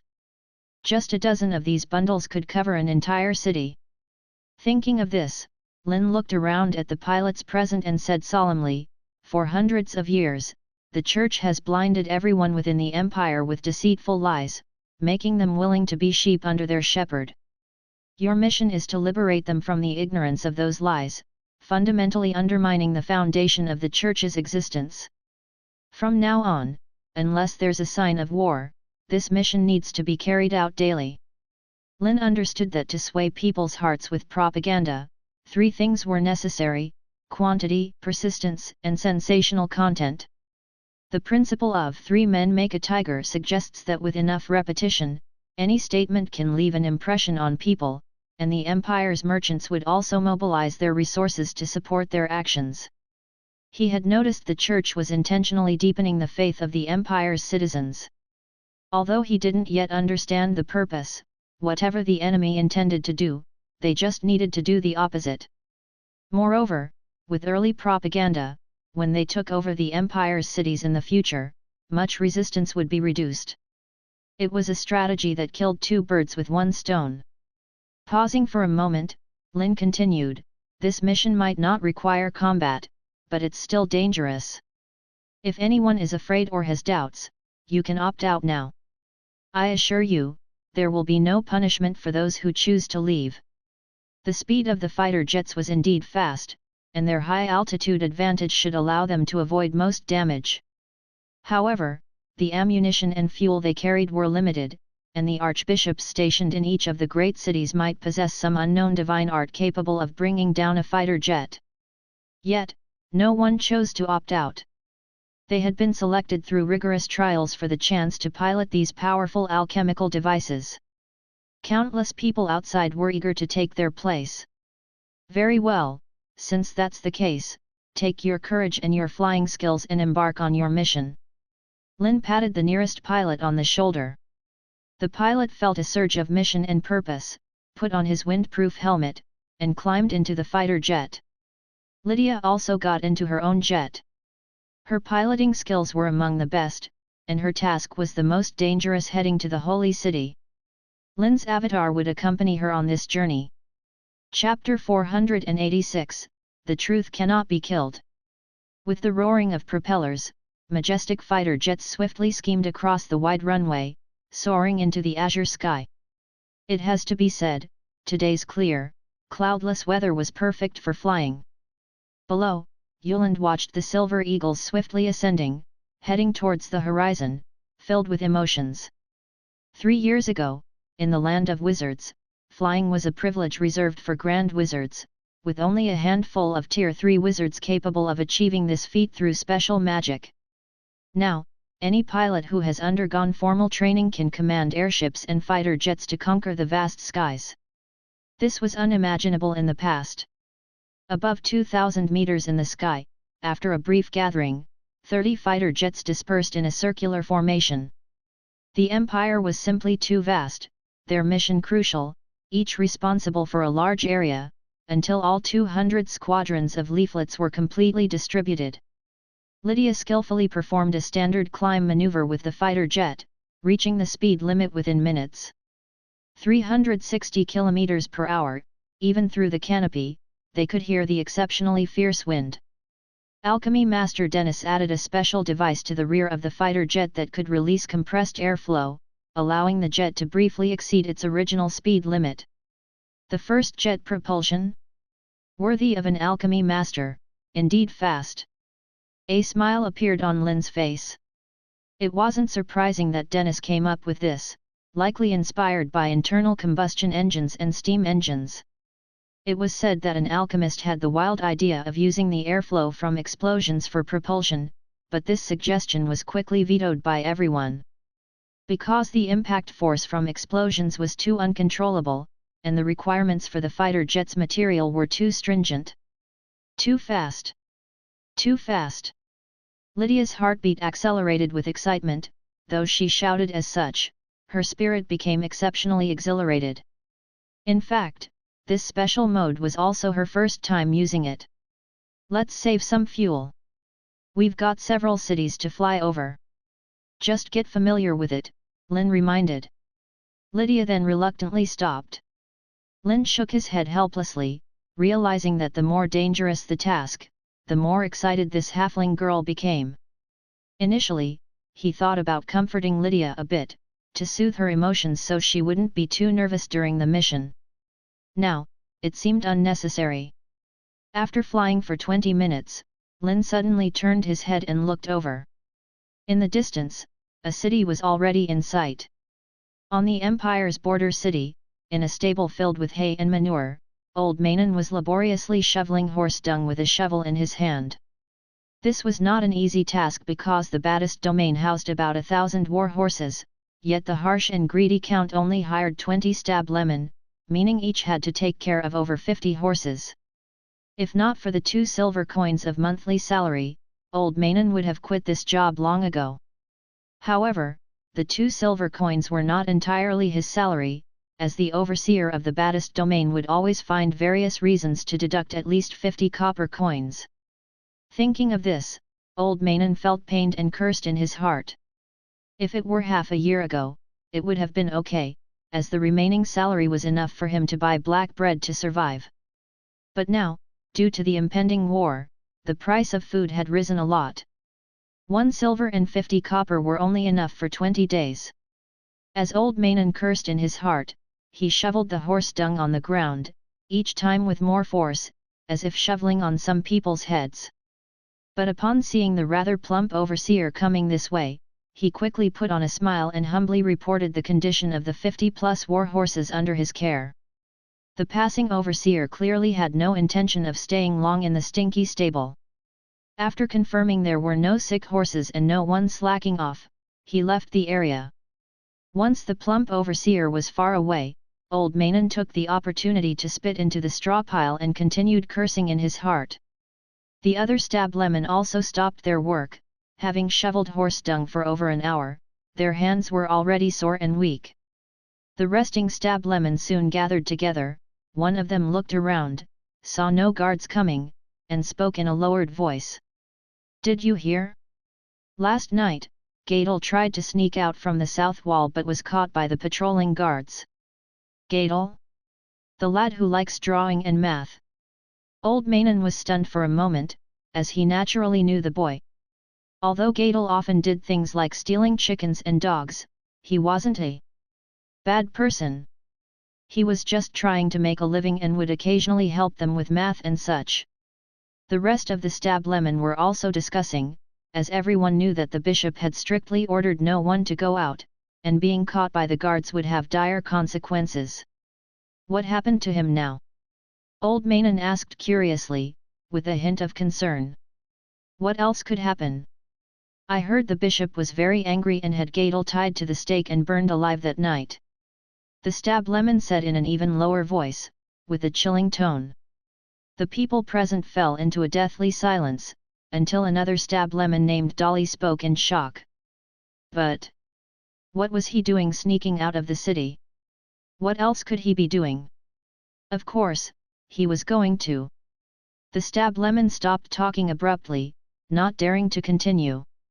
Old Manon and the others understood that Gadel took such a big risk to leave the city for only one reason: to head to the city of Fire Oil. In fact, Gadel was not the first to do this. In recent times, several smuggling incidents had occurred in the Baddest domain. Many desperate people fled to the city of Fire Oil, the land of wizards. Initially, old Manon couldn't understand why anyone would want to go to those territories controlled by the devil's minions, but recently he heard many unverified rumors. Some said that wizards were not as terrible as the church had propagated, that they had no connection with demons and were not messengers of the apocalypse. Others said that after wizards occupied the Empire's cities, they did not massacre but distributed food to the local people, repaired houses and built a large number of workshops, with each laborer receiving at least 6 silver coins in salary, 3 times what he was making now. Old Manon even heard from passing merchants in a tavern about some even more fantastic things, like wizards making iron ships sail on the sea, airships floating in the sky higher than buildings, trains that could transport thousands of people, and even making bread with magic. They said eating it was like eating clouds, incomparable to white bread. Old Manon couldn't imagine what eating clouds felt like, but it must be a rare delicacy. However, he hadn't heard similar news recently. The cardinal stationed in the Baddest domain had expelled all merchant convoys and arrested many merchants spreading the news, believing they were bewitched by demons. Do you think the city of fire oil is as good as the rumors say? A stab lemon named Dolly suddenly asked, obviously tempted. This question soon brought a burst of laughter. Do you believe that? Didn't the bishop say? Those are lies from the devil to lure us into hell. Those fools who went to the city of fire oil probably died long ago. If there really is such a place, then it must be heaven sent by the Lord. Another stab lemon said dreamily. Old Manon also nodded in agreement, as the Bible recorded that the devil often used lies as temptations, deceiving them to offer their souls. Even so, the dreamlike scenes of the city of fire oil couldn't help but reverberate in Old Manon's mind. After all, it was too beautiful. Wait! What's that? Look up in the sky! A shout suddenly rang in Old Manon's ears, pulling him out of his fantasy. He quickly looked up to the sky, where a giant eagle seemed to be diving towards the city. As it got closer, Old Manon realized it wasn't an eagle but a steel beast covered in silver. It was incredibly large and beautifully shaped, unforgettable at first sight. This must be one of the war machines of the wizards. A stab lemon shouted in terror, although he didn't recognize what it was. He had heard the priests talk about it. Wizards brought many powerful war machines from the abyss, one of which could fly high in the sky and drop hellfire onto the ground. This peculiar fire could not be extinguished by water, and those who touched it would have their flesh burned to ashes and their souls dragged into hell. Fortunately, at that moment, streaks of divine light suddenly shot out from the city, and Old Manon immediately realized that the cardinal must have taken action. Hope rose in everyone's hearts, but the fighter jet in the sky was incredibly agile, constantly twisting its body, skillfully dodging each divine attack, even provocatively lowering its altitude, flying straight towards them. Run! Get out of the way, it's coming this way! Dozens of stab lemon gathered here suddenly became a mess, hurriedly running into the stable, which provided some shelter, though not very sturdy. But Old Manon wasn't so lucky. He was knocked down by a panicked colleague, rolling on the ground like a tumbleweed. After finally getting up, he saw the silver beast diving at an incredibly fast speed. Old Manon's expression was almost despairing, especially when he saw the large cargo bay doors open, releasing bomb-sized bombs towards them. One of the bombs was falling in their direction. The huge fighter jet roared past overhead, the sound of breaking the air almost bursting his eardrums. Old Manon no longer cared. As he watched in horror, the bomb suddenly exploded. Unable to dodge, Old Manon could only close his eyes in despair, curling up on the ground, waiting for death. However, after a full half-minute, there was no pain. Old Manon opened his eyes in confusion. There was no explosion or fire, only countless white paper sheets falling, along with a small package. Before he could understand what happened, hundreds of leaflets had already fallen inside the stable, some outside and on the roof, and others scattered on the ground and covering him. Old Manon shakily picked up the paper sheets covering him, immediately drawn to the prominent black and white photo on one of them. It was an interior photo of the city of fire oil, showing neat rows of beautiful houses, wide clean roads, bustling streets, smoke-billowing workshops, and a huge airship flying overhead. Old Manon's literacy was limited, but anyone could understand the pictures. Such pictures on the paper were not the only ones, including trains leaving stations, slum renovations, and workers laboring in workshops, all vividly brought to life. Even the Empire's best painters couldn't create such exquisite works. It was as if reality had been printed on paper. The other stab lemon, realizing the strange silver beast was not there to kill them, also came out of the stable, some bravely picking up the leaflets to examine them, exclaiming in surprise. The bravest Dolly went to the package dropped along with the leaflets, opening it to find several square loaves of bread. From the outside, they didn't look like white or black bread, feeling very soft to the touch. Could this be magic bread? Dolly immediately thought of the rumors about the wizards. Could it be that the rumors about the city of fire oil were true? Dolly, you're the most literate among us, can you tell us what it says? A.K.A. Lemon handed him a leaflet. Dolly took it, and the leaflet's front page was written in bold letters, which he recognized and read out in a trembling voice. The truth cannot be killed. Chapter 487, This is the Devil's Temptation, Questioning the Lord. Damn it, these damned wizards, minions of demons, they should be sent to hell. At the top of the church in the Bardas region, Cardinal Mord looked at the huge war machine soaring across the city sky with a sense of anger in his heart. Inside the church, the priests and bishops also showed a look of indignation. It was like being slapped in the face, but there was nothing they could do about it. Because the thing was moving too fast and was unimaginably agile, none of the divine magic they mastered could bring it down from thousands of kilometers away. Seeing the war machine flying out of the city, Mord could only suppress his anger and said in a deep voice, "Can you tell what it just dropped?" At the moment Lydia piloted the war machine in a dive, Mord thought the city was doomed, but contrary to everyone's expectations, the opponent seemed not to have come to attack. "It looks like paper," a bishop said uncertainly. "Could it be contaminated with some plague or cursed magic?" Just then, several attendants ran in from outside in a panic, holding dozens of flyers, and said with a trembling voice, "Cardinal, I think you might need to see this." The other bishops did the same, and a chill ran through their minds after seeing the content. The flyer was divided into two sides.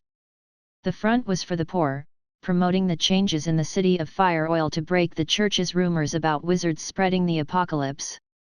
The back was specifically for the local nobles, merchants, and clergy, detailing the results of several battles between the Magic Kingdom and the Empire. How is it possible? Lord Joshua and Gustav were captured by wizards. 2 saints died in battle, and several crusade armies were completely annihilated. It's all over, all over. The church exploded into chaos, with priests and bishops showing faces of shock and disbelief. To prevent panic, the church greatly underreported the losses of several wars, especially the news that Joshua and Gustav were captured and the 2 saints died in battle. Now, this was revealed by these flyers. If it were just a few lines of text, of course, it would not cause such a stir, but the creator of the flyer, roll, thoughtfully included many photos. A large number of captured clergy undergoing re-education, battlefields full of cannon craters, and a close-up of Divine Punishment Army leader Gustav. The image was incredibly real, like a snapshot of reality, causing the priests and bishops present to waver. Enough, this is just a cunning trap woven by the minions of the evil gods. Mord's loud voice echoed in the church, pulling the clergy out of their panic, but his wrist holding the flyer was trembling slightly. As a cardinal, Mord knew more than the other bishops and priests, so he was very clear that the descriptions were likely true. Indeed, it's absurd, saying divine magic is also a kind of magic? The great lord is actually a wizard. A tall and thin bishop also laughed in agreement. This view quickly gained acceptance among the clergy present, who awakened to the realization that these were lies concocted by wizards trying to shake their faith, revealing their malicious intent. Curses and denunciations echoed continuously in the church. Some bishops did not join in because they discovered that the flyer provided a very simple method for verification. According to Lynn's theory, divine magic energy is a special kind of magic power, meaning that clergy could also cast magic spells. Thus, at the end of the flyer, Roll directly provided 5 of the simplest first-level basic spell models that even wizard apprentices could learn. For the bishops, it was even easier. This meant that they could immediately verify whether divine magic was indeed magic and could provide an answer on the spot. The truth was right in front of them, but the bishops hesitated, with no one daring to try. Cardinal Mord also saw this and his expression changed, recalling the Church's iron rule. That is, one must never touch, read, or observe the wizard's magic notes. It is said that the notes contain the knowledge of the devil, and many clergy who have studied the notes deeply often become mad, hysterical, or even abandon their faith in the Lord. New OS. Even a few cardinals were not spared. Previously, Mord could not understand why, feeling that the power of the devil was too strong, even for these devout followers of the Lord to resist its erosion. But now, another thought involuntarily emerged in Mord's mind. Is there a possibility that those people understood the research notes and then used magic? This thought, like a devil, entangled in Mord's heart. He couldn't help but reach out his hand, wanting to try the spell model provided in the flyer, to experiment if he could use magic, to prove that those were all lies from wizards. Because as a follower of the Lord, he could never use the power of the devil. Until the last moment, Mord suddenly woke up, stopping his actions. No, this is wrong, this is the devil's temptation, questioning the Lord. The steadfast faith in the goddess of the moon allowed Mord to break free from confusion and doubt, his back soaked in cold sweat. He almost fell into the wizard's trap. If those spells were some kind of curse activation ritual, then it would be over. Immediately dispatch people to collect and burn all the flyers scattered in the city. If anyone dares to privately keep or discuss the content on the paper, regardless of their status, treat them as followers of the demons. Mord's gaze swept coldly across everyone present. Yes, Lord Mord. The priests and bishops also suppressed their doubts, hurriedly left the church to collect the flyers, knowing well that leaving the paper scattered in the town would have a great impact. But the bold and enlarged title on the white paper flyer seemed to mock their futile actions. Because it was already too late, within the territory of Bardas, thousands of people picked up the flyers from the ground. Among them were illiterate poor people, nobles, merchants, and city guards. No matter what, blocking the news had become an impossible task, and a similar scene was almost happening in every city of the kingdom. The truth cannot be killed. On the other side, in the sky above the empire's border, Lydia had completed the flyer drop in 3 cities, rushing towards the final destination, the Holy City. This journey was incredibly smooth, giving Lynn some peace of mind. No one understood the importance of controlling public opinion better than him. Even if what they revealed was the truth, even if it were false, under the bombardment of repeated propaganda, it could still shake some people's thoughts. It's just unknown whether those church bishops will try the methods he provided. Lynn's mouth curled up slightly, but then he composed himself. Because ahead, the magnificent holy city was already in sight.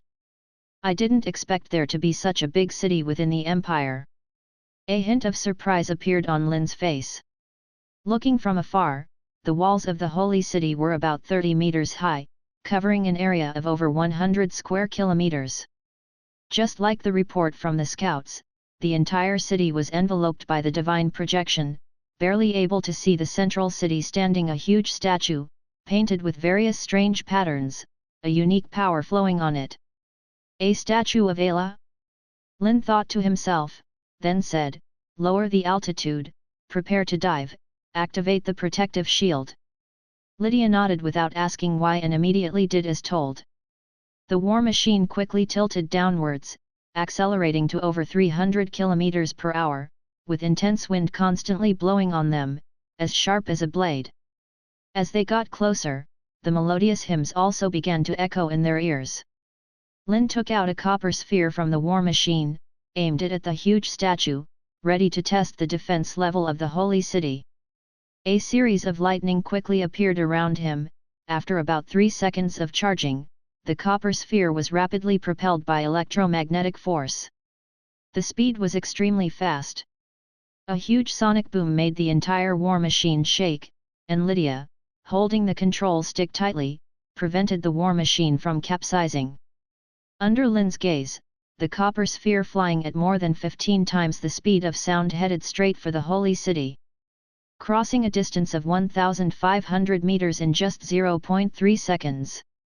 However, about 300 meters away from the holy city, the copper sphere, which was moving without any deceleration, made an incredibly sharp turn as if light refracted when entering water. But unlike light, the copper sphere's trajectory was curved, and if uninterfered, it would just fly over the holy city.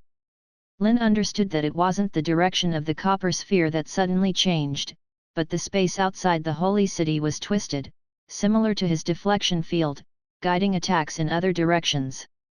Another test was necessary. Lynn's expression unchanged, slowly said, "Explode." The copper sphere, flying at high speed, immediately exploded, countless copper fragments shooting in all directions, their trajectories bizarre, even upside down, making it hair-raising to watch. The good news is that this deviation is not absolute. If one could calculate the space curvature, with enough speed, a successful strike might still be possible. Like an experienced fisherman, holding a spear, relying on skilled techniques, hitting a fish in the water from an angle that seems impossible to outsiders.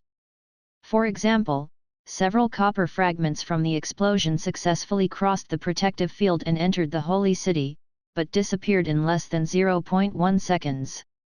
If Lynn's vision wasn't good enough and his attention focused, he might not have noticed at all. Clearly, the deflection field covering the entire holy city is just the first layer of protection. Using a large-scale nuclear spell here would greatly weaken the magic field's power, and the remaining energy and shockwaves would also be greatly reduced, making the effect hard to predict. It seems that after enduring 2 different levels of nuclear explosions, Ayla has also come up with some countermeasures. Lynn wasn't surprised by this, for wizards, apart from the actual difference in realm, the importance of knowledge level and spell intelligence is also extremely important. For enemies of the same level, often only the first use of a new spell can achieve a surprise effect. Lynn frowned, thinking of solutions. The first is to use force field magic to break through the protection or return the twisted space to its original state. However, such a large-scale divine magic is probably Ayla's work, making it extremely difficult for him alone to reverse engineer. Waiting for Herof and Aurora to complete their advancement, combining the power of 4 might be worth a try. The second is to use a miracle of strength, using millions or tens of millions of equivalent hydrogen bombs to bombard, so even if 1,000th of the energy escapes, it can cause devastating damage. It's just unknown whether the close-range final atomic breath would be effective.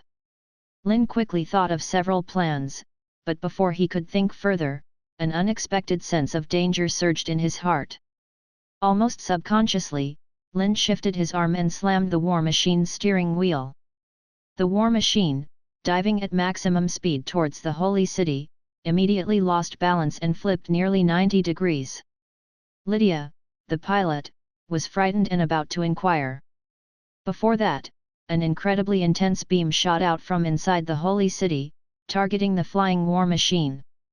It was supposed to hit the cockpit, but due to the war machine's deflection, it directly hit the tail, leaving a deep scratch on the mithril protective layer, cutting through the steel layer below. Lydia was so scared her face turned pale, her mouth still open. Lynn then understood where the sense of danger came from. Someone below was using concentrated light magic. They've even learned laser magic? It seems she didn't stay in the city of fire oil for nothing. Lynn muttered to himself, but then realized it was probably an imitation, an extreme version of concentrated light reflection. Otherwise, even from such a distance, with the power of a 5th-level laser, the war machine's tail would be instantly cut off, rather than just scratching the protective layer like this. Chapter 488, Magic capable of protecting against a nuclear explosion. Above the holy city, inside a silver fighter jet, Lydia, who had just escaped from a dangerous situation, quickly demonstrated her excellent piloting skills. She stabilized the flipped aircraft and moved the joystick at the fastest speed possible. The rear of the jet immediately ejected a strong jet of air, accelerating the aircraft further and climbing upwards at the highest speed. Both Lydia and Lynn were aware that the enemy's first strike had missed and they would surely launch another attack. They needed to ascend over 2,000 meters to ensure they were at a safe distance. However, the attackers within the holy city were not ready to let them escape easily. Almost immediately after the beam disappeared, countless points of starlight were shot out from within the holy city, covering the entire airspace with their number. Lynn's expression grew more solemn as he turned to Lydia and spoke rapidly. "Your mission is complete. Now head back to the city of fire oil. Just keep running forward. Without waiting for the girl's response, Lynn grabbed the edge of the jet and flipped out, bracing against the wind created by the aircraft and quickly stabilizing his posture after about 2 seconds. By then, the starlight covering the entire airspace was almost upon him. Lynn, merely in his avatar form, had no intention of directly confronting it. He opened his right hand, and a massive flow of magical power surrounded his body, slightly altering the space around him. This was the deflection field. After Lynn broke through to legendary status, his mastery over field magic had increased more than tenfold. As the starlights collided, intense flames ignited in the void, capable of burning one's soul, but as long as they didn't hit, they were in vain. Twice, the attacks were easily defended against, clearly angering someone. Before long, a very eye-catching purple light appeared in the field of vision. Another new saintess? The Holy Church really has a lot of candidates for saintess. Lynn quickly recognized the young girl enveloped in the light and couldn't help but comment inwardly, even as he prepared to cast a spell to intercept her. Even blocking slightly would be good. His goal was to test the defenses of the Holy City and assist Lydia in her successful withdrawal. However, the moment Lynn prepared to act, he suddenly found the air around him as thick as liquid, his movements slowed countless times, like an elderly man nearing the end. Unnoticed, the projection of the Divine Kingdom had expanded to this airspace. Was it those starlights from before? Lynn's previously easy demeanor instantly changed, realizing that the exploded starlights contained the opponent's divine magic energy, which could act as nodes for rapidly and covertly expanding the domain. The next moment, within the projection of the Divine Kingdom, elements tainted by divine magic energy surged up, forming a giant hand made of elements, which firmly grasped Lynn in its palm. The new saintess stood in the sky above the holy city, looking down at Lynn, who was tightly held in the giant hand, with an utterly indifferent expression. It seems one can never be too vigilant. Lynn sighed as he spoke, trapped within. In just a moment of negligence, the situation on the field had completely reversed. With the power of this avatar alone, there was no possibility of escape. The reason was that he had underestimated the opponent's methods and power, otherwise, he could have delayed a bit longer. He only hoped that Lydia had already driven the jet far enough away. After a moment of contemplation, the new saintess clenched her right hand, and the giant hand abruptly tightened, accompanied by an unpleasant squeak sound. The magical avatar showed a very strange twist. The one truly under pressure was the specially made secret magic ring inside. Tiny cracks quickly appeared on it, and collapse was imminent. Lynn, of course, was not prepared to be captured without a fight, nor did he want the remnants of the secret magic ring to fall into the opponent's hands. The projection of the Divine Kingdom and the hand that nearly suppressed all possible resistance of the Avatar's. But that was almost all. Wisps of scorching flame emerged from the cracks on the ring's surface, initially only as small as a spark, but quickly spread upwards, using the entire magical avatar as fuel, rapidly expanding and exploding. A violent explosion resounded above the holy city, and the giant hand holding the magical avatar was also engulfed by the expanding flames, torn apart and burned within seconds.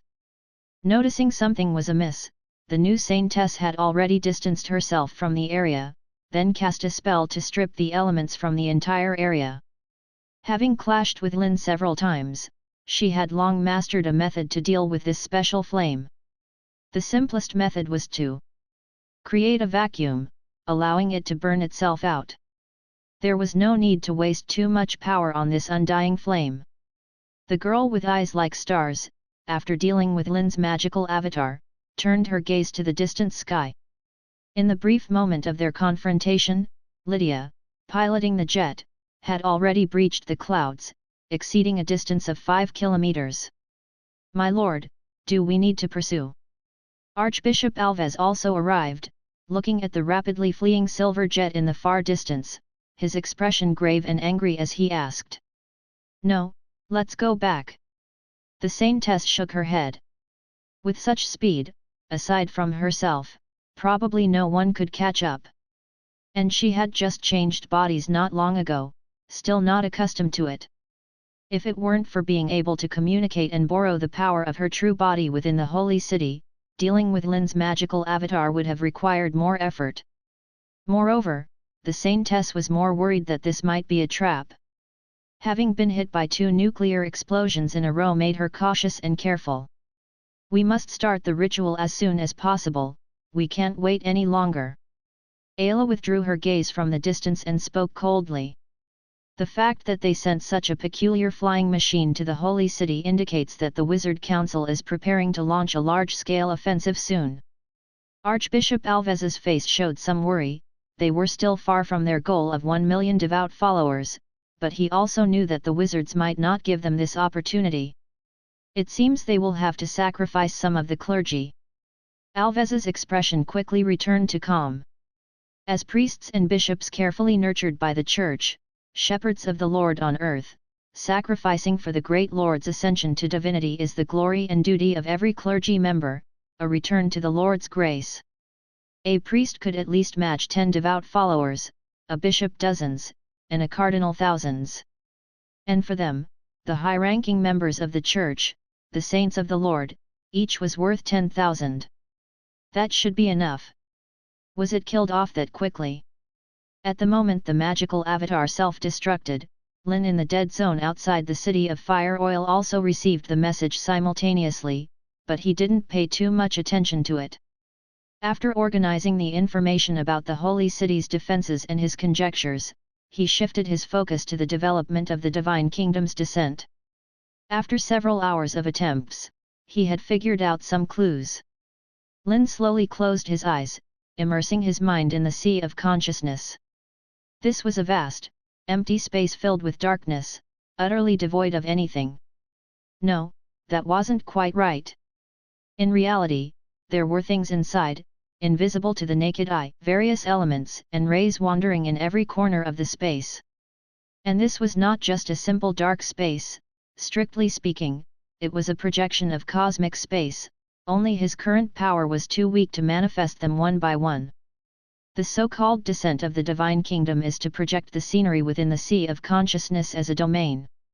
With magical power contaminating elements, creating a space unique to oneself, between reality and illusion, this is why Ayla could develop such incredibly powerful divine magics like word-based casting and time-stopping. Lynn was pondering when a faint, distant humming sound arose behind him. This sound was ethereal, like the song of a whale echoing in the deep sea, whispers from a distant shore, sending shivers down one's spine. Lynn turned his head in surprise, and his pupils contracted as a huge, menacing tentacle with suckers silently reached out in front of him. It belonged to a monstrously large creature, its vast body vaguely visible in the darkness, each of its tentacles seemingly thousands of meters long, wandering in this boundless sea of consciousness like a cosmic leviathan. The Eye of Death. Lynn was startled, and his whole body flew out hundreds of meters in an instant. Fortunately, he soon realized that this creature was not here to attack him, but was drawn by instinct. Probably related to the potion of ascension he had taken before, the remnants of the Eye of Death's power had become part of the consciousness space, the only difference being that it had transformed from a terrifying being that dominated the seas into an energy behemoth wandering the stars. Whether it could be projected through the domain and materialized outside remained to be seen. Thinking this, Lynn immediately tried. The moment he opened his eyes, a vast amount of magical power emerged, and the domain around him began to expand in all directions. The darkness gradually engulfed the entire land, completely covering the twilight's afterglow. An area several kilometers in radius instantly turned into an infinite starry sky. As Lynn had imagined, the Eye of Death was also projected in physical form, although much smaller, with a length of only a few hundred meters. This majestic beast seemed like part of the domain, perfectly blending with the boundless dark space. Even with legendary-level perception, it was difficult to detect its presence, ready to strike lethally from unexpected places at any moment. About half a minute later, the continuously expanding domain gradually halted, its range fixed within 2 kilometers. Lynn could feel that as the domain expanded, his control over the internal elements also sharply declined, stopping soon after. Is this the limit? Lynn frowned. Compared to Ayla's true body's domain that covered the entire holy city, his own domain range was pitifully small. However, after this attempt, Lynn identified two factors limiting the domain's range. The first was his own computational power, and the second was the total amount of magical power. Ayla had the Church's centuries of accumulation providing energy, with millions of believers enhancing computational power, so it was normal for her domain range to far exceed his own. Similarly, if he could utilize the computational power of the smart brain and draw on enough energy, he should also be able to expand the projection range of his sea of consciousness several times. It seems necessary to arrange for as many people as possible to connect with the magic net. Currently, the magical kingdom has over 15,000 official wizards. If he could mobilize all their power, perhaps he could contend with Ayla's church system. In fact, he had been doing this for a while, like the wizards of the Iida school, each possessing a secret magic ring. Moreover, he had recruited a group of wizards under the guise of computation, lecturing, and researching magic. Now the population in the microcosm had already exceeded 2,000 people, 8 times the original number.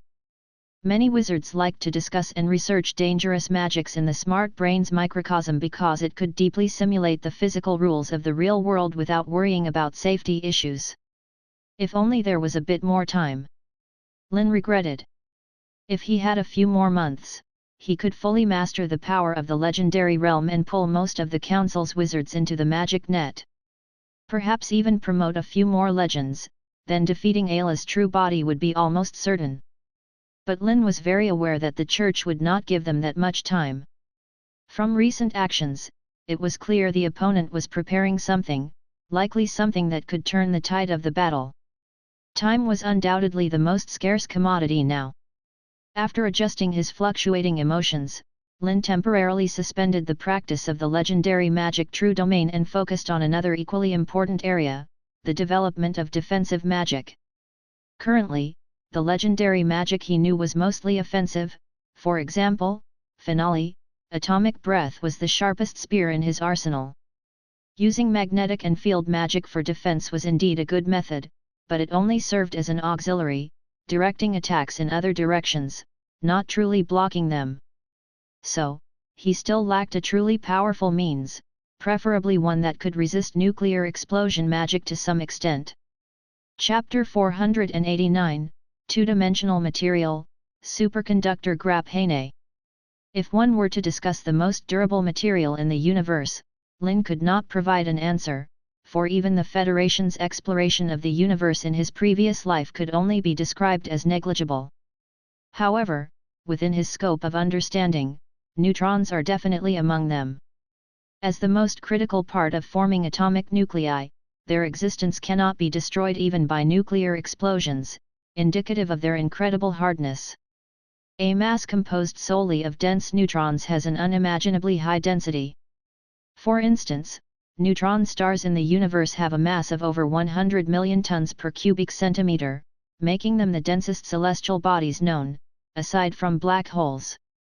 Their massive density can warp space-time, meaning they possess a tremendously powerful force field for protection, provided one doesn't get torn apart by their gravitational pull.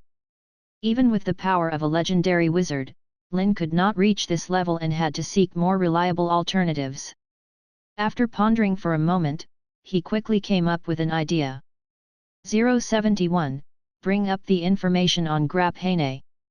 Lynn silently commanded in his mind. Graphene is an extremely unique single-layer carbon atom material with excellent optical, electrical, and mechanical properties, used in many high-tech instruments and commonly needed in the construction of interstellar warships by the Federation. Its lightness, hardness, and toughness are remarkable, with the theoretical Young's modulus of 1.0 TPa and an inherent tensile strength of 130 GPa, surpassing all other metal materials, with hardness more than 100 times that of steel. However, the term two-dimensional does not imply that graphene is of a lower dimensionality.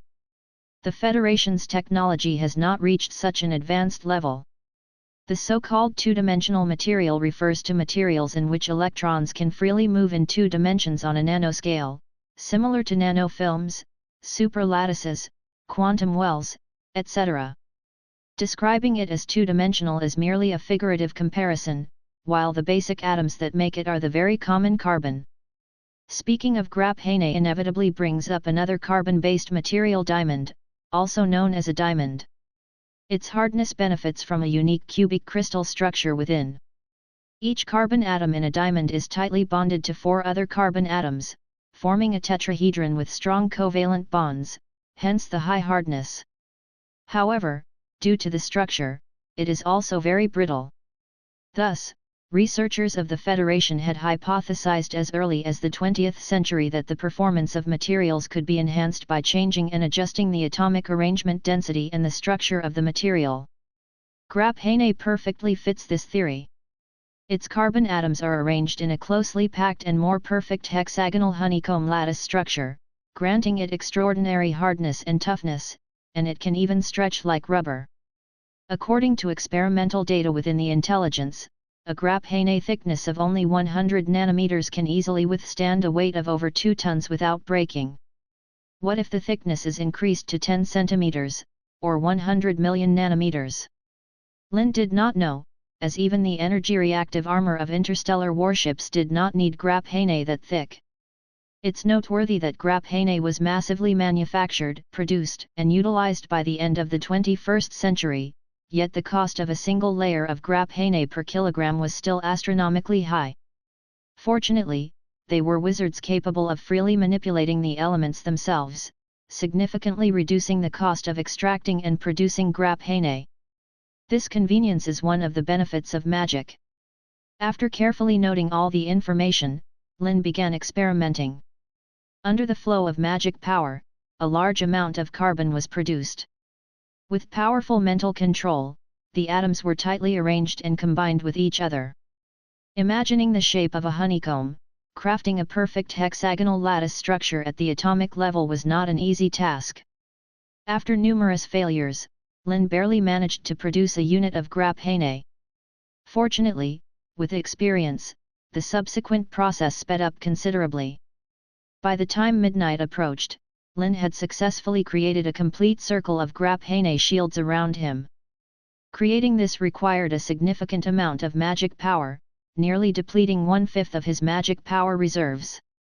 The more complex the mimetic material deconstruction, the more intense the consumption, but this seemed a bit too exaggerated.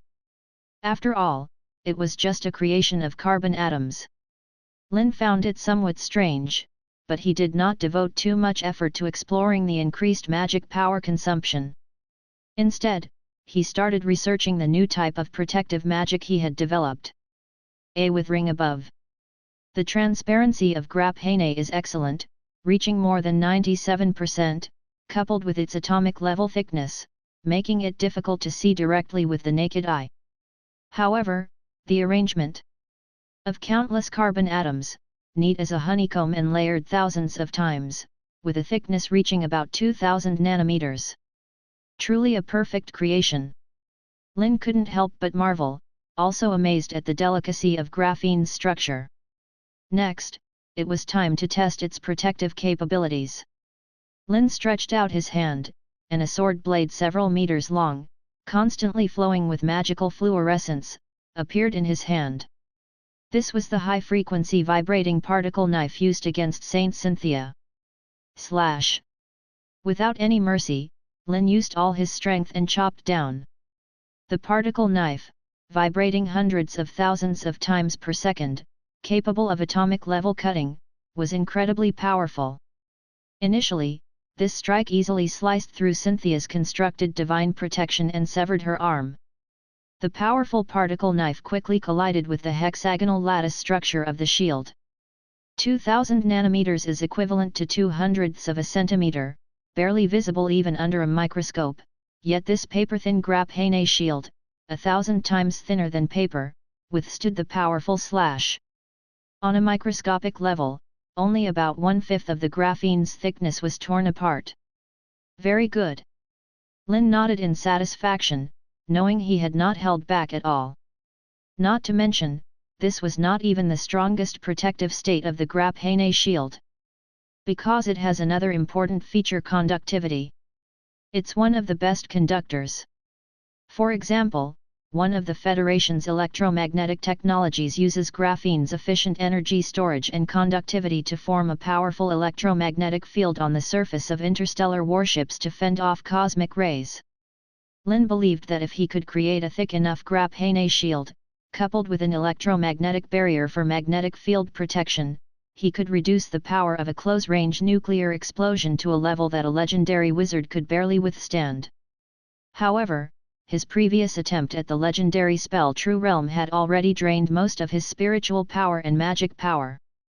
Considering the need to respond to emergencies, Lynn did not continue to specialize in and practice magic but returned directly to the city of Fire Oil. With the war approaching, the entire city was engulfed in a tense atmosphere. The rumbling trains never stopped, continuously transporting materials and personnel from all over the kingdom to the city of Fire Oil. Patrol guards holding fire guns were visible everywhere on the streets. Upon entering the meeting room, even Lynn was checked several times. This was clearly due to the previous incident of Cynthia's disguised invasion, prompting the council to significantly increase their vigilance. Lynn did not demand special privileges due to his identity and cooperated fully with the checks, though he was considering the war preparations. Apart from conquering the Holy City and dealing with the false god, the most important and challenging issue they faced was management. The empire was simply too vast. Although they had selected many lower-level managers through civil service exams within the kingdom, it was far from enough. As for the progress of the war, Lynn was quite confident. After more than a year of preparation, the council was no longer as lacking in people and resources as when they first emerged from the land of wizards to conquer the capital. The newly trained fire gun troops alone had exceeded 70,000. Along with a portion of the kingdom's army they had incorporated, they could mobilize over 150,000 personnel. This was far beyond the kingdom's limit. The introduction of mechanized large-scale farming and synthetic starch technology had almost resolved the kingdom's basic food scarcity issue. People might not eat well, but at least they could eat enough. There were countless civilians eager to enlist. If they wished, they could increase the army's numbers to over 300,000 at any time. However, Lynn desired a well-trained, disciplined professional army, not a mob of war cannon fodder and undisciplined robbers. After entering the meeting room, Lynn immediately summoned Victorio, who was working on magic circle research and modification, to inquire about the reserves of tritium and deuterium fuel and, most crucially, when the next promotion ceremony could begin. Probably in 3 days, Victorio said after pondering. Promoting a legendary wizard requires a tremendous amount of energy. Last time, they had to evaporate half of Lake Hub to gather enough energy with the help of hundreds of thunder magic specialized wizards. Then there was the issue of magic power. The council had used all their magic stone reserves for their 2 promotions. To quickly gather the necessary magic stones for promotion, Victorio had sent the council's idle archmages to mine in the magic stone mines 10 days ago. For this, he faced quite a bit of criticism, as few archmages were willing to do such menial and tiresome work. But there were no better options. Magic stones are very hard, having already broken several mining drills. Until mining methods improved, the archmage's cutting magic was more effective. By the way, Aurora told me that you didn't add extra fuel for your promotion but managed. Chapter 490, Overwhelming, the swan song of the old era. At noon, on the plains about 100 kilometers away from the Holy City at the Empire's border, tens of thousands of Imperial cavalrymen, fully armed in silver armor, stood ready for battle. Leading them was Cardinal Nick, who solemnly addressed the gathering. Gentlemen, according to our scouts' reports, 2 cities on the Imperial border have now been conquered by the wizards. Those demonic minions freely slaughter and harm the followers of the Lord. And now, they have penetrated deep into the heart of the Empire, ready to spread pain, disaster, and death across the entire continent. The apocalypse has indeed arrived. Behind us lies the holy city, and we have no retreat." As Nick spoke with heavy sorrow, a sense of fear visibly spread among the tens of thousands of cavalrymen. However, Nick's voice soon grew more resolute and rang in everyone's ears like a great bell. "But we need not fear, panic, or be daunted. The great Lord is watching over each of us from the heavens above, fighting a desperate battle for the Empire and the Church. Death and faith are the keys to opening the gates of heaven, allowing our souls to rest in peace forever. Now shout, the Lord's most devout children, the apocalypse is not to be feared. Our sacrifices will be engraved in the annals of history. Soon, the Lord will descend from heaven, dispel the gloom of the apocalypse, and transform the world into an eternal paradise." Nick's passionate speech dispelled the fear and hesitation in the hearts of the knights, who then raised their weapons and shouted aloud, expressing their madness and determination. In that moment, everyone cast aside their fear of death, fully aware that defeat and destruction awaited them, but without any hesitation. Because death is not the end of pain but a stairway to heaven. In the Lord's kingdom, there is no sickness or aging. In its rivers flow the sweetest wines, fields of wheat grow bountifully without toil, and every tree branches are laden with succulent stakes. Everyone will reside in splendid mansions, enjoying endless peace and joy. As the cries echoed around him, Nick suddenly dismounted, knelt down devoutly towards the holy city, and kissed the soil beneath him, chanting the Lord's holy name. More and more people dismounted to make their final prayers, hoping the great Lord would protect them and grant them ultimate victory. As the fervent prayers grew louder, a pale divine light emerged from the direction of the holy city. A soft magical glow appeared around everyone, filling their minds with fervor. At this moment, they felt the Lord's gaze upon them, and their only thought was to wield their swords against all enemies who dare stand in their way, defending the Lord's glory with their blood and lives. "Praise you, my Lord, for your mighty power dims the stars." Nick responded to the Lord's grace, then stood up, leading tens of thousands of cavalrymen. With swords pointed forward, he cried out, "Now! Charge! Charge! Charge!" With roars, tens of thousands of cavalrymen spurred their horses forward, charging like an avalanche. On the horizon, a steel tide made up of thousands of armored vehicles appeared, their wheels kicking up clouds of dust. Underneath their fearsome armor, machine guns gleamed coldly, ready to unleash deadly volleys. Nick knew these were new war machines devised by wizards, with formidable defenses and offensive capabilities. Yet, he believed nothing was invincible under the Lord's mighty power. Even if defeat was the ultimate outcome, he was determined to inflict the heaviest blow on the enemy. As the cavalry charged, they quickly closed the distance a dangerous 2 kilometers. The roar of cannons broke the silence, hundreds of shells flew into the sky, then crashed down like meteoric fire. "God is with us!" Nick raised his sword, shouting as the magical light around the soldiers converged. 1,000 Divine Punishment Army soldiers, having ingested the grace potion and led by a corps of priests and bishops, quietly deployed a sophisticated magical formation.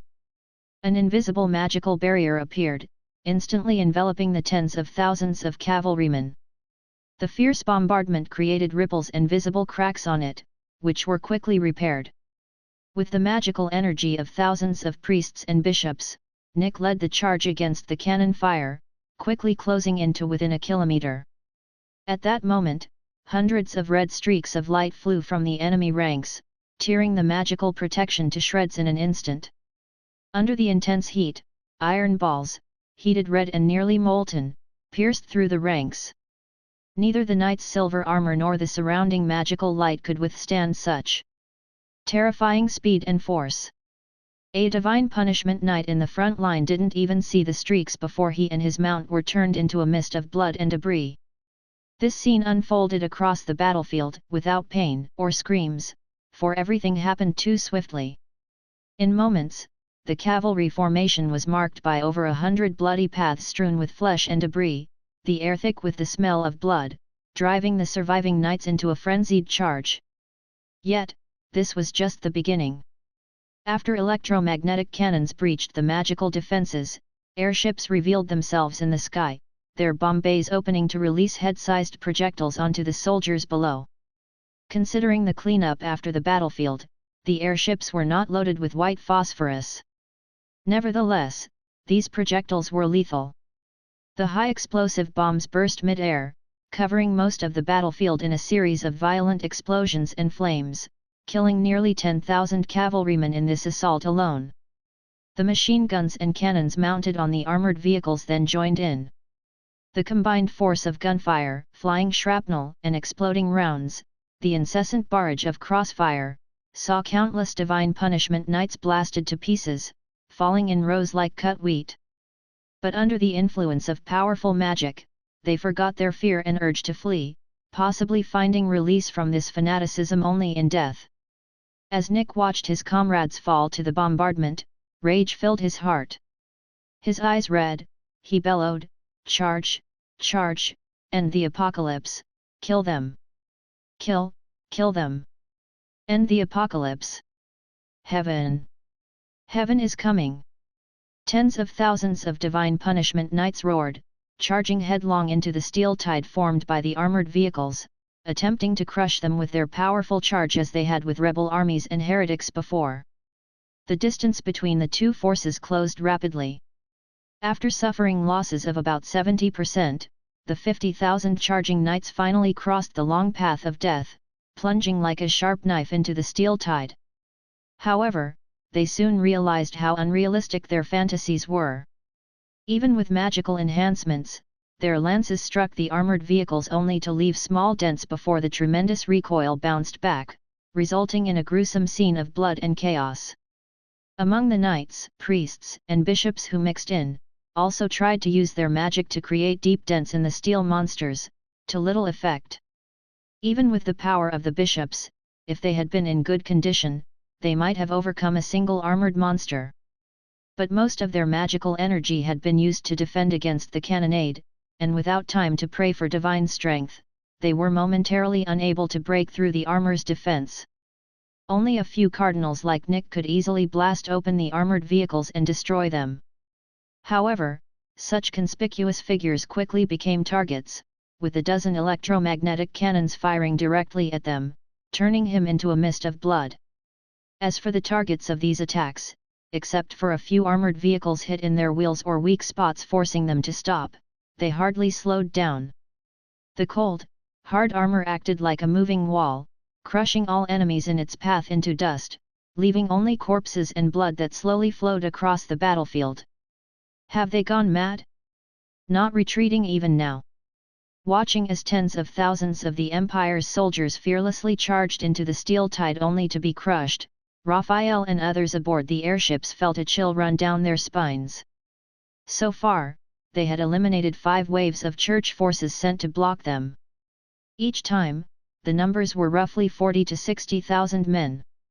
The purpose of dividing their forces was partly guessed at. One reason was to prevent them from using Skyfall to wipe out everyone at once. But attacking in such divided groups was almost like marching to their death. The church should be well aware of this but continued to send wave after wave of troops. Perhaps they aim to deplete our ammunition and magical reserves, to gain some advantage for a later decisive battle, Harof speculated. The lives of hundreds of thousands in exchange for battle preparations? The wizards present frowned, feeling a coldness creeping up from their feet. If this was the case, then the church's madness and ruthlessness were beyond their imagination. However, they couldn't deny that after 6 major battles, they had used up more than 70% of the ammunition they had stockpiled over a year. Fortunately, their core battle preparations had not been touched, and the wizard's magical power remained at a considerable level. Lynn, Victorio, Harof, and Aurora, the 4 legendary wizards, had hardly taken any action. On the one hand, the kingdom's army was sufficient for such minor skirmishes, also serving to train new recruits. On the other, they needed to be in their best condition to face potential threats. According to their intelligence, the church still had at least 3 legendary clerics, over 100 cardinals, countless bishops and priests. plus a false god whose strength was unknown. On paper, their strength was much greater. Perhaps these armies are just pawns the church is using to delay our progress, Lynn surmised. But it was meaningless. Under the crush of thousands of armored vehicles, these sacrificial imperial troops couldn't even slow their advance. The longest delay was when 7 cardinals and tens of thousands of men held out in a wooded area. He simply had airships, fighters, and artillery bombarded them for hours, then led the armored vehicles through to flatten everything. 6 crusading forces, over 300,000 elite troops, plus attacks from other directions intended to force them to split their forces for rescue operations, probably represented all the conventional power the Empire could muster. Lynn looked down at the Imperial Knights enduring heavy casualties, struggling against indestructible steel behemoths until their last breath, feeling somewhat moved. The gap in spiritual magic research between them and the Church was clear. Lynn could imagine the psychological pressure such a fearless army, composed of divine magicians and divine punishment knights, would impose on their enemies. No wonder the Church and the Empire had dominated this continent. Unfortunately, the swan song of the old era ends here. As he pondered, the battle below quietly came to an end. After suffering a tenth of their losses, 50,000 Imperial Knights had completely collapsed. The entire plain had turned into a slaughterhouse, with burning corpses, shattered armor, and weapons scattered everywhere. The steel tide showed no signs of stopping, leaving the cleanup to others while they continued forward, forward, always forward. Their destination, the Holy City. As midnight approached, the kingdom's army, having traveled for days, finally halted for a rest. Now, less than 60 kilometers away from the Holy City, if they proceeded without their supplies, they could arrive at its gates by morning. Appropriate rest before the great battle was clearly necessary. Lynn looked up at the sky, where a bright moon hung, its brilliance felt by every wizard as the tide of magic. But he remembered that today wasn't supposed to be a lunar day. Chapter 491, The Scorch Cannon, a nuclear blast at the Holy City. It is commonly known that the changes in the Moon's phases are related to the Sun's radiation and its orbital period around the planet. According to the observations of wizards from the Prophecy School, the lunar cycle in this otherworldly realm is about 30.25 days, roughly equivalent to a month. No, perhaps it should be said the other way around, the number of days in a month is determined by the cycle of lunar phases. However, June 15 is an exception. On this day, not only will there be a full moon, but the moon will shine brighter than usual, even causing magical tides. Hence, this day is called Moon Day. This is an astronomical phenomenon unique to this planet. According to the calendar, it is still around April, 2 full months away from June 15. Yet, this year's Moon Day has arrived early. Has this ever happened before, Chairwoman Aurora? Lynn turned to the legendary witch beside him. When it comes to observations and records of the stars, the Prophecy School naturally knows the most. This is the first time. Moon Day has always been very punctual, never early or late, Aurora said with certainty. They have been observing the stars for decades, and such an error is impossible. Could it be related to that false god? Raphael pondered aloud. If I remember correctly, she's supposed to be that moon goddess, right? Lynn had already thought of this, but had not linked the two before. In his memory, A.K.A. was at best a native of the planet, a somewhat stronger legendary wizard. How could she have such a significant impact on such a celestial body? However, Lynn did not refute the idea, because upon further thought, it indeed seemed strange. In the Holy Scriptures of the Church, A.K.A. is described as the Creator, the God of Genesis, the eternal existence, the origin of all cause and effect. Each title is incredibly lofty, except for the title of Moon Goddess. Why not the more lofty Sun Goddess? In the eyes of the commoners of the Empire, the Sun, which provides light to the world, should hold a higher status than the Moon and attract more worship. Yet, this title is the most widespread. The group of great wizards pondered this question as well. Why don't we go up and see for ourselves? Harov suddenly suggested. Initially, to verify Lynn's planetary theory, he flew tens of thousands of meters into the sky, reaching the limit of what a great wizard could endure. Now, he believes he can fly even further. Lynn rolled his eyes. According to his calculations, the distance to the moon is over 400,000 kilometers, about 10 times the circumference of their planet. Even if legendary wizards could fly at the speed of sound, it would take a total of 400 hours, which is non-stop flying for 17 days, not to mention calculating the moon's orbit in advance. Now, who has the time for that? Even if the changes in the moon phases are related to A.K.A., so what? We've already arrived at the city's gates, are we supposed to give up now? Aurora suddenly spoke up, interrupting the discussion. What, is she going to drop the moon on us and wipe us out? That would not be a legendary battle, but the actual end of the world. Lynn nodded. Thinking too much now was pointless, all answers would be known by tomorrow. Moon Day, hey? Victorio, who had been silent, was also looking at the sky, not joining in the discussion about the moon phases, still pondering the information he had obtained from Gustav's mind. This news was too shocking, and Victorio was not ready to disclose it until its authenticity was confirmed. He worried that it was just Gustav misleading him. The origin of wizards, Victorio muttered to himself, snapping back to reality only after Harov shouted a few times, pushing his doubts aside for the moment. Given the mysterious early arrival of Moon Day, the Council's wizards were on high alert. However, contrary to their expectations, the night was incredibly calm. Nothing happened, and the church did not launch a nighttime attack. Perhaps, as some wizards guessed, the Empire's main force was already decimated. At 7 o'clock in the morning, with the sunrise, the kingdom's army officially set out.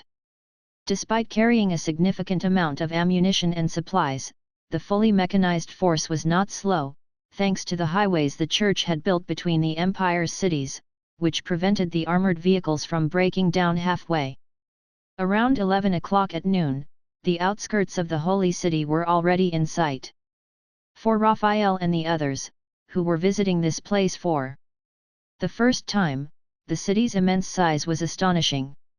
Almost 5 times larger than the capital, its walls, towering over 30 meters high, resembled mountain ranges, their surfaces shimmering with divine magic. The midday sun, casting down from the sky, formed a golden halo encircling the entire city under the effect of force field magic. As for the interior of the holy city, it was enveloped in the domain of the divine, with the distant sound of sacred hymns floating in the wind. The church's centuries of crystallization are indeed not bad.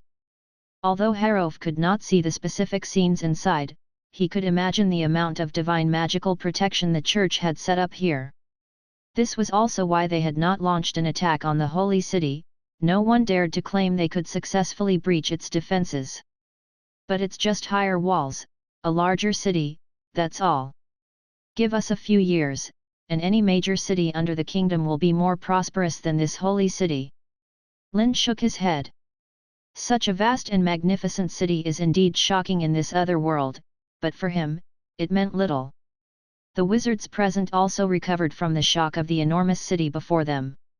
No one questioned Lynn's words. After all, the kingdom's rapid changes were visible to everyone. The kingdom had things the church might not. From this perspective, the holy city was merely larger, taller. And after today, the holy city might cease to exist.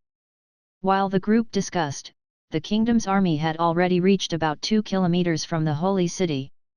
The church had not sent anyone to block or confront them, evidently planning to bunker down and not come out. Since they won't come out, let's break this shell. Harov said coldly. The advancing steel tide immediately parted, revealing hundreds of electromagnetic cannons in the rear, ready to test the holy city's defenses. Lynn had already tried this once before, but because it was just an incarnation, it was quickly destroyed by Ayla's avatar, and the information obtained was very limited. One by one, special projectiles were loaded into the cannons under the control of the gunners, with the wizards adjusting their aim. The next second, amid deafening sonic booms, hundreds of electromagnetic cannons fired simultaneously. Countless special projectiles, like shooting stars, covered half of the holy city's airspace. However, they were deflected away about 300 meters from the city. Harof and the others were not surprised by this, as the key was in the second strike. Hundreds of deflected special projectiles exploded again, their fragments flying in all directions at speeds exceeding 2,000 meters per second under the powerful shockwave of the explosion. Then came the second and third rounds of electromagnetic cannons, already ready to fire. The continuous cannon fire lasted for 5 minutes until the special ammunition was completely depleted before finally stopping. Did it work? Raphael hurriedly looked inside, then his face showed a bit of disappointment, as the towering city walls of the holy city still blocked their way. However, many wizards noticed that compared to before, the city walls had some minor indentations, indicating their attacks were not entirely ineffective. Lynn nodded, confirming his guess. The force field protecting the holy city was not like a planetary gravity field, extending from the inside out.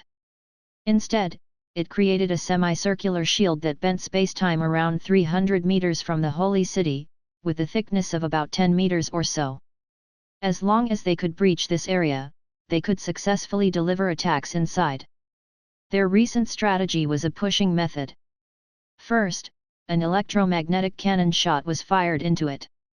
At 10 times the speed of sound, even if the force field caused a deviation in the flight trajectory, it could still advance a certain distance. Then, with the second explosion's shockwave, it could advance further, followed by the third explosion. Relying on such relay tactics, they could breach the force field magic's defense, which was Lynn's first solution. Unfortunately, from a practical standpoint, although it barely achieved the expected effect, after several explosions, its power was far from sufficient. After all, each explosion required sacrificing most of the mass, leaving only minor marks on the city walls. Keep in mind, the city walls still had the Divine Kingdom projection covering the entire city area as the second line of defense. "Looks like we'll have to use my new creation," Victorio said with a smile, then had people push up a massive object more than 5 meters tall. It resembled a supersized electromagnetic railgun. Harof and Aurora had noticed this giant thing earlier, but Victorio had always deferred, saying it was not yet complete. Even on the way to attack the kingdom, he was still modifying this prototype, unable to guarantee it could operate. This had suppressed their curiosity until now. Now, Victorio was not planning to keep it a secret anymore, proudly introducing it to everyone. "I call it the Scorch Cannon. As long as we have enough nuclear fuel, it can release endgame atomic breath." Hearing this, Harof's eyes lit up, surprised that Victorio could recreate this terrifying magic through alchemy. "Don't look at them, these legendary wizards, who can also cast endgame atomic breath, even without nuclear fuel. The trouble is, their magical and energy reserves are limited. Casting this magic would consume more than 70% of their magical power, meaning their strength would be greatly reduced in the subsequent battle." Lynn was also somewhat surprised, only saying Victorio deserved the title of a legendary alchemist with the magic creator nickname. In such a short time, based on the magical model he provided, Victorio managed to create this heavyweight device. No wonder he had specifically asked if there was a material that could temporarily withstand a nuclear blast without being damaged. "How many times can it be used?" Aurora asked a crucial question. "By my estimate, probably 2 or 3 times. It will require several great wizards to operate, and the power might be slightly weaker," Victorio said thoughtfully. The firing mechanism of the Scorch Cannon was made of mithril and magic stones, with graphene at its core. If it weren't for the miraculous material Lynn had produced, he would never have found something capable of withstanding the power of a nuclear blast. Even so, after 3 attacks, the firing mechanism would be severely deformed and damaged, unable to be used again. 3 times? That should be enough. Harof exclaimed in admiration. Endgame atomic breath's power is more concentrated than a large nuclear blast spell. Although it would also be affected by force field magic, weakening most of its power, even the part that leaks in could cause significant damage. He did not believe that after repeated attacks on the Holy City, the other side could still sit still. If they were lucky enough to destroy the core of the divine magic array, they could directly destroy this protective divine magic. Victorio was eager to operate the Scorch Cannon for a shot, but Lynn stopped him. There's no need to waste it like this. Since the Scorch Cannon can provide legendary level magical support, it might be used in a more critical place. Lynn paused before continuing. As for how to break through this turtle shell, I already have a more energy-efficient idea. There's one place where the defense might be very weak. We can break through there. You mean? Victorio thought for a moment, then quickly understood. Since it's not the sky or the sides, it must be underground. Entering from underground? That's a good method. Aurora's face showed a smile. Ayla's force field magic, personally set up, could encircle the entire city, but it couldn't affect the underground. This is an easily overlooked point. No, entering is too dangerous. No one knows how many traps they have set up under the Holy City specifically for us. Lynn shook his head, then casually mentioned a terrifying method. My idea is to detonate a nuclear blast underground, directly collapsing the entire Holy City. An underground nuclear blast? The wizards present gasped in shock but had to admit it was indeed a good method. Directly creating a void under the city would cause most of the city to collapse, rendering any protective divine magic useless. We better start acting now, and let the cannons continue bombing, just to cover up a bit. Lynn shrugged. Digging into the Holy City's underground was not an easy task. It would probably take the construction team half a month of work, but with a few legendary wizards personally digging, creating a tunnel wide enough for one person wouldn't take long. This way, they would only need to use a few tens of kilograms of uranium-235 reserves, ensuring the destruction of the Holy City without them having to lift a finger, very energy efficient. Chapter 492, You shall hold the kingdom of heaven, as the right hand of God. At noon, in the Sekka's Empire, celebrated as the earthly paradise and where stars shine brightly, the sound of artillery fire was incessant outside the sacred city, but inside, it was unexpectedly quiet, or perhaps it would be more apt to describe it as deathly silent. Countless devout followers lay unconscious on the streets and squares, faces still adorned with a fervor that came from deep within, as if they had entered into sweet slumber. A few days ago, the messenger of the Lord on earth, His Holiness Archbishop Alves, held a grand prayer ceremony within the sacred city. He gathered all the citizens of the sacred city to demonstrate their devout faith to the great Lord, narrating the sufferings this land had endured, praying for the Lord to descend upon this land soon, to punish the claws of the demons and dispel the shadows of the apocalypse. This prayer ceremony was undoubtedly very successful. The moon goddess, creator of all, responded to their requests, and the projection of heaven descended upon the sacred city. Just as described in the Holy Scriptures, everything was revived, the land was bathed in light, they saw rivers flowing with fine wine, sacred trees laden with ripe steaks, and beautiful, enchanting dream sprites. And as the most devout followers of the Lord, they were even promised by the Lord not to suffer the tribulations of the apocalypse and could enter the true kingdom of God ahead of time, enjoying endless peace and joy. After a day of revelry and enjoyment, the citizens of the sacred city hesitated not a moment to embrace the Lord, their souls returning to the kingdom of heaven. Cardinal Cyriad, who witnessed all this, felt a chill in his heart for no reason. No, this is the glory and grace of the Lord, no desecration shall be allowed. Cardinal Cyriad quickly stopped his wild thoughts and continued to maintain the operation of the divine magic formation. The attack from those wizards outside the city might not be enough to affect this sacred city, but as maintainers and manipulators of divine magic, these cardinals also bore no small pressure. Fortunately, according to His Holiness's instructions, the great moon goddess would soon descend from heaven, and they just needed to hold on for a while longer. Meanwhile, the Church's new saint, the earthly incarnation of the moon goddess, stood at the highest level of the Tower of the Heavens. A strange crystal orb, glowing with fluorescent light, floated in the center of the tower, rotating slowly and steadily. The reason it was deemed strange was that it seemed to exist between illusion and reality, or perhaps the boundary between falsehood and truth, with the scenes of heaven from the scriptures reflected inside. Is it still not enough? The saint sighed softly. To gather enough devout followers, she had not hesitated to send the Church's most elite troops to stop the wizards' march like a suicide mission, and with divine magic, stirred their inner faith. At the moment of death, about 50,000 people became her devout followers, their souls merged into the kingdom of God. Even so, adding to the 20,000 devout followers who came to the sacred city from across the empire and the Church's accumulation over hundreds of years, they were still about 1/10 short of the million target. You need not hesitate any longer, my lord. Archbishop Alves spoke solemnly. Now that those wizards had reached the outskirts of the sacred city, although they could not breach the external protective divine magic for the time being, under such an onslaught, the Church's priests and bishops could probably last only about a day at most.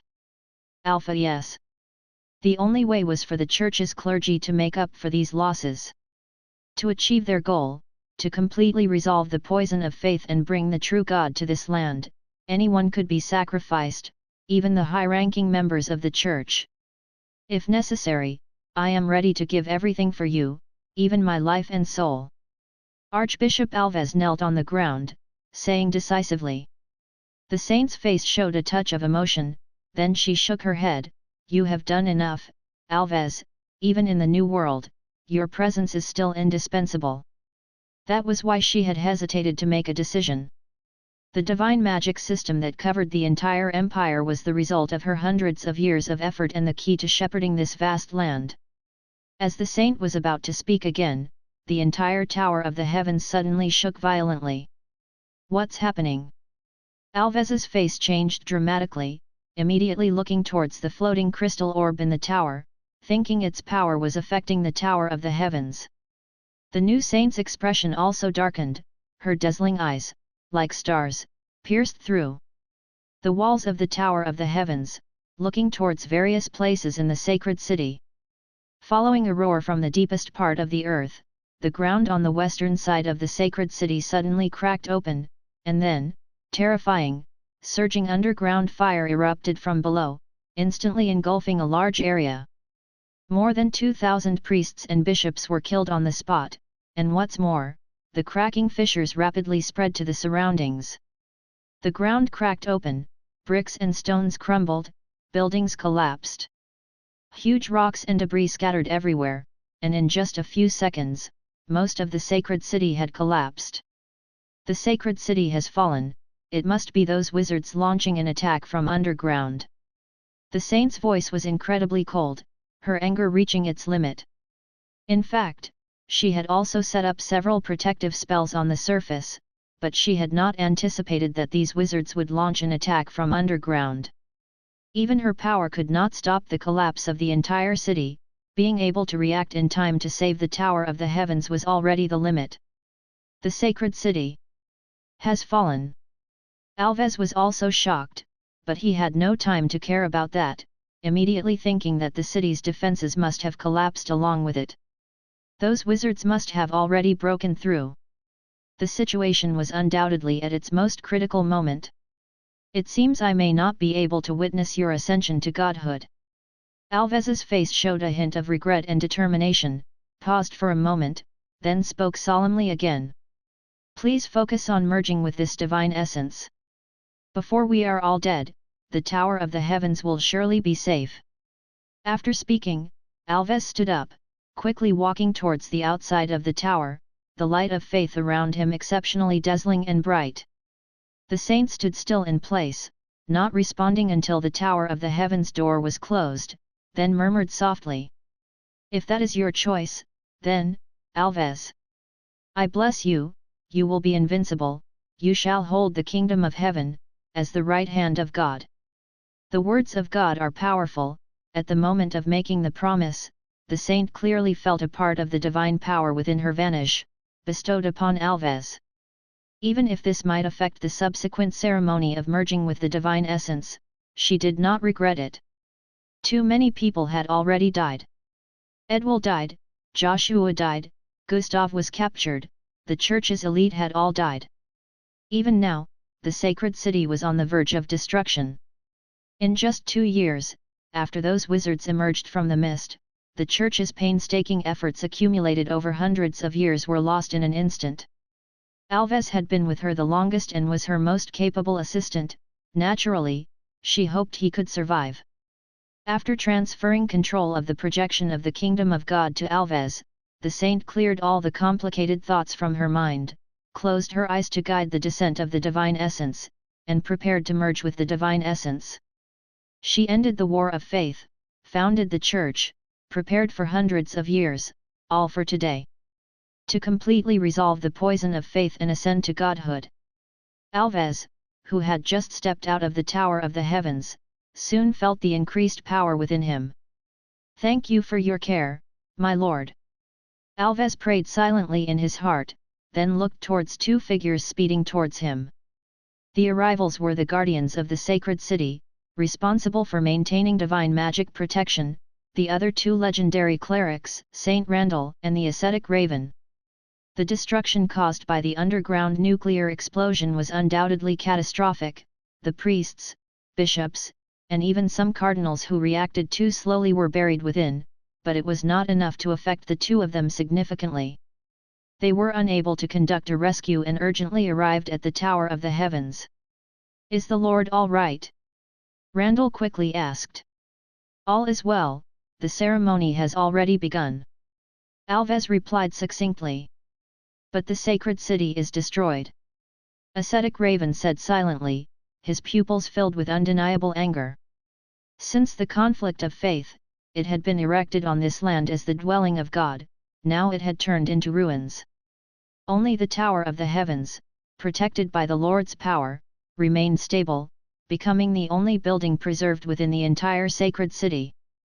These blasphemers, unforgivable. Ascetic Raven looked around the collapsed sacred city, gritting his teeth. Unlike Alves and Randall, who were high-ranking clerics, Raven spent most of his time not dealing with church affairs but focusing on communication and prayers with the faithful. He was the one with the deepest feelings for the sacred city, and now everything was destroyed. Alves spoke firmly. Then let's eliminate them.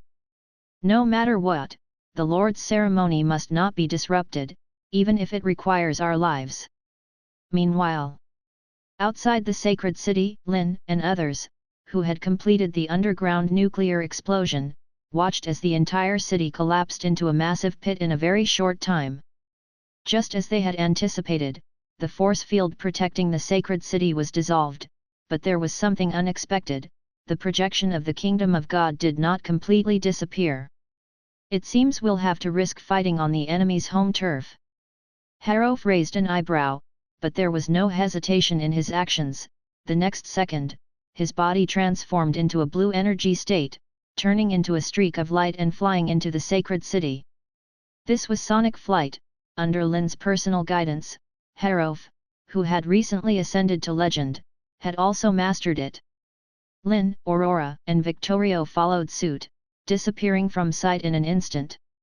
As for Raphael and the other grand wizards, along with tens of thousands of troops from the kingdom, they did not enter the sacred city. Without a clear understanding of the situation inside, their task was to wait for orders outside. Hundreds of electromagnetic cannons were already loaded with ammunition, and solar cannons were also ready to fire at any moment. Entering the sacred city, Lynn was cautiously surveying the interior landscape, wary of sudden attacks. With such destruction, even if anyone survives, they probably won't be able to stop us, right? Aurora's expression was relatively relaxed. The destruction caused by the underground nuclear explosion was much stronger than she had anticipated. Although there was solid earth and stone for protection, the damage caused by the city's downward collapse was also terrifying. Even a formal wizard would have difficulty surviving, probably only a grand wizard would have the capability to save their own life. Along the way, they had already seen countless corpses. These were just those on the surface, many more were buried underground. Lynn couldn't help but sigh. Although he had prepared himself mentally before proposing this plan, killing so many civilians at once, it was impossible to say there was no fluctuation in his heart. Harov, on the other hand, noticed something wrong, as many of the partially buried corpses still bore a strange smile on their faces, not the expression of someone facing disaster and death. So, as they swept through the ruins, Harov casually pulled a relatively intact corpse from the rubble, checked it, and said solemnly, "They have been dead for several days, their souls must have been taken." Surprised, Lynn and the others also used Mage Hand to grab a few corpses. Indeed, as Harov said, these dead people showed obvious signs of livor mortis. They must have died before they launched the underground nuclear explosion. Some kind of sacrificial ceremony? Didn't expect her to start playing with the evil god's tricks. Victorio scoffed. The church used to hypocritically advocate for sustainability, harvesting the faithful after death, but now they've obviously torn off this guise. Lynn, however, became more alert. Ayla must have a plan for making such a big move. Was it to harvest souls to increase her strength, to cope with their siege? Ayla's strength remains an unknown factor. They know too little about legends, but what can be confirmed is that she should still be in the same realm as them. 8th ring legendary wizard or 9th ring. Now Ayla still plans to increase her strength. Could it be above legend? Lynn immediately looked towards the sacred city's towering tower of the heavens. In his eyes, it was like a giant target, standing there. After estimating the distance between them, Lynn decisively raised his hand. Several iron balls formed and, after a second of charging, flew out, aiming straight for the distant towering tower. Chapter 493, Spatial Displacement, Reversed Directions. This is the power of God. 5 round iron balls, propelled by electromagnetic force, sped towards the distant tower of the heavens at 20 times the speed of sound. A distance of 2 kilometers, at such a speed, would not even require a second to cross. However, the situation was quite the opposite. The speeding iron balls, under the influence of some force, gradually slowed down until they barely reached the tower of the heavens after 3 seconds, then flew around it and out. Is there some kind of force field magic for protection nearby? Lynn immediately realized this and was not surprised. Such a critical place, impervious even to nuclear explosions underground, would definitely be protected. A stronger offensive is needed. This thought flashed through Lynn's mind, but he was then interrupted by a strong warning signal. Without any hesitation, his form transformed into a streak of light, retreating backwards. Almost at the same moment, a golden red scepter fell from the sky, landing exactly where Lynn had just stood. With a teeth-gritting boom, the scepter was deeply embedded into a piece of rubble. The divine runes on the staff lit up one by one, and the elements from the void surged in like they were returning to their nest. Surrounding broken eaves, debris, and even corpses were swept into it, then continuously gathered and shredded by the swirling elements around the scepter. In just a second or two, the vortex swelled into a behemoth with a diameter of 300 meters, erasing everything within its range. Fortunately, everyone's reaction was quick, and they had already escaped the area when they sensed the danger. The expanding vortex soon reached its limit, and the materials gathered inside were expelled at an even faster speed. A powerful shockwave swept across the area. Victorio extended his hand, continuously forming runic chains in front of him, creating a solid wall that blocked the shockwave and the rain of various materials flying towards him. Once the gas vortex dissipated, only a long, several hundred meters deep crater remained on the ground. The golden red scepter also disappeared from the spot, spontaneously falling into the hands of a middle-aged man wearing a white robe and a crown. Pope Alves. Lynn narrowed his eyes slightly. Although he had never met the man before, he had gathered quite a bit of information about the Pope and could naturally recognize him. Lynn then turned his gaze to the two people behind him, who must be the remaining legendary clergy of the church, the ascetic Lava and Saint Randall. Seeing no fourth or fifth person appear, Lynn, Harof, and others let out a sigh of relief. It seems that apart from the legendary Saint and Edwal, the church only had these 5 legendary clergy out in the open, which was undoubtedly good news. Sinner! You dare to destroy the holy city, the land of the Lord's promise. Now, accept the Lord's judgment. Alvez's anger had already reached its limit, raising the golden red scepter in his hand. The next moment, starlight appeared in the sky above the holy city, then fell like meteors. This was the legendary magic, Star Rain. Its range covered the entire central district. Lynn and the others immediately judged that with their speed, it was impossible to escape the range of this divine magic.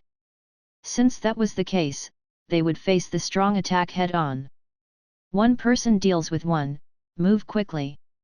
The Pope with the scepter should be a bit harder to deal with, so Lynn and I will take care of him. Victorio suddenly spoke. Harof and Aurora immediately understood, dodging a few starlights before swiftly attacking Lava and Randall. Alvez did not stop them, as this was exactly what he wanted. Despite his immense anger, he did not forget his purpose. As the starlights rapidly fell, they exploded upon landing. The fierce starfire almost swept across the entire district, burning everything it touched to ashes. This unique soul fire is precisely the purgatory flame, the fire of hell mentioned in the Bible. Ah, the genuine kind. Harof and Aurora, also within the range of the attack, did not want to face this soul-burning flame head-on. At the moment the starlight fell, they flew into the sky. Most of the starlight exploded upon hitting the ground, making the air slightly safer. Lava and Randall were no exception. Most magic does not discriminate between friend and foe. It's not uncommon for wizards to be killed by their own fireball spells. This is why Harof and Aurora could easily dodge the starfire. Alvez had to be somewhat concerned about his own people's well-being. But Lynn and Victorio weren't so lucky. Being the main targets, the most starlight fell towards them, leaving no escape. The starfire enveloped the entire area. Burn to ashes in the fires of hell, sinner! Alvez's cold voice echoed through the rising starfire, then suddenly stopped, his expression turning solemn. For this bizarre and powerful starfire was blocked about 3 meters away from Lynn and Victorio. If one could observe at the microscopic level, they would see an invisible crystal shield surrounding them, with a strong electromagnetic field on the outside blocking the advance of the starfire. This was Lynn's newly developed Graphaene shield. Lynn didn't fully understand what the soul was yet, but it's essentially a special kind of energy. Since it can affect matter, there must be a way for matter to influence it. Seal of banishment. At the same moment, Victorio was not idle. Dozens of runic chains extended from his domain, shooting directly into the rising sea of fire. He had already encountered the starfire of Ayla before and nearly suffered a great loss, so he naturally prepared defenses. This seal of banishment was specifically used to bind souls and could resist the invasion of starfire to a certain extent. Most importantly, these runic chains created a path for Lynn through the starfire. Sound speed strike. The moment Lynn spoke, his figure vanished from the spot, the intense sound waves nearly flipping Victorio next to him. When he reappeared, he was in front of Alvez, his body transformed into heavy steel, with terrifying speed, stomping towards Alvez's head. What would it be like for a nearly 1-ton iron mass to fly at the speed of sound? The path it flew through turned into a vacuum, and even the closest distance, without the separation of runic chains, the terrifying starfire was naturally repelled. The 3 divine protections on Alvez were shattered, but they bought him a moment to raise his scepter against Lynn's stomping foot. Clang! A teeth-gritting thud sounded, and a conspicuous crack appeared on the golden red scepter. Alvez's shoulder burst open, his arm went numb as if losing sensation, but he managed to withstand without retreating. Lynn was surprisingly able to block this hit, but he didn't stop his movements. After the strike, he immediately took advantage of the momentum to rush towards the Tower of the Heavens. That was his target.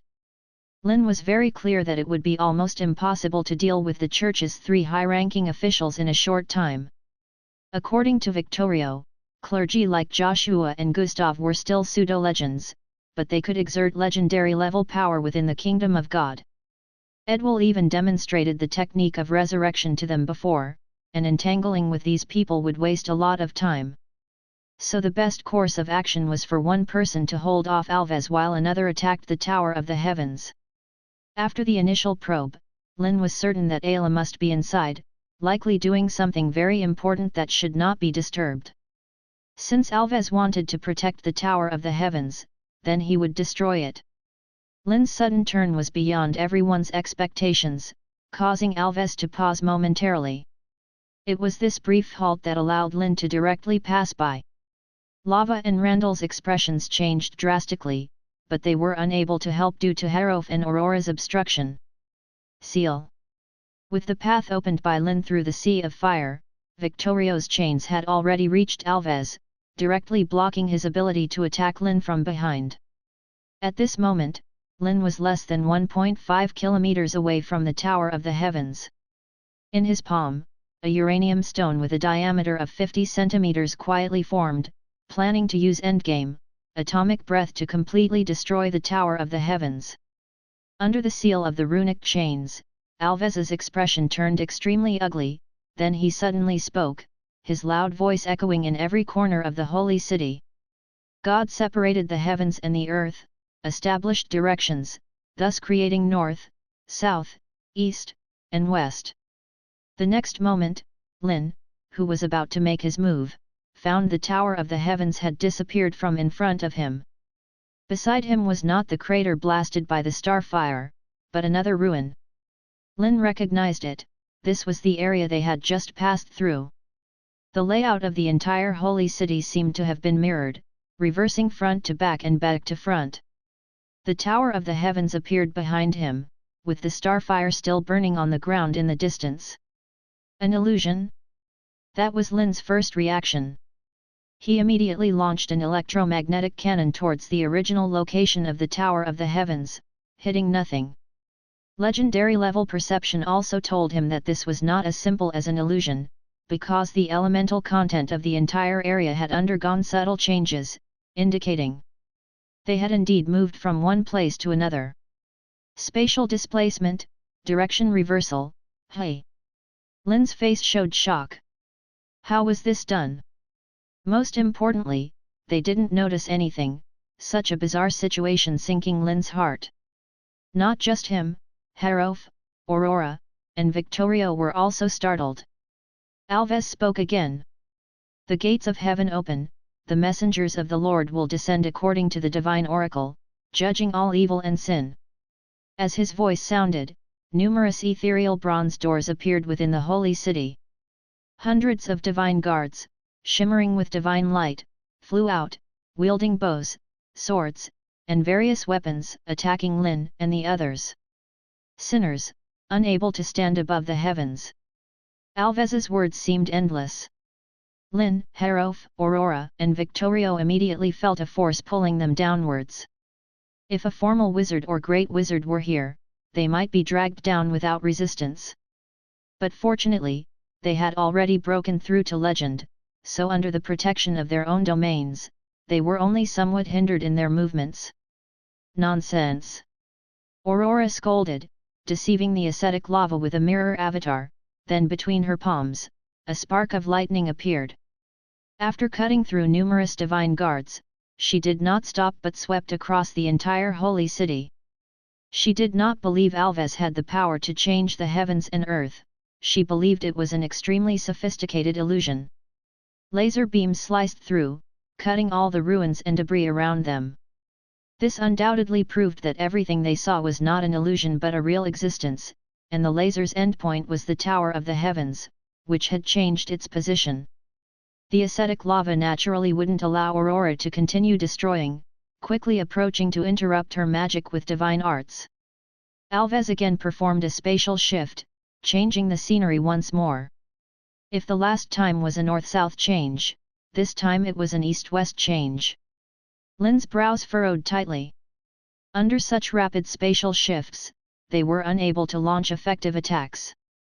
But after the initial shock, he also noticed the limitations of this magic. Spatial shifting only occurred within the range of the holy city. For example, the position of the sun in the sky had not changed, nor had their own positions and arrangements been affected. Lynn guessed some of the principles. All elements within the projection of the kingdom of God had been imbued with Allah's divine power. In other words, theoretically, everything from grass to trees to bricks and stones was under the opponent's control. Though large-scale reshaping was extremely difficult, it was not entirely impossible. While pondering, Lynn dodged several attacking divine guards and used a high-frequency vibrating particle knife to cut them down. Then, he stretched out his right hand and lightly tapped in the void. A wave invisible to the naked eye began spreading outwards. This technique was his spatial wave that he hadn't used since ascending to legend. However, Lynn reduced the power of this technique to the limit, causing no damage, but the range of the technique was increased by hundreds of times. He didn't need to know whether the suddenly shifted tower of the heavens was real or not, nor did he care about everything around him being a mirror image or an illusion. Because wherever there was strong force field protection, that was definitely the location of the tower of the heavens. Chapter 494, Sun and Moon Shine Together, the Ascension Ceremony. Like a stone entering a lake, invisible spatial fluctuations rapidly spread outwards. Lynn quickly noticed something unusual, about 1.5 miles away from him, where there was a clear distortion in space. However, it wasn't in the location where he remembered the Tower of the Heavens being initially, nor was it the location after Jarvis's spatial transposition. Instead, it appeared slightly to the right in front of him. No, Lynn quickly dismissed this conclusion. Judging by the distance, the Tower of the Heavens' location must have never changed. It was always there. The reason his railgun missed was because Jarvis's spatial transposition was not a 180-degree mirror flip, but rather about 170 degrees. Just as there is no up, down, left, or right in the universe, and it's difficult to discern direction during star travel, relying only on reference points, after 2 rounds of spatial transposition by Jarvis, his sense of direction was also disordered. The spatial vibration deployed by Lynn was no secret to those with spatial perception abilities like Harof and others. Even the legendary clergy noticed something amiss. Jarvis's complexion changed drastically. Having the right to control the projection of the divine kingdom, he could manipulate and move any space, except for the Tower of the Heavens. Because not only was a divine nature stored there, but it was also the Lord's dwelling place, he had no power to move it, only to conceal and cover it up, then use spatial translocation to confuse the enemy. But Lynn discovered the trick so quickly. Jarvis raised his scepter and recited divine words anew, and the space of the entire holy city shifted again. Lynn was not panicked, for he had found a suitable, unchanging reference point: the sun above his head. With a light tap of his finger, he sent out a communication via electromagnetic waves. Receiving the message, Harof and Aurora swiftly attacked towards the true location of the Tower of the Heavens. Great disintegration, electromagnetic thunder net. Stop them! Jarvis shouted sharply. In fact, he didn't need to remind them, as the ascetic monk lava had already taken action. Divine light flashed around him, blocking the thunderous attacks aimed at the Tower of the Heavens. With diuresis. The great disintegration was handled by the guards of the divine kingdom. After sacrificing nearly half of them, they dissolved the spell. The already heavily injured Randall endured the thunderous onslaught, launching a suicidal attack on Aurora and Harof to slow their movements. You should worry more about yourself. Victorio intensified his attack on Jarvis. Numerous seals of banishment came rolling in, quickly trapping him inside. Moreover, a chilling flame was attached to it. Victorio was very cunning. After extracting the model of the undying flame from Lynn, he added it on. Last time, they used this method to deal with Joshua, first binding him with the seals of banishment, then burning his energy body with the undying flame that could burn all things. Even legends could not escape a fallen fate. With Jarvis's power, he shouldn't have been so embarrassed, but the multiple large-scale spatial transpositions were not without cost, and over 60% of his God-given power was already consumed. More importantly, Jarvis was focusing part of his attention on Lynn, specifically on the palms of Lynn's hands. Countless uranium atoms gathered together, forming a silver sphere that emitted a terrifying aura. Casting end atomic breath required a few seconds of charging, which was why he sent the message to have Harof and others draw attention. The moment the spell was activated, everyone present felt an inexplicable threat, a strong sense of life and death crisis surged through their bodies. Impossible! Jarvis's face contorted in agony, and at the cost of one hand, he forcefully broke free from Victorio's rune chains, even ignoring the undying flame burning on his body, and directly stood in front of the Tower of the Heavens, intending to block the spell with his flesh. But it was just wishful thinking. A strong light appeared in Lynn's palm, brighter than the sun, as if it contained the power to destroy everything, and then a terrifying wave of energy burst forth, carrying scattered flames towards the towering Tower of the Heavens. Jarvis's pupils constricted. He finally understood how the light cone that pierced the sky and earth came about, and also realized what kind of spell the Lord's incarnation died under. Whether it was the alarm in his heart or the terrifying energy fluctuations, Jarvis knew he could not block it. But behind him was the Tower of the Heavens. Jarvis's eyes turned blood red, invoking the maximum authority to control the divine kingdom projection. Elements surged in the void, hundreds of elemental walls appeared out of nowhere, trying to block this devastating strike. However, the moment those hundreds of elemental walls appeared, they were instantly annihilated by the incoming light column. Layer by layer of defense was torn apart as easily as tearing rotten wood. Jarvis only had time to place his golden red scepter in front of him before the terrifying wave of energy reached him. At that moment, Jarvis was like an insect trying to stop a chariot with its forelimbs. At the moment of contact with the energy wave, the scepter in his hand burst open, followed by his body. The heat, trembling, and pain from the soul surged together, but everything happened in an instant. Jarvis's energy body was directly torn apart, piece by piece shattered, destroyed down to the atomic level. Then came the Tower of the Heavens behind him. Although it also had a force field protection, it was not nearly as thick as the one outside the holy city. Most of the energy wave was blocked outside, the little that dissipated inside was still terrifying. Because at that moment, the diameter of the light column had exceeded 100 meters, directly destroying the entire Tower of the Heavens. No.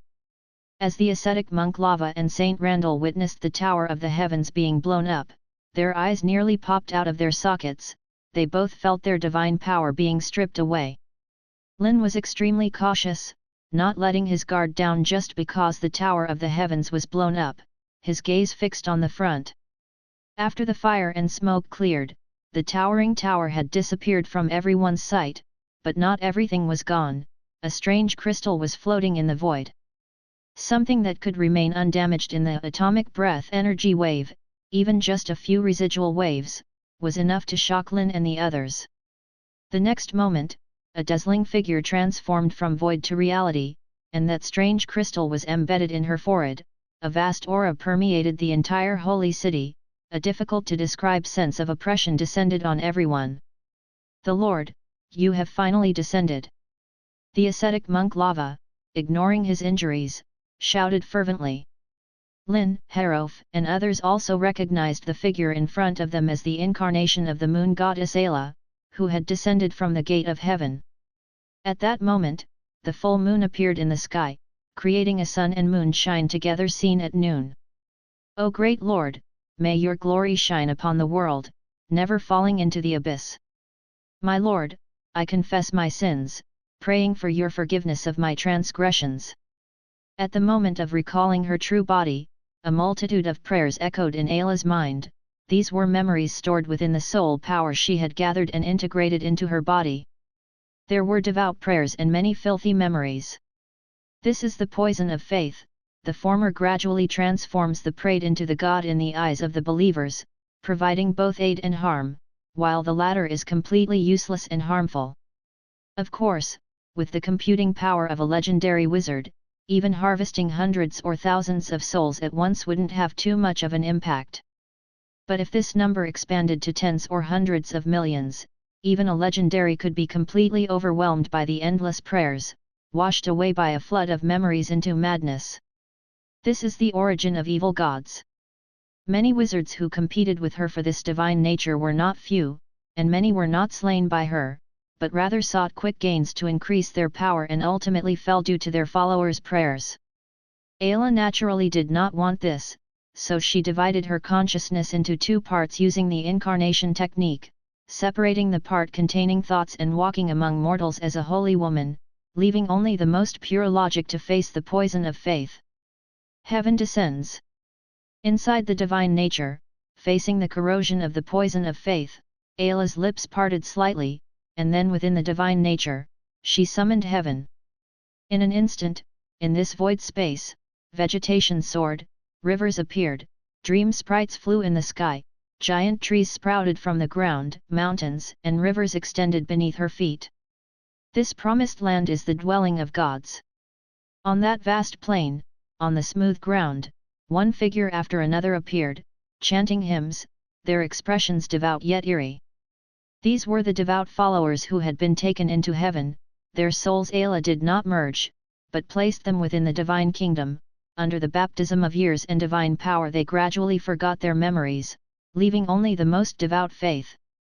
Now, she planned to use their faith and devotion to purify this divine nature. After all, inside the divine nature was the residual power of the moon god. Ayla had almost unified the entire continent by leading the church, and after hundreds of years of exploration and accumulation, she finally had enough confidence to integrate it. The holy hymns echoed with the expansion of heaven. According to Ayla's calculation, as long as her divine power covered every corner of the divine nature, she could control it, using its power to completely eliminate the poison of faith. Just then, a full moon quietly appeared in the sky, moonlight falling down, directly piercing through the expanding heaven. Moon god, Diana, the beginning of everything. Ayla, with a solemn expression, slowly recited this name. As she spoke, the entire void shook violently, the light of the full moon intensified, dimly illuminating a sleeping figure. Ayla clearly sensed her heaven being suppressed. The rapidly expanding divine kingdom under the moonlight showed signs of collapse. Is it still not enough? Ayla's expression was solemn. A god who had been dead for hundreds of years, even the residual power possessed indescribable terror. Return. After pondering for a moment, Ayla spoke. She wanted to recall her power. At the same time, throughout the empire, bishops and priests remaining in various cities felt the call of the Lord. They were to enter heaven. Some were ecstatic, kneeling on the ground without hesitation, waiting for this grace. Others were terrified, anxious, and uneasy. They did not want to die, at least not willing to go to heaven now. However, no matter what they thought, it was meaningless. From the moment they were baptized as clergy, they were branded. Their fate no longer belonged to them. The divine magic energy inside them began to agitate, directly stripping them of their lives. The harvest began. Originally on the verge of collapse, one figure after another appeared within heaven. Their faith was much stronger than that of ordinary devout followers. This increased power quickly stabilized the situation. However, Ayla's expression suddenly changed. Because forcibly harvesting the church's clergy, the resentment generated was far greater than she had imagined. She heard the unwilling roars of numerous bishops who had been stripped of their lives, but more were questions and curses. "I'm still young, I don't want to die. This can't be happening, this can't be happening. How could I possibly use magic? It's all fake, fake. Gods are actually wizards, we are just their reserve food. I curse you, Ayla, may your divine body burn in the flames, your soul forever fall into darkness. Undoubtedly, this was the effect of the Council's continuous propaganda campaign over the past few days, dozens of fighter jets day and night, dropping over 1 million leaflets every day. Although the majority of clergy sneered at the content, with prolonged propaganda, there will always be clergy who can't help but try. As long as they learn the basic magic described, they will be surprised to find that they are no different from wizards, able to use the power of devils, and thus believe the rest of the words on the leaflet, even becoming apostates. Now, these people with shattered faith, because they still possessed divine magic energy, were absorbed into the divine kingdom without selection. The backlash came quickly, the once stabilized heaven began to crack, the land collapsed, the water became polluted, moonlight shone on every believer within heaven. Their hymns grew louder, only many changed the name of the god in their mouths to another. Diana, moon god, your glory dispels the darkness, lighting up the night sky. Diana, my lord, you are the light, the full moon, with the stars and the sun. Chapter 495, I am Ayla, the goddess of the moon, eternal, supreme. What do we do now? Within the sacred city, Aurora looked with a chill in her heart at the goddess of the moon, who materialized in front of her from thin air, her form solidifying from the void. Even the end of days, atomic breath proved unable to obliterate her, which was beyond Aurora's expectations. Lynn, Harof, and Victorio were equally on high alert. However, upon her appearance, Ayla made no move to attack them. Instead, she closed her eyes and floated at the original location of the Tower of the Heavens, her form rippling like water waves. Perhaps she's encountered some problem. Let's kill her now. Victorio was the first to sense something amiss and spoke fiercely. It seemed their breaking of the Tower of the Heavens was not in vain, indeed causing some effect.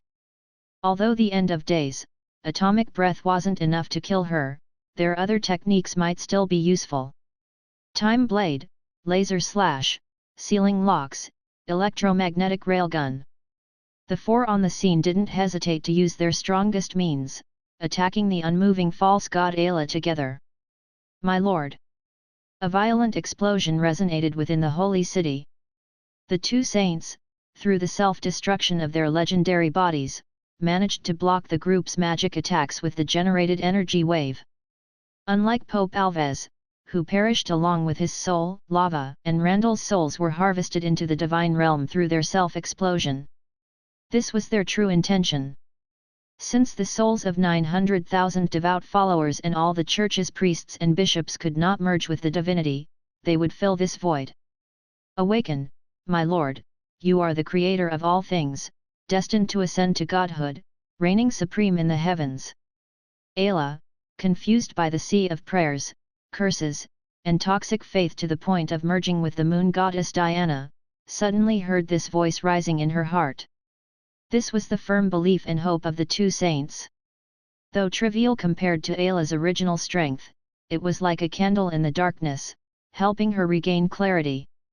With a flick of her hand, she shattered the moon appearing in the heaven. At this moment, outside, within the holy city, Victorio's sealing lock had reached in front of her. Compared to the nearly instant time blade, the incredibly fast electromagnetic railgun, and laser slash, the rune lock was much slower but, because of its slowness, was unaffected by the saint's self-explosion. The undying flame had already ignited inside the sealing lock, promising to peel off a layer even from a legend trapped within.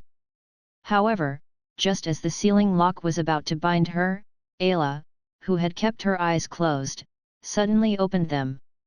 Her eyes flickered like the bright moon, deep and profound, and cold words unexpectedly came from her mouth. I am Ayla, the goddess of the moon, the creator of all, eternal, supreme. Her cold voice echoed continuously within the holy city, reverberating in everyone's ears. The elements around began to surge, and the previously dissipated projection of heaven descended once again. The approaching sealing lock broke instantaneously, completely destroyed at the microscopic level. Then, Ayla extended a finger towards Victorio. Despite the clear distance of over 500 meters between them, Ayla's gesture seemed to traverse time and space, instantly reaching its target. Victorio felt his soul freeze, his magical defenses and domain seeming useless at that moment. The attack came too swiftly. Victorio barely managed to dodge with his head, but half of his body was directly erased by an inexplicable force. Ayla did not continue her assault, as a powerful beam of light was already heading towards her. It was Harof, launching the end of days, atomic breath in a critical moment.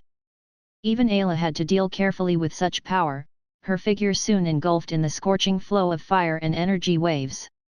Lynn and the others saw clearly, the powerful nuclear blast was split apart. Like water flowing around a rock, it simply bypassed her. Everyone was shocked, witnessing someone forcefully resist a nuclear explosion for the first time. Sure enough, after the light beam dispersed, Ayla remained unharmed and stepped forward to Lynn. Light shimmered between her delicate fingers, but when touching his surroundings, it was blocked. On the microscopic level, a thin hexagonal crystal shield blocked the starlight and her delicate fingers. Although it lasted only 2 or 3 seconds, it was enough. In a flash of lightning, Lynn's figure vanished at the speed of sound, reappearing hundreds of meters away. Harof and the others' support also arrived in time. The electromagnetic cannon, also flashing with lightning, was the first to reach. Ayla showed no intention of dodging. Invisible ripples emerged from her divinity, and the moon hanging high in the sky shone with dazzling brilliance. The electromagnetic cannon projectiles unexpectedly changed direction, heading towards Victorio and Harof in the distance, but one nearly shattered Ayla's brain, bypassing the defenses. This was not due to her lack of strength but rather a sudden disturbance. The moon in the sky, in concert with the sun, continuously projected magic power down, merging into her body. But Ayla would rather not have this additional strength. The stronger the power belonging to Diana, the more severe the erosion she suffered. A torrent of prayers continuously invaded her brain. The title of Goddess of the Moon, originally a gambit to increase her chances of merging with divinity, now became her greatest obstacle, a reliance for Diana's revival. Ayla's sudden halt in her assault gave Harof and others a moment to breathe. Is it related to space? Lynn, guessing something from her several attacks, immediately thought to himself. 071, connect to the magic net. The next moment, Lynn felt his computational power soar. In these days, the number of magic net users had doubled, and with the computational power of over 1,000 wizards, dozens of grand wizards, and 3 legendary wizards, it soon broke through a certain limit. His mental power rating in the smart brain also changed from 7 to 8. The world before Lynn had entirely changed. He saw the curves of space. Chapter 496, The Collapse of the Divine Realm, Ayla's Self-Inflicted Trap. What is space? It's a concept defined by humans, abstract to the core, something that even with the technology level of the past federations, was not fully understood. Yet, in this other world, the combination of magic and mental perception allows Lynn to see the existence of space in an intuitive way. Lines, dense and orderly, stretch across every corner like a tightly closed grid, interlocking with each other, not static, but exhibiting a lively twist. String theory? Lynn thought subconsciously, only to quickly realize that what he saw didn't completely align with it. Or to say, space was presenting itself to him in a way he could understand. This distortion was most severe near Ayla, causing confusion in spatial orientation. This was why Aurora's electromagnetic railgun backfired, attacking Harof and Victorio instead. If one could further stretch or condense the space in an area, it would be possible to lengthen or shorten distances. This was the ability Ayla had just displayed. Previously, Harof tried to use force field magic to break through the spatial protection outside the holy city, but to little effect. Now, Lynn understood that their control over space was far weaker than their opponents'. and these magic-laden lines disappeared as they reached him. This was because his own domain isolated Ayla's magic power, the space around him was not under her control. However, under the suppression of divine realm descent, both his and others' domains, like Harof's, were greatly restricted, about 3 meters in radius. Now, with greatly increased computing power, he could potentially expand it again, but Lynn didn't try. No matter what, he couldn't outmatch Ayla. His only advantage was the element of surprise, possibly catching her off guard. He needed an opportunity. And this opportunity was only once. With a flick of his wrist, Lynn sent out an invisible ripple. Harof and others looked towards Lynn, wondering if he was joking. Ayla, of course, detected this faint electromagnetic fluctuation, puzzled by its meaning, too late to stop it. For this signal traveled at the speed of light, too late by the time she knew. Ayla's face, already cold, turned even colder, her murderous intent towards Lynn deepening. During her time in the City of Fire Oil, she had learned that the changes in the Land of Wizards were almost entirely orchestrated by this young-looking wizard. He was the biggest threat and needed to be dealt with first. As thoughts flickered through her mind, Ayla had already activated her control over space. The originally straight lines began to bend inward, pulling Lynn towards her. In fact, he didn't move, but the distance between them shortened, appearing as if he was dragged closer. What is this, an attraction of all phenomena? Lynn thought, but he didn't stop his actions. Several iron spheres appeared out of thin air, propelled towards Ayla by electromagnetic force. He could see the curvature of space. Naturally, he could find the line that would bypass the force field protection and hit the target. Facing the incoming red-hot iron spheres, Ayla opened her mouth. A chilling breath exhaled, freezing the elements around her, the iron spheres halting mid-air. This cold wave quickly swept towards Lynn. He remained calm, his support had arrived.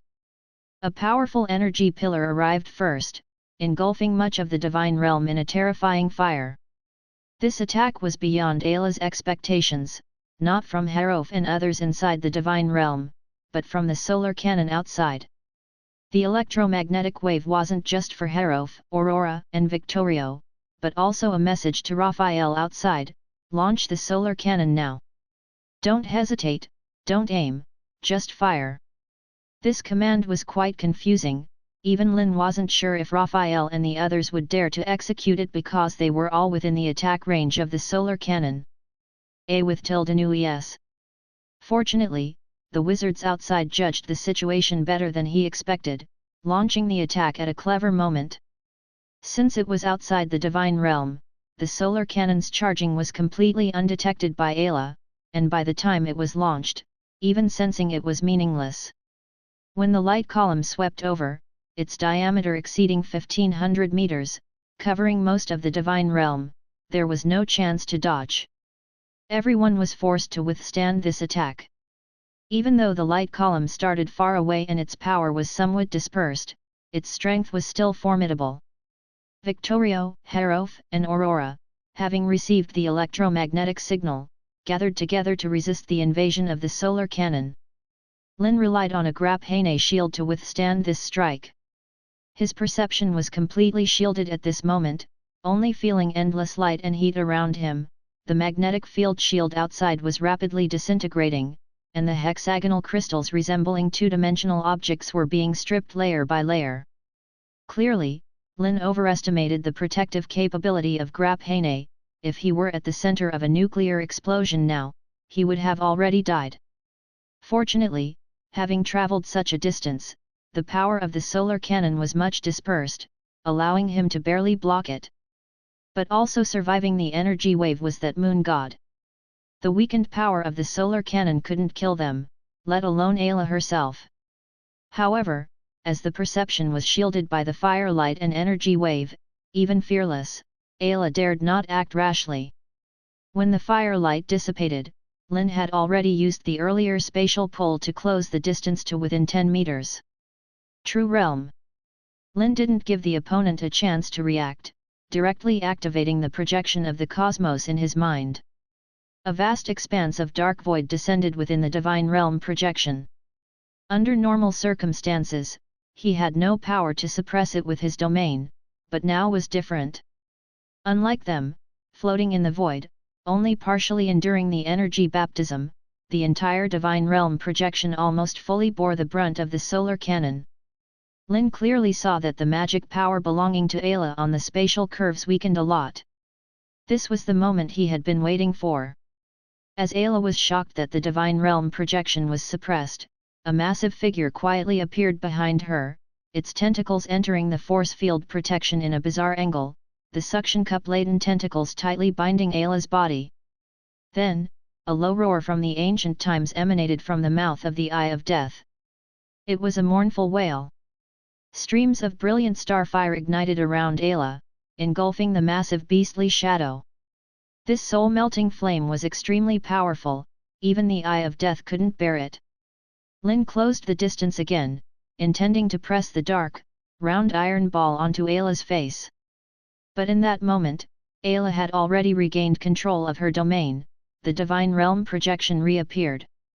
Seeing Lynn's solemn face, ready to die together, Ayla naturally didn't allow him to get close. In that instant, divine energy fluctuated within the godhood, space stretched, and Lynn, flying at sonic speeds, suddenly found himself getting farther and farther away from her. He felt like Achilles, who could never catch up to the tortoise. Space stretched.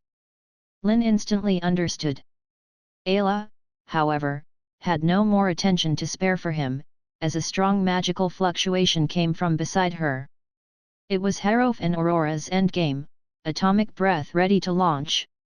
Ripples rose again in the sea of the divine realm. Ayla, despite the constant prayers echoing in her brain, twisted the spatial curvature around her. Two terrifying energy columns arrived in an instant, affected by the twisted space, placing the central moon god-like in the center of a whirlpool, unharmed despite the turbulent flows outside. But a sense of crisis in her mind didn't dissipate. If the threat wasn't from the outside, it must be from within. Ayla suddenly turned her head. The Eye of Death, bound and being burned by starfire, had its mouth wide open, revealing sharp teeth, a human head-sized silver sphere already bursting with dazzling light. This was a uranium-235 assembly. The Council had mined enough uranium ore over the months for 15 critical mass nuclear explosions. Aside from 3 used for the solar cannon, the rest were here. The one Lynn held was actually a fake, a desperate bid for a chance at survival, betting Ayla wouldn't dare let him get close. He won the bet. The dazzling light of the nuclear explosion flashed within the divine realm, creating a force field protection outside. Ayla was trapped by her own doing, because that meant most of the nuclear explosion's energy was locked inside. A blue sun rose over the holy city, powerful energy surging at its center, eventually breaking through the force field protection, ejecting a large amount of material like solar flares, then pushed back by 2 endgame, atomic breath energy waves. He signaled Harof and Aurora to use endgame, atomic breath, not to attack Ayla, but to withstand the terrifying nuclear strike. Crack! With a soul-piercing sound, the surrounding space quickly shattered. The divine realm projection was broken. She must be dead, right? Harof looked towards the small sun, just over a dozen meters in diameter but as bright as white-hot, and spoke with a heavy expression. For anyone else, under such an attack, it would be the end, no chance of survival. But their opponent was the Church's false god, whose abilities had just proven to be terrifying, leaving Harof somewhat unsure. Lynn didn't respond, his gaze fixed on the center of the explosion. The blast lasted for over 10 minutes before gradually subsiding, and no trace of Ayla's brilliant figure remained. Within the space affected by the nuclear strike, a weird polygonal crystal still floated there, though much dimmer than before. What exactly is this thing? Harof was at his wit's end. The energy of 10 nuclear strikes, yet it couldn't be destroyed. He was about to curse. Because Ayla's figure reappeared before them, materializing from the void. Lynn, Aurora, and Victorio thought of fleeing. Their condition was dire, the continuous battles plus the use of endgame, atomic breath, their exhaustion was terrifying. Unexpectedly, Ayla fled first. Transforming into a streak of light, she sped towards the west of the holy city. "Stop her!" Lynn immediately reacted. The enemy fleeing first meant their methods were not ineffective. Now was the time to kick them while they're down, climb the tree to pull up the ladder.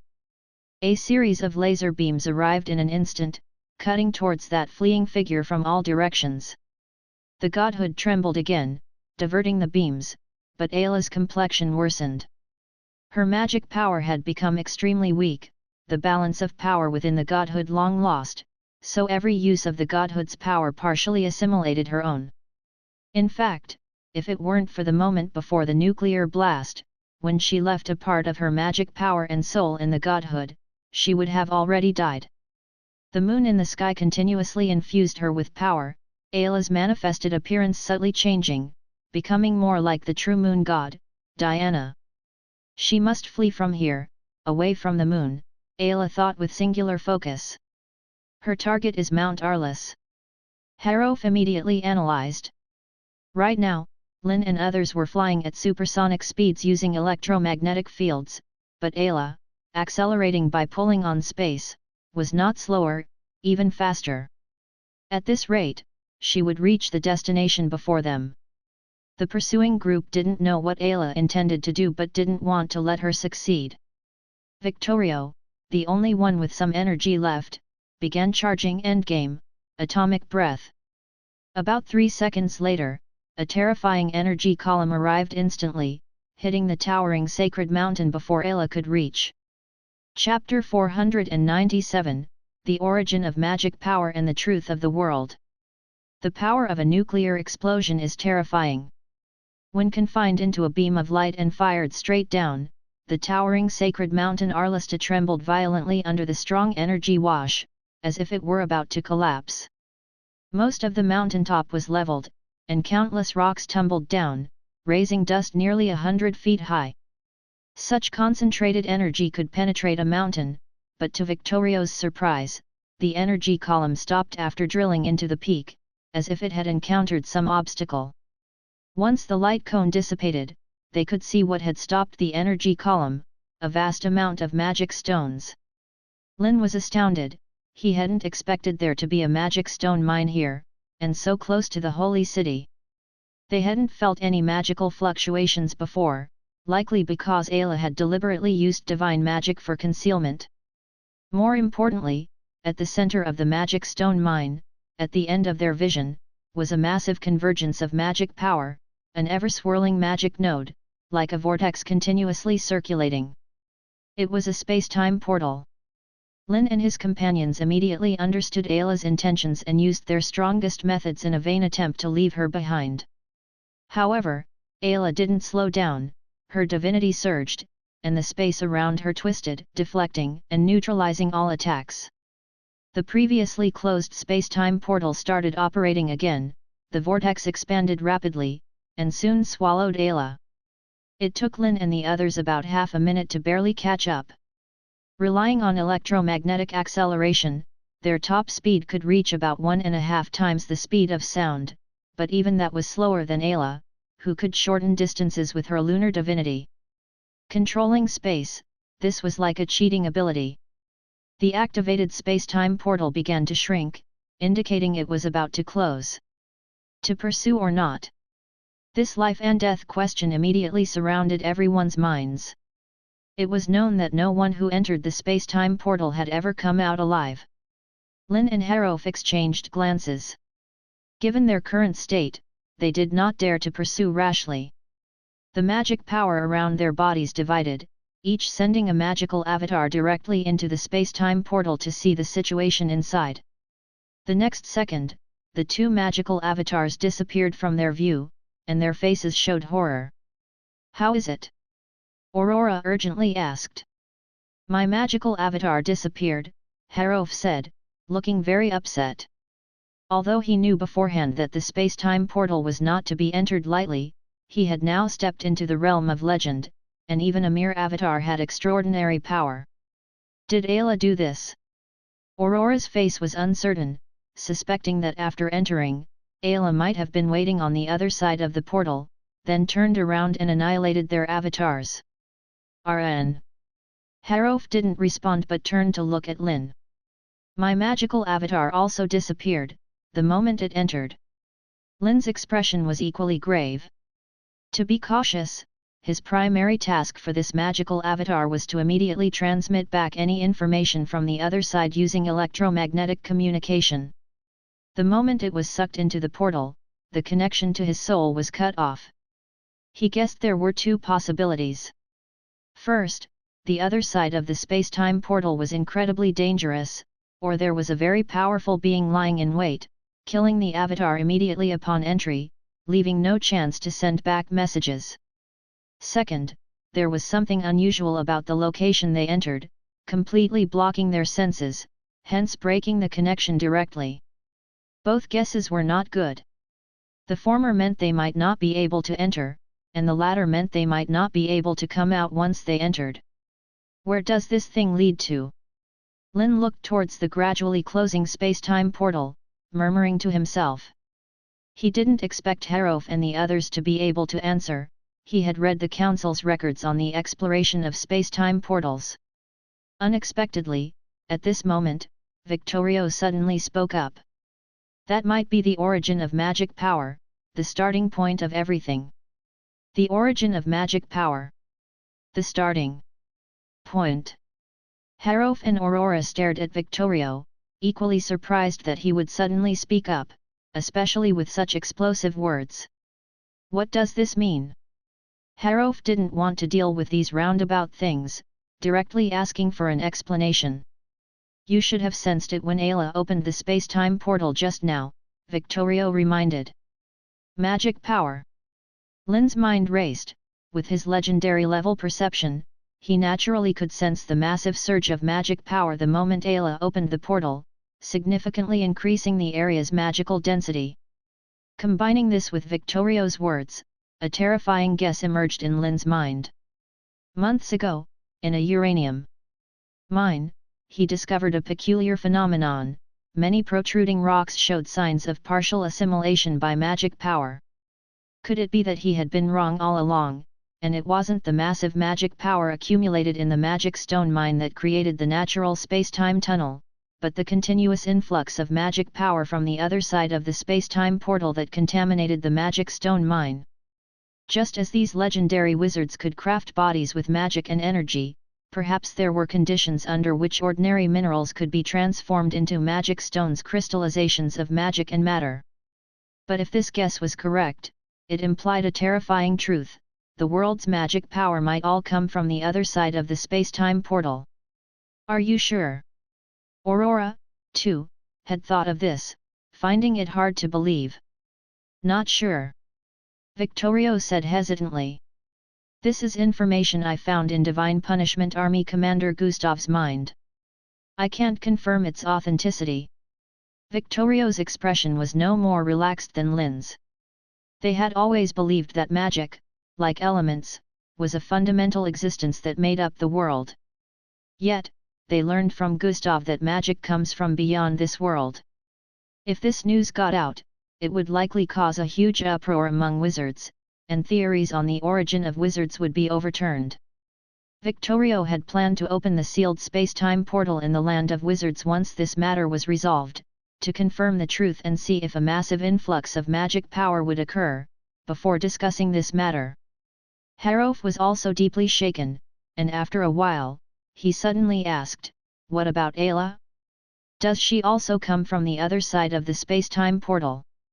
Ayla possessed the ability to open and close space-time portals, while they could only restrict and seal them with alchemy. The gap was obvious. How would I know? Victorio shook his head, limited by the information he obtained from Gustav's mind. If it weren't for Lynn and Ivana properly stimulating Gustav back then, he wouldn't have been able to extract this possibly true or false information from Gustav's intensely fluctuating thoughts. After a pause, Victorio spoke again. Perhaps the Holy City's library has records about the other side of the space-time portal. If Ayla came from beyond the portal, she would surely know about it. If not, then the Church, having ruled the continent for hundreds of years, would likely have conducted some research, which would probably be recorded and kept in a secret place. The Holy City. Lynn looked back at the city that had already collapsed into the ground, thinking it would not be easy to find records about the space-time portal amidst the ruins. What a pity! As the rotating space-time portal completely closed, Aurora couldn't help but sigh. This would have been the best opportunity to kill Ayla. Due to the destruction of the Sky Dome Tower by them, this church's false god probably had some problems, allowing them to take the opportunity to defeat her. But we have no way to kill her. Harof said helplessly, having exhausted all their methods in the fight, even such a high-density nuclear explosion couldn't destroy that strange crystal. He couldn't even think of how to truly kill her, let alone why Ayla suddenly fled. If she had persisted for a few more minutes, they would have been the ones considering retreat. Let's seal this space-time portal first. Victorio made several complex hand seals, and chains of runes flew out from his domain, circling near the space-time node. Lynn also stepped forward, using his minor ability to manipulate space. In coordination with Victorio, they twisted the fluctuating space curvature around them. The last time they sealed a space node in the Land of Wizards, it took 3 council members, 9 grand wizards, and half a month to get it done. Now that Victorio had broken through to legend, it wasn't so troublesome. With Lynn's cooperation, in about half an hour, the constantly rotating space vortex nearly stopped, leaving only a cyan space-time node at the center. Of course, whether this seal could prevent Ayla from opening the door again was uncertain. Its greatest use was that if the space-time portal fluctuated, they could immediately sense it. The other space-time portals scattered across the continent also need to be dealt with, Aurora reminded, otherwise, she might slip in through other nodes. Since they couldn't find a way to kill Ayla and dared not enter the portal rashly, they could only try to block her way back. After sealing the space-time node, the group's expressions were not good on the way back. The outcome of this battle completely exceeded their expectations, and their questions only grew.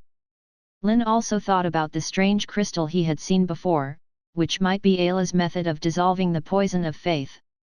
Divinity, hey? Lynn thought of this term and temporarily referred to it as such. It could withstand nuclear destruction without any damage, likely involving more microscopic forces. Unlike Harof and others who believed in the mighty power of nuclear explosions, thinking it could flatten everything, Lynn was very clear about the limitations of nuclear fission and fusion. There were many things it couldn't destroy, such as neutrons, protons, or even more microscopic quarks, gluons, and space itself. Even a 100 billion-ton nuclear explosion couldn't destroy space, at most causing strong space fluctuations. As for larger yields, the Federation hadn't tested them, as the efficiency of nuclear energy conversion was too low, truly a waste of resources. Lords of the Council, what about the false god? Is she dead? Seeing Lynn and others flying back from the other side of the Holy City, a group of wizards immediately came up to ask. Let's talk about this when we hold a meeting later. Lynn glanced at the kingdom's soldiers and didn't want to reveal anything here, skipping the topic and instead praised, "You did a great job, and the timing of releasing the Sunfire cannon was very accurate. We almost thought Ayla had hacked the electromagnetic signal and sent us a message," Raphael said with hindsight. They were all aware of the Sunfire cannon's power. Firing it would not only potentially kill the church's false god but also possibly Lynn and his companions. The pressure of making the decision to fire was not small, and no one dared to take responsibility. So, when they received the transmission, they temporarily held a vote, with 13 grand wizards, 6 deciding to execute, 5 opposing, and 2 abstaining. Turns out the decision to fire was made by vote. Lynn couldn't help but laugh and cry, but he could understand. After all, his order was indeed somewhat abrupt, and there was no time for detailed explanations at the time, as the opportunity for battle was fleeting. So what should we do now? Grand Wizard Alad asked in confusion. They had finally reached the Holy City, intending to confront the Church's elite forces, but Lynn directly bombed the entire city into collapse with an underground nuclear explosion. So, apart from firing that cannon, they hadn't achieved anything else. There's too much to deal with now, and we need all hands on deck. Lynn shook his head, instructing the Grand Wizards to lead the kingdom's army in organizing the excavation of various areas within the Holy City, a massive mess. Be careful, maybe some cardinals survived the collapse. Also, if you find any survivors, interrogate them immediately about the Church's library location and prioritize digging it out. Lynn added, then flew towards the nearest space-time portal location with Victorio, needing to seal all the other space nodes. The matter of the Holy City was temporarily left to Harof and Aurora to handle. Chapter 498, Lynn, Am I also a god? The moon goddess, Diana, you are the bright moon, the light, the eternal existence, the other shore of life. Great Lord, we pray devoutly, please bestow upon us your light. Endless prayers echoed in Ayla's mind, nearly driving her to madness until she entered the portal, where the situation finally improved. Without the moonlight, the restlessness of divinity gradually calmed down, giving Ayla a chance to breathe. The Wizard Council's offensive came too quickly. If she could have delayed it a bit longer, even if the moon goddess left some preparations in the divinity, with her centuries of preparation and accumulation, she would have been able to handle it with ease. Most importantly, once she fully merged and mastered this divinity, she would be able to use the thousands of church statues spread throughout the empire as the core to bring the divine kingdom to the entire continent. Only then would she truly be a god. Just like the former moon goddess, Diana. It's a pity everything is destroyed now. Ayla looked back at the temporal vortex behind her, her anger rising continuously, but she quickly adjusted her attitude, turning her gaze to the cold, dark, and chaotic plane. The continuous loss of materials and magic energy, in a few decades or a century, it would die. In a daze, Ayla once again heard prayers and shouts, which were very peculiar, not in any language she knew, but she could understand their meaning. It was the believers conducting ceremonies calling for the moon goddess. After a moment's hesitation, Ayla flew towards them, while organizing the scattered memories of Diana in her mind. During the merger with the divinity, not only magic power flowed down from the full moon but also a part of the moon goddess's memories. In a sense, this was not good, because the more memories she accepted, the faster she assimilated. The only consolation was that after entering the portal, this assimilation, although not eliminated, had nearly stopped. Clearly, the opponent's power could not penetrate through the portal, at least the dead moon goddess couldn't do it for now. In the moments of contemplation, the calls were getting closer, and what appeared in sight was a large area of magic plants, glowing mushrooms, shimmering with fluorescence. They covered the entire area, becoming one of the few bright spots in the dark, cold divine kingdom. By a frozen lake, thousands of emaciated figures were kneeling in an open space among the glowing mushrooms, praying in mournful tones toward a crudely built altar. But they were not her believers, they belonged to the moon goddess, Diana. For a moment, Ayla wanted to eliminate them all, but in the end, she extinguished this thought. After pondering for a moment, she raised her hand, and the fluorescence emitted by the surrounding magic plants, glowing mushrooms, orderly gathered towards her. The Moko people performing the prayer soon noticed this strange scene. Expressions of panic or astonishment appeared, only the chief priest called out in extreme fanaticism. "Lord, you have finally returned." The gathered fluorescence gradually condensed into a human figure. Although it looked slightly different from the statue of the moon goddess, the chief priest could clearly feel that he had regained the ability to perform divine magic. The figure in front of him must undoubtedly be the moon goddess. The rest of the Moko people were also extremely excited, kneeling on the ground, fervently shouting, hoping that the great moon goddess would bestow divine grace upon them. Ayla, looking at the uniformly kneeling Moko people in front of her, did not rashly respond but turned to ask. Is it only you left? Where are the others? In Diana's memory, this divine realm was incredibly vast, much larger than the empire controlled by the church, with a populous population. Even if a portion was relocated, the remaining number was extremely frightening. The main body was human, followed by Moko people, halflings, and a portion of orcs and elves. But in her perception, the number of Diana's believers had become extremely scarce, sparsely distributed throughout the area, and this tribe was already the most populous. The aged chief priest hurriedly explained that since being isolated from the main plane of the world and losing contact with the great moon goddess, the divine kingdom became extremely dangerous. Firstly, the temperature dropped sharply to the point where people could easily freeze to death. They were fortunate to find this area of magic plants, glowing mushrooms, relying on the slight light and heat it provided to survive. Secondly, without the protection of the god and the absence of sunlight, how to grow food became a very big problem. Previously, these remaining Moko people could barely survive by digging up underground plant roots, but now, they had almost eaten all the edible plants. And every month, hundreds of people would starve to death, forced to take great risks to hunt. The tribe's livestock had already died in this harsh environment, and so had the creatures outside, leaving only powerful magical beasts or those adept at hiding and unafraid of the cold. So, most of the time, they were just delivering food. Ayla frowned slightly. Even so, it should not have led to complete extinction. It was the Lord of the Undead. The Moko priest said with a trembling voice. 20 years ago, the Lord of the Undead invaded this divine realm, brutally slaughtering tens of millions of people, turning them into undead. The enemy of the moon goddess?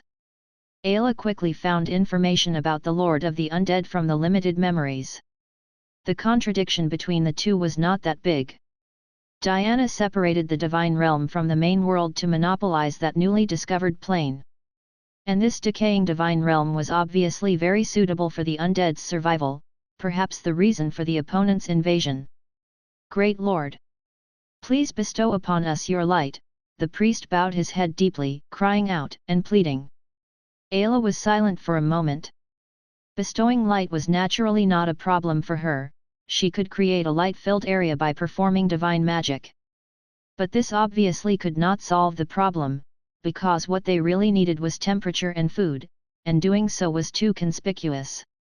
Using divinity, she could actually control this divine realm to a certain extent but did not do so. First, she was worried about further deepening the assimilation, and second, it would easily expose her existence. But now, there was a need to use these people, and gathering some faith would also help her recover her strength. Pondering, Ayla seemed to remember something and suddenly raised her hand. The icy lake immediately cracked, and the water below was continuously pumped out. Following that, a storm surged within a few hundred meters around her, madly rushing towards Ayla's palm. Finally, it was thunder. With a thought from Ayla, flickering thunder roared, mixing water with various elements in the void. Using the void as a pot and magic power as a spatula, turning inorganic into organic. This was the bread conjuring spell invented by Lynn, which she had secretly learned. About 10 seconds later, bread began to rain from the sky, blocks of square bread bricks falling from the sky. She later felt this was too slow. To supply thousands of people with at least a month's worth of food, how long would it take? She didn't have the leisure to waste most of her attention here, so she directly simplified the steps, using only water, carbon dioxide, and thunder as raw materials to produce starch, speeding up the process by several times. Bundles of white powder soon piled up into a small mountain. Ayla, seeing the quantity was sufficient, stopped her hand and spoke. This is the food bestowed upon you. This miracle of creating food from the void left the Moko people stunned in place, many of whom, starving, could not help but grab the bread bricks that fell beside them and devoured them greedily. Although the bread bricks had no taste, their texture was very soft, making the Moko people, who had eaten plant roots for decades, almost cry.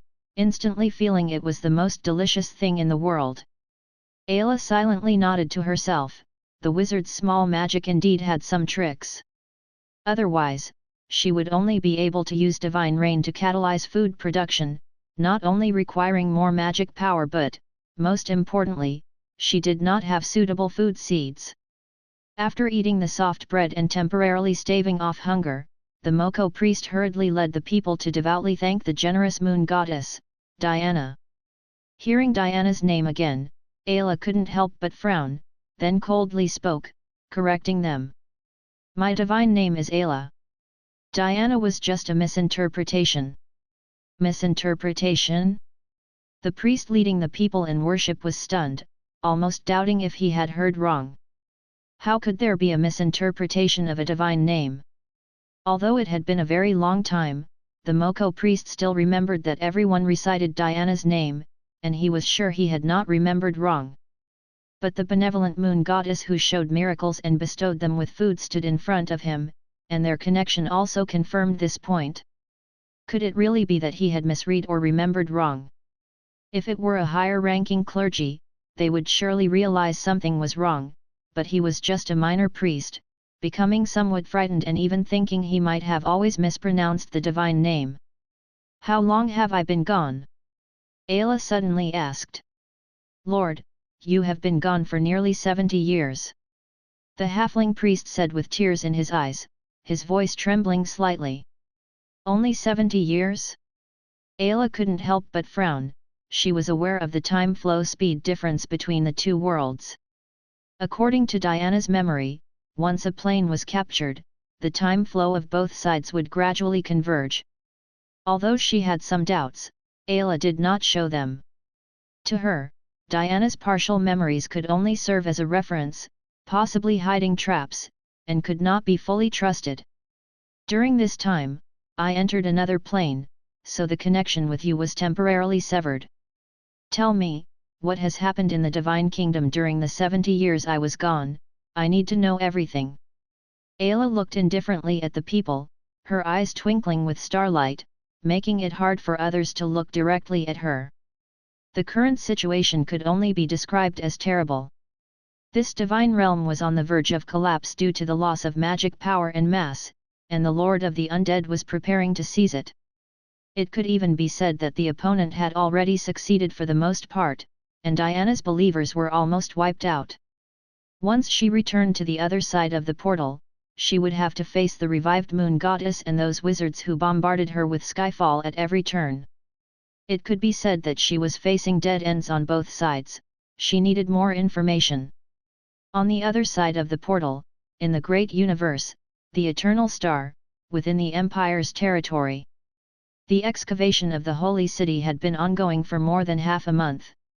The city was simply too large, covering over 100 square kilometers. Even using magic and mechanical power for excavation, only a third had been dug out in half a month. Fortunately, the library Lynn and the others were looking for had been found. Because it was only a collapse caused by an underground nuclear explosion, the books inside were not too severely damaged, and the council had also sent many people to search for information about the portal and the Faith War hundreds of years ago. During this time, the conquest of the Empire's various cities did not stop. The kingdom's musketeers marched triumphantly, quickly occupying over a third of the Empire's territory. The smooth progress was thanks to most of the defending priests, bishops, and even cardinals mysteriously dying, coupled with merchants leaking information, turning traitors, and welcoming the royal troops, almost like a blitzkrieg.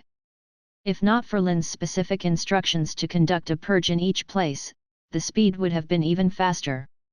The council's higher UPS were also not idle, in fact, they were extremely anxious, worried that Ayla would return from the other side of the portal.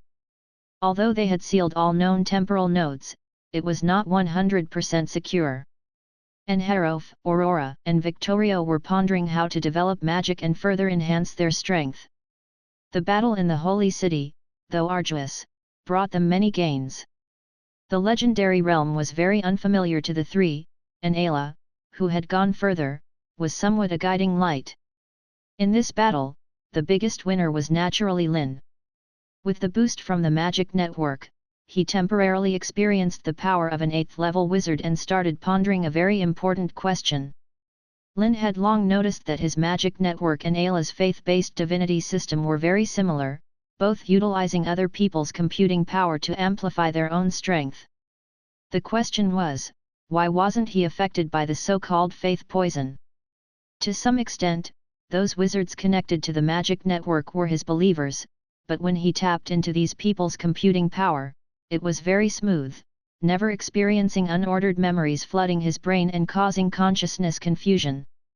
Chapter 499, The Mass Production of Wizards Plan and the Erased History. Lynn Maxwell pondered for a moment and concluded that his immunity to the poison of faith was likely due to 2 reasons.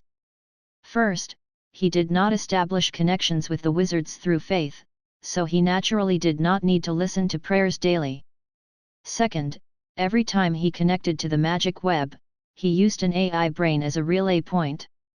If one were to be precise, it was not him who directly bore the burden of processing everything. While thinking, Lynn confirmed this with the AI brain in his mind and quickly received a positive answer. As he had guessed, in the process of computing power retrieval, he would inevitably come into contact with these individuals' memories or thoughts. However, since his commands did not include such information, they were treated as irrelevant and discarded. Could divinity be something similar? Or rather, what methods should they use to achieve this? The existence of the AI brain was entirely accidental. It was an auxiliary chip implanted in the brain, nothing unusual within the Federation, where every new era individual was equipped with one at birth. Due to unknown reasons, it was quantumized during his travel through time. With the enhancement from the magic web, its computing power also significantly increased. However, similar technologies did exist in the databank, namely, the human brain quantum computer. Due to the rapid development of technology, relying solely on human memory and the inheritance of knowledge was becoming increasingly insufficient to meet the demands of the latest scientific research. For any cutting-edge scientific theory, it might take decades of in-depth study to master just a small branch of it. This was the reason for the implantation of auxiliary chips in the brain, which could significantly solve the problem of basic knowledge storage. Together with genetic modification technology, it greatly accelerated the speed of learning. Based on this concept, many researchers with great imagination hope to go further, combining the Federation's advanced quantum computer technology with human brain modification to create a group of new humans with extraordinary intelligence. They believed this technology could trigger the 7th scientific revolution. However, how to modify consciousness was a problem that Federation's researchers had not completely solved before Lynn's time travel. However, on this planet, things were different. The magic power transmitted from the other side of the space portal possessed extraordinary strength. What the Federation could not achieve might not be impossible here. Although Lynn did not know how Ayla obtained her divinity, the human brain quantum computer technology could potentially become the divinity for the wizards. The feather pen soaked in ink glided continuously over the white paper, recording these thoughts one by one. This was the next key topic for research. Of course, transforming this cutting-edge Federation technology into magic was probably not so straightforward. Apart from a deep study of the quantum field, Lynn reckoned that achievements in the psychic field were also necessary. In comparison, leveraging the AI brain, the only divinity within the wizard community, to increase his own combat power to deal with the extremely powerful Ayla who had escaped through the space portal was an even more urgent issue. Lynn already had an idea in his mind, which he named the Magic Web, Mass Production of Wizards Plan. As Lynn was thinking, a knock on the door echoed from outside. "Come in," Lynn said casually, putting down his feather pen. Philip entered, and upon seeing the scattered balls of paper on the floor and the desk full of research notes, he couldn't help but admire that the star of magic not only had extraordinary talent in magic but also an unparalleled dedication. Even geniuses work so hard.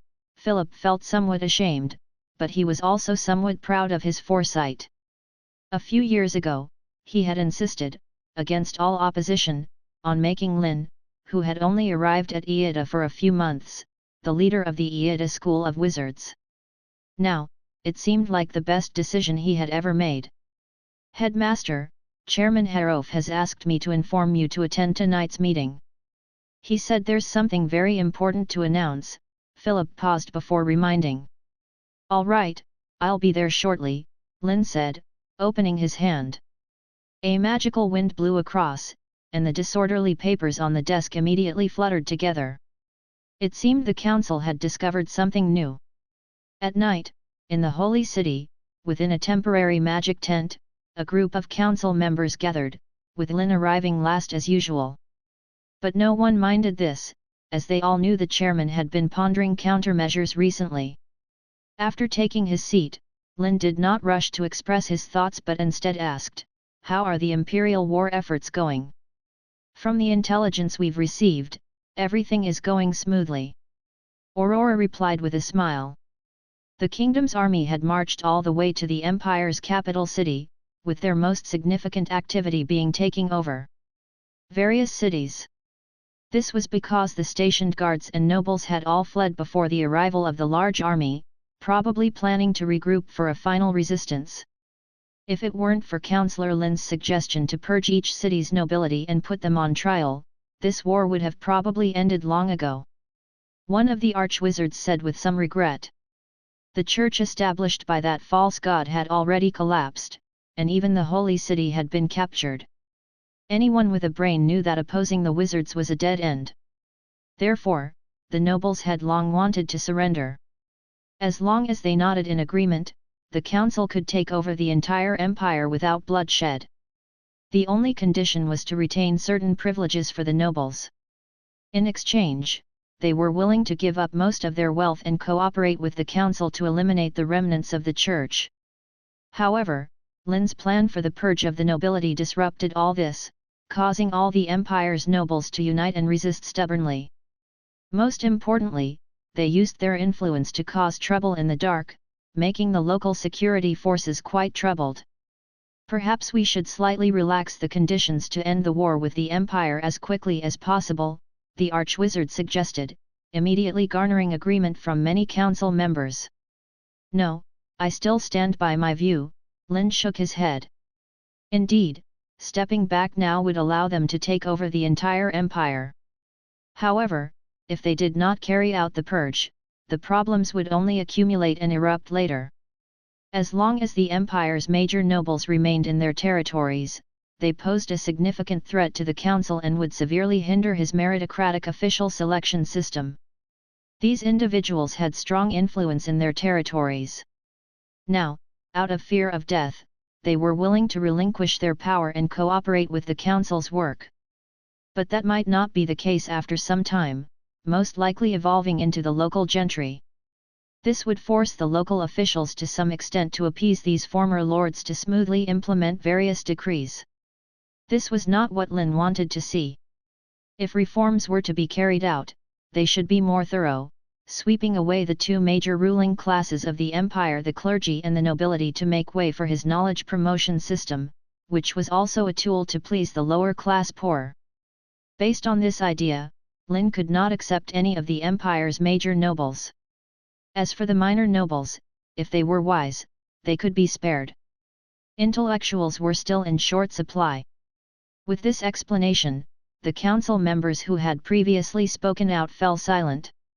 Lynn could see that these council members who had righteously spoken for the nobles were mostly bribed, but seeing that they did not continue to argue, he was too lazy to bother with them. "Since no one has any objections, let's continue with Councillor Lynn's purge plan," Harof forcefully moved on.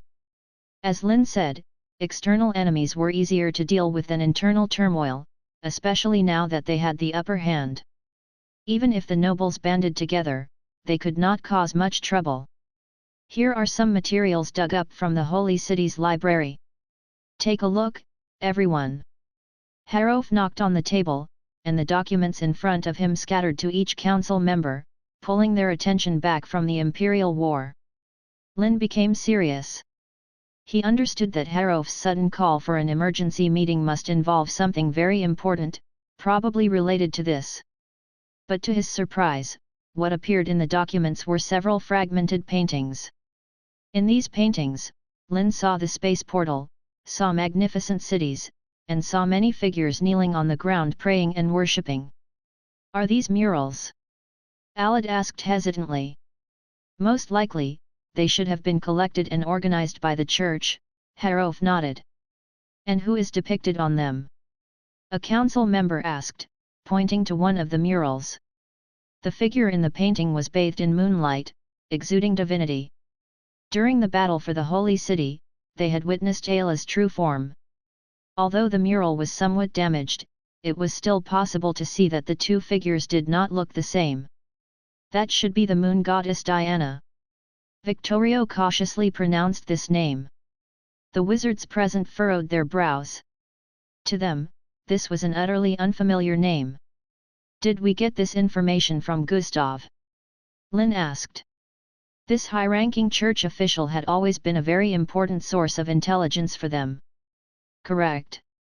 Victorio nodded. He stimulated Gustav with the news of the holy city's fall and Ayla's defeat and once again extracted some information from the other's mind, including this name. Based on this intelligence and some materials found in the holy city's library, he barely pieced together a line of thought. An unknown number of years ago, the space portal suddenly appeared on this planet, and a massive influx of magic power caused mutations in life forms. Along with this came the moon goddess Diana. She easily conquered the entire continent with her powerful divine power. Victorio even suspected that all magical beasts originated from the other side of the space portal. But this moon goddess died soon after, with no recorded reason. The event must have been sudden. It is foreseeable that her divine system collapsed as a result. The psychic wizards who had gained power directly overthrew her rule, followed by the faith wars they knew of. That strange crystal, I've seen it in Gustav's memories. It should be a relic of that moon goddess, Victorio explained. Listening to Victorio's exposition, the wizards present were filled with discussions, their doubts not only unresolved but multiplied. What exactly exists beyond the space portal? Did intelligent life originate from there? According to Victorio's speculation, the planet they stood on was originally a desolate land without magic. Then, what kind of force killed the moon goddess? They had seen Ayla's strength firsthand, and that crystal was an existence that even a nuclear explosion could not destroy. Was the force that killed Diana native to this planet, or was it also a powerful being from the other side of the space portal? Could it be the sun? One of the archwizards wildly speculated, imagining the most terrifying natural force he could think of: the sun. Its unimaginably vast energy and mass, if even a tiny bit leaked, could crush the entire planet. However, this idea obviously did not gain much support. No matter how powerful stellar forces were, they ultimately were inanimate. Unless someone foolishly dived into the sun, they would not die. Lynn, however, was pondering whether the force that killed Diana came from outside this planet, from deeper within the cosmos. Upon learning that magic might originate from another world, he began to suspect whether he was still in the technological universe of his previous life, just reaching another star system. Because the two most important universal constants, the speed of light and the gravitational constant, completely matched up. This should not be merely a coincidence. Since the moon goddess Diana once ruled this continent, why have we not collected any information about her before? Raphael pondered. Even if Diana's divine empire disappeared, there should still be numerous ruins. I think it might be that Ayla, after winning the Faith War and ruling this continent, consciously erased evidence of her existence, Harof responded. So, they needed to do the same, eradicating the Church's faith foundation in the empire. This might be the key to killing her, or at least weakening her power. In the midst of their discussion, Lynn also came back to his senses. Now was not the time to think about whether there were extraterrestrial civilizations. Although the cause of the fallen moon goddess's death was unclear, during the centuries of church rule, this eternal star had not faced threats from the cosmos. It was unlikely they would suddenly encounter an attack. The biggest threat now was Ayla, who had fled through the space portal. With this in mind, Lynn took out the plan he had prepared earlier, which was his mass production of wizards plan.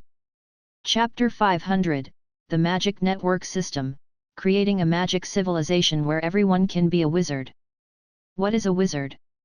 To this day, the Council has yet to come up with an accurate definition, but generally, individuals with the talent to manipulate magical power, who can learn and apply laws, are known as wizards.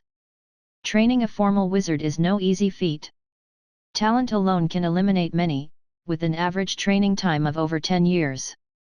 Such significant restrictions, coupled with the lengthy time required, make it difficult to increase the number of wizards. Even combining all the wizards within the entire council and the empire, there are less than 20,000. Lynn's mass production of wizards plan aims to develop a new system for promoting wizards, breaking through the limitations of talent. All the poor, through the learning and accumulation of knowledge, can have the opportunity to become wizards. Turning the magically untalented poor into wizards? How is that possible? The councillors expressed disbelief upon hearing Lynn's plan for mass-producing wizards. Why not? Lynn retorted. How can they cast magic without magical power? With the shallow mental strength of a poor person, they probably can't even form the most basic zero-ring spell slot, a tall and thin Grand Wizard challenged. Then give them magical power and help them form spell slots, right? Lynn replied casually. Nonsense. The tall and thin Grand Wizard was so infuriated he almost choked. Not to mention the outrageous notion of helping others form spell slots. Although this star of magic had always had some astonishing ideas, at least they were somewhat logical. This time, however, it was beyond astonishing, it was pure fantasy. By this logic, couldn't everyone become a wizard? Even Raphael and Alad, great wizards familiar with Lynn, frowned upon hearing this. Lynn, feeling somewhat helpless since he had outlined the specifics in the proposal, which none had fully read before rushing to give their suggestions, simply shook his head and said, "It is indeed possible. In fact, my preliminary experiments have already been successful." Seeing Lynn's confidence, even claiming preliminary success, the previously noisy meeting room suddenly quieted down, looking at him with skepticism and curiosity. "Are you referring to Lydia?" Aurora quickly guessed whom Lynn was talking about. The councillors, of course, knew who Lydia was. The only halfling wizard in the entire Magic Kingdom. Also, a disciple of Lynn, the Star of Magic, and the creator of new-style airships and fighter jets, she was quite famous within the council. It was well known that halflings have no magical talent, yet Lydia managed to pass the Academy's assessment and successfully cast magic. Previously, Raphael and others thought this was a special case, as it was not impossible for one or two geniuses to emerge from a race. It wasn't until Aurora, the speaker, mentioned it that they all realized Lydia might have become a wizard because of the experiment Lynn mentioned. Realizing this, more and more wizards began to pay attention and flipped through the proposal in their hands, while Lynn explained further. "I think among you, quite a few have read the analysis and research report on divine power energy. The magical network system I created is based on the pseudo-god's divine system. A with acute. Clergy of the Holy Church differ from wizards in that they don't need to learn knowledge, and the magic power in their bodies is bestowed by Allah. Their daily task is to exercise their spirit through specific prayer rituals to increase devotion to the Lord. Only cardinals and higher-ranking officials need to possess spiritual talent, ordinary priests and bishops can serve with just devout faith." Lynn's magical network system, of course, is not measured by faith, but by knowledge. In his vision, citizens of the Empire could enter civilian academies to learn the most basic courses such as mathematics, physics, chemistry, and spell formations. Those who successfully pass the assessments qualify to be integrated into the magical network. With the network's computational power and the knowledge mastered in the academy, they could form spell slots in their sea of consciousness and become proud wizard apprentices. They would then need to continue into higher wizard academies to study more advanced courses. Upon graduation, the magical network would grant them higher computational power privileges, allowing them to use some low-level spells like formal wizards. This is the limit. Similar to the divine system, a person without any talent, despite a lifetime of effort, would find it difficult to reach the levels of a grand wizard or cardinal. Of course, the magical world is full of possibilities. If someone could further refine and improve the efficiency of meditation, perhaps there's a chance for further advancement. For those unable to pass the assessments, they naturally have to give up. If they can't even master basic knowledge, it means they're not suitable to become wizards. They can transform into technical workers or something, as there's a shortage of people everywhere right now. Lynn's explanation was very detailed. With A.K.A.'s divine system as a precedent, it was easier to understand. If the Church focuses all believers' computational power on A.K.A. herself, exploiting it vigorously, then the magical network is a mutual aid platform. Each person contributes a portion of computational power, which is aggregated and distributed to the end users, enabling those who originally couldn't cast spells to do so. Obviously, the key component here is the magical network itself as the terminal that aggregates computational power. This was the only information Lynn kept hidden, but no one raised objections. Because newly researched spells belong to the individual wizard's wealth, unless the person is willing to disclose their principles, no one has the right to demand their sharing. Can this really work? Harof couldn't help frowning. In A.K.A.'s divine system, believers could only provide computational power, and although priests and bishops could also release divine spells through their connection with the deity, they are, after all, rare and supported by the many. Lynn plans for every person connected to the magical network to be a spellcaster. If everyone draws on computational power to cast spells, wouldn't that create chaos? The magical network itself possesses tremendous computational power, a result of my colleagues at the Mystical Arts Society and my research on consciousness. Moreover, we can establish relevant regulations, such as limiting the number of spells cast per day. Lynn explained confidently, having considered this issue. On a daily basis, the magical network assists these wizards in casting spells, and when necessary, he could draw on these people's computational power to amplify his own, a mutually beneficial arrangement. Wouldn't there be a risk of faith poisoning? Raphael hesitated to ask. They don't need to believe in a person, where would faith poisoning come from? Alad retorted before Lynn could respond. Lynn smiled and didn't reply.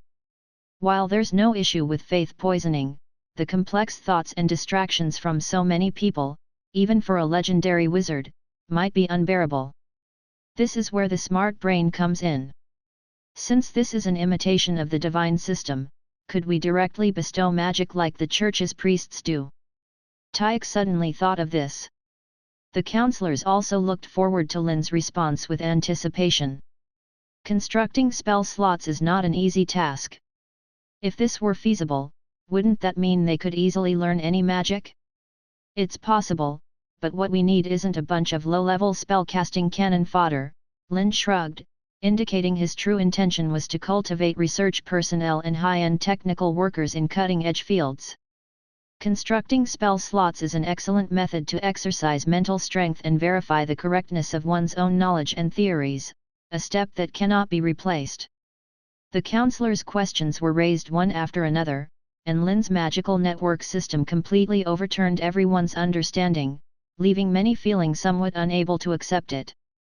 The voices of opposition and support were evenly divided.